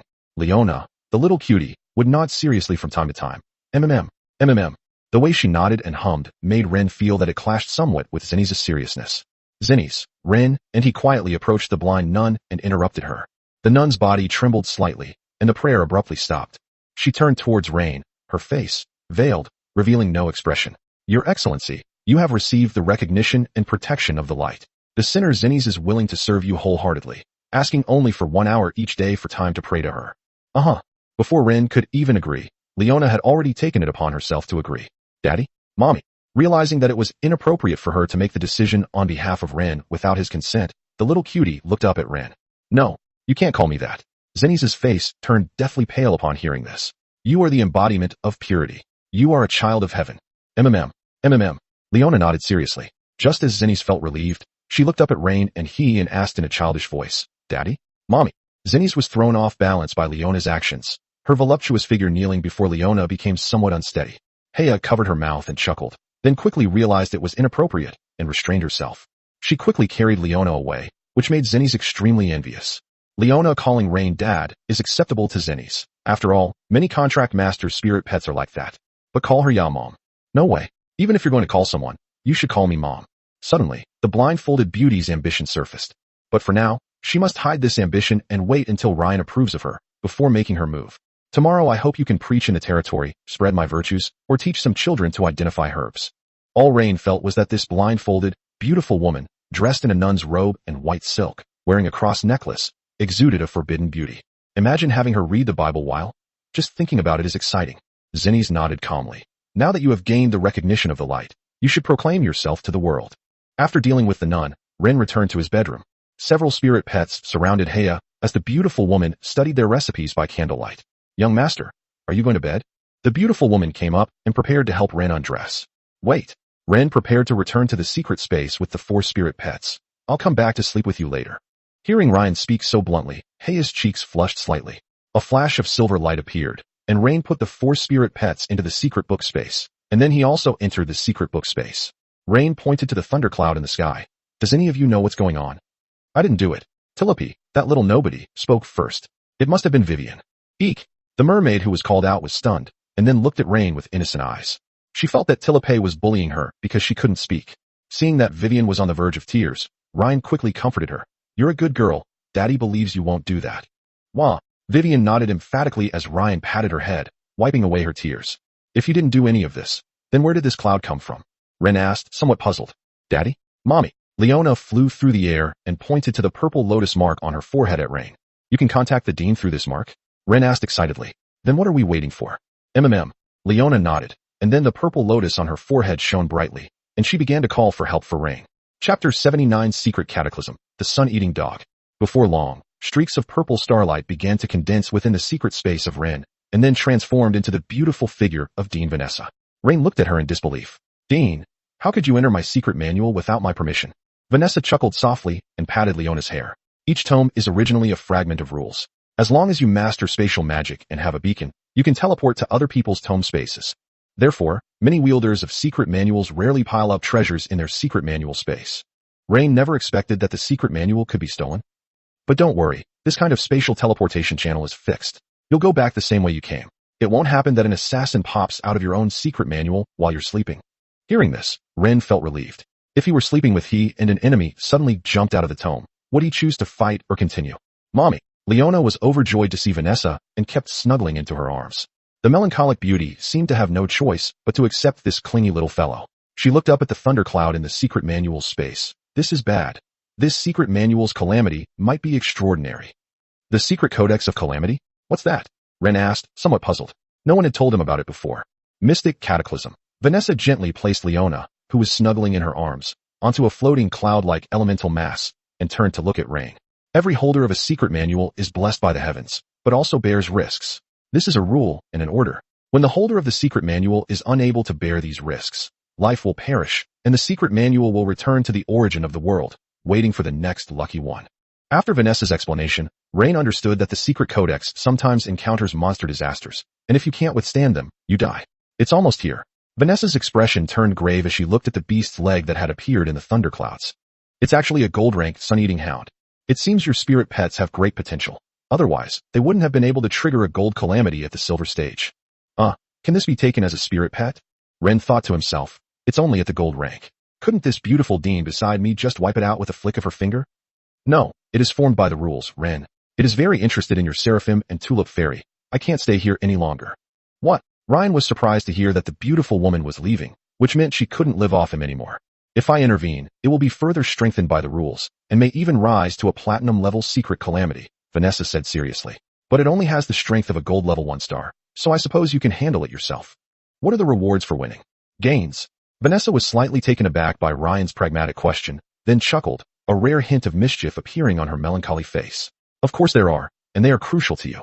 She pointed to the frozen, sun-eating hound, and then to the thunderclouds around it that had not yet completely dissipated. First of all, most directly, if you can defeat this sun-eating hound head-on within the secret codex space using your own strength, then the remnants of the rules that make up its body will gradually disintegrate and dissipate. These broken rules are excellent nourishment for the secret space itself, Vanessa explained in detail. Anyway, good luck. Can we not fight? No. If you leave it alone, it will destroy the secret dimension until your secret dimension is damaged and disappears. As soon as she finished speaking, the beautiful woman vanished into thin air, leaving only the fragrance of lotus flowers emanating from her. Woof woof. As soon as Vanessa left, the black dog in the sky became more assertive. Although it was a dog, it was about the size of a cow, its body radiating black lightning, and its eyes, burning with pale flames, were fixed on Leona and Tulip. Leona sucked on her fingers, seemingly not scared at all. Tulip quickly released Golden Guardian, and golden light began to emanate from everyone. Ren looked somewhat serious. How could this dog have so many attributes? Based on its appearance, it has at least 3 attributes. Darkness, lightning, fire. Both are highly aggressive attributes. It roared and descended from the sky, landing on the ground. The flowers and plants at the feet of the sun-eating dog withered instantly. Sherry opened her mouth, revealing her sharp teeth, and began to exhale. Cats and dogs can't get along. Rain could only watch as these spirit pets started fighting. He was still missing a spirit pet that could possess him. If he had one, he could join them in the battle. Tulip, activate Flower Edict and Absolute Parasite to absorb energy and finally form empowering petals for Leona. Rain began issuing commands, and he also hastily devised a fusion attack to test it out. As soon as Rain finished speaking, Tulip, that little devil, started babbling incantations. Silly daddy, don't say so much all at once. Tulip flew in the sky, her voice slightly anxious. You've said too much. It's made Tulip's brain all fuzzy. Her brain is completely filled. She can't think straight at all. Rain ignored the brat's foul language, but getting her to activate 3 skills at once, and to combine them, was indeed not easy. This is also the first time trying. Under Tulip's guidance, the surrounding flowers, plants and trees began to grow rapidly. Countless vines and roots broke through the soil, but were eventually drained of their energy by the golden pollen falling from the sky, and withered quickly. The pollen returned to Tulip and began to condense into a petal. The sun-eating dog couldn't stand by and watch them prepare their ultimate attack. Then it opened its mouth, revealing a mouthful of fangs, and spewed out balls of black fire. Leona unleashed the light and fire armor, causing the light and fire elements in the space to rapidly condense and eventually form a nearly 2-meter-high magical armor covering her body. The orange-colored magical angel blocked the black flames, but it too began to be slowly eroded. In that instant, Tulip had already delivered the energy-infused petals to Leona. The little angel ate it in one bite, and its whole body radiated golden light, overflowing with magic. Upon seeing this, Rain immediately ordered, Leona, activate Power Manipulation, modify light and fire armament, so that it can be applied to everyone through Golden Guardian. The little angel nodded, and then, the space was composed of countless inexplicable runes. Finally, It all turned into a text that no one could understand. But Ren understood the implication. If the energy allows, the modification is valid. Chapter 80 Hurya's Dream. The moment the modification was established, the group shared their weapons, and like Leona, they all activated Susanoo. Moreover, this time it was no longer just 2 meters tall, but nearly 3 meters tall, a magically powered weapon that protected Rain like a god. Because of the fusion of the light and fire armor and the Golden Guardian, the overall appearance is golden, and the shape is still that of an angel, except that orange flame patterns flow on the golden armor. The sun-eating dog was immediately on high alert, bending down and barking fiercely at the group. It then charged directly at Rain. This beast already knew that Rain was essentially the command center for several spirit pets. In terms of both size and imposing presence, it charged forward like a wild bull. Its entire body crackling with black lightning made it appear even more eerie. Rain immediately controlled his armed energy body and punched the sun-eating dog. Bang! The beast was sent flying several meters away, but the fist formed by the energy body was bitten open, and black flames, like maggots clinging to the bone, rapidly spread and eroded along the energy connection. What alarmed him even more was that, through the broken energy gap, he glimpsed the cunning and greed flashing in the sunhound's pale, flame-like eyes. Was its seemingly reckless charge just now intended to obtain an energy sample, or to deliberately allow this corrosive power to come into contact with the fused light and fire weaponry? Rain instantly realized that this beast was more cunning than he had imagined. Surely, get her. The heterochromatic-eyed white cat Sherry understood perfectly. In the gap between the moment the sun-eating dog was knocked into the air, she used her agile body to run wildly on all fours and continue Rain's combo in midair. Controlling its own fire and light weapon, it slammed a punch down, striking the sun-eating dog directly on the back. Snap! A sickening cracking sound of bone breaking was accompanied by the piercing scream of the sun-eating dog. The violent force not only slammed it violently from the air to the ground, but also clearly broke its spine. The dark purple fur dinted in a large area, and the black lightning momentarily dissipated. The dog that ate the sun crashed to the ground like a lump of mud, kicking up a cloud of dust. It struggled to stand up, but its hind legs were clearly not obeying its commands, and it could only frantically paw at the ground with its front paws. The beast let out a painful and angry whimper, its pale, flame-like eyes fixed on the fallen Shirley, filled with resentment. Cats and dogs can't play together. A perfect opportunity. Ren began giving orders. Vivian, activate, Water Shadow Star Arrow, and Thunderstorm. Wah! The cute mermaid responded immediately upon hearing Rain's words. Then, in her hands, which were imbued with the power of an angelic weapon, lightning and water elements began to gather continuously, and finally, a nearly 3-meter-long, deep blue energy arrow, imbued with raging thunder and swirling currents, rapidly took shape in her massive, armed hand. The arrow is made entirely of highly compressed liquid lightning, with flowing arcs of electricity on its surface, while the tip is a rapidly spinning miniature mind vortex that emits a low and dangerous hum. The sun-eating dog's eyes were filled with fear, but now it not only had a broken spine, but was also paralyzed by the thunder and raindrops from the sky. Although it also has the lightning attribute, it does not mean that damage of the same attribute is ineffective. Swoosh boom. The deep blue lightning water arrow transformed into a stream of light that distorted space, and shot with perfect accuracy into the dent on the back of the sun-eating dog that Sherry had smashed into. There was no penetration and no explosion. The moment the arrow pierced the wound, the violent water mine energy it contained seemed to find an outlet, and it exploded with a roar. Visibly, a blinding blue-white electric light flashed from inside the massive body of the sun-eating dog. Its fur suddenly bulged outwards for a moment, then contracted violently. Countless tiny arcs of electricity and streams of water shot out from every pore of its body, even from its eyes, mouth, and ears. Finally, he collapsed and died. The sun-eating dog was also dumbfounded. When it came to one-on-one combat, none of them could match it. Rain's pet combat system is already very mature, and each one is not an ordinary pet. If there were another spirit pet to complement this dog, the victory wouldn't have been so easy. At this moment, the Covenant Codex began to glow with silver light in the air, and then absorbed the energy emitted by the Sunhound. Finally, the reward was given to this secret space and the 4 spirit pets. Tulip, upgraded from silver 4-star to silver 5-star. Vivian, upgraded from silver 1-star to silver 2-star. Sherry, upgraded from silver 3-star to silver 4-star. Leona, upgraded from silver 1-star to silver 2-star. Sherry, the Frost Phantom Cat, learns a new skill, Shadow Stealth. Shadow Stealth. Sherry's shadow can merge with the shadow of an enemy, and then she can teleport to the side of the possessed shadow. This is equivalent to a movement skill, and it's unexpected. Rain exited the secret realm, carrying his 4 spirit pets back to his bedroom, his mind still reliving the exhilarating victory he had just witnessed. It was already late at night. The beautiful woman, was already asleep. Ren took a deep breath and walked cautiously toward her. The beautiful woman murmured something in her sleep. She dreamt of an Eastern poet, dressed in white, who stood before her reciting verses she couldn't understand. Two dragons fought to determine who was superior. The warships at Redcliffe were swept away. What kind of poem is this? The beautiful woman had never heard of it before, but she could still hear the white-robed poet narrating it in detail. The raging fire illuminates the sky and the sea of clouds. Here Zhou Yu defeats Cao Cao. Heyo was startled. The poem seemed to be related to a certain battle, the Battle of Red Cliffs. When the poet turned around, Heia's eyes were filled with disbelief. Young master, it's you? In the early morning, Rain sat at the dining table, being fed spoonful by Heia, the beautiful woman's eyes clearly showing some resentment. Ryan gave an awkward smile. What's wrong? Young master, really? Heia exuded a captivating mature fragrance as she gently fed Rain. From now on, you're not allowed to play such pranks again. The boy just coughed lightly and went to sleep. I didn't expect you to dislike it. Some people just don't like being teased. Heia couldn't comment on Rain's perverse sense of humor. What bothered her was that Rain always carried around those few spirit pets. After being carefully served by the beautiful woman, Ryan left the main castle after finishing his meal. With farm tools, the villagers were very enthusiastic about their work. All they knew was that the kind lord had invited a merchant to provide everyone with various farming tools. Although the fact that the tools were only for rent and not for sale made some people who really wanted to stay and farm feel uncomfortable, it was not a big deal. After planting this batch of potatoes, Ren plans to develop livestock farming. My lord, Barton was patrolling the fields when he saw Ren arrive, and he immediately ran to Ren's side to greet him. Chapter 81, is the town mayor a woman? Ren glanced at him casually and noticed that the orc soldiers he led had been beaten black and blue.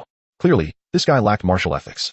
After distributing armor to his 20 brothers, he first disciplined these ignorant orc slaves. He released bags of potato tubers from his secret space, then pointed at Barton. Distribute these out, and everyone can start planting tonight. With the help of farming tools, 100 acres of wasteland can be cultivated in no time. Yes, my lord, I'll take care of it right away. Barton immediately patted his breastplate, making a loud thumping sound. By the way, have Baruch come to see me, Rain said, and Barton nodded in agreement.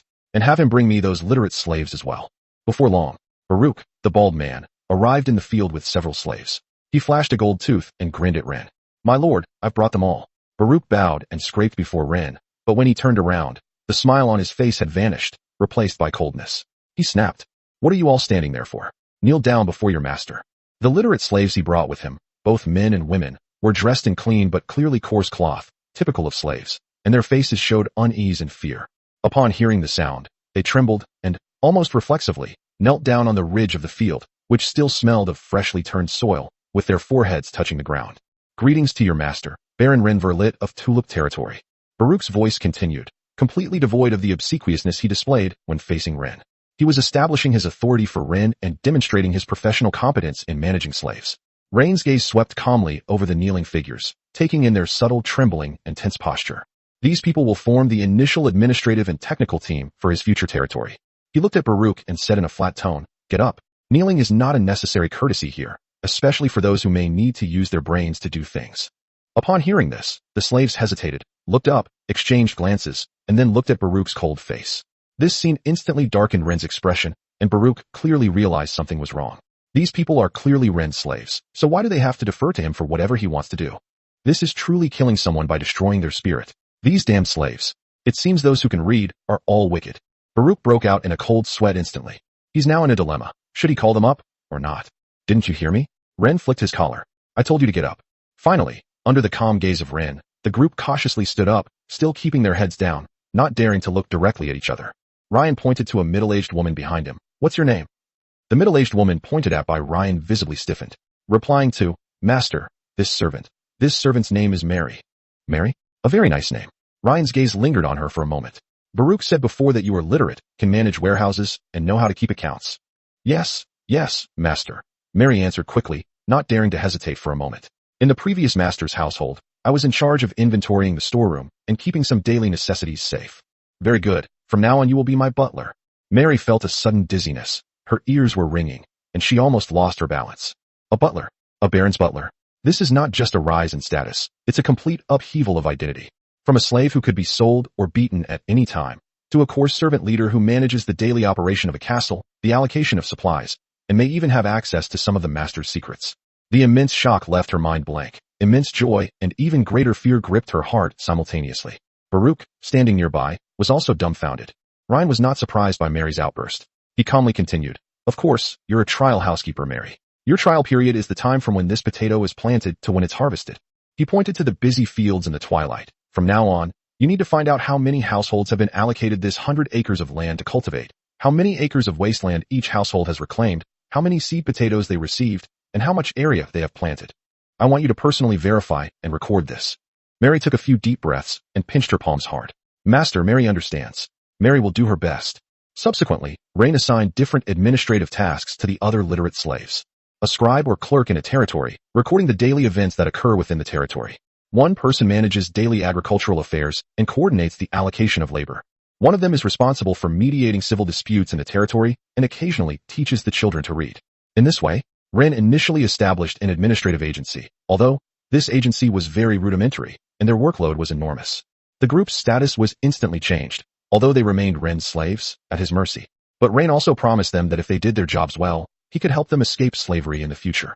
And so, with trepidation, they began to familiarize themselves with their work. After dealing with the slaves, Ren looked at Baruch and said, I'm not very familiar with the area around here. Could you tell me about it? Of course, Baruch gave a fawning smile. My lord, the area around Stone Raven Town is home to 3 territories: Tulip Territory, Grey Dove Territory, and Blackstone Territory, as well as several small villages. The lord of Grey Dovehold is Baron Vesper, whom you met yesterday. Grey Dovehold is closest to Raven Town, located in a mountain valley about half a day's ride to the east. Lord Vesper, as you can see, he has a lot of influence in Raven Town, with a large business and many connections. Blackstone Territory, ruled by Baron Will Blackstone, whose castle is built on the gentle slope of Blackstone Mountain to the north, making it easy to defend and difficult to attack. Blackrock Territory is mainly engaged in mining and smelting, producing decent iron, ore, and some crude iron. Many of its inhabitants are miners and blacksmiths. In Stone Raven Town, almost all the ironware business is run by Baron Will. As for our mayor of Stone Raven Town, Baruch rubbed his hands together, his tone becoming cautious. I've heard she really dislikes Vesper and Baron Will. Our town mayor is a woman. Ren was slightly taken aback. How is she so annoying? Of course, our mayor is a graduate of the Imperial Political Academy, Baruch said, almost drooling. She also makes appearances in front of the common people quite often. As for why she hates them, Baruch began mysteriously. I heard. It seems she wants to exclude Lord Vesper and Lord Will from the town council. I overheard my godfather telling me about this when he was drunk last time. It was something like, the mayor thinks that the 3 noble lords in the surrounding area should just mind their own business and don't need to become town councilors. Chapter 82 Domestic Violence Scene. In reality, no matter how much Baruch said, Ren only remembered one key point. The town mayor is a woman. That makes things easier, huh? They're practically handing over a free meal. It would be absolutely unreasonable not to eat it. Ren coughed lightly. It sounds like this mayor has a lot of prejudice against nobles. What does she look like? Baruch seemed surprised that Ren would ask this question. She's the most beautiful woman I've ever seen, with a perfect figure and captivating charm. At this point, Baruch drooled, but his expression became somewhat cautious. But she is already married, my lord. Marriage is good. Ryan nodded gently. Who is her husband? It's Lord Vesper, Baruch said, scratching his head. He had a feeling that his lord was plotting something bad. That's not surprising. That makes sense, Ren smiled, though he didn't actually like the man either. Moreover, the moment he went to Azure Harbor with Ryan's letter of recommendation, it was destined that the two would become enemies. Even if the couple isn't on good terms, there's no need to turn down money, is there? Ryan glanced at the bald man beside him. How much credibility do you think your godfather's drunken ramblings have?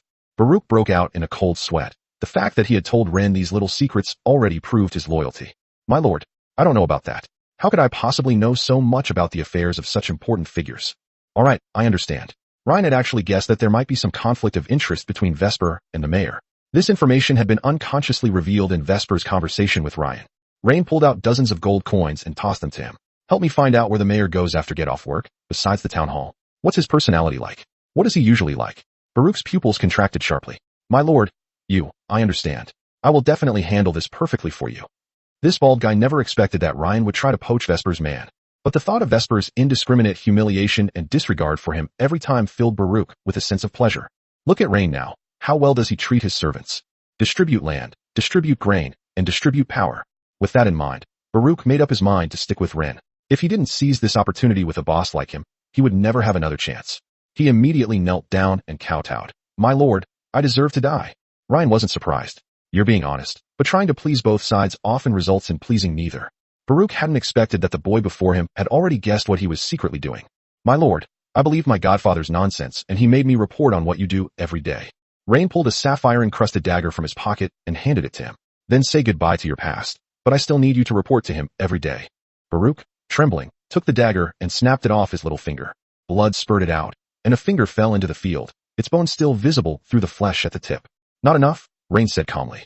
Baruch's face turned deathly pale, and large beads of sweat rolled down his forehead. He gritted his teeth and chopped off the ring finger on his left hand again. You think you can get information and forgiveness from a nobleman for just 2 fingers? That's too cheap. Rain was not a kind person, but he didn't need to show his cruelty to unarmed civilians. Doing so would only highlight his incompetence and ruin his reputation. Baruch almost collapsed to the ground. Blood loss and excruciating pain made his consciousness begin to blur, but he was also a ruthless man. He chopped off the remaining 3 fingers on his left hand in one go. Baruch, who had chopped off all 5 of his own fingers, gritted his teeth at that moment. Sweat and tears covered his entire face. Pick it up, Ren nodded gently. I was going to let you eat it, but I'm not a mean person. On the contrary, I admire your honesty and decisiveness. Go find our new nun to heal you, if she can reconnect you. The study at Grey Pigeon Castle was luxurious, yet dimly lit, with heavy velvet curtains blocking out most of the light, and the air filled with the smells of expensive cigars and aged wines.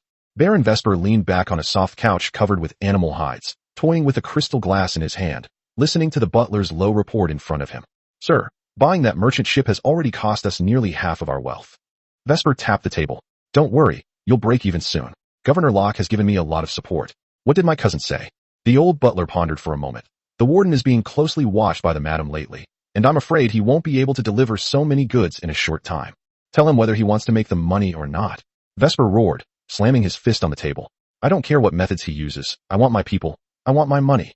Yes, yes. The old butler was so frightened that he broke out in a cold sweat. Vesper took a cigar from the wooden box and lit it. By the way, what's Tulip territory been up to lately? Based on Baruch's replies over the past few days. Baruch, a hint of confusion flashed in Vesper's eyes. The old butler reminded him. It's that bald guy. Oh, bald guy. I hate bald guys the most. Vesper took a deep drag on his cigar. What did he say? The Tulip Baron has been planting crops lately. Send a few bandits over to rob him, Vesper snorted. By the way, I heard that the spirit pets around that kid are quite formidable. It would be best to go in the middle of the night, preferably when he's not in his territory. What if Baron Wren finds out? What's there to be afraid of? How could he possibly suspect me? We're friends. Vesper smiled noncommittally. Besides, his older brother asked me to take good care of him. No sooner had he finished speaking than the study door was kicked open. A voluptuous and beautiful woman walked in, her long, dark brown hair neatly coiled behind her head, her blue eyes filled with suppressed anger. She walked straight up to Vesper and threw several reports in his face. Another prison break. When did the Stoneraven Town prison become a public marketplace where you can just leave whenever you want? Emergency transfer. Where were they transferred to? There wasn't even a death certificate or transfer document. Vesper, let me tell you, you've overreached. The rule of law and order in Stoneraven cannot be a cover for your dirty business. You bitch. Vesper, who had just been hit in the face with a report, felt as if he had been slapped in the face. He stood up abruptly, stretched out his hand, and slapped the beautiful woman across the face. Slap, slap, slap. Not satisfied with just one slap, Vesper slapped him twice more. A crisp slap echoed through the luxurious study. Chapter 83. Who taught you to flirt like that? The town mayor, a beautiful woman named Liana, was knocked back, overturning a small tea table next to her, causing the silver wine pot and cups on it to clatter and roll all over the floor. She barely managed to hold onto the wall to avoid falling, her dark brown hair completely disheveled, with a few strands sticking to her rapidly swelling cheeks. The old butler tactfully left the study, leaving the couple with some private space. Liana didn't cry or scream. She just stared intently at Vesper, whose face was contorted with rage, with her blue eyes. What are you looking at, you bitch? Vesper grabbed an ashtray from the table and smashed it against Liana's forehead. I've had the worst luck in 8 lifetimes to marry you. If your father hadn't begged me back then, do you think I would have even looked at you? The ashtray grazed Liana's forehead, leaving a few strands of hair and streaks of blood in its wake. She almost had her skull smashed open. Are you awake now, you bitch? Vesper's furious roar brought Liana to her senses. She'd had enough of this political marriage she couldn't escape. So, with the help of several maids, she treated her wounds, boarded the carriage, left Grey Dove Castle, and arrived in Stoneraven Town. Stoneraven Town is more lively at night than Whiskle Town, which is located on the border. Liana's carriage passed a tavern. The brass signboard gleamed with a warm light under the lanterns at the entrance. Amber Night. This is one of the few truly upscale taverns in Stoneraven Town. It's quiet, private, and its cellar houses fine wines from southern vineyards and the Elven realm, so the prices are naturally staggering. Often, when she was troubled by town affairs or utterly weary of her suffocating marriage, she would quietly come here, remove the robes and jewelry that symbolized her status. Like an ordinary traveler or a clerk in town, you can sit quietly in a corner with a glass of fine red wine for a while. The driver lowered the pedals, and Liana stepped down with the careful assistance of her maid. The wound on her forehead had been treated simply with a clean handkerchief and medicine. The bleeding had stopped, and the swelling and the thin abrasion were concealed under the black veil. Her long, dark brown hair was combed back and styled into a simple and neat bun, with a few stray strands falling beside her cheeks, concealing her disheveled appearance. Walking to a booth in the lobby, Liana sat on the sofa and picked up a glass of red wine to savor. Her servants sat in a corner of the hall, keeping a close eye on her. Soft classical music filled the lobby, and guests in other booths chatted quietly, creating a private and quiet atmosphere. This was exactly the background noise she needed at that moment, enough to mask the storm raging within her. Generally speaking, guests who come here usually bring 2 or 3 friends, so Liana is probably the only one drinking alone here. But soon, she discovered that a nobleman was doing the same thing. He wore a luxurious blue velvet coat with silver trim, perfectly tailored, with fine silver embroidery on the cuffs and collar, which shimmered with a subtle yet luxurious luster under the lights. Her short, golden hair was meticulously styled, and even in the dim, romantic light of amber night, her thick, long eyelashes were still visible on her sharply defined profile. 2 deep blue gemstones adorned the collar of his white shirt beneath his coat, and a tulip was pinned to his chest, further emphasizing his cool, fair complexion. Liana's gaze lingered on him for longer than she realized. Just as she was about to look away, the young nobleman who was drinking alone seemed to notice that he was being watched. He turned around and glanced at her, his emerald green eyes filled with gentleness, and smiled at her. The boy with rosy lips and white teeth had an exceptionally cheerful smile, and his eyes, as they moved, seemed unusually gentle, even possessing an innocent charm. Pure, bright, with a kind of innocent and carefree spirit. The smile came so suddenly, so deceptively. For a moment, Liana's face, hidden beneath the veil, froze. Who is he? Never seen it before. Tulip? Blonde hair and blue eyes? Ryan Willett? Just as Liana had confirmed Rain's identity in her mind, she saw Rain summon his servants and whisper a few instructions to them. A few minutes later, Ryan took a medicine box from a servant and walked straight toward her. At that moment, Liana's heart was pounding wildly. He's here. In her daze, Liana only saw the young man walk up to her and greet her politely. Madam, I see that your beautiful face under the black veil seems to have suffered something it shouldn't have. Do you need any help? The boy's voice was as clear and gentle as his emerald eyes, carrying just the right amount of concern. Thank you for your concern, Your Excellency. Liana's voice came from behind the veil, deliberately lowered, with a hint of distant politeness. It was just a minor bump and bruise, which has been treated and is nothing serious. But then, she touched her cheek, her voice a little nervous. Is it very obvious? Ren chuckled softly. Yes, obviously. I have a knack for finding beauty, and therefore, I cannot tolerate any beautiful thing suffering such a fate. Liana felt her cheeks getting hotter, not just because of the medicine or her injuries. Her breathing was slightly sluggish beneath her veil. Beneath that strong exterior, there may lie a secret longing, unnoticed even by oneself, for being cherished and pitied. You flatter me, she said, her voice even softer than before. Beauty is just a shell. It's common for it to be unable to withstand the storms of life. Liana tried to use this sentence to gently deflect the ambiguous praise she had just received. Ryan listened quietly until she finished speaking, then bowed and said, I'm sorry to have disturbed you. Under Liana's incredulous gaze, Rain turned and left. What kind of person is he? How could anyone strike up a conversation like that? Shouldn't I say a few more words and then ask myself if I could stay and have a few drinks with you? At least one name? They really came to apply medicine to her. Beneath the veil, her blue eyes widened slightly, filled with unexpected astonishment. She watched as Ryan returned to his seat, beckoned the waiter to settle the bill, and did so swiftly and without hesitation. He didn't even glance in her direction again, as if he had just happened to meet a stranger in need of help, and after the conversation, there was no further connection. The waiter collected the bill, and Ryan stood up, nodded to the guard waiting beside him, and the two walked straight to the tavern door, one after the other. Wait, Liana said anxiously, watching the figure pass by her booth. Excuse me, I'm still in some pain. As soon as she said those words, Liana's heart pounded wildly, and she covered her red lips with her hand. He seemed surprised that he would try to persuade Ren to stay. Chapter 84 Encounter with the Forbidden Fruit. Hiss. Does it hurt? There are some. Liana was forced to look up, so close. Rain gently applied the medicine to Liana with a cotton swab, the two of them facing each other very close. He could smell the rich, mature fragrance emanating from Liana, an elegant scent of white roses, gentle and tender. Liana could see Rain's distinct golden eyelashes, the curve of his straight nose, and the serious lines revealed when his thin lips were pursed. His warm breath almost mingled with hers. Too close. All right.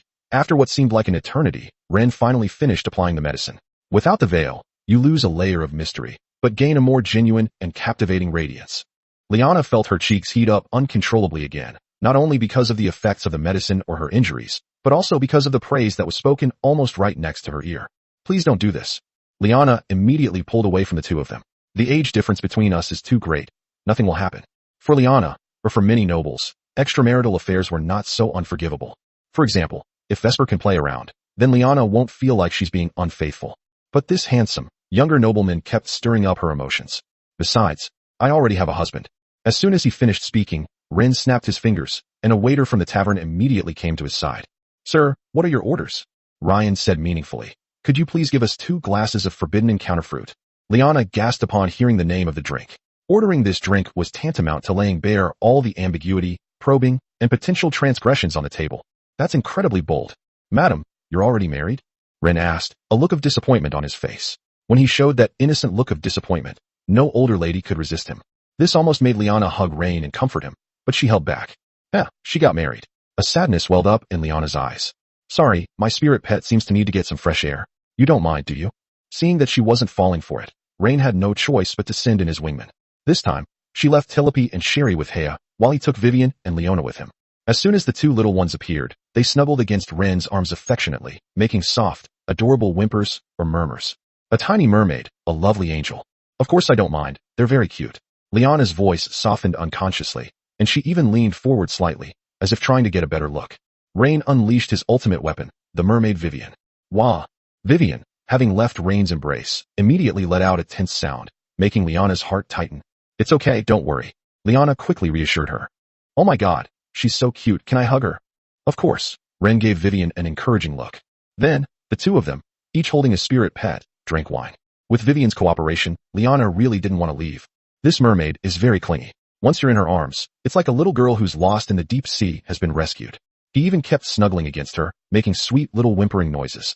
She's so good, Liana murmured, her voice filled with a doting affection that she herself was unaware of. She looked up at Ryan, her eyes sparkling with a mature woman's elegance intertwined with a natural maternal glow, breathtakingly beautiful in the dim light. The wine encounter with forbidden fruit has an indescribable sweetness, but it has a very high alcohol content. After a few drinks, Liana seemed to have found someone to confide in. The scent of alcohol wafted from her red lips. Yes, marriage, my marriage. Rain, do you know? I, too, once harbored girlish fantasies, even though I knew this was more of a marriage alliance between 2 families to solidify their interests. Tears welled up in Liana's eyes. After graduation, I returned to Shia town. My father's health was not good at that time. The family needed a strong ally and a son-in-law who could support the family. Handsome and ambitious, he seems like the right person. I used to think that even without love, at least we could treat each other with respect, and at least he could see my worth. But what about reality?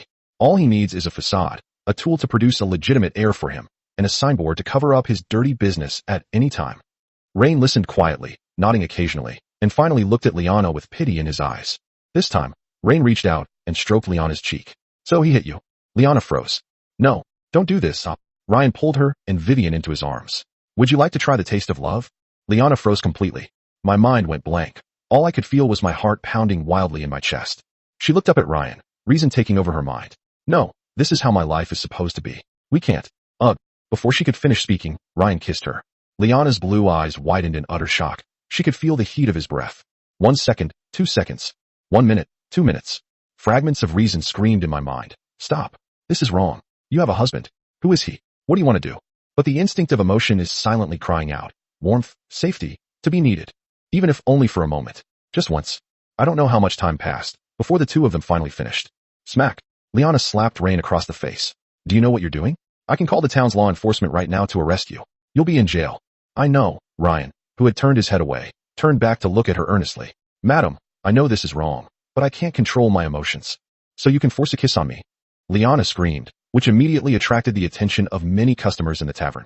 Many men stood up, ready to play the hero and save the damsel in distress. But when they saw Ryan's magnificent aristocratic attire, they obediently sat down. Those who can afford to spend money at Amber Night are no fools. The young nobleman's demeanor and attire indicate that he is no ordinary person. Liana clenched her fist, covering her lips, then unconsciously reached out to touch Rain's cheek, her voice tinged with tenderness. Does it hurt?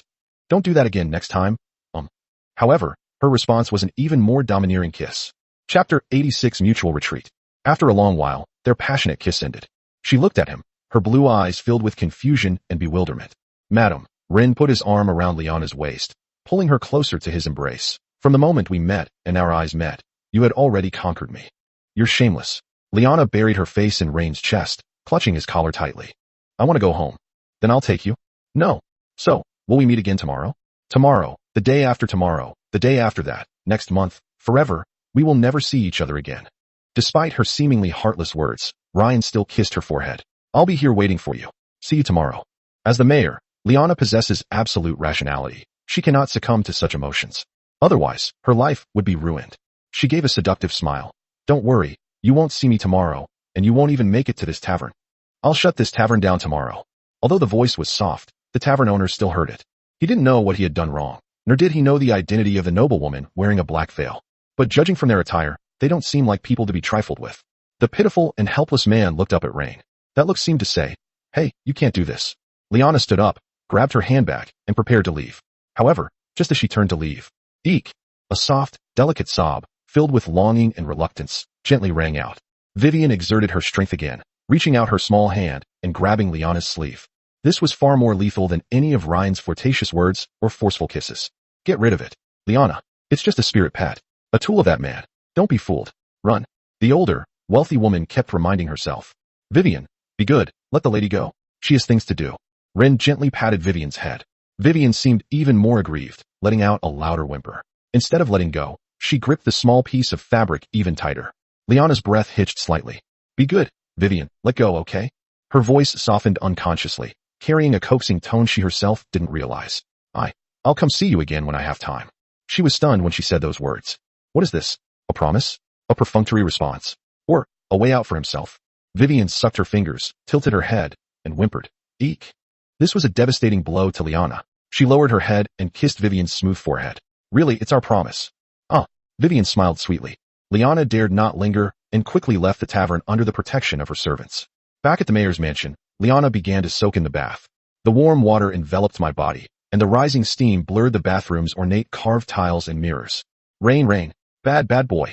After showering and drying her hair, she lay down on the bed and covered herself with a velvet duvet. Bad child, so bad. No, I am the mayor. I am Mayor Liana. As for Rain, he returned to Tulip territory. The farmland was in complete disarray, with more than a dozen dead slave soldiers lying on the ground. What's going on? Ren's eyes were somewhat cold.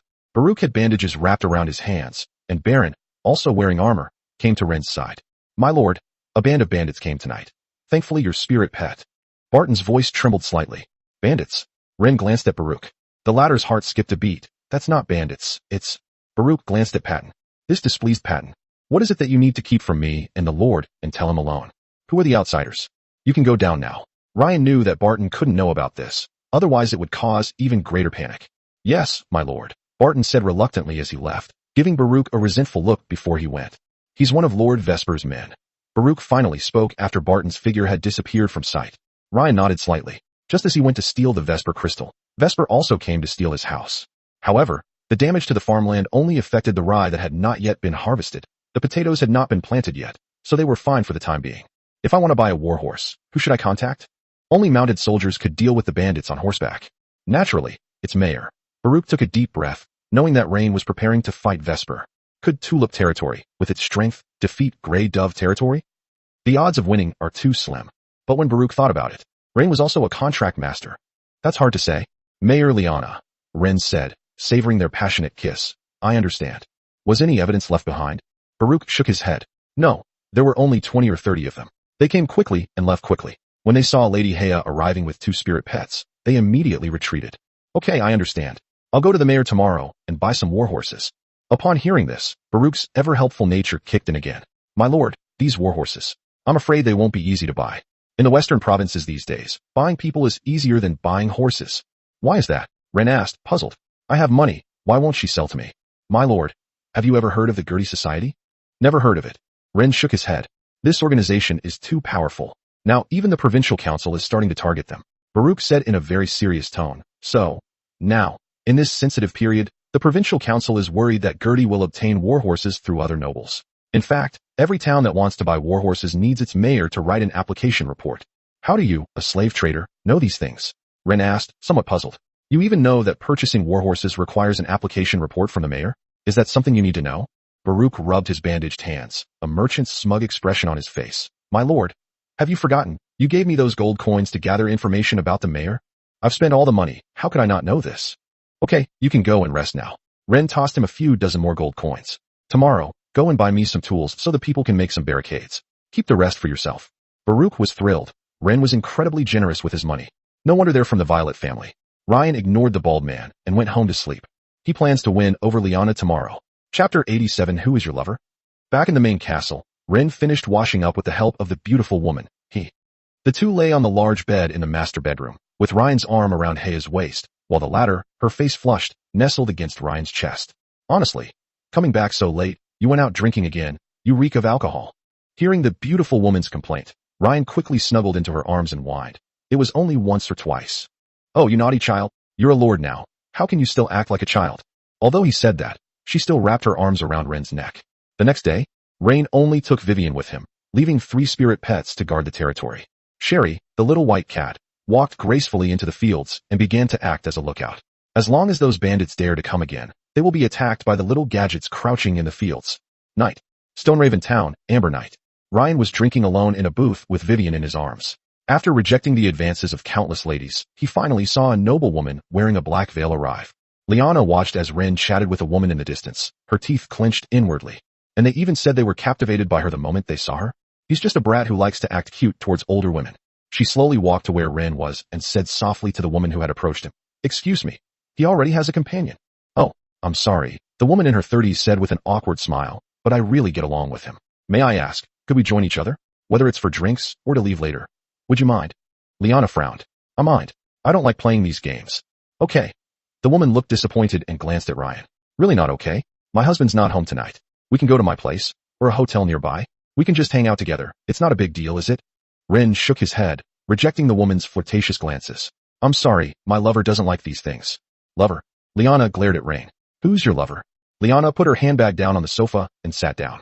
She naturally took Vivian from Ren's arms, looked up at the woman, and said, "We have some private matters to discuss. Please leave." The woman left, looking rather uninterested. Before leaving, she blew Ryan a kiss, saying, "See you tomorrow night. Baby, my husband won't be home tomorrow night either." Ren nodded and gave a polite smile. "See you tomorrow night." The woman swayed her voluptuous figure as she left. "Still looking? If you like her so much, why don't you go after her?" Liana said with a mocking smile as she hugged Vivian. Ryan looked away, turned his head, and said in the dim light, "I just wanted to make sure that lady hadn't gone far, so she wouldn't bother us." "Humph." Liana raised her delicate head, seemingly dissatisfied with Rain's answer. His jealous expression instantly created an ambiguous atmosphere. Ryan tentatively took her soft hand, which was covered by a black gauze glove, and kissed the back of her hand. After a moment, Liana withdrew her hand. "I only came to see Vivian. It's none of your business." "I don't care who you are, and I won't mention it." "Don't tell me who you are either," Liana said, taking a sip of her drink. "Let's just pretend we're strangers. Even if you know who I am, don't bring it up." "Okay, then let's disregard our identities," Ryan said, putting his arm around her waist. "For example, I don't even know you're married right now." Liana's body stiffened visibly. The warmth and strength emanating from Rain's arm were still clearly felt through her clothes. "You." She opened her mouth, her blue eyes glaring at him from behind the black veil, filled with a mixture of anger and embarrassment. "How rude. Is this your gentlemanly manners to say such things to a strange lady?" Ryan leaned closer, their faces almost touching. At that moment, all they could see were each other's eyes. "Madam, your eyes tell me that what you want is perhaps more than just polite small talk from strangers." Liana felt her heart pounding, and she tried to keep her voice icy. "My eyes say nothing. You're too self-important, brat." "Kid," Rain laughed. "You think I'm a bad kid who just wants to get your attention? Isn't it?" Liana asked, her breathing rapid, but she still responded defiantly to Rain. "Yes." Ren kissed him directly. "I have no resistance to you." Liana's pupils suddenly contracted. "Here we go again." They kissed after exchanging only a few words. Who would do that? But that's actually how it is. The hand that had been pressed against Ren's chest, ready to push him away, curled slightly at the fingertips, and ultimately, just weakly grabbed the corner of his shirt. After a long time. "You." Liana gasped, her blue eyes shimmering with tears, her shame and anger almost overflowing. "How dare you? This is the 3rd time. Who do you take me for?" Rain didn't let go of her immediately, his gaze still fixed intently on her. "You're a woman who makes me unable to think, who makes me only want to get close. The rules for strangers? I'm sorry, madam. The moment I met you, my reason completely abandoned me." "Lies." Liana punched Ren's chest with her fist, a few tears falling. "You just want to get close to me, to use me. Isn't that right?" In response, Ryan had already prepared a statement. "That was my previous thought. But now, all I want to do is protect you." "Protect me?" Liana's voice was laced with sarcasm. "I know who you are. You just want to find an older, beautiful woman to fawn over." Ryan never expected that his dark past would be dug up again. Seeing the surprise in her eyes, Liana chuckled. "See, I was right. Go find mature women who are willing to let you act cute and play these childish games with you. I am not your maid, nor the widow next door, nor your mentor, nor even a substitute for your emotional needs. Her voice rose slightly with excitement, carrying a sharp edge from being stung. Madam, he doesn't love you, so why are you still so persistent? Wouldn't it be better to enjoy the present with me?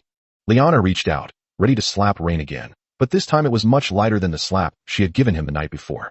However, this time, Rin grabbed her wrist, but she still gritted her teeth. What kind of person do you take me for? This made Rin somewhat annoyed. Why is this woman so difficult to deal with? Chapter 88, Here's the money. Ryan already knew that continuing this tug-of-war with her would never lead to anything. He grabbed Liana's hand and slapped himself across the face several times. Just like this, just like how your husband beats you. What are you doing? Liana tried to pull her hand back, her voice trembling violently. No. Rain's move also plunged Liana into deep shame. One of them was a man who had no feelings for her. One was a man who treated her gently. Why did she drive Ryan away? The question reverberated in her mind, making her dizzy. Tears welled up, no longer the tears of shame or anger that had flowed before. Ren pressed his advantage. At that moment, Liana offered no further resistance, her voice trembling with sobs. Ugh. I love you. The tavern lights remained dim, and the music remained loud, but no one noticed the man and woman comforting each other. What followed was the two snuggling together and feeding each other drinks. Lip separation. Is it good? Ren asked in a low, gentle voice. Liana gasped. That's too much.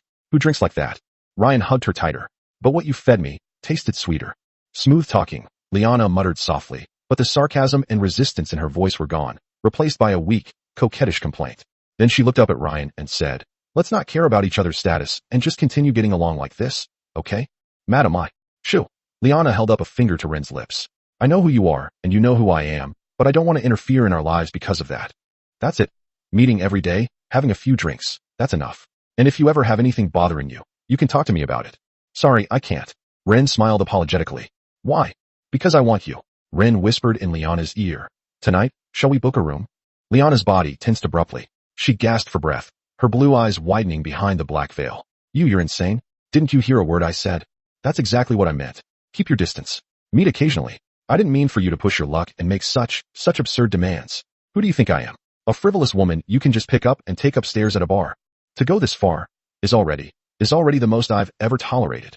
Do you want to ruin my reputation? Undeterred by her intense reaction, Ryan stroked her cheek and said, I'll just hold you while we sleep. I won't do anything else. Lila, Liana's voice was very tense. What kind of deception is this now? Really? I just want to hold you, bury my face in your arms and snuggle up to you. We'll hug each other and chat, and as we chat, we'll get sleepy, and then we can hold each other and fall asleep. In the end, Liana believed Rain's lies. The two found a hotel and booked a luxury room. The deluxe suite was illuminated by only a single warm yellow wall lamp, its soft, almost ambiguous light enough to light the excessively large sofa in the center of the room, which was covered with a thick plush carpet. After they finished washing up, they were alone in the room. The space was so quiet that only their breathing could be heard.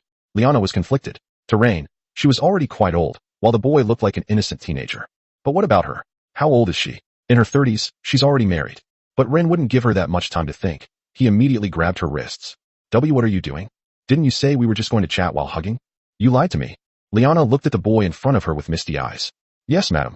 I lied to you. Ren whispered in Liana's ear, his voice laced with an unsettling ambiguity. Do nothing? Do you think that's possible? Smelling your scent, feeling your presence. How could I do nothing? My heart would race, my blood would boil, I would crave more. It's uncontrollable, especially with you. Why, you bastard. You really did. Liana turned her head, her voice trembling slightly. How could I believe you? I actually believed such a clumsy lie. Madam, leave it to me. The next day, Liana was very angry. We agreed it was just a chat, but what happened? Innocent, harmless. It's all a lie. That wicked, cunning, and untrustworthy brat. And now he's still holding her tightly, and won't let go? Let go. Liana finally couldn't hold back any longer and snapped in a low voice. I want to go home. Rain, awakened by her words, wasn't annoyed. He chuckled softly. Madam, I wish to buy a warhorse. Impossible. Liana gritted her teeth. I told you, we should forget who we are. Is it really not going to work? No, don't even think about it. And so, that's how it is. The early morning in Shia town is particularly lively, with many workers already at the breakfast shops having breakfast and starting their busy day. They marveled at the mayor's kindness. Otherwise, how could they have gotten such a cheap breakfast? The birds that were perched on the branches at dawn flew away, and they could faintly hear some sounds. Could we buy warhorses, madam? Could we? Speak up. Yes. I'll buy it for you. I'll buy it for you. I'll buy it all for you. I'll buy it all for you. Chapter 89 Couple Standoff. After discussing the matter, Liana was completely disoriented. She held Rain tightly in her arms, her eyes glazed over. Good boy. I'll go buy you a warhorse later. But you have to promise. Ryan understood immediately. No problem. I'll be happy to act cute towards you every day. Every day? Liana asked, her eyes filled with worry. That won't do. Liana covered Ren's eyes with her hand. I don't know. Don't ask me that kind of question. The two lingered affectionately for a while before getting dressed and leaving. As Liana was leaving the room, she seemed to remember something. By the way, can you tell me what you plan to do with the warhorses? Hit your husband. Liana's eyes widened. Why did you do this? For you. The beautiful woman could no longer hold back and pulled Ryan into her arms, hugging him tightly. I'm not worth you doing this. Ryan wrapped his arms around her waist. No, you deserve it. Liana felt that Rain's words were both sweet and domineering. Give me 100 warhorses, Ren said, lifting his head and cupping her cheeks. I'm going to beat up your husband. Then you'll have to call me husband. My dear, Liana responded to Ren, tears streaming down her face. Then, the two left the hotel and parted ways. Vesper stood on the high-rise building, watching the couple kissing goodbye as they walked out of the hotel on the street below and clenched his fists. Despite Liana wearing a black veil, he still recognized her as his wife in the vast crowd. He already knew the night before last that his wife had been seduced by someone at the bar. After all, Liana was accompanied by servants at the time. But he thought it was just that Liana was heartbroken after being abused by him and was drinking with someone. She will regain her senses the next day. Who knew Liana would dare to go a second time? And they went to a hotel before? As a respectable man in Stone Raven Town, he didn't want to make a big deal out of it. In aristocratic marriage laws, there is no concept of infidelity. Just because you marry her or she marries you doesn't mean she'll be yours forever. Moreover, the marriage laws for nobles were already exceptionally favorable to male nobles, allowing them to legally take concubines. Of course, female noblewomen can also keep male concubines. Regardless, this green hat has been worn for real. How could he not be furious? Vesper stood on the edge of the terrace, which was decorated with intricate reliefs, his knuckles clicking softly from straining. You bitch. Vesper gritted his teeth as he watched the two embrace and share a sweet farewell kiss. Kissing for so long. Damn it, it's been 5 minutes. Oh, it's so hard to part. That bitch who was usually so cold and aloof to him was now melting into another man's arms like a tender lover. After the two separated, Vesper paced back and forth in the room. Damn it, damn it, damn it. He smashed everything he could in the room. Then, he went downstairs and boarded the carriage. Master. The coachman clearly realized that Vesper was not someone to be trifled with at this moment. To the town council hall. At the same time, Liana was sitting in her office, writing a report and handing it to her secretary. To be sent to the provincial council.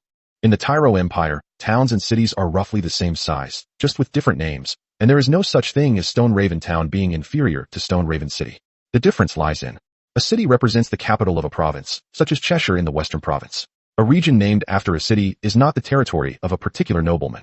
A city, usually referring to an area built around a provincial capital, could be the territory of a nobleman. Towns, like cities, are directly governed by the provincial council, or they may be the territory of a nobleman, but they are separated from the provincial capital.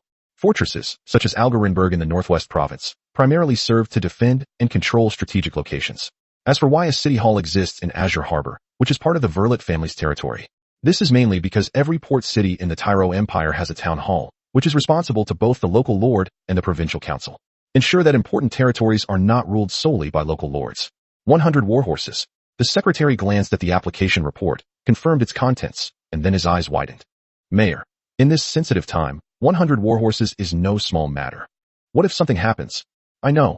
Liana breathed a sigh of relief. Just do as I say. Also, go to the horse farm in Stone Raven Town and select some high-quality horses for me, then send them to Tulip territory. This. The secretary, terrified, exclaimed, Mayor, this report hasn't even been submitted to the higher-ups for approval yet. Liana frowned. This is none of your business. Do as I say, understand? Yes. The secretary said, bowing her head and leaving the office. After the secretary left the office, Liana patted her flushed cheeks. I'm going crazy. She was already captivated by her young lover's sweet words or impulsive vows. Just as she was savoring the sweet moments with Ryan, the office door was kicked open. Bang! Vesper rushed into the office and then closed the door. Now, the sounds from inside can no longer be heard from outside. You bitch! He shouted. Vesper. Liana saw him and immediately placed her hand on a red button on the table. Calm down, or I'll have the guards throw you out. Vesper took a deep breath. He was able to get in because everyone in the town hall knew he was not only a town councilor, but also the mayor's husband. But once Liana pressed that button, everything that followed was no longer a family dispute. The town guards are only responsible for the town mayor's safety, regardless of who the perpetrator is. You treat me like this? Vesper yelled. Huh, is that so? You betrayed me. You enjoyed being with that kind of little boy, didn't you? It felt so good. Liana's red lips curled into a mocking smile. It felt so good, absolutely amazing. When he discovered that his wife was having an affair, she not only didn't deny it, but openly admitted it, which made Vesper even more furious. He strode forward and extended his hand. Smack! The slap was very hard, leaving red marks on Liana's face and causing her to bleed from the corner of her mouth. You damn bitch. But the fearful cries or cowering pleas for mercy that Vesper had anticipated did not materialize. Chapter 90 Noble Marriages. Liana pressed the red button on the table without hesitation. Upon receiving the alarm, the town guards quickly arrived at the mayor's office. They were somewhat taken aback when they saw that only the mayor's husband, Baron Vesper, was present. But they quickly subdued Vesper, pinning him down in front of the desk. Liana picked up the vase from the table. Bang! It hit Vesper directly on the head. While being held captive on the desk, Vesper could be seen with a bloodstained shard of a vase. His eyes were filled with disbelief. The town guards who were pressing down on Vesper were all stunned, frozen in place, staring incredulously at their usually elegant and reserved mayor's wife. You actually dared to. Vesper forced out a hoarse sound from deep in his throat. In Stoneraven Town, I'm the boss. Who do you think you are? Liana took out a silk handkerchief and slowly wiped the water stains and scattered bloodstains from her hands. With graceful movements, she declared, according to the Stone Raven Town Public Security Management Regulations and the Taylor Empire Local Governor Security Protection Regulations, I, Liana, the mayor of Stone Raven Town, hereby place you under detention.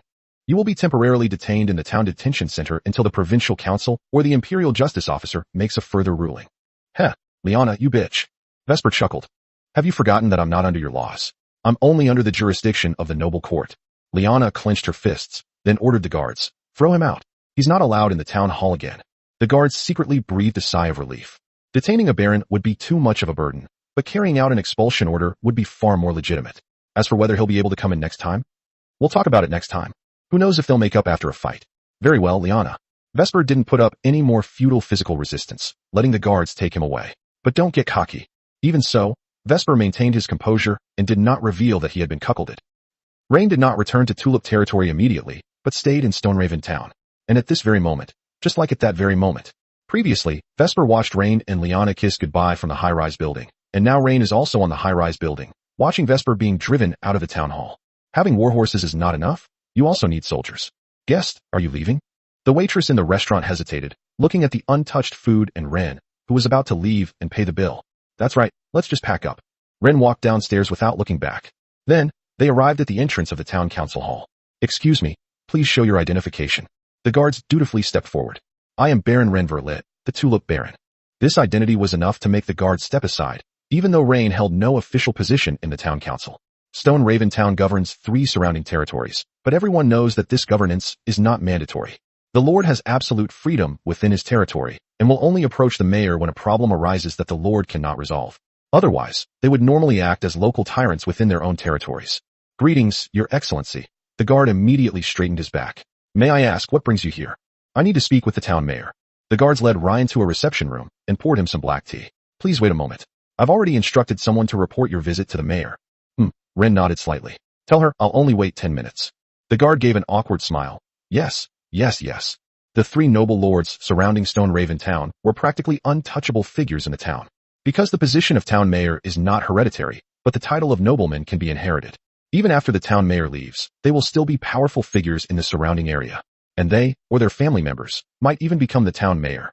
Mayor Liana does not have a good relationship with her brother, Baron Will of Blackrock territory. This wasn't exactly a secret. Baruch, as a slave trader in Stoneraven Town, might not have access to such information, but the guards were different. No matter how much money Baruch spends, he can only learn about the mayor's lifestyle preferences or policy matters, such as the tavern Liana frequents, or the fact that a report is required to buy a warhorse. But family relationships, those are more private matters. But the guards were the mayor's personal bodyguards. It was impossible for them not to have information about their own boss. Of course, they don't know why they don't get along. In short, the news that the current mayor wants to remove the town council positions from the surrounding lords is not uncommon among the upper class of Stoneraven, or among the staff active in the town council. Before long, Rain arrived at Liana's office. The place has long since been restored to its original state, but Ren can still see the red marks on Liana's face. He went to Liana's work sofa and gently kissed her injured, red cheek. Did he hit you? Liana didn't flinch. Instead, she tilted her head slightly, bringing her skin closer to his warm lips. Liana responded softly, her voice tinged with grievance, but more so with a numb statement. I'm used to it. Habit. Ren licked her cheek. From now on, this habit should be changed. You, Liana wanted to avoid this intimate gesture, but she couldn't resist. Does it hurt? Ren asked, staring intently into her eyes.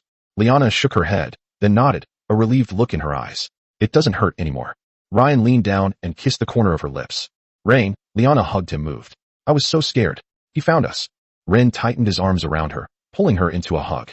Don't be afraid, I'll protect you. Wah, Liana sobbed uncontrollably, burying her face in Inan's arms. I've told my brother so many times that I want a divorce. But he disagrees. I hate them. Ren knew this was the downside of aristocratic marriages. Marriage is a pawn, divorce is a pipe dream, especially when she holds the important position of town mayor and is involved in the interests of many parties. Noble marriages were also protected by law, although not directly. However, many trade treaties between territories do not have a term that ends after a few years. Rather, it is only valid during the period of marriage between two people. At that point, a married daughter's marriage is no longer something she can decide for herself. Even if she really wants a divorce, she will have to go through various contract terminations. For example, Liana's brother, Baron Will, contracted a mine in Grey Dove territory, with the contract stipulating that it was only valid during Vesper and Liana's marriage. As long as Baron Will and Vesper reach an agreement not to terminate the contract, Liana's divorce proceedings will remain stalled. Therefore, every nobleman's marriage is essentially a business transaction. That's why Victor won't take action against Rain, because he and Phil's family, the Sepsch family, have many businesses that can be negotiated based on their marriage. Chapter 91 Living Off a Woman. It's so delicious. Thinking of Phil, Ryan was somewhat lost in thought. Since that mature, beautiful woman got him this territory, she hasn't come to check on things. What are you thinking about? Liana looked into Rain's eyes, sensing that he was reminiscing about another woman. As for why, it's because Ren didn't seem to change at all when he was in her arms. But things are different now. No, Ren shook his head. Liar. Liana gripped Rain's neck tightly. Hiss. Speak quickly. Even the way you cry is alluring. This answer made Liana feel a little uncomfortable, but she also felt a bit awkward about it. You get all worked up when I cry? The beautiful woman's eyes held a hint of disbelief. Ren broke out in a cold sweat. Was this the time to discuss this? Shouldn't the focus be on solving the soldiers' problems? Wait, let's talk about how to kill your husband first. Hearing this, Liana took a deep breath. The implication of what Rain said was very unpleasant, as if she were a wicked woman plotting to murder her husband. But should she really be this wicked woman? Let's just be. I've already sent my secretary to the Stone Raven Town Horse Farm to select 100 warhorses and deliver them to your territory. Liana pulled Rain into her arms, tightening the distance between them. But you mustn't do anything foolish. This can't be rushed. We'll take it slowly, understand? I don't want to see you get hurt because of me. After all these years, you're the only one I've truly fallen in love with. Ren nestled in Liana's arms, inhaling the fragrance of white roses emanating from her. Don't worry. I'm fine. I'm a bit confused right now. Where am I going to find 100 skilled equestrian warriors? Liana was still somewhat lucid. Rain, you child, what should I say to you? I have given you everything you wanted and everything I could, including the 100 suits of armor that were sent with the warhorses, which have exhausted all my savings. I've only ever been this crazy once in my life, Liana said, touching Ren's cheek. Anyway, as long as you're happy, I'm willing to spend the money. But I can't help you with the soldiers' affairs. Liana took off her wedding ring. This ring is worth a few hundred gold coins. You can take it. You can use it to recruit some soldiers elsewhere. Just try not to get caught. And don't buy slaves from the town. It's not safe. I can't take it. Ryan was touched, but he still stopped her, putting the wedding ring back on her finger. I have my own money. Take it. Liana placed the wedding ring back in Ren's hand. Be good, understand? Ren took a deep breath, then suddenly realized something. Wait, you just said, your secretary has already started selecting warhorses? Yeah, what's wrong? Liana asked, taken aback. That's terrible. Renton stood up abruptly. I have to hurry back, or he might rob me on the way. Don't worry, he wouldn't dare, Liana said, pulling Ren back. Until the warhorses at the Stone Raven Town Horse Farm are delivered to the local lord, they temporarily belong to Stone Raven Town as strategic resources. If it is stolen, all armed forces in Shia Town have the right to mobilize and wipe out the bandits. Okay. Ren was finally relieved, then stared intently at Liana. What's wrong? How's the soundproofing in your office? Ryan asked as he walked to the office door. Click. They simply locked it from the inside. What are you doing? This is an office. Absolutely. Absolutely not. Objection overruled. Bad boy. As he walked out of the town hall, Ren encountered a familiar figure. Critis. Ren looked at the girl holding a black lace umbrella on the street, slightly taken aback. The gray-haired, purple-eyed girl smiled beautifully. Ryan, it's been a long time. Instructor Phil told me to wait for you here, and sure enough, you're here. Huh. Ren was speechless. How could Phil know where he was? You've come here? Having finished the quest, we're passing through here, preparing to teleport back to the academy from Kyle City, Christie said, walking up to Rain. Oh, by the way, Instructor Phil has prepared a surprise for you. What surprise? I won't answer your question first. You answer mine first, the girl said, her beautiful eyes slightly mischievous. I heard there's a blonde, blue-eyed guy in Stone Raven Town pretending to be my husband. Investigating grain prices? We're old classmates. What's the big deal about helping each other out? Ren said without any hesitation. Anyway, we're all on the same side. Just because we're family doesn't mean we can act like this. Kritis rolled her eyes at Ren. I'm not even engaged yet. Aren't you just ruining my reputation? So what do you want? Ryan asked, bringing up their agreement. Didn't you say you could do some things for me that aren't too much? But now that you've dropped out of school, the agreement is null and void. Christine puffed out her cheeks. Unless you call me mom, I won't forgive you. Impossible. You haven't reached that scale yet. Ren had a firm bottom line. What? Christine clenched her fists. You bastard. The two of them laughed and joked as they boarded the carriage and returned to Tulip territory. Tulip Castle was more crowded than usual. 300 burly men, exuding a murderous aura, stood before the castle. Rain stepped down from the carriage, momentarily stunned, and then saw a tall woman standing in front of the 300 burly men. Ren knew that figure all too well. His wife, Fair. When the mature, beautiful woman saw Rain, her red lips curled up, and the golden fork in her scarlet eyes instantly locked onto him. Then, she slowly spoke. Call someone. My lord. The unified roar of 300 strong men was like thunder, startling all the residents of Tulip Castle. Phil looked at Rain. The mature and beautiful woman was not wearing the elegant and intellectual robe she wore at the academy today, but instead wore a dark red leather hunting suit that allowed her to move around easily, outlining her breathtaking curves. Her long hair was casually tied back, with a few strands falling beside her fair cheeks. She beckoned to Ren with her finger, and he composed himself, suppressing the turmoil in his heart, and quickly stepped forward. These are the bravest warriors in my north, and now, they are entrusted to you, my little husband. Rain stared intently at the 300 soldiers. Their posture, eyes, and even the rhythm of their breathing exuded the discipline of seasoned veterans, a stark contrast to the peasant guards who had previously served in Tulip territory. Living off a woman, it's so good. Chapter 92, I can't worry about all that. Rain approached the soldiers. Very good. You have shown me what the people of the Northern Territory should be like. But from this day forward, you are no longer people of the North, but people of Tulip territory, people of my Tulip Baron Ren Verlet. In the old military merit system, many people may not be able to see the future or the prospects, but on this vibrant land, I will lead you to witness the impossible. I want to build a pure army, so pure that even in peacetime, our soldiers will not need to work the fields or be responsible for production.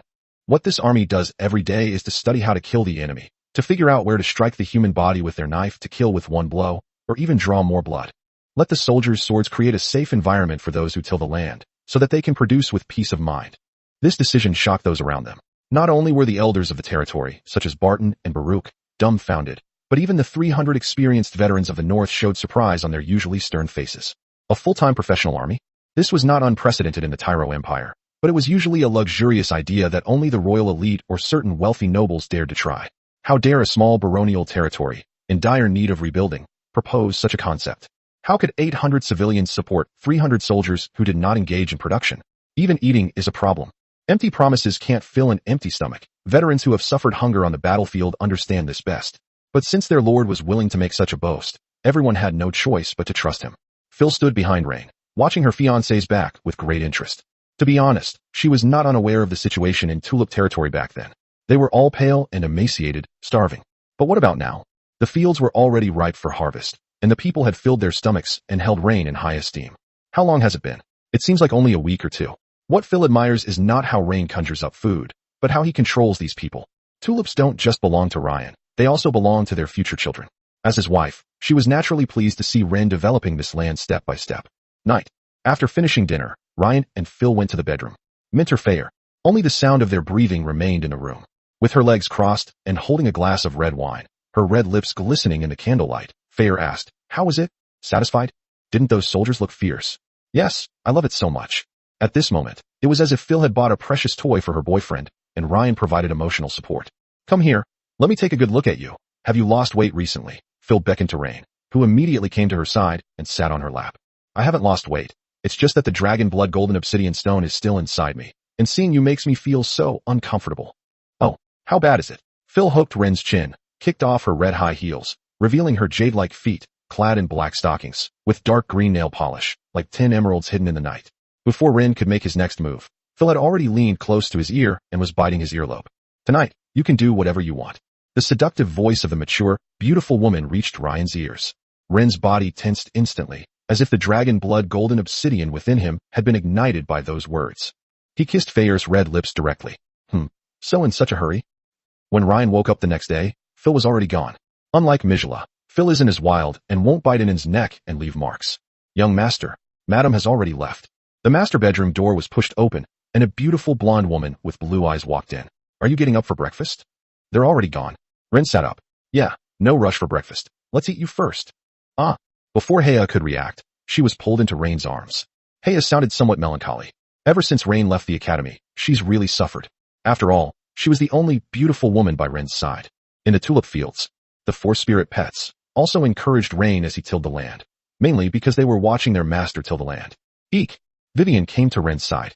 Ren, already disturbed by the dragon blood golden silk obsidian, couldn't care less about anything else. Chapter 93 Tulipy's Advancement Method. This is a dangerous test. Although it was a reluctant attempt, and not a particularly formal probe. Vivian is a glutton. Inside the castle restaurant, Tulipy, that little nobody, is a classic case of sour grapes. Eek! Vivian smiled sweetly, enjoying the moon algae-based special food that he had made for her, still wanting more. But thinking about what Ryan just did, I realized I had been a bit too bold. As a result, Ren gained a large number of points. With his diligent interaction with his spirit pets over the past few days, he now has the resources to seriously consider the evolution of several of them. Companion spirit pet, Starlight Mermaid, Vivian. Rank, Silver. Star rating, 2 stars.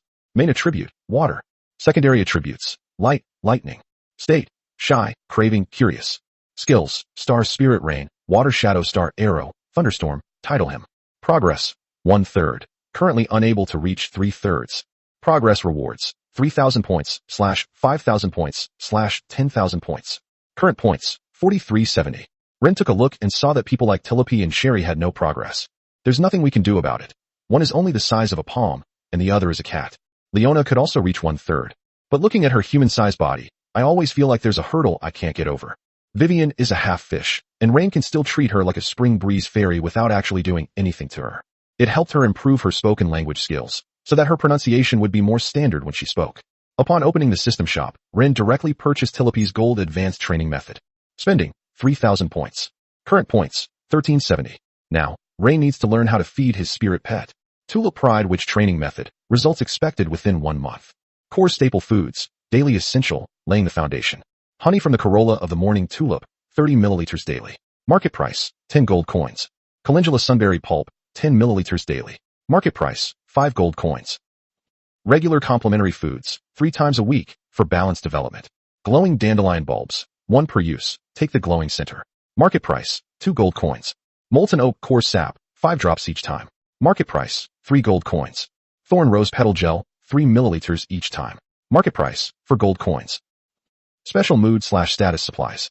Depending on Tulipy's emotional state, such as acting coquettishly, being jealous, or playing the zither, she can be fed an extra small amount of the host's own essence blood, 1 to 2 drops, to show the host's affection and generosity. Note, if a pet nutritionist is available, the above foods, except for special supplements, can be cooked daily according to the following proportions. These are not things that Ren should see. He can give them directly to Heya. He first needs to calculate how much this little fish will cost him in a week. 114 gold coins. Fortunately, his sweet little sister Gloria gave him more than 3,000 gold coins, and he still has about 3,000 gold coins left. Rain glanced at Tulipy surrounding Vivian, constantly asking her what it tasted like and how it felt. She would occasionally glance back at Ren, and at that moment, she realized her master was looking at her. Look, what are you looking at? My mistress, Tulipy isn't angry. No, that's not right. She's not jealous at all. Rain sighed. She looked jealous right now. The second child got to eat, but the eldest didn't. Wouldn't she feel incredibly wronged? Come here. Ren beckoned with his finger, and Tulipy reluctantly flew into Ren's palm. Is she jealous right now? Then I'll have to feed her. Then, holding Tulipy, he called and went to the bedroom. After all, Tulipy couldn't get the ingredients on her own. She needed someone's help. You can't be greedy later, okay? Ren gently touched Tulipy's face. The latter blushed and said, What? I can't eat anymore. It's all right. I'll have you feed you. How do I feed it? Tulipy was a little curious. The two were clearly not on the same wavelength, so Ryan chose to refuse to communicate. Tulipy didn't fly out of the bedroom until noon. Vivian sniffed her scent. Eek. You smell like not only Rain's father, but also his mother. Of course, Tulipy said, hands on her hips. I am Lady Tulipy. Little angel Leona looked at her, a hint of suspicion in her eyes. Given your size, it's impossible by any means, so how did you do it? Did you learn a spell to grow bigger? Never mind that. Tulipy shrugged, then began her Versailles-like speech. Alas, you don't know. When I first came to this lowly master's side, I was already her woman. Sherry, the little white cat who had been lying on the soft cushion and patting the ground with her tail, finally opened her eyes upon hearing this. A hint of human-like mockery flashed in its heterochromatic vertical pupils, one blue and one green, and it coldly let out a meow. What? You actually dare to say that I'm either lying or picking up scraps? Tulip pointed her little finger at her. You stinky cat. Do you think everyone's like you, only qualified to watch? You can't even. Sigh. Never mind, I don't want to discourage you. No matter what kind of owner you are, you won't be interested in a cat like you who can't even be considered a humanoid creature. Just keep it in mind, okay? Huh. Sherry didn't expect this brat to be so sharp-tongued, hitting her sore spot directly. It arched its back, its fur stood on end, and it kept panting. But little did they know that during the encrypted call just now, it also struck a nerve with Tulip. Young master, how am I supposed to face Tulip after this? At that moment, Heya covered her face, extremely shy. This is for her own good. Ren kissed the back of Heya's pale hand that she had covered her face. Darling, not just this time. More than once. Heya had no idea about any secrets for raising spirit pets, so she tossed her fingers aside, revealing a beautiful emerald green eye. You're not lying to me. This is helping her? You didn't. You deliberately teased me? How could that be? Ren looked at her. Their hair color and pupils were exactly the same. Besides, she'll need your help a lot more in the future. How can I help? Rain directly shared Tulip's advanced recipe with her. Upon hearing that this was for the purpose of cultivating a spirit pet, the beautiful woman had no choice but to oblige, saying, All right, I will cook according to this method from now on, but I have one request. What are the requirements? It's just, if you ever contract a male spirit pet in the future, could you please not do this? Otherwise I'd rather die. Absolutely impossible, the boy declared, displaying his absolute possessiveness towards the beautiful woman. Hey, I love you. Yes, love me. Chapter 94, Standoff Between Spirit Pets. As Rain stepped out of his bedroom, he was somewhat bewildered to see the 4 spirit pets arguing in the living room. With their 2 spirit pets, Sherry and Leona, they began to confront Tulip and Vivian. The 2 sides are evenly matched, with one side not developing a further relationship with Ren, while the other side has already made further progress with Ren. Tulip's argument with Sherry indirectly caused Leona to break down. The owner just likes cute ones like us, or the owner doesn't really like newbies like you yet, and so on. They said it all. Vivian, too, suffered an undeserved misfortune. It wasn't her fault at first, but Sully's counterattack was exceptionally sharp. Its few breaths were utterly merciless. Its Hakka language roughly translates to this. Since you play almost no decisive role in the battle, this is all that's left of you. This really angered Tulip and Vivian. Although they are both support characters, without their cooperation, can Leona and Shelly guarantee their survival? But it's clear, Sherry's statement was agreed upon by Leona. Upon hearing the white cat's words, the little angel immediately nodded. She believes that Vivian and Tulip are not very useful. She'll handle the front lines, while Sherry will focus on flanking and taking down the enemy from the back. That way, they can take down the enemy just the same. And so, a debate about this erupted. However, when they saw Ryan walk out of the bedroom, they immediately stopped arguing and looked at Ryan with innocent and pitiful eyes. Looking at the 4 spirit pets in front of him, who were tense 1 second ago but then suddenly looked pitiful and helpless, Ryan couldn't help but twitch his lips. He could even see Vivian secretly wiping away tears. She looked so heartbroken. Then, he walked over to the 4 spirit pets and picked them up in his arms. You guys, behave yourselves. Ren carried the 4 spirit pets into the bedroom and handed them to Heya. This is something women are good at. He then left the main castle and went outside Tulip Castle. Many northern soldiers have begun raid training, while Patton's 40-odd militiamen are supervising farming in the fields. With the arrival of this group of professional northern soldiers, Patton also realized his own position. Dreams of becoming a general are no longer possible. Therefore, he now positions himself in a position similar to that of a patrol team leader. And those warhorses that he coveted seem to have nothing to do with him anymore. As soon as Rain arrived outside Tulip Castle, the leader of the northern soldiers immediately rallied his men, then trotted over to him, arrayed his troops, and announced in a loud voice, My lord, the Tulip army is assembled. 300 men were expected, and 300 are present. Please give your orders. Ren returned the salute. Everyone stand at attention. I want to see my warriors. Yes, sir.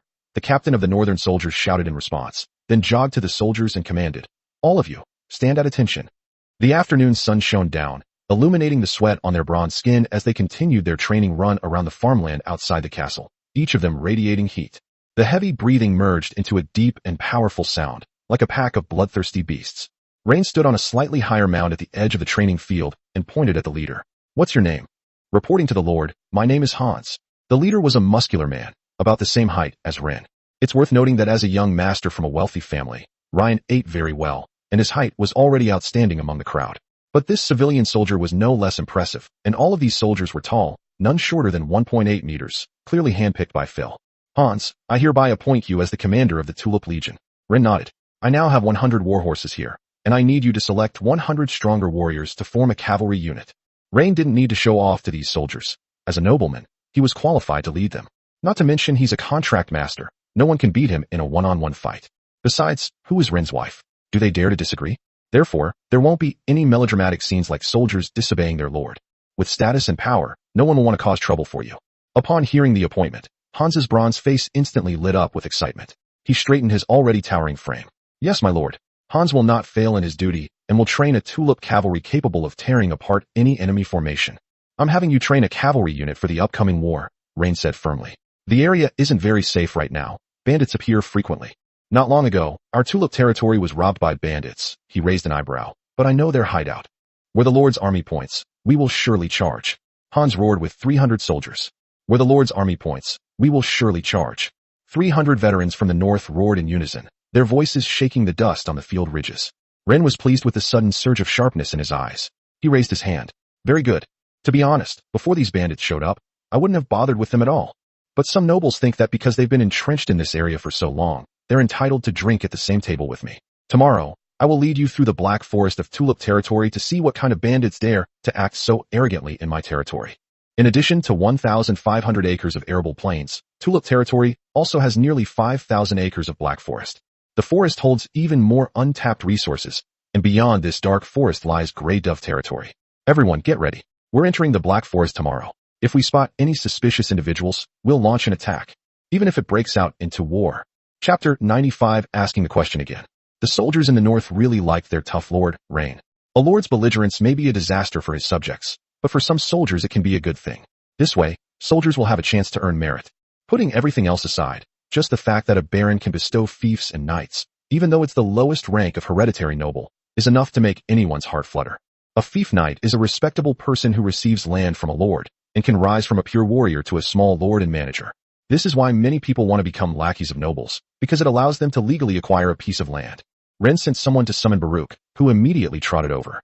I also need 200 suits of armor, 150 iron shields and longswords, 100 longbows and 5,000 arrows, as well as 100 quivers and 100 quivers for mounted archery. Upon seeing the bald man, Ryan immediately spoke. Of course, he wasn't going to attack Vesper tomorrow.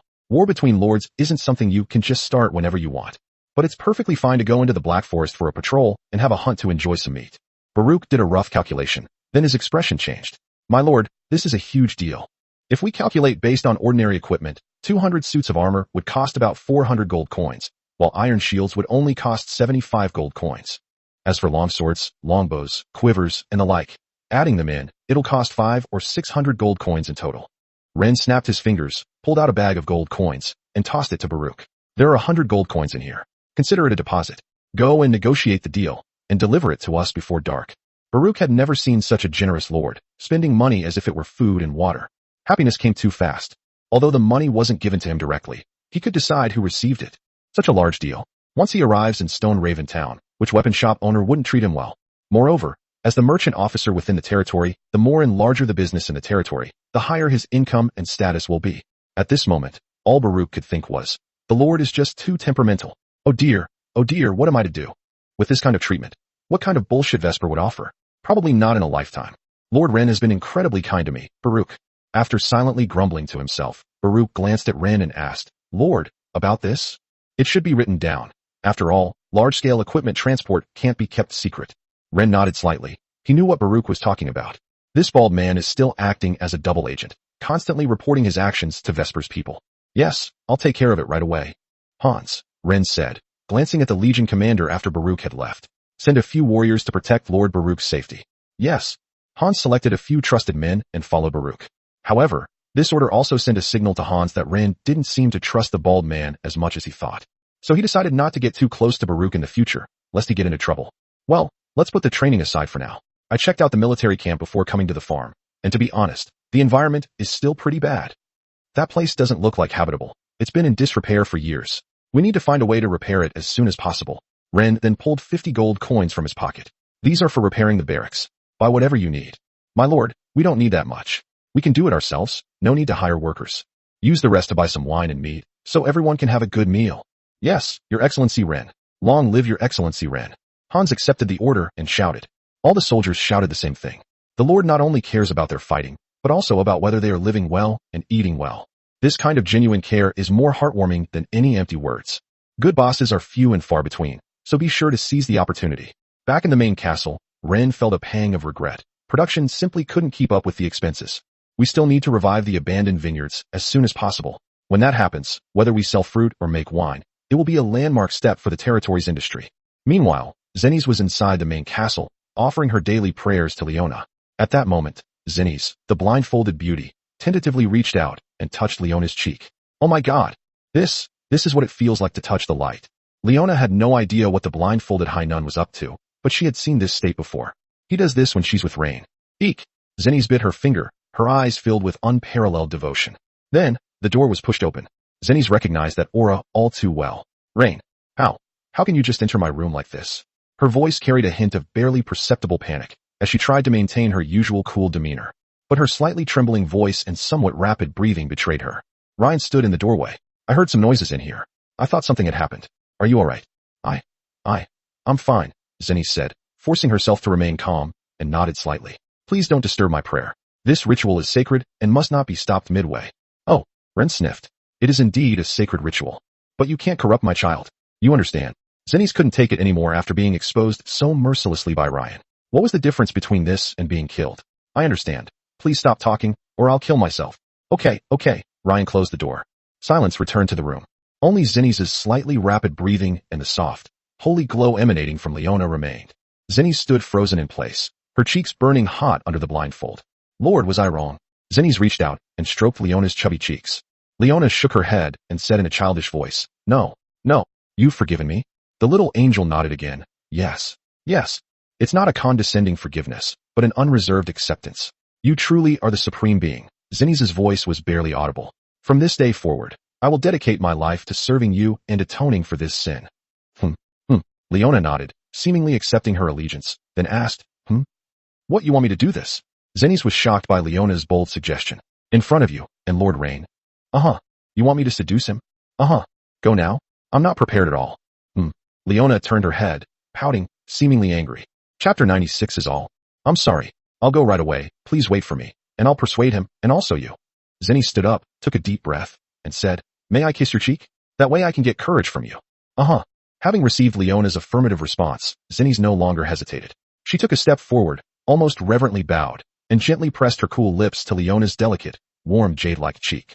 Not long after Ryan returned to the living room, he saw the blindfolded beauty staggering toward him. What's going on? Ren was a little confused. Zenise collapsed into Ren's arms, panting heavily, her fragrant breath wafting over him. Lord Ren, please, help me. How can I help? Ren was also getting a little fed up with her crazy behavior. Come to my room. Zenise bit her lip, then licked her red lips, leaned close to Ren's ear, and said seductively, Once we get there, I'll explain everything to you slowly. This ascetic, blindfolded nun has finally come to her senses today. Moreover, this momentum is extraordinary. It'll probably take 2 or 3 days to tell what's going on. Looks like we've met our match. But Ren has things to do tomorrow. I'll keep it short. Ren clenched his fists, ready for battle.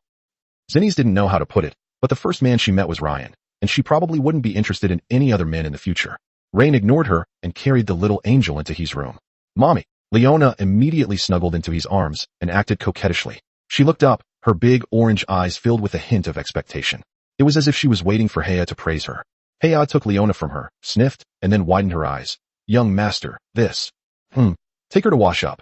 Ren didn't say anything, but went to the study, picked up the Imperial Code, and began to read it. While reading, I immersed my consciousness in the system. Companion spirit pet, Seraphim, Leona. Rank, Silver. Star rating, 2 stars. Main attribute, Order. Secondary attributes, Light, Fire. Status, Smug, craving food, satisfied. Skills, Manipulation of power, Armament of light and fire. Progress, 1/3. Currently unable to reach 3/3. Progress rewards, 3,000 points, /5,000 points, /10,000 points. Current points, 4370. Ren took a deep breath. Another 3,000 points were his. Although Leona and Sherry are the main fighting force, it's clear that they are less effective than Vivian and Telepy in developing the territory. Moreover, in order to treat everyone fairly, he had to insist on the principle of first come, first served. First, by Vivian's gold advanced secrets. Telepy's advancement to the tulip, which of pride focuses on control and resistance reduction. Therefore, Rain decided to purchase Vivian's next stage of form development secrets, Star Guardian. Its main functions are area of effect magic damage and healing.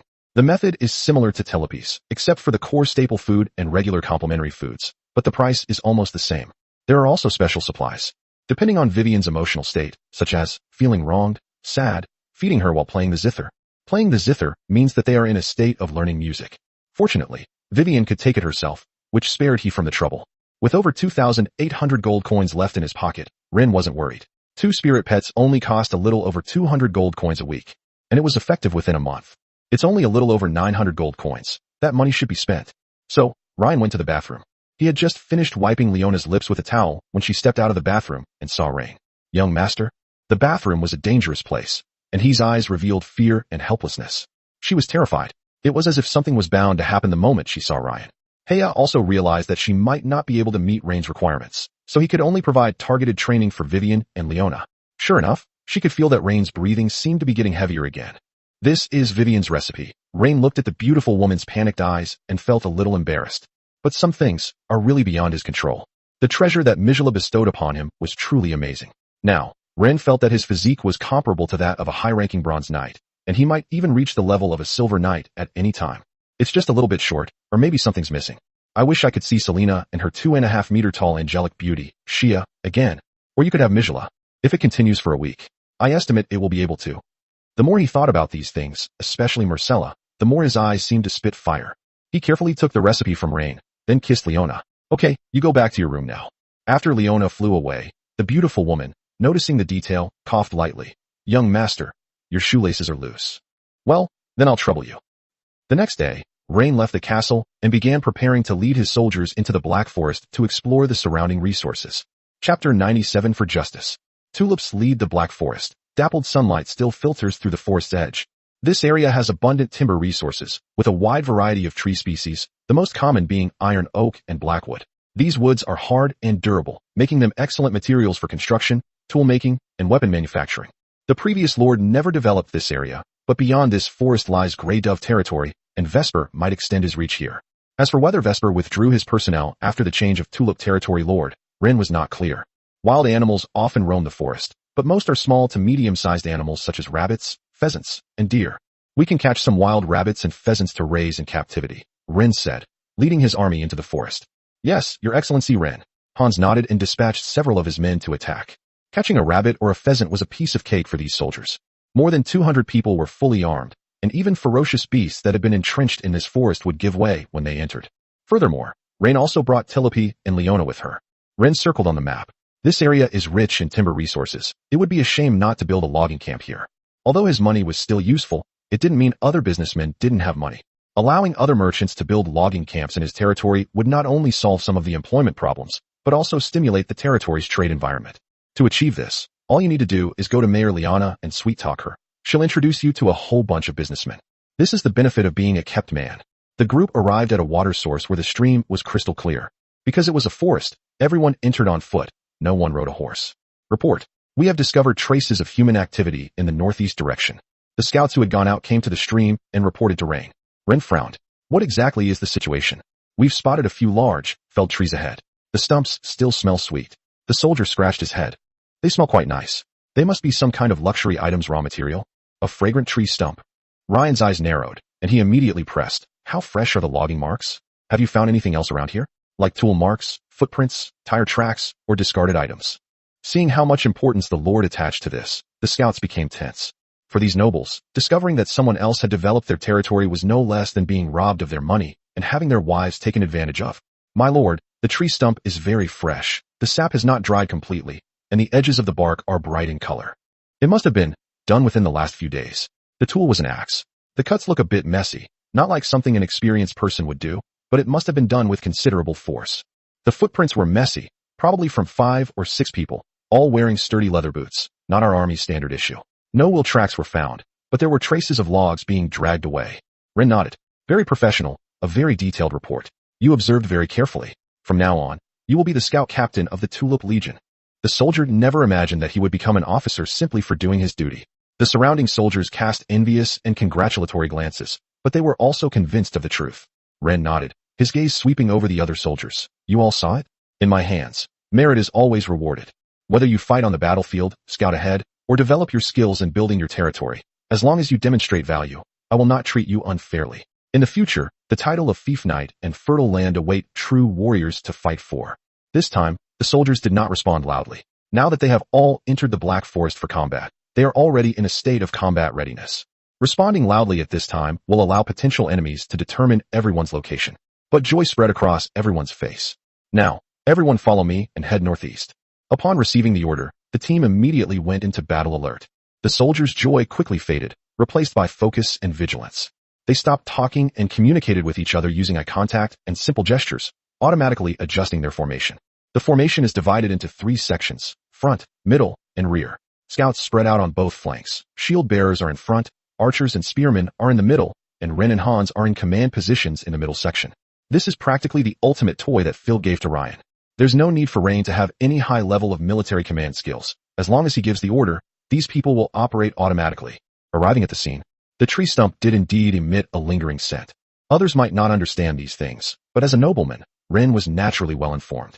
They might not understand leading troops in battle, but they can distinguish the materials used in various luxury goods and determine their value. As someone from the Violet family, he was practically in control. If there are luxury items he doesn't recognize, it just proves they're too cheap. Silver frost agarwood. Rain's voice was cold and tinged with a hint of offended anger. And it's a mature tree that's over 50 years old and in its prime resin-producing period. The heartwood of this tree, processed and distilled using secret methods, can be used to extract sinking silver frost fragrance, the value of which is more than the same weight of silver per ounce. Whether used in incense, perfume, or winemaking, it is a top-tier luxury ingredient. The soldiers could hear the chill in Rain's voice. That was the angry voice of a capitalist. The further you explore, the more disheartening it becomes. This entire forest of silver frost agarwood has been cut down in half. More than 30 mature fragrant trees were destroyed. Even at the very least, that's a loss of 1,000 gold coins. No wonder Vesper was so generous when he met Ryan. Your Excellency Ren? Hans stood trembling beside Ren and asked in a low voice. May I ask what we should do next? Which village in Grey Pigeon Castle is at the forefront? Ren's voice was filled with rage. Hans beckoned over a few scouts and, after questioning them, came to Ren's side and whispered, Sir, we found out. About 5 miles outside the northeastern edge of the Black Forest lies Mudclaw village of Grey Dove territory. It is said to be the territory of a Fief Knight under a man named Vesper. Prepare to attack. Ren nodded, his voice revealing his confidence. The soldiers nearby were stunned. Is this what nobles are like? That's too fierce. No negotiation whatsoever. But the soldiers also gripped their weapons tightly, ready for battle. Seeing the soldiers' condition, Rain nodded in satisfaction. Protecting the territory's property is the sacred and inviolable mission of every tulip soldier. Next, we will give a just trial to Mudclaw village in Grey Pigeon Castle. I don't care if there are any important people or old, weak, women and children in their village. Even if they die, it doesn't matter to me. We stand here, and we are justice. In the pure light of justice, all darkness must be annihilated, destroyed. For the sake of justice, we must be bathed in the glow of the sunset, fight the most victorious battle, be brilliant and radiant, and live up to the lofty ideals you have brought to my side and to Tulip Country. Chapter 98 No Martial Ethics. Many people may die in the upcoming war, but don't be afraid. Everyone, immediately report the situation of your relatives to your superiors, and hand over all the information to me. Your sacrifices are worthwhile for justice. If you unfortunately die or are seriously injured or disabled, it doesn't matter. I will take care of your family. I will send at least 20 silver coins to your family every month for 30 years. Because in my view, any act of sacrifice made for justice must be treated kindly if we defeat evil. At this point, Ryan smiled and raised his right hand. Then empty them out. Without any intention of issuing diplomatic rhetoric, and without hesitation or cowardice at the perceived invasion of territory, Rain directly regarded this economic aggression as a pretext for war and began mobilizing the army. Hans wiped away his cold sweat. He had almost believed Ren's deceptive lies. He was already infected. He felt they were really going to do something sacred. They even felt that Rain was a lord with an infinite sense of justice and a friendly demeanor. All that build-up was for just a few words at the end. Nizwa village is located at the bend of a murky stream. It is a small village with about 40 or 50 households, most of which are low-lying wooden and stone houses. At the entrance of the village stood a simple wooden watchtower, on which a militiaman dozed off, clutching a spear. Smoke curled from chimneys in the village, and cattle and sheep bleated in their pens, creating a peaceful rural scene. The only conspicuous thing was a stone fortress with a small courtyard in the center of the village, which should be the residence of the Fief Knight. And a silver frost agarwood yard is located behind the stone fortress. The outline of Nizum village appeared completely unguarded in the fading light. Hans, Ren said in a low voice, take 50 infantrymen and 20 archers, go down the valley, circle around to the back of the village, and cut off anyone's escape. Yes, Your Excellency Ren, Hans licked his slightly dry lips and took his leave. Leona. Daddy. The little angel immediately snuggled into Ryan's arms, responding to him. Rain patted her hair. After I have the archers shoot down those sentries, you activate your firearms and smash that wooden door open. Uh-huh. Tulip. Ren reached out and poked the little tulip fairy's cheek. Ever since she got what she wanted from he, she had become incredibly shy around Ren. Silly, silly daddy. Tulip hugged Ren's fingers and gently bit them. When can we? Don't think about those inappropriate things now. Ren's eye twitched. Remember to activate the empowered petals later and try to protect the frontline soldiers. Good. Tulip rubbed her cheek against Rain's fingers. Hans took 70 soldiers with him, and now Ren has only about 180 soldiers left. Archers, prepare. Aim at the soldiers on the enemy watchtowers. After the first volley of arrows, regardless of whether those sentries are dead or not, shield guards, advance. Attack. 30 archers stepped forward silently, drew their bows, and aimed their cold arrows at the simple watchtower at the village entrance, and at two figures vaguely moving at the stone fortress below. The subtle friction of the string being slowly pulled apart became the only sound at that moment. The militiaman on the tower seemed to sense a hint of unease. He shifted his position, rubbed his eyes, and gazed blankly toward the dark forest, where only swaying tree shadows could be seen. Although being stationed on the edge of tulip territory is a leisurely job, it doesn't mean they are just bots waiting to die. Enemy attack. The enemy sentry, though somewhat tired from drinking the night before, quickly snapped to attention and pulled the bell on the watchtower. Enemy attack. The piercing chimes and the distorted roar exploded simultaneously, and then his throat was pierced by an arrow, gurgling blood bubbles. The muffled thuds of the 30 bowstrings vibrating simultaneously merged into one.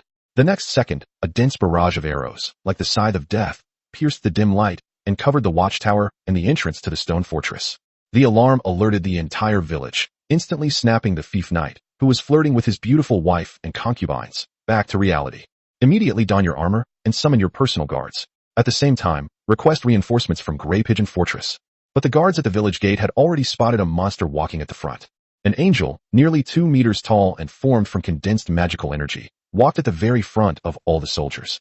The soldiers around her were each covered by a golden protective shield. Ordinary arrows can't hurt them at all. The knight of the fiefdom shoved aside his disheveled and screaming concubine and jumped off the bed shirtless. Armor. My sword. What's going on outside? He frantically put on his leather armor lining while listening to his guard's report. Black Forest? Tulip territory. How could he attack without permission? The fief knight of Grey Dove territory glared, his eyes red. Even if war breaks out between territories, permission should be obtained from the Stone Raven Town Council first. Did a message come from inside the castle that you didn't tell me? The fief knight roared at his personal guards. However, the guards were also completely baffled. When did the notification arrive? There was none. No, sir, we have absolutely not received any diplomatic documents or declarations of war from Stone Raven Town. A guard hurriedly defended himself, his face equally pale. The beacon tower has been lit, and fast horses have been dispatched. Grey Dove Fortress and Stone Raven Town will know soon. The knight's heart pounded. Any war not coordinated by Stone Raven Town is illegal. This area responsible for arbitration, though only in name, must be recognized as legitimate by everyone, because it was an institution that protected weak lords. For example, if a great lord wants to devour a lesser lord, he must first report to Stone Raven Town that he is preparing to declare war, and he must find a suitable reason. Then the town mayor will try to mediate. If the mediation fails, it will depend on whether the other party to the declaration of war will accept the challenge. Not engaging in combat is another way of handling things. First, a vote must be held in the town council. Only if the votes in favor exceed the votes against can troops be deployed. But the tulip territory nowadays has no sense of martial ethics at all. Of course, mechanisms are mechanisms, and people are not machines. For example, if you've already attacked someone else's home, why bother with Stonecrow Town? Therefore, Rain directly regarded Grey Dove's actions as a military invasion. Chapter 99 Tulip, who embarrassed Ren. Bang! The simple village gate was knocked down with a single punch by Leona, who was empowered by the light and fire armament. Then the tulip army soldiers began to file in. Such a small village could not possibly withstand more than 200 fully armed soldiers. A village governed by a fief knight typically has a few dozen soldiers at most. Having more would only arouse the lord's suspicion. When the fief knights arrived at the village gate with their soldiers, the village had already been occupied. He shouted, "Your Excellency Baron Tulip, Lord Ren, why have you started a war between two territories without cause? We have now informed Grey Pigeon Castle and Stone Raven Town of this matter. Please withdraw your troops. We can discuss anything else at this time. The entire province is currently in a sensitive phase. Resorting to force prematurely would not benefit either of us." Rain, standing among the troops, ignored the roar and simply ordered his soldiers to keep firing arrows. "We're all cunning people. I know what you did, and you know why I did it. Since everyone knows the truth, why call for a halt?" Tulip. Ren snapped his fingers. "Activate Flower Edict. Keep the area around the enemy as close as possible, and don't let it hit our own people. The little fish flower fairy puffed out her cheeks. Understood, Master Fish. Then, she flew out of Rain's arms and went to the front line, shouting, "A bunch of ants! How dare they offend the noble Lady Tilipy's stupid father?" From this moment forward, this place is entirely under the control of Lady Tilipy. In the name of the flower crown, imprison all lowly fodder. Hurry up and die.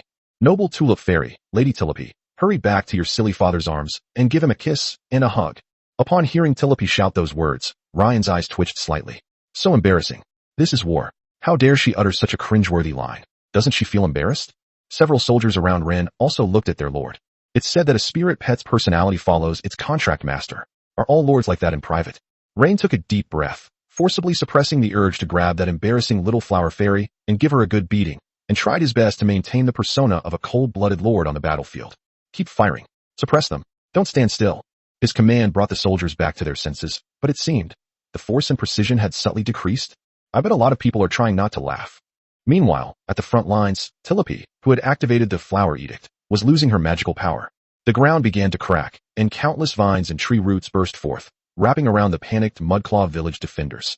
Tilipy hovered above the wildly growing thicket of thorns, her small body radiating an undeniable aura of power. A demon. A fairy. It's the curse of the forest flower fairy. I have no strength left. Help. These thorns hurt so much. Sir Knight, save me. Hearing these pleas for mercy, Tilipy crossed her arms, her delicate face clearly showing her displeasure. You lowly, vulgar, and utterly unattractive scum. How dare you pollute Lady Tilipy's senses with your filthy weapons and foolish roars, and even attempt to harm your stupid father. This is absolutely the highest level of offense. Now, feel the fury of the root flower sea. Even if you beg for mercy, for the noble. Rain couldn't hold back any longer and quickly called out. Enough. Tilipy, come back here. Tilipy scoffed. Humph. This time it's only because my stupid daddy was merciful. Otherwise I definitely wouldn't have let you off the hook. Hurry up and thank him.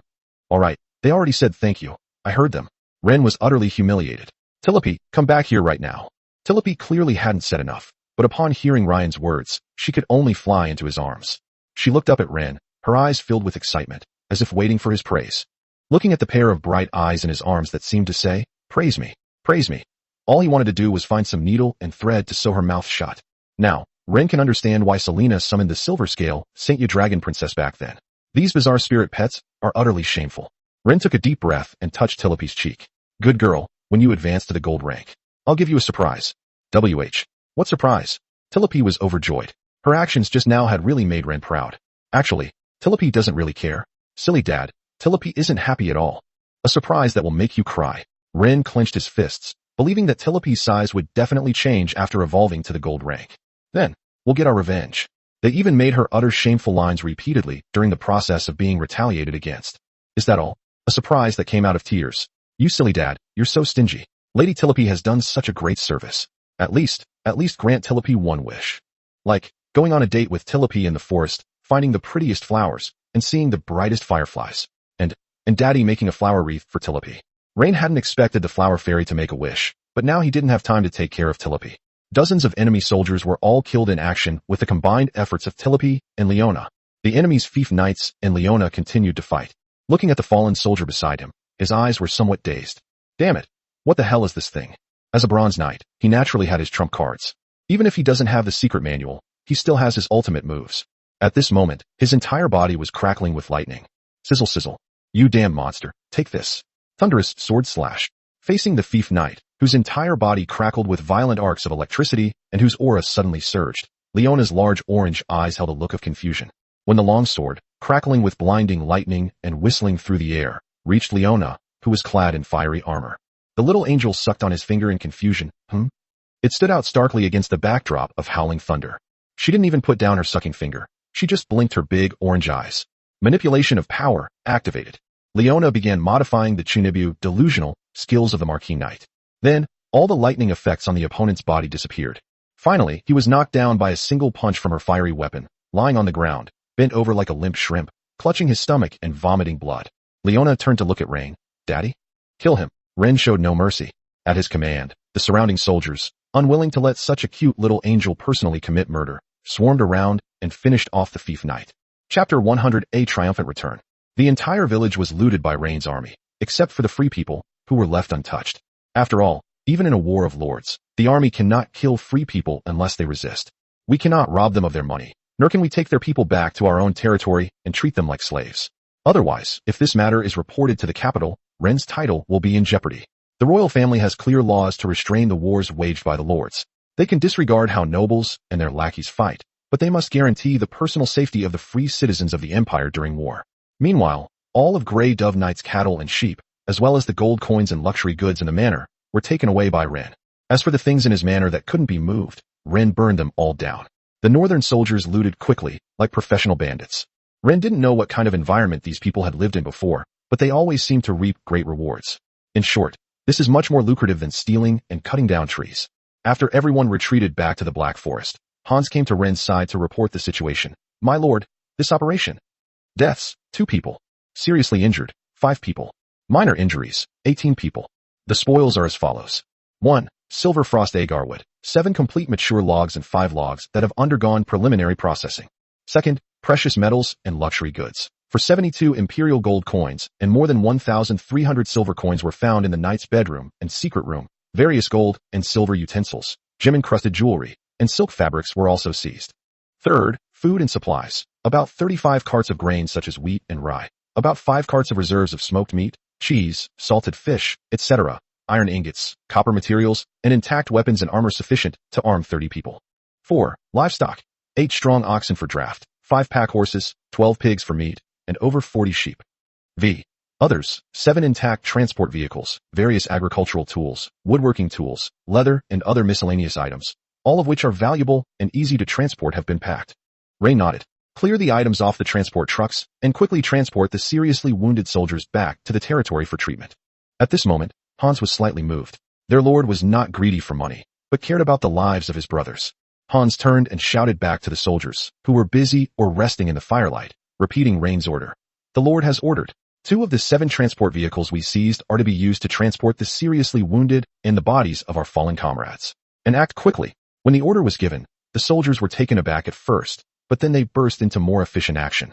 Without the slightest hesitation or complaint, the soldiers who were counting and loading valuables immediately set to work, carefully moving the heavy wooden crates and sacks of grain. Ryan pulled out a pile of cigarette boxes from the luxury supplies.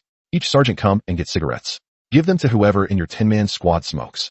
Soldiers need to release their emotions after killing people.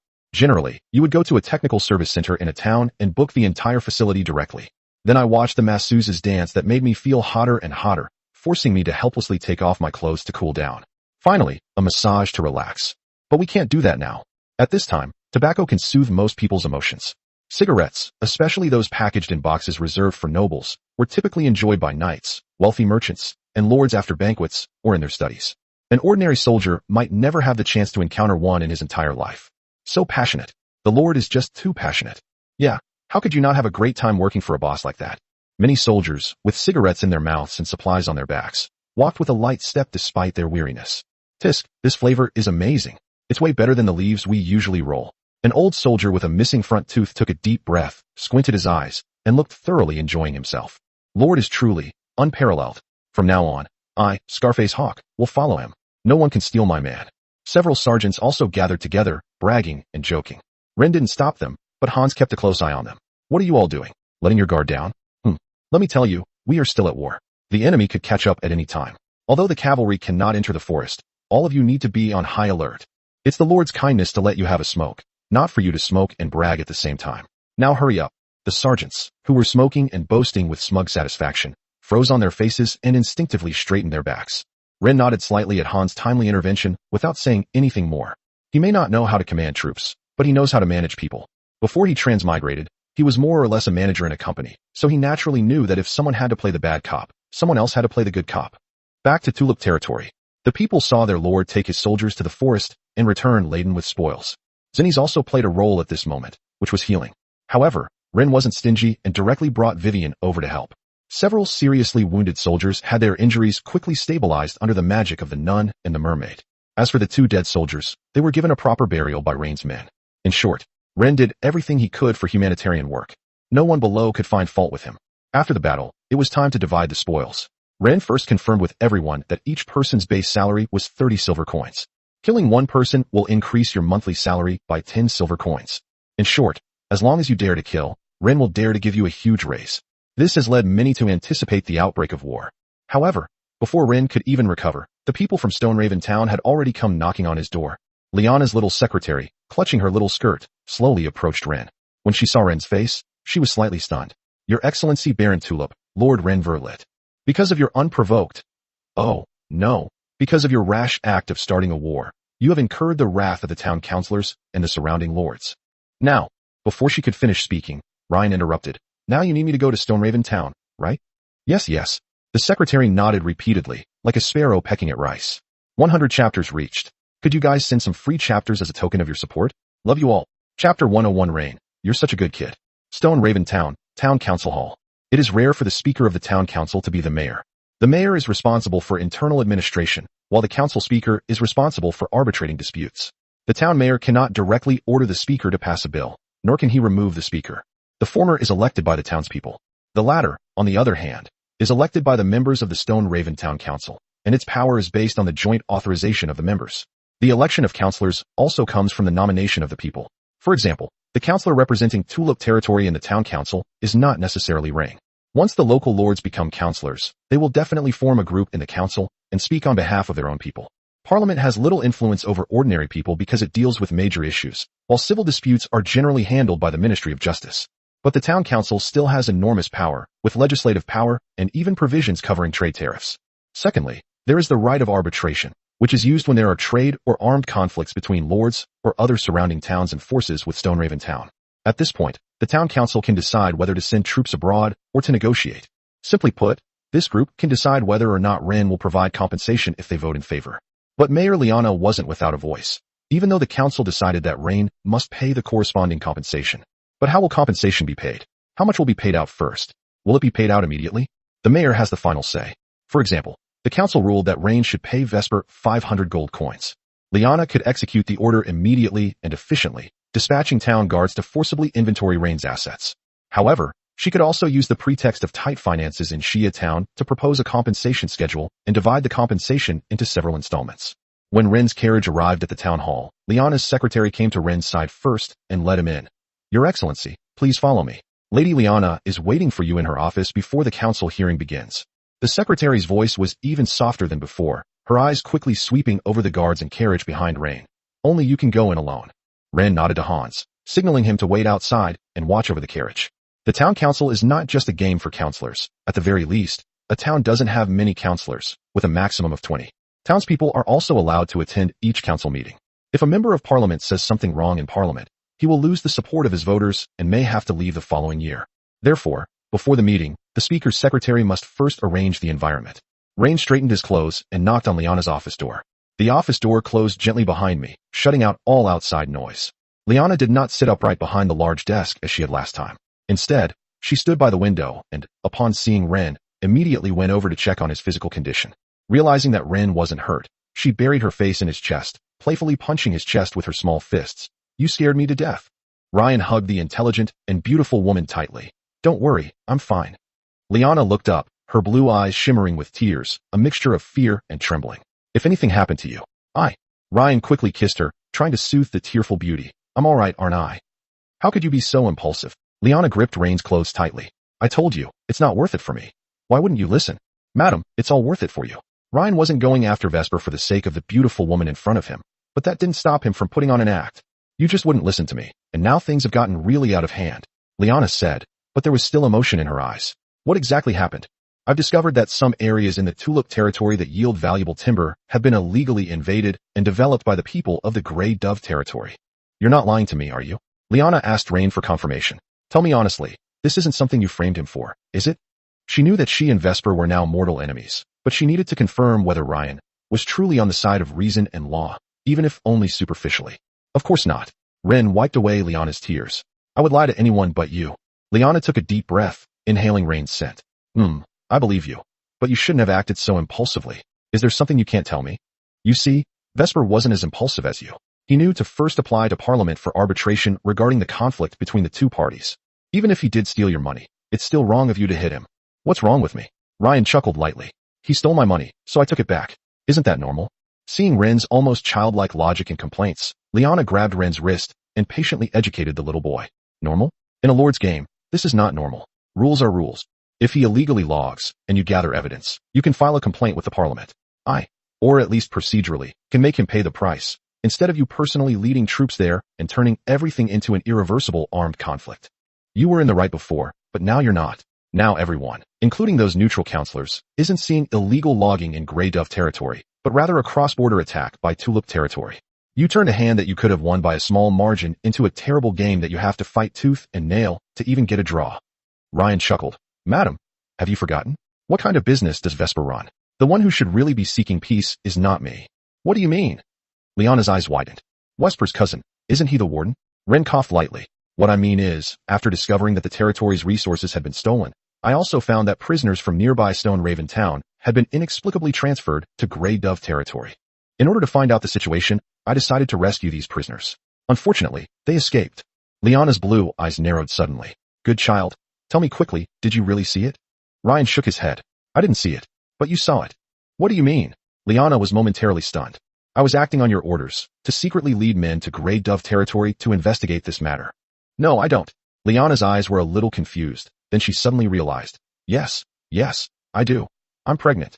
That's right, my dear wife, you're pregnant. As the mayor of Stone Raven Town, you've received an anonymous tip about the possible illegal transfer of prisoners from the jail.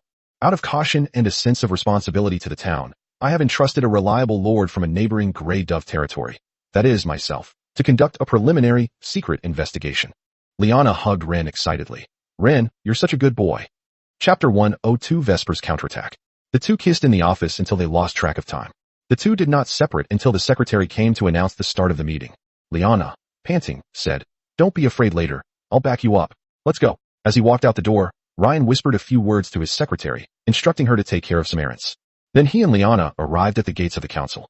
He could clearly hear a cacophony of voices rising and falling like ocean waves coming from behind the door. The two pushed open the door and entered, revealing the scene in the Parliament Hall. The towering dome, the dark wood paneling, and the murals symbolizing power and order appear solemn and oppressive under the lights. The semicircular seats of legislators are high above, like gods looking down on mortals. At this moment, all 15 seats were filled, except for Vesper. Because he was sitting in the speaker's seat and had lost his right to vote. Liana went up to the mayor's seat on the stage and sat down. The audience section below was even more packed, a sea of people. Merchants, craftsmen, small landowners, townspeople. Many of them were prominent figures in Stone Crow Town or nearby towns. Quiet. A heavy oak mallet strikes the base. Speaker Sir Lester sat in the main seat, his deep purple robes making his expression even more solemn. He was about 50 years old, with a thin face, deep nasolabial folds, and a pair of sharp, eagle-like gray-blue eyes. The special hearing of the Stone Raven Town Council is now beginning. His voice boomed, echoing in every corner of the hall. This meeting will investigate, hold hearings, and make a ruling on the matter of Lord Renverlit, the Lord of Tulip Territory, who is suspected of launching an unprovoked armed attack on Mudclaw Village, which belongs to Grey Dove Territory, causing casualties and significant property damage. The final result was determined by the vote of the 14 members and one alternate member. His gaze shifted to the area where Ren was standing, cold and formulaic. Baron Renverlit, please come forward to the podium and state your explanation of this incident. The hall fell silent instantly, with only suppressed breathing and the faint rustling of clothes. All eyes were on Ren. Wow, what a dashing young man. He's practically the perfect model for a noble prince. Being handsome is definitely an advantage. For example, even the usually serious speaker, Sir Lester, softened his expression considerably. The same applies to other members of parliament. This handsome young man doesn't seem like an impulsive person. Ryan's appearance was impeccable. He straightened his clothes, stepped forward with steady steps, then sat down and looked at Vesper. Vesper appeared calm and collected, with a hint of sarcasm in his eyes. Compared to Rain, he was deeply entrenched in Stone Raven and had an excellent relationship with many counselors. Many lawmakers have frequented his private establishments, so it's no longer a question of who he's representing. Even if there are lowly people watching here, so what? He has at least 7 or 8 mouths to feed, while Rain. Maybe he'll have that bitch Liana helping him out. Rain's voice rang out in the solemn council hall. Your Excellency Speaker, fellow members of Parliament, and fellow citizens of Stone Raven who are here to follow this matter, I am reporting to you on this armed conflict. Please allow me to first report my work progress to the mayor. Speaker Sir Lester frowned. Is this related to this meeting? Yes. Ren nodded. A member of Parliament interrupted, dressed impeccably and looking respectable. Sir Rain, this is not the place for you to report on your work. No matter how outstanding your work is, it cannot cover up the crimes you have committed. Ren casually rubbed his long, slender fingers together, glanced at him indifferently, and then looked away. You. This blatant disregard angered the counselor who had spoken, who pointed a finger at him and was speechless. Lester tapped his oak mallet. Granted. Rain gave a slight bow to thank Speaker Lester, then turned his gaze to Liana in the audience. Liana had now regained her dignified demeanor as mayor, her hands clasped in front of her, her blue eyes calmly fixed on Ren. It was as if the romance and tension that once existed between the two in the office had never existed, and that their relationship remained solely based on official business. Your Excellency Mayor Liana. Rain's voice was clear and respectful. As you previously instructed me, to investigate the recent cases of missing, escaped, or deceased prisoners, and authorized me to conduct necessary and cautious preliminary investigations around Shia Town. I am now reporting to you on the progress of the relevant investigations. These words immediately caused a stir in the hall. Several previously composed counselors suddenly sat up straight, especially the one who had just been ignored by Ryan. His expression instantly changed. For the first time, a crack appeared in the ironic calm in Vesper's eyes, and his brows furrowed slightly. Liana met everyone's gaze, nodded slightly, and said in a steady and powerful voice, "Please speak, Baron Rain. As mayor, I am responsible for any clues that may affect the safety and order of Stoneraven Town. Is your investigation related to the events mentioned at this hearing?" "Yes, Lord Vesper. Once mentioned to me that he could buy Tyrese slaves, and that the warden of Stoneraven Town was his cousin. And you also mentioned to me that many carriages from Stoneraven Town are conducting regular, unreported transport activities between Stoneraven Town Prison and Grey Dove Territory." Vesper chuckled and raised his hand. "Excuse me, Your Excellency Speaker, may I say a few words?" "Permission granted." The speaker tapped his gavel. "Now, Baron Wren, please cease speaking. Baron Vesper will step forward to explain." "Gentlemen, regarding this matter, Grey Dove Castle and Raventown Prison have related trade," Vesper said, looking at the crowd. "The warden of Raventown is my cousin and knows that my territory has abundant food. Especially recently, when food prices rose, my brother couldn't just stand by and watch the prisoners go hungry. Even if they had committed crimes, they were still Tyrians. The funds allocated to Stoneraven Town, if calculated at normal market prices, are insufficient to support these prisoners. So, when we signed the trade agreement, all the ingredients for Stoneraven Town Prison were sourced from Grey Pigeon Castle. So, the transport trucks you see are all filled with grain." Vesper's face regained its sarcastic calm, even carrying a hint of helplessness and forgiveness at being wronged. "Well then, Lord Rain, I have explained your and the mayor's doubts. Please continue." The counselor, who had been ignored by Ren, immediately seized the opportunity and spoke sarcastically. "Look, the truth is often this simple and straightforward. Baron Vesper and the warden are clearly doing a good deed, ensuring that the prisoners don't starve to death. Some people, however, harbor ulterior motives and have distorted it into something like the slave trade. Their intentions are truly despicable. Chapter 103. If I am guilty, it is because I defended the rights of the Tyrell." Ignoring the senator, Rain looked at Speaker Lester. "Speaker, this is what prompted my covert investigation. As for whether the transport trucks were carrying people or food, we can discuss that in a further meeting." Sir Lester's grey-blue eyes revealed a hint of approval. "Very well, then please continue, Lord Wren." "When I crossed the Black Forest, preparing to head to Grey Pigeon Territory to investigate, I discovered those transport wagons and began to gather soldiers to find out what was going on. What angered me was that Grey Dove Territory not only illegally transferred prisoners from their jails, but also dared to—" Bang! Lester tapped his gavel. "Watch your words, Your Excellency Rain. There is currently no substantial evidence to prove that Your Excellency Vesper is engaged in this illegal trade. This is Parliament. We must be based on facts, not on subjective accusations." Rain nodded. This speaker was quite responsible, so he continued. "During my exploration of the Black Forest, I discovered that the Black Forest of Tulip Territory had been invaded by the people of Grey Dove Territory. They have caused irreparable damage to the forest environment of the Tulip Territory, and even illegally logged large amounts of silver frost agarwood in the forest. It is preliminarily estimated that the direct economic loss caused by the economic aggression of the Grey Dove Territory against the Tulip Territory is no less than 5,000 gold coins." Rain's voice was filled with a poignant accusation. "This does not even include the long-term investment required for forest ecological restoration and the potential impact on the future output of the territory. Speaker, as you should know, Tulip Territory was already extremely poor. Now, there are over 1,000 mouths to feed in the territory, and they have absolutely no food to eat. Because His Excellency Vesper sent cavalry to destroy our farmland, the entire Tulip Territory is hoping that the resources in the forest can be exchanged for some food. 1,134 men, clinging to life by the hope in the forest, have had that glimmer of hope extinguished by Vesper for his own selfish gain. How could the soldiers not be furious?" The speaker nodded. "I understand.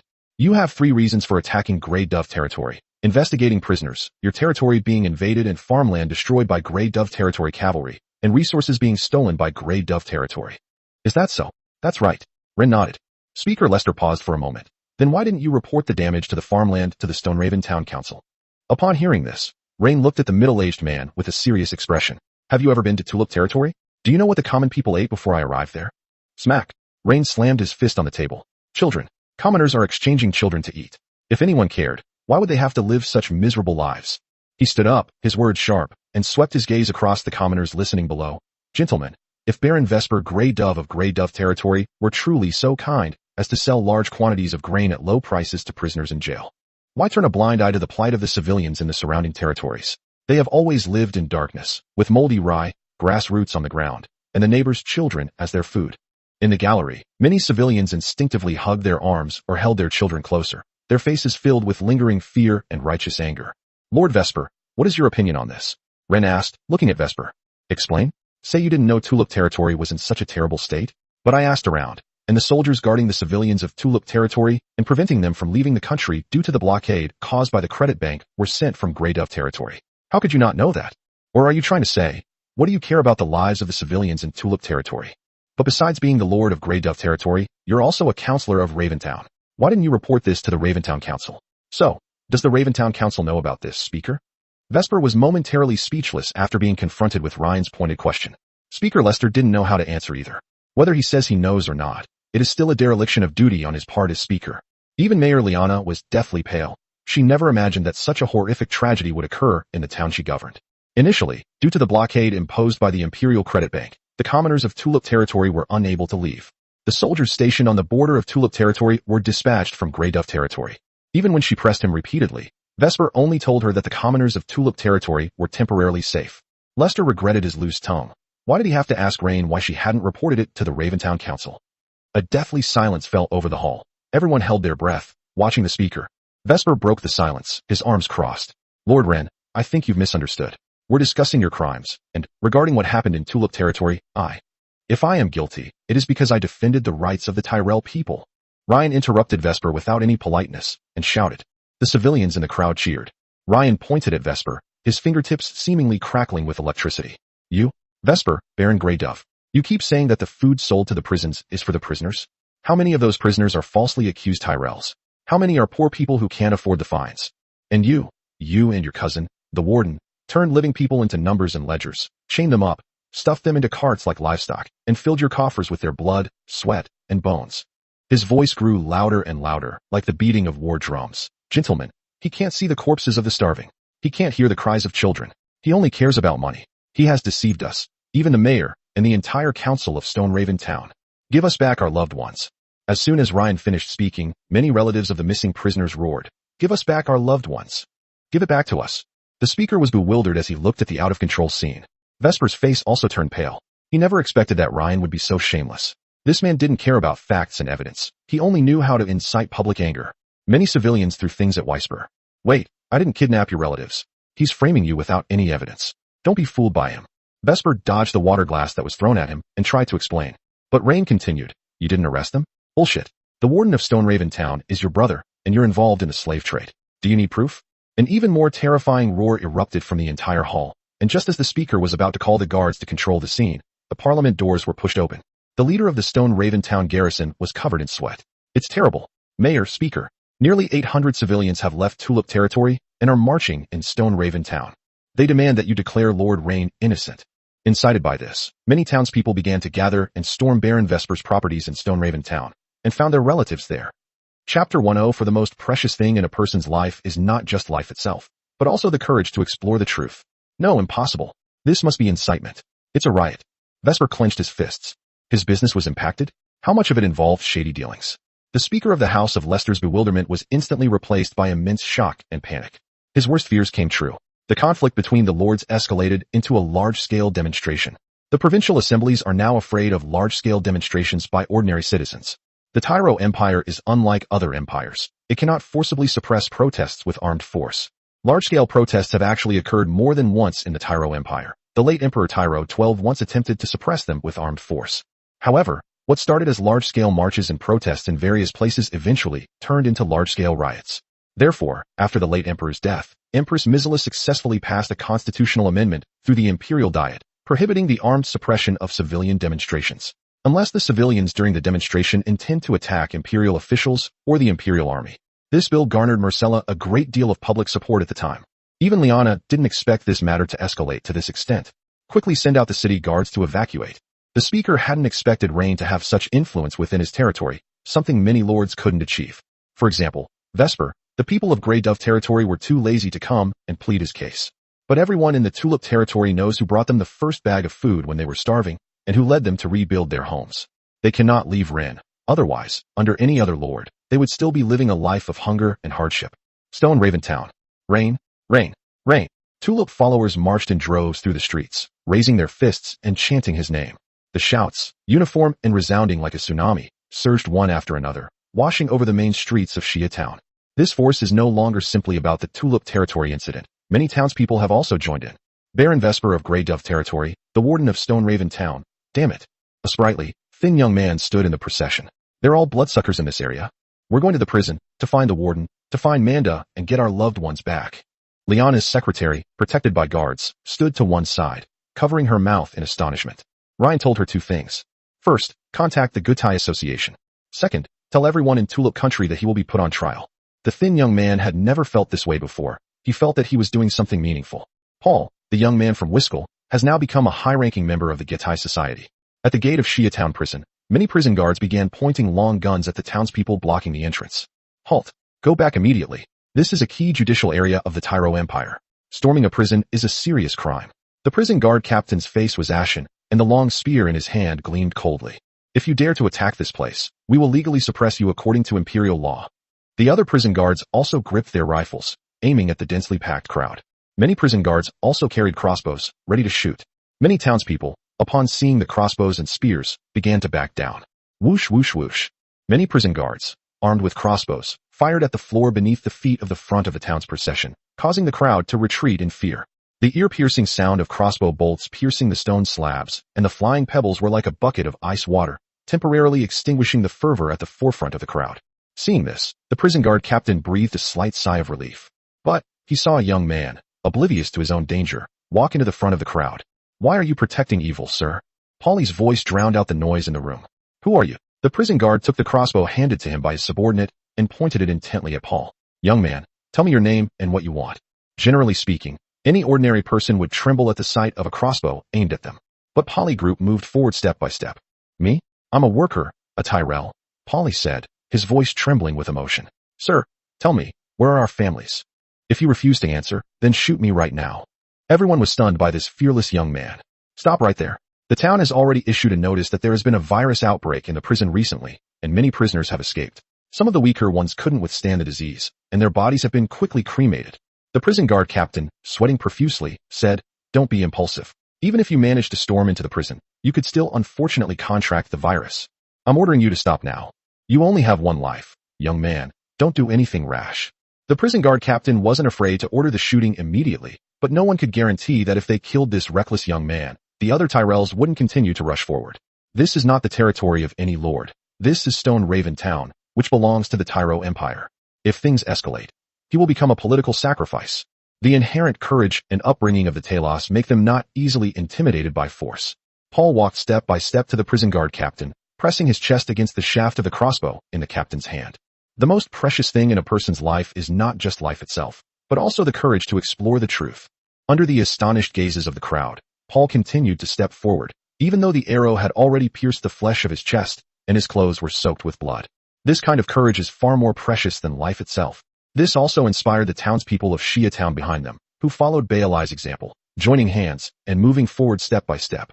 I don't accept your explanation, sir. If the virus was discovered in the prison from the beginning, why were the subsequent convicted prisoners kept in this prison?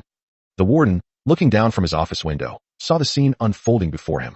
Seeing the fearless young man, Polly, he calmly ordered, Shoot him. Everyone, get back to your quarters, or the entire guard force of Stone Raven Town prison will be mobilized. Your actions will be defined as a prison break, and you will be forcefully suppressed. Upon hearing the warden's words, the prison guard captain took a deep breath and prepared to pull the trigger. But when he saw Paul's eyes, he found that the young man in front of him had no fear in his eyes. He had never seen such a determined look in someone's eyes. Stop. A beautiful woman appeared at the scene, and many townspeople were excited to see her. Mayor. It's Mayor Liana, Mrs. Chapter 105 Baruch. This strike reminds us to be humble and not arrogant. As soon as Liana appeared, the town guards immediately surrounded her. As soon as the warden saw his superior arrive, he quickly jogged downstairs. His body, weighing over 300 pounds, made him look like a mountain of flesh, with his belly jiggling up and down.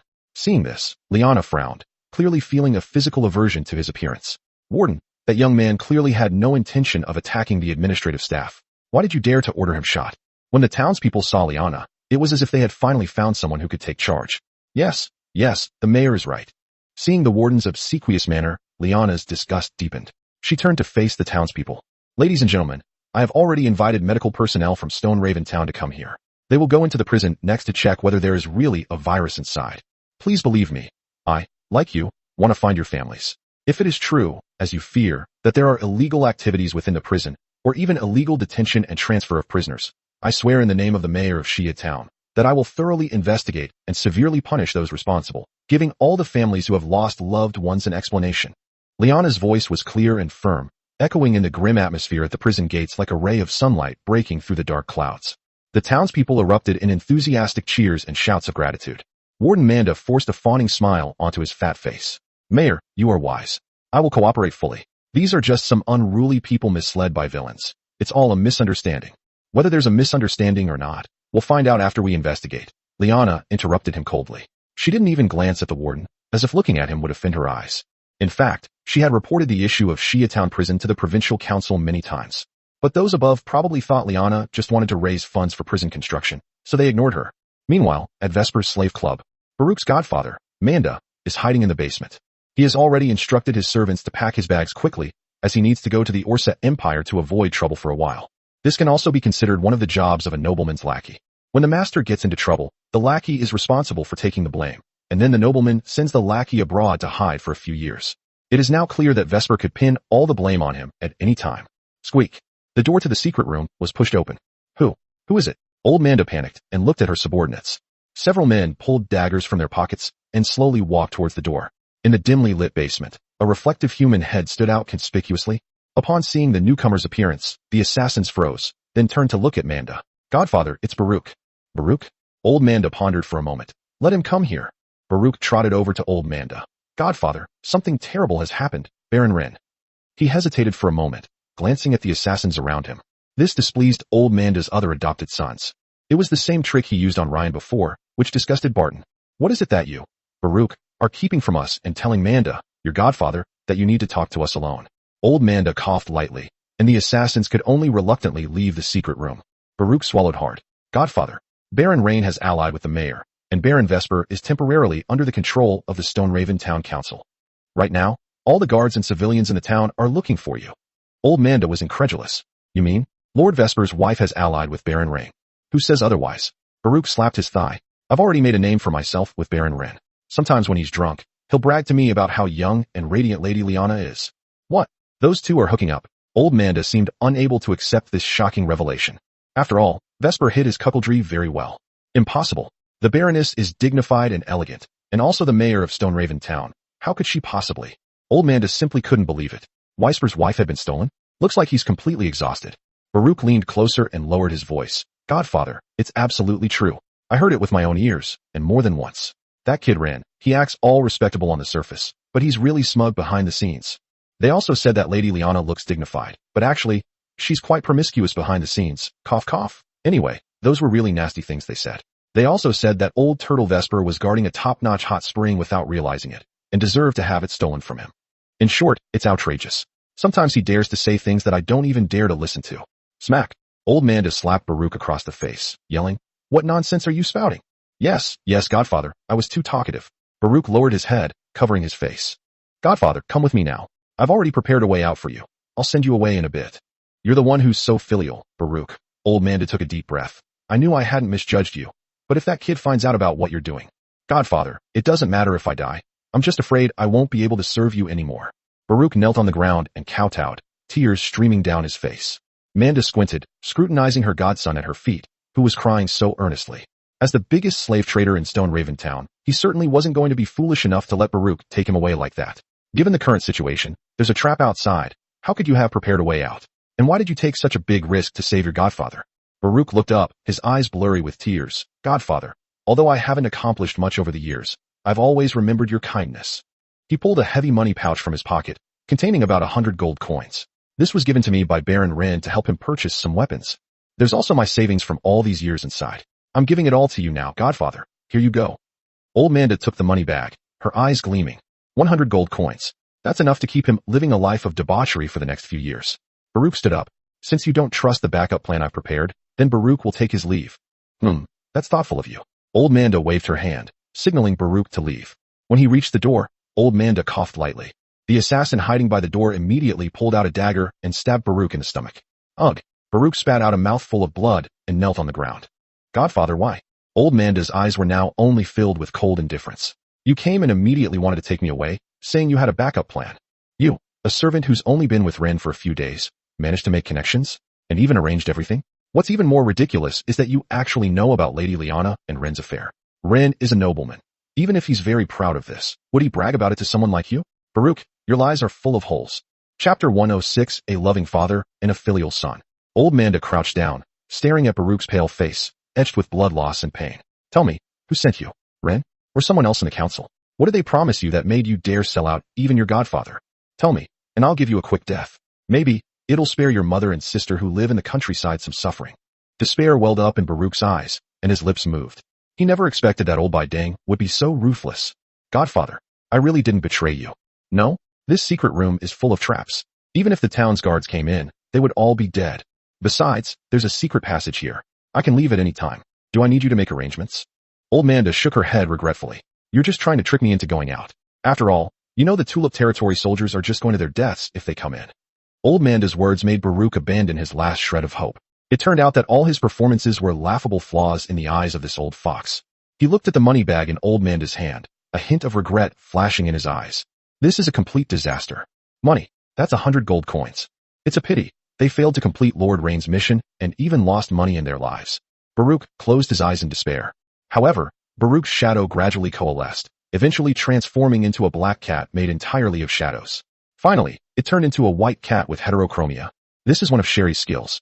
Shadow stealth. Sherry's shadow can merge with the shadow of an enemy, and then she can teleport to the side of the possessed shadow. Everyone was taken aback by the sudden appearance of the white cat. Even Baruch himself was surprised that the Lord's spirit pet had been following him all along. My lord. At this moment, Baruch shed tears of emotion. As expected, Ren was truly loyal. Sherry didn't appear at the beginning because she was considering whether to kill Baruch as well. After all, the bald man's performance was so flawless that Sherry, as a spirit pet, couldn't tell for a moment whether Baruch had really betrayed Ren. Who would have thought that such a wonderful scene of fatherly love and filial piety would unfold? Fortunately, after some explanation from Old Manda, Shirley understood. Then, the agile Sherry began a massacre in the secret room. What kind of monster is this? Godfather, save me. Blood splattered everywhere, and several tragically beautiful blood flowers instantly bloomed on the wall. The atmosphere at the Stone Raven Town Council had become much more serious. The speaker coughed lightly.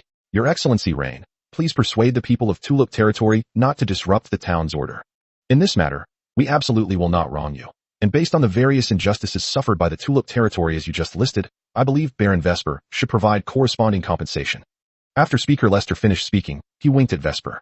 Vesper also knew that the bigger the commotion, the worse it would be for him. He is not incapable of being investigated. All his accounts and data are very well done. But he couldn't withstand a charge, such as civilians storming into his prisons or his slave clubs. That's right, Vesper coughed lightly. I realize my mistake, Lord Ren. I regret what happened to Tulip Territory. I will definitely strengthen the management of those people below and ensure that they will never again steal trees in Tulip Territory. I will also severely punish those soldiers who failed to help the civilians of Tulip Territory.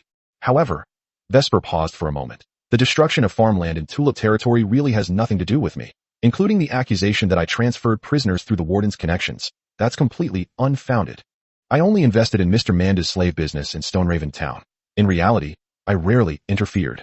At this point, Vesper stood up and bowed to the speaker, members of parliament, and the commoners below the stage. I apologize, everyone, but I never imagined that Mr. Manda was such a beast in human form, hiding your relatives in a clubhouse. A murmur rippled through the parliament hall. A bespectacled member of parliament pondered for a moment. Actually, I think His Excellency Vesper did make a mistake. You have been too lenient with your subordinates, which is why they have made these errors. The night of the fiefdom within Lord Vesper's territory, though he secretly invaded Tulip Territory behind Baron Greydove's back, also paid the price he deserved. Vesper also used the excuse of the wrong thing to smooth things over, saying, "That's right, I acted on impulse, thinking of seeking justice for my subordinate, but I didn't expect that he was the one who made the mistake first. For this, I think I should apologize to Lord Rain. It was my fault for not disciplining my subordinates properly. As for Manda, I hope the speaker can give me a chance. I want to personally lead the soldiers of Grey Dove territory to arrest Manda and bring her to justice to atone for my sins. I'm sorry, I mistook you for someone else and caused everyone trouble. Ryan chuckled softly. I don't think Lord Vesper needs to go after Mr. Manda anymore. What do you mean? Vesper looked up, somewhat surprised at Ryan. Rain clapped his hands, and Baruch, accompanied by several tulip soldiers, carried Manda, whose legs had been broken, into the council. Baruch's wounds have healed. Manda at this moment was no longer the cunning and ferocious woman she once was. His legs were twisted at an unnatural angle, clearly broken off. Vesper glared at Rain, his eyes blazing. You dare send your private army to carry out vigilante justice? Lord Rain, you have no law enforcement authority in Stoneraven Town. After he finished speaking, he looked at the speaker. Speaker Lester didn't really want to mess with Rain either, but according to the rules, that was indeed the case. Vesper then turned and winked at old Manda. Baruch realized something was wrong. The two weren't lovers. Baruch would never believe that Vesper and an old man like Manda were having an affair. What are these two trying to do by exchanging glances? So he slapped Manda across the face, causing blood to trickle from her mouth and a venomous fong to pop out. This made Ren narrow his eyes slightly. This Vesper really had no end to his evil intentions. If Manda died in his hands, who knew what would happen next? And they would die at his hands in full view of everyone. Chapter 107 Ren, are you feeling quite smug? Vesper was taken aback, looking at Baruch's bald head. Old Manda's face was ashen. His godson, whom he had personally raised, has betrayed him. Speaker, I can testify that old Manda was acting on the orders of Baron Vesper to sell prisoners in the prison as slaves to various places, most of whom were transported to the Orser Empire. Next, Baruch viciously betrayed Vesper and Manda, listing various pieces of evidence, including the various transactions that took place behind the scenes at the slave club. From then on, the matter evolved from a conflict between lords into a trial of Vesper's sins. The Provincial Council has also expressed great concern regarding the large-scale demonstrations that have occurred in Shia Town. The factions above began fighting, centered around Grey Dove territory. They also sent people down to inventory Vesper's assets and compensate the victims' families. The warden was sentenced to death, Vesper was stripped of his title, and other family members were also disqualified from inheriting the title and were all demoted to commoners. As for Liana, although she was Vesper's wife, she was not implicated because, before this, Liana had already sent many reports to the Provincial Council. As a result, her marriage to Vesper was dissolved. After all, according to the marriage law of nobles, if a commoner and a nobleman marry, it is automatically considered that the commoner has given up his noble status. Therefore, in order to preserve Liana's noble status, her marriage to Vesper was dissolved, but at the same time, her position as mayor of Stoneraven, which she had won through election, was retained. Moreover, Grey Dove territory was temporarily handed over to Mayor Liana, whose power suddenly became terrifying. Grey Pigeon Castle. Oh yeah? Yes. Mayor, Tulip territory needs to establish a logging camp. Is the town capable of handling it? Yes, good boy. I'll arrange it for you, Ryan. Really? Then I'll wait. Rain, you naughty boy. Are you very proud of yourself? Grey Pigeon territory became ownerless for a time, and a title was revoked by the royal family, but a rich territory, a large population, and resources would not disappear into thin air. It became a dish served at the table of the highest authority in Stoneraven Town. Since no one was explicitly designated as the recipient, everyone wanted a piece of the pie, and Ren was no exception. In particular, Baron Will of Blackrock is facing the termination of many contracts. He has contracted a number of mines in Grey Pigeon territory, and at this time, Liana, as the temporary person in charge, is needed to handle the situation. Although Celiana is his sister, the two don't get along. If it weren't for him, Celiana wouldn't be unable to get a divorce. When he arrived at Grey Pigeon Castle, it was clear that Rain and Liana had already finished their victory celebration. When he saw Rain sitting on the sofa in the hall of Grey Pigeon Castle, wearing a bathrobe, he frowned. Even a fool would know what Ryan just did. Ren immediately adopted the demeanor of a host. Baron Blackstone, please sit down. Your Excellency Rain, where's Ms. Liana? Will look to be about 40 years old, with a robust build, and was dressed in a black nobleman's suit. Like Liana, he had dark brown hair and blue eyes. After sitting down, he said casually, I need to speak with her. It's clear he's becoming distant from Ryan, especially since Ryan ruined Will's contract. She's very tired right now and is resting. Ryan picked up his wine glass, took a sip, and said, if there's anything you need, you can just tell me. I'm telling you. Will asked, somewhat taken aback. Aren't you the Lord of Tulip territory? Will felt that Ryan was too overpowered. Between Ryan and Liana, he, as the older brother, seemed like an outsider. That's right, but I can also be Ms. Liana's assistant. Rain snapped his fingers, and the maid behind him immediately poured red wine obediently. Will pursed his lips. If that's the case, then maybe it's not up to you to decide this. We need to talk about family matters. I have already chosen a husband for Liana, and I hope that the two of you will not have too much contact. After all, you are already engaged. No, I'm in charge. Ryan shook his head. You might not understand the situation, but I can tell you frankly. Now, Whether it's Grey Dove Collar or Liana, they're like toys in my hands, to be molded and kneaded at will. Will clenched his fists. He hadn't expected the man in front of him to be so arrogant.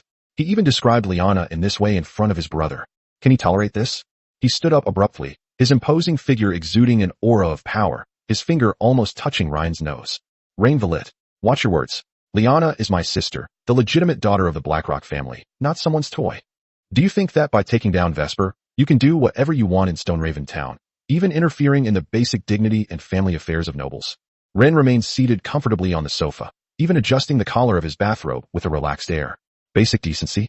Family matters? Not a toy. He scoffed. If she wasn't a toy, then where were you when she was being abused? Seeing the other person momentarily speechless, Ryan's lips curled into a mocking smile. If you want to talk about money, then sit down and talk properly. What's between us is none of your business. Furthermore, Liana has the right to decide her own marriage, and I hope you can understand. I don't understand. We'll change the subject. When it comes to money, that's not something you can decide. Can you guarantee that my mine will be renewed at the original price? Yes. Rain replied confidently. As long as I ask, Liana won't refuse. Oh, I see, Your Excellency Rain. I think there must be some misunderstanding between us. Baron Will immediately sat down on the sofa, poured himself a glass of red wine, and said, Come on, cheers. To our successful cooperation. I almost forgot. This place is probably not suitable for discussing business. We can go to town. There's a high-end technology service center there, and I'm a member. The speed at which nobles change their tune depends on the size of the stakes.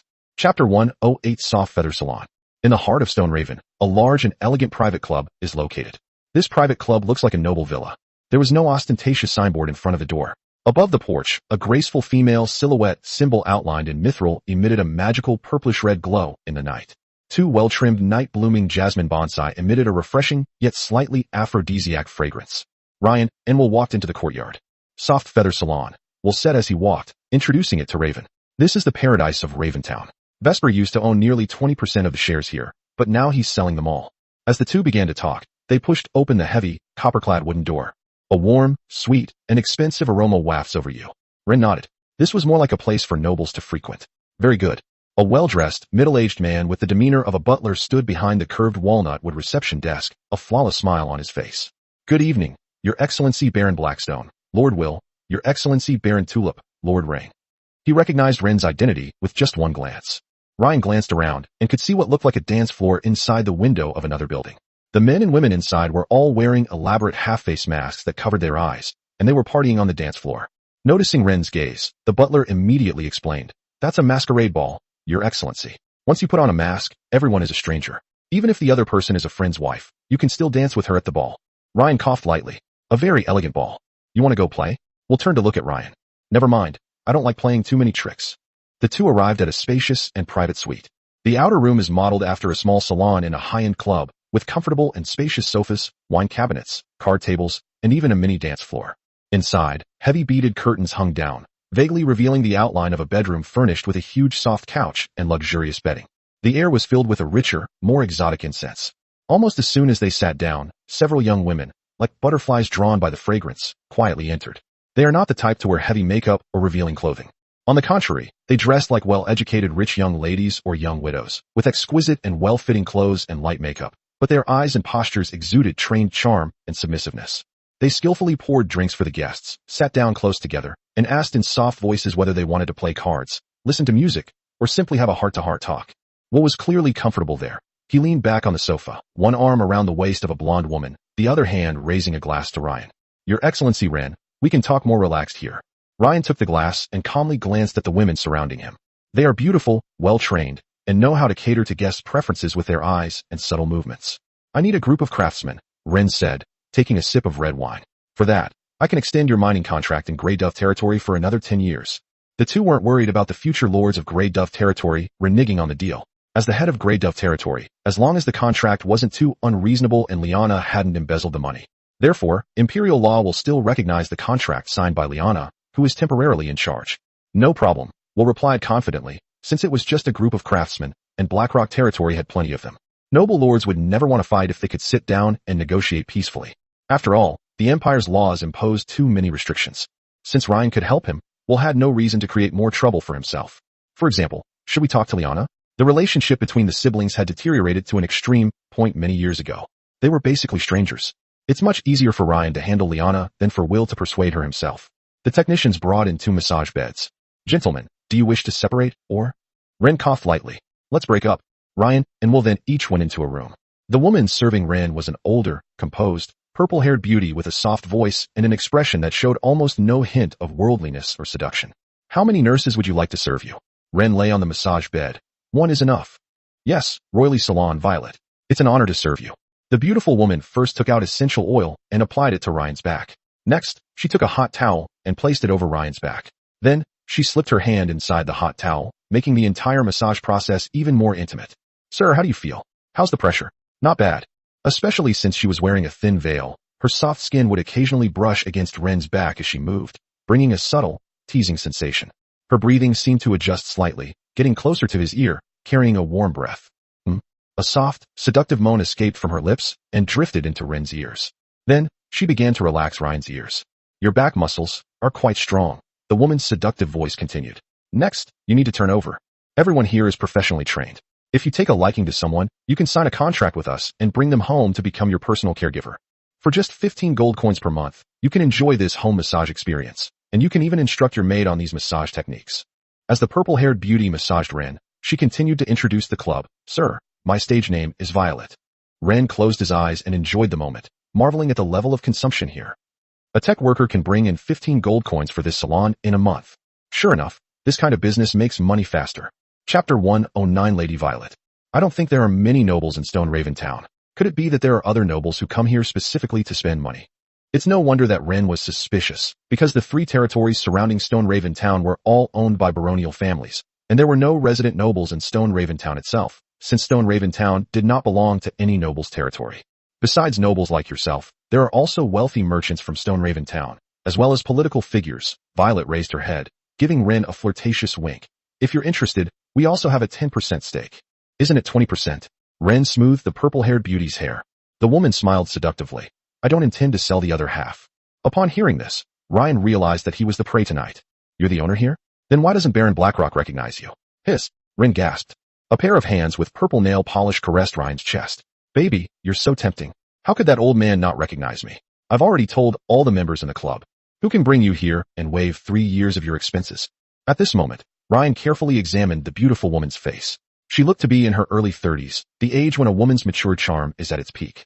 Her long, deep purple hair wasn't dyed. It was naturally dark and lustrous, loosely tied up with a few strands falling over her delicate collarbone and shoulders. His face possesses a refined and profound beauty sculpted by time.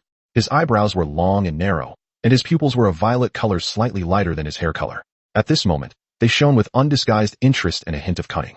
With a high, straight nose and full lips painted with dark purple lipstick matching her nail polish, her smile revealed a captivating charm that belied both the allure of a mature woman and a shrewdness and assertiveness that rivaled any man's. After entering the room, she took off her long dress and changed into the seemingly simple tulle dress, which now outlined her shapely and beautiful curves under the purplish-red light. She's actually the lady of the house. A woman who can attract prominent figures from Stone Raven Town and the surrounding territories and make them willingly empty their purses. Ren lay on the massage bed, his posture unchanged. Madam, what is your purpose in having me brought here? It can't just be to give me a massage, can it? Violet smiled alluringly. That's one of the purposes, and you're quite comfortable with it, aren't you? That's really good. Your experience is excellent. Violet rolled her eyes at Ren, her charm radiating. Experienced? No, you're the first customer I've ever served. Ryan thought about it and realized that she was the boss, not someone who made money from this. So what is your purpose? Violet cried out sweetly in Ren's arms. Oh yeah, Baron will has his eye on the mines in Grey Dove territory, which are currently unclaimed. What do you want? Ren's eyes narrowed slightly. Since it wasn't his own territory, it would be great if he could trade it. Anyway, Liana is currently in charge of the entire Grey Dove territory, and as the mayor, handling any procedures is extremely simple. No, what I'm after isn't Grey Dove territory, oh my god. It's your territory. The purple-haired beauty exhaled softly. Tulip territory? Ren asked, somewhat puzzled. You want to open a technology service center in my territory? You're sure to go bankrupt. No. God, this is amazing. This left Ren even more confused. If he wasn't opening a technical service center, was he going to start another business? But generally speaking, no one would do that. Just as Baron Will, who is in the mining and ironware business, couldn't possibly switch to opening a technical service center. My dear, didn't you say that Silver Frost Agar would appear in the Black Forest of Tulip territory? Violet's beautiful eyes rippled, her gaze alluring. I want to lease that surrounding area and plant Dream Violet. Ren's thoughts raced, like soil fertile ground for growing luxury goods, extremely precious. In particular, the soil surrounding this naturally grown silver frost agarwood is extremely valuable. As for why this beautiful woman planted the dream violet, it's mainly because its petals are the core ingredient in making the finest fixatives and mood-enhancing fragrances. Furthermore, trace amounts of dream pollen can be extracted from the flower stamens, a key ingredient in some high-end pleasure potions and incense. Sure, I'll provide the land, and you provide the technology and seeds, but it won't be a complete contract with you. We'll develop it together. How can I? I don't like partnerships. We can discuss the rent. Nothing to discuss. Ryan prepared to leave. Wait, let's talk some more, Violet said, a little reluctant to see Ren leave. The main reason she was reluctant to part ways was that the project the two were discussing had not yet been completed. Ryan had no choice but to sit down again and talk to her once more. Oh, yes. How about we split it 30/70ths? Smack. Ryan slammed his hand on the table. How can that be? You've been working tirelessly to build this garden, and I'm only going to give you 30%? It has to be at least 50/50ths. The table shook from Ryan's slap, and the red wine spilled out. You bad guy. Violet bit her plump lower lip. That land is precious, but it's still dead. My technology, seeds, and future operations are the key to turning dead land into gold. How can you split it in half? Then I'm leaving. Rain once again used the threat tactic, catching Violet off guard. Shouldn't it be Rain who was threatened? But if there's a beauty trap, there's bound to be a handsome man trap. You. Finally, Ren managed to finish the business deal. When he walked out of the room, he found that Will had already left. He straightened his slightly wrinkled clothes, still carrying the unique scent of Lady Violet, a blend of expensive perfumes and the fragrance of a mature woman. Lord Ren, are you leaving? The middle-aged man who looked like a butler reappeared not far away, still wearing that impeccable professional smile. Ren nodded and casually asked, Lady Violet, doesn't seem to be a native of Stoneraven Town? The butler bowed slightly and answered flawlessly, We servants don't know the lady's background. We only know that she came to Stoneraven Town a few years ago, took over this property, and managed it into what it is today. This is equivalent to saying nothing at all. Lady Violet, is she a foreigner? Ren was not satisfied with the butler's answer. At this moment, the butler looked somewhat surprised, not even knowing why Ren's casual guess had come true. Yes, the butler nodded. We come from the Orsa Empire. He didn't know how Ren had guessed it, but since Ren had already guessed it pretty accurately, there was no point in hiding it anymore. It would only make him seem insincere. Chapter 110, Selena's Arrival. Although the Tylo Empire and the Orsa Empire had fought a war, trade relations between the two countries were restored after the war ended. It's not surprising that the Orsa people came to the Tyre Empire to do business. In fact, because of the end of the war, merchants from both countries could even receive tax breaks and subsidies when they went to each other's territories to do business. What Rain couldn't understand was that if Lady Violet wanted to do business with him, why didn't she just come to his door and negotiate? Why do we need to invite him to the soft feather salon for a trial? She even took the initiative herself? What Ren didn't expect was, she had also cherished her purity for many years. If it were beautiful women like Phil and Selena, Ren could understand. After all, they were instructors at the academy, and they didn't have any contact with men. But Lady Violet is the owner of the Technical Service Center. How could she be the same? Of course, for the upper class, they don't really care about this, and there's no such thing as their wife being unclean because someone else touched her before they got married. After all, men born into high society have a hard time controlling themselves from a young age, and they have no reason to demand that their partner be complete. For example, Ren himself. He, the maid, had taken care of her since she was a child. Over the years, it was inevitable that there were times when she couldn't control herself. Meanwhile, inside the private room of the soft feather salon, several maids were helping Lady Violet bathe. The alluring woman closed her eyes, savoring the memory, dragon blood golden obsidian and crimson dragon blood fruit. It seems he truly has Queen Tyro's protection. Several maids widened their eyes slightly upon hearing Lady Violet's words. Lady Melosa, Lord Ren also has a relationship with Queen Tyrell. Yes, I sensed it. The purple-haired beauty, whom the maids called Lady Melosa, nodded. I sensed it the moment he entered Stoneraven Town. I just didn't expect. He's almost recovered from the side effects. Melosa bit her lower lip. He was perfectly sober just now. He dragged me into this mess, but, to be honest, it felt pretty good. Madam, do you think that Lord Rain's visit to the Western Province was due to Queen Tyrell's arrangement? Hearing the maid's question, Melosa's expression also became serious. That's possible. In short, this man is a treasure trove right now. Any woman who meets him would want to take a bite out of him. Back in Tulip territory, Ren breathed a sigh of relief. He could feel the energy he had received from Lady Violet was slowly returning to him. Dragon blood golden silk red obsidian, truly powerful. However, while physical enhancement is one thing, as a nobleman and a respectable person, Ren rarely has the opportunity to personally engage in fights. Back in the castle, Ren first engaged in daily interactions with his spirit pets. Current points, 1610. Ren also noticed some changes in Telepy and Vivian's bodies over the past few days. Especially Vivian. Eek! Vivian nestled in Ren's arms, blushing shyly. Don't move, be good. Let me take a good look.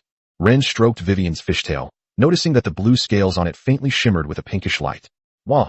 Vivian looked up at him with her big, watery blue eyes, her gaze filled with not only dependence, but also a hint of longing. No, you just ate it not long ago, Ren said, stroking Vivian's hair. Be good, okay? It's not that Ryan doesn't want to, it's just that Sherry, that little kitten, is already craving it. Of the 3 spirit pets, only the cat got nothing. But since it's a cat, no matter how you feed it, Ryan finds it unacceptable. Eek! Vivian lowered her head, her large eyes filled with disappointment. Rain hugged her tightly, and then began to examine Tulip.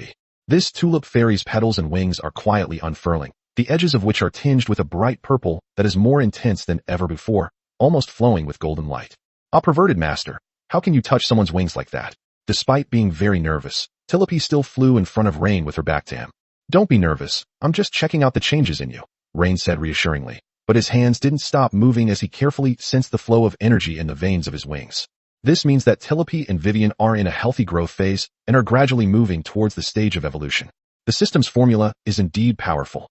He's about to become a gold contract master.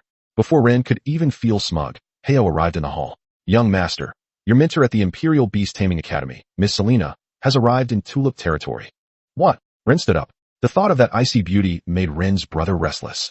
It's been so long since I've seen her. Bring her to see me, no? I'll go see her myself. Ren still respected Selena very much. After all, without her, he would be completely clueless about beast taming. And it was also thanks to her that Vivian was given to him. As soon as Ryan ran downstairs, he saw that beautiful figure. In the soft light of the castle hall, Selena stood with her back to him, still wearing that sharply tailored, deep blue mage robe that accentuated her slender figure. Her long, silvery white hair cascaded down to her waist like a waterfall woven from moonlight, held in place only by a simple ice blue ribbon. Hearing footsteps, she slowly turned around. Then, she walked up to Ren with her long, slender legs and white stockings, and poked Ren's forehead with her long, fair fingers. You naughty boy, how long have you been away from the academy? And you've only sent me 1 letter. When the cold fingers poked his forehead, Ren recoiled, but instead of getting angry, a familiar sense of intimacy welled up from the bottom of his heart. Chapter 111. Good boy. Don't look at her, look at me. Ryan hugged Selena tightly, burying his face in her arms. Actually, I think about you every day. What are you doing? Selena blushed. Who cares about these things? Rain could clearly feel the softness and elasticity of her mature body beneath her dark blue robes, and felt his heartbeat quicken through the fabric. Oh, so, Mentor Selena doesn't care whether I've been thinking about you or not, Rain said, leading her into the building. Rain, you naughty boy, the icy beauty said softly. Aren't you very proud of yourself? Ren was confused. Why were they saying the same lines again? Upon entering the hall, Hea had already prepared black tea for the 2 of them. The 4 spirit pets were also lined up on the sofa. Selena glanced at them, and finally her gaze settled on Vivian. Almost evolving? How did you do that? The icy beauty came to see Ren this time with the intention of providing him with some methods for Vivian's advancement. As a result, the animals they raised started showing signs of imminent evolution. Is this the power of a female killer contract master? It's absolutely insane. In Selena's eyes, Rain is now a complete monster. Consider the students of the same rank in Ren who are still at the Imperial Beast Taming Academy. Even with their full dedication to their studies, none of them show any signs of breaking through to the gold contract master level. But this student who dropped out halfway through his studies is actually about to break through? Before Ren could answer, Selena looked at Ren, then at Vivian, and asked, could it be that you? The only thing she could think of was the dragon blood golden obsidian stone inside Ren's body. At this moment, Selena's worldview crumbled. She's so small. How could you use the energy of the dragon blood golden obsidian to do something like this? She couldn't even imagine the torment Vivian would have to endure. So, the icy beauty took Ren's hand and said earnestly, as a contract master, the most taboo thing is to mistreat your spirit pet. No matter what, you can't. No, Selena, where did you get the idea that I abused her? Ren hadn't expected Selena to be so shrewd. Although the situation had completely veered off course, she had somehow guessed part of the truth. Because she doesn't know if this counts as abuse. Selena slapped Ren's hand hard. Tell me, did it or not? No, Ren shook his head, but still leaned close to the icy beauty's ear. I just did this and that's all. Selena blushed deeply upon hearing this. She never imagined she would produce such a student. Shameless, she cursed under her breath before noticing that Tulip also showed signs of evolution. Then her eyes widened. I can understand you talking about Vivian,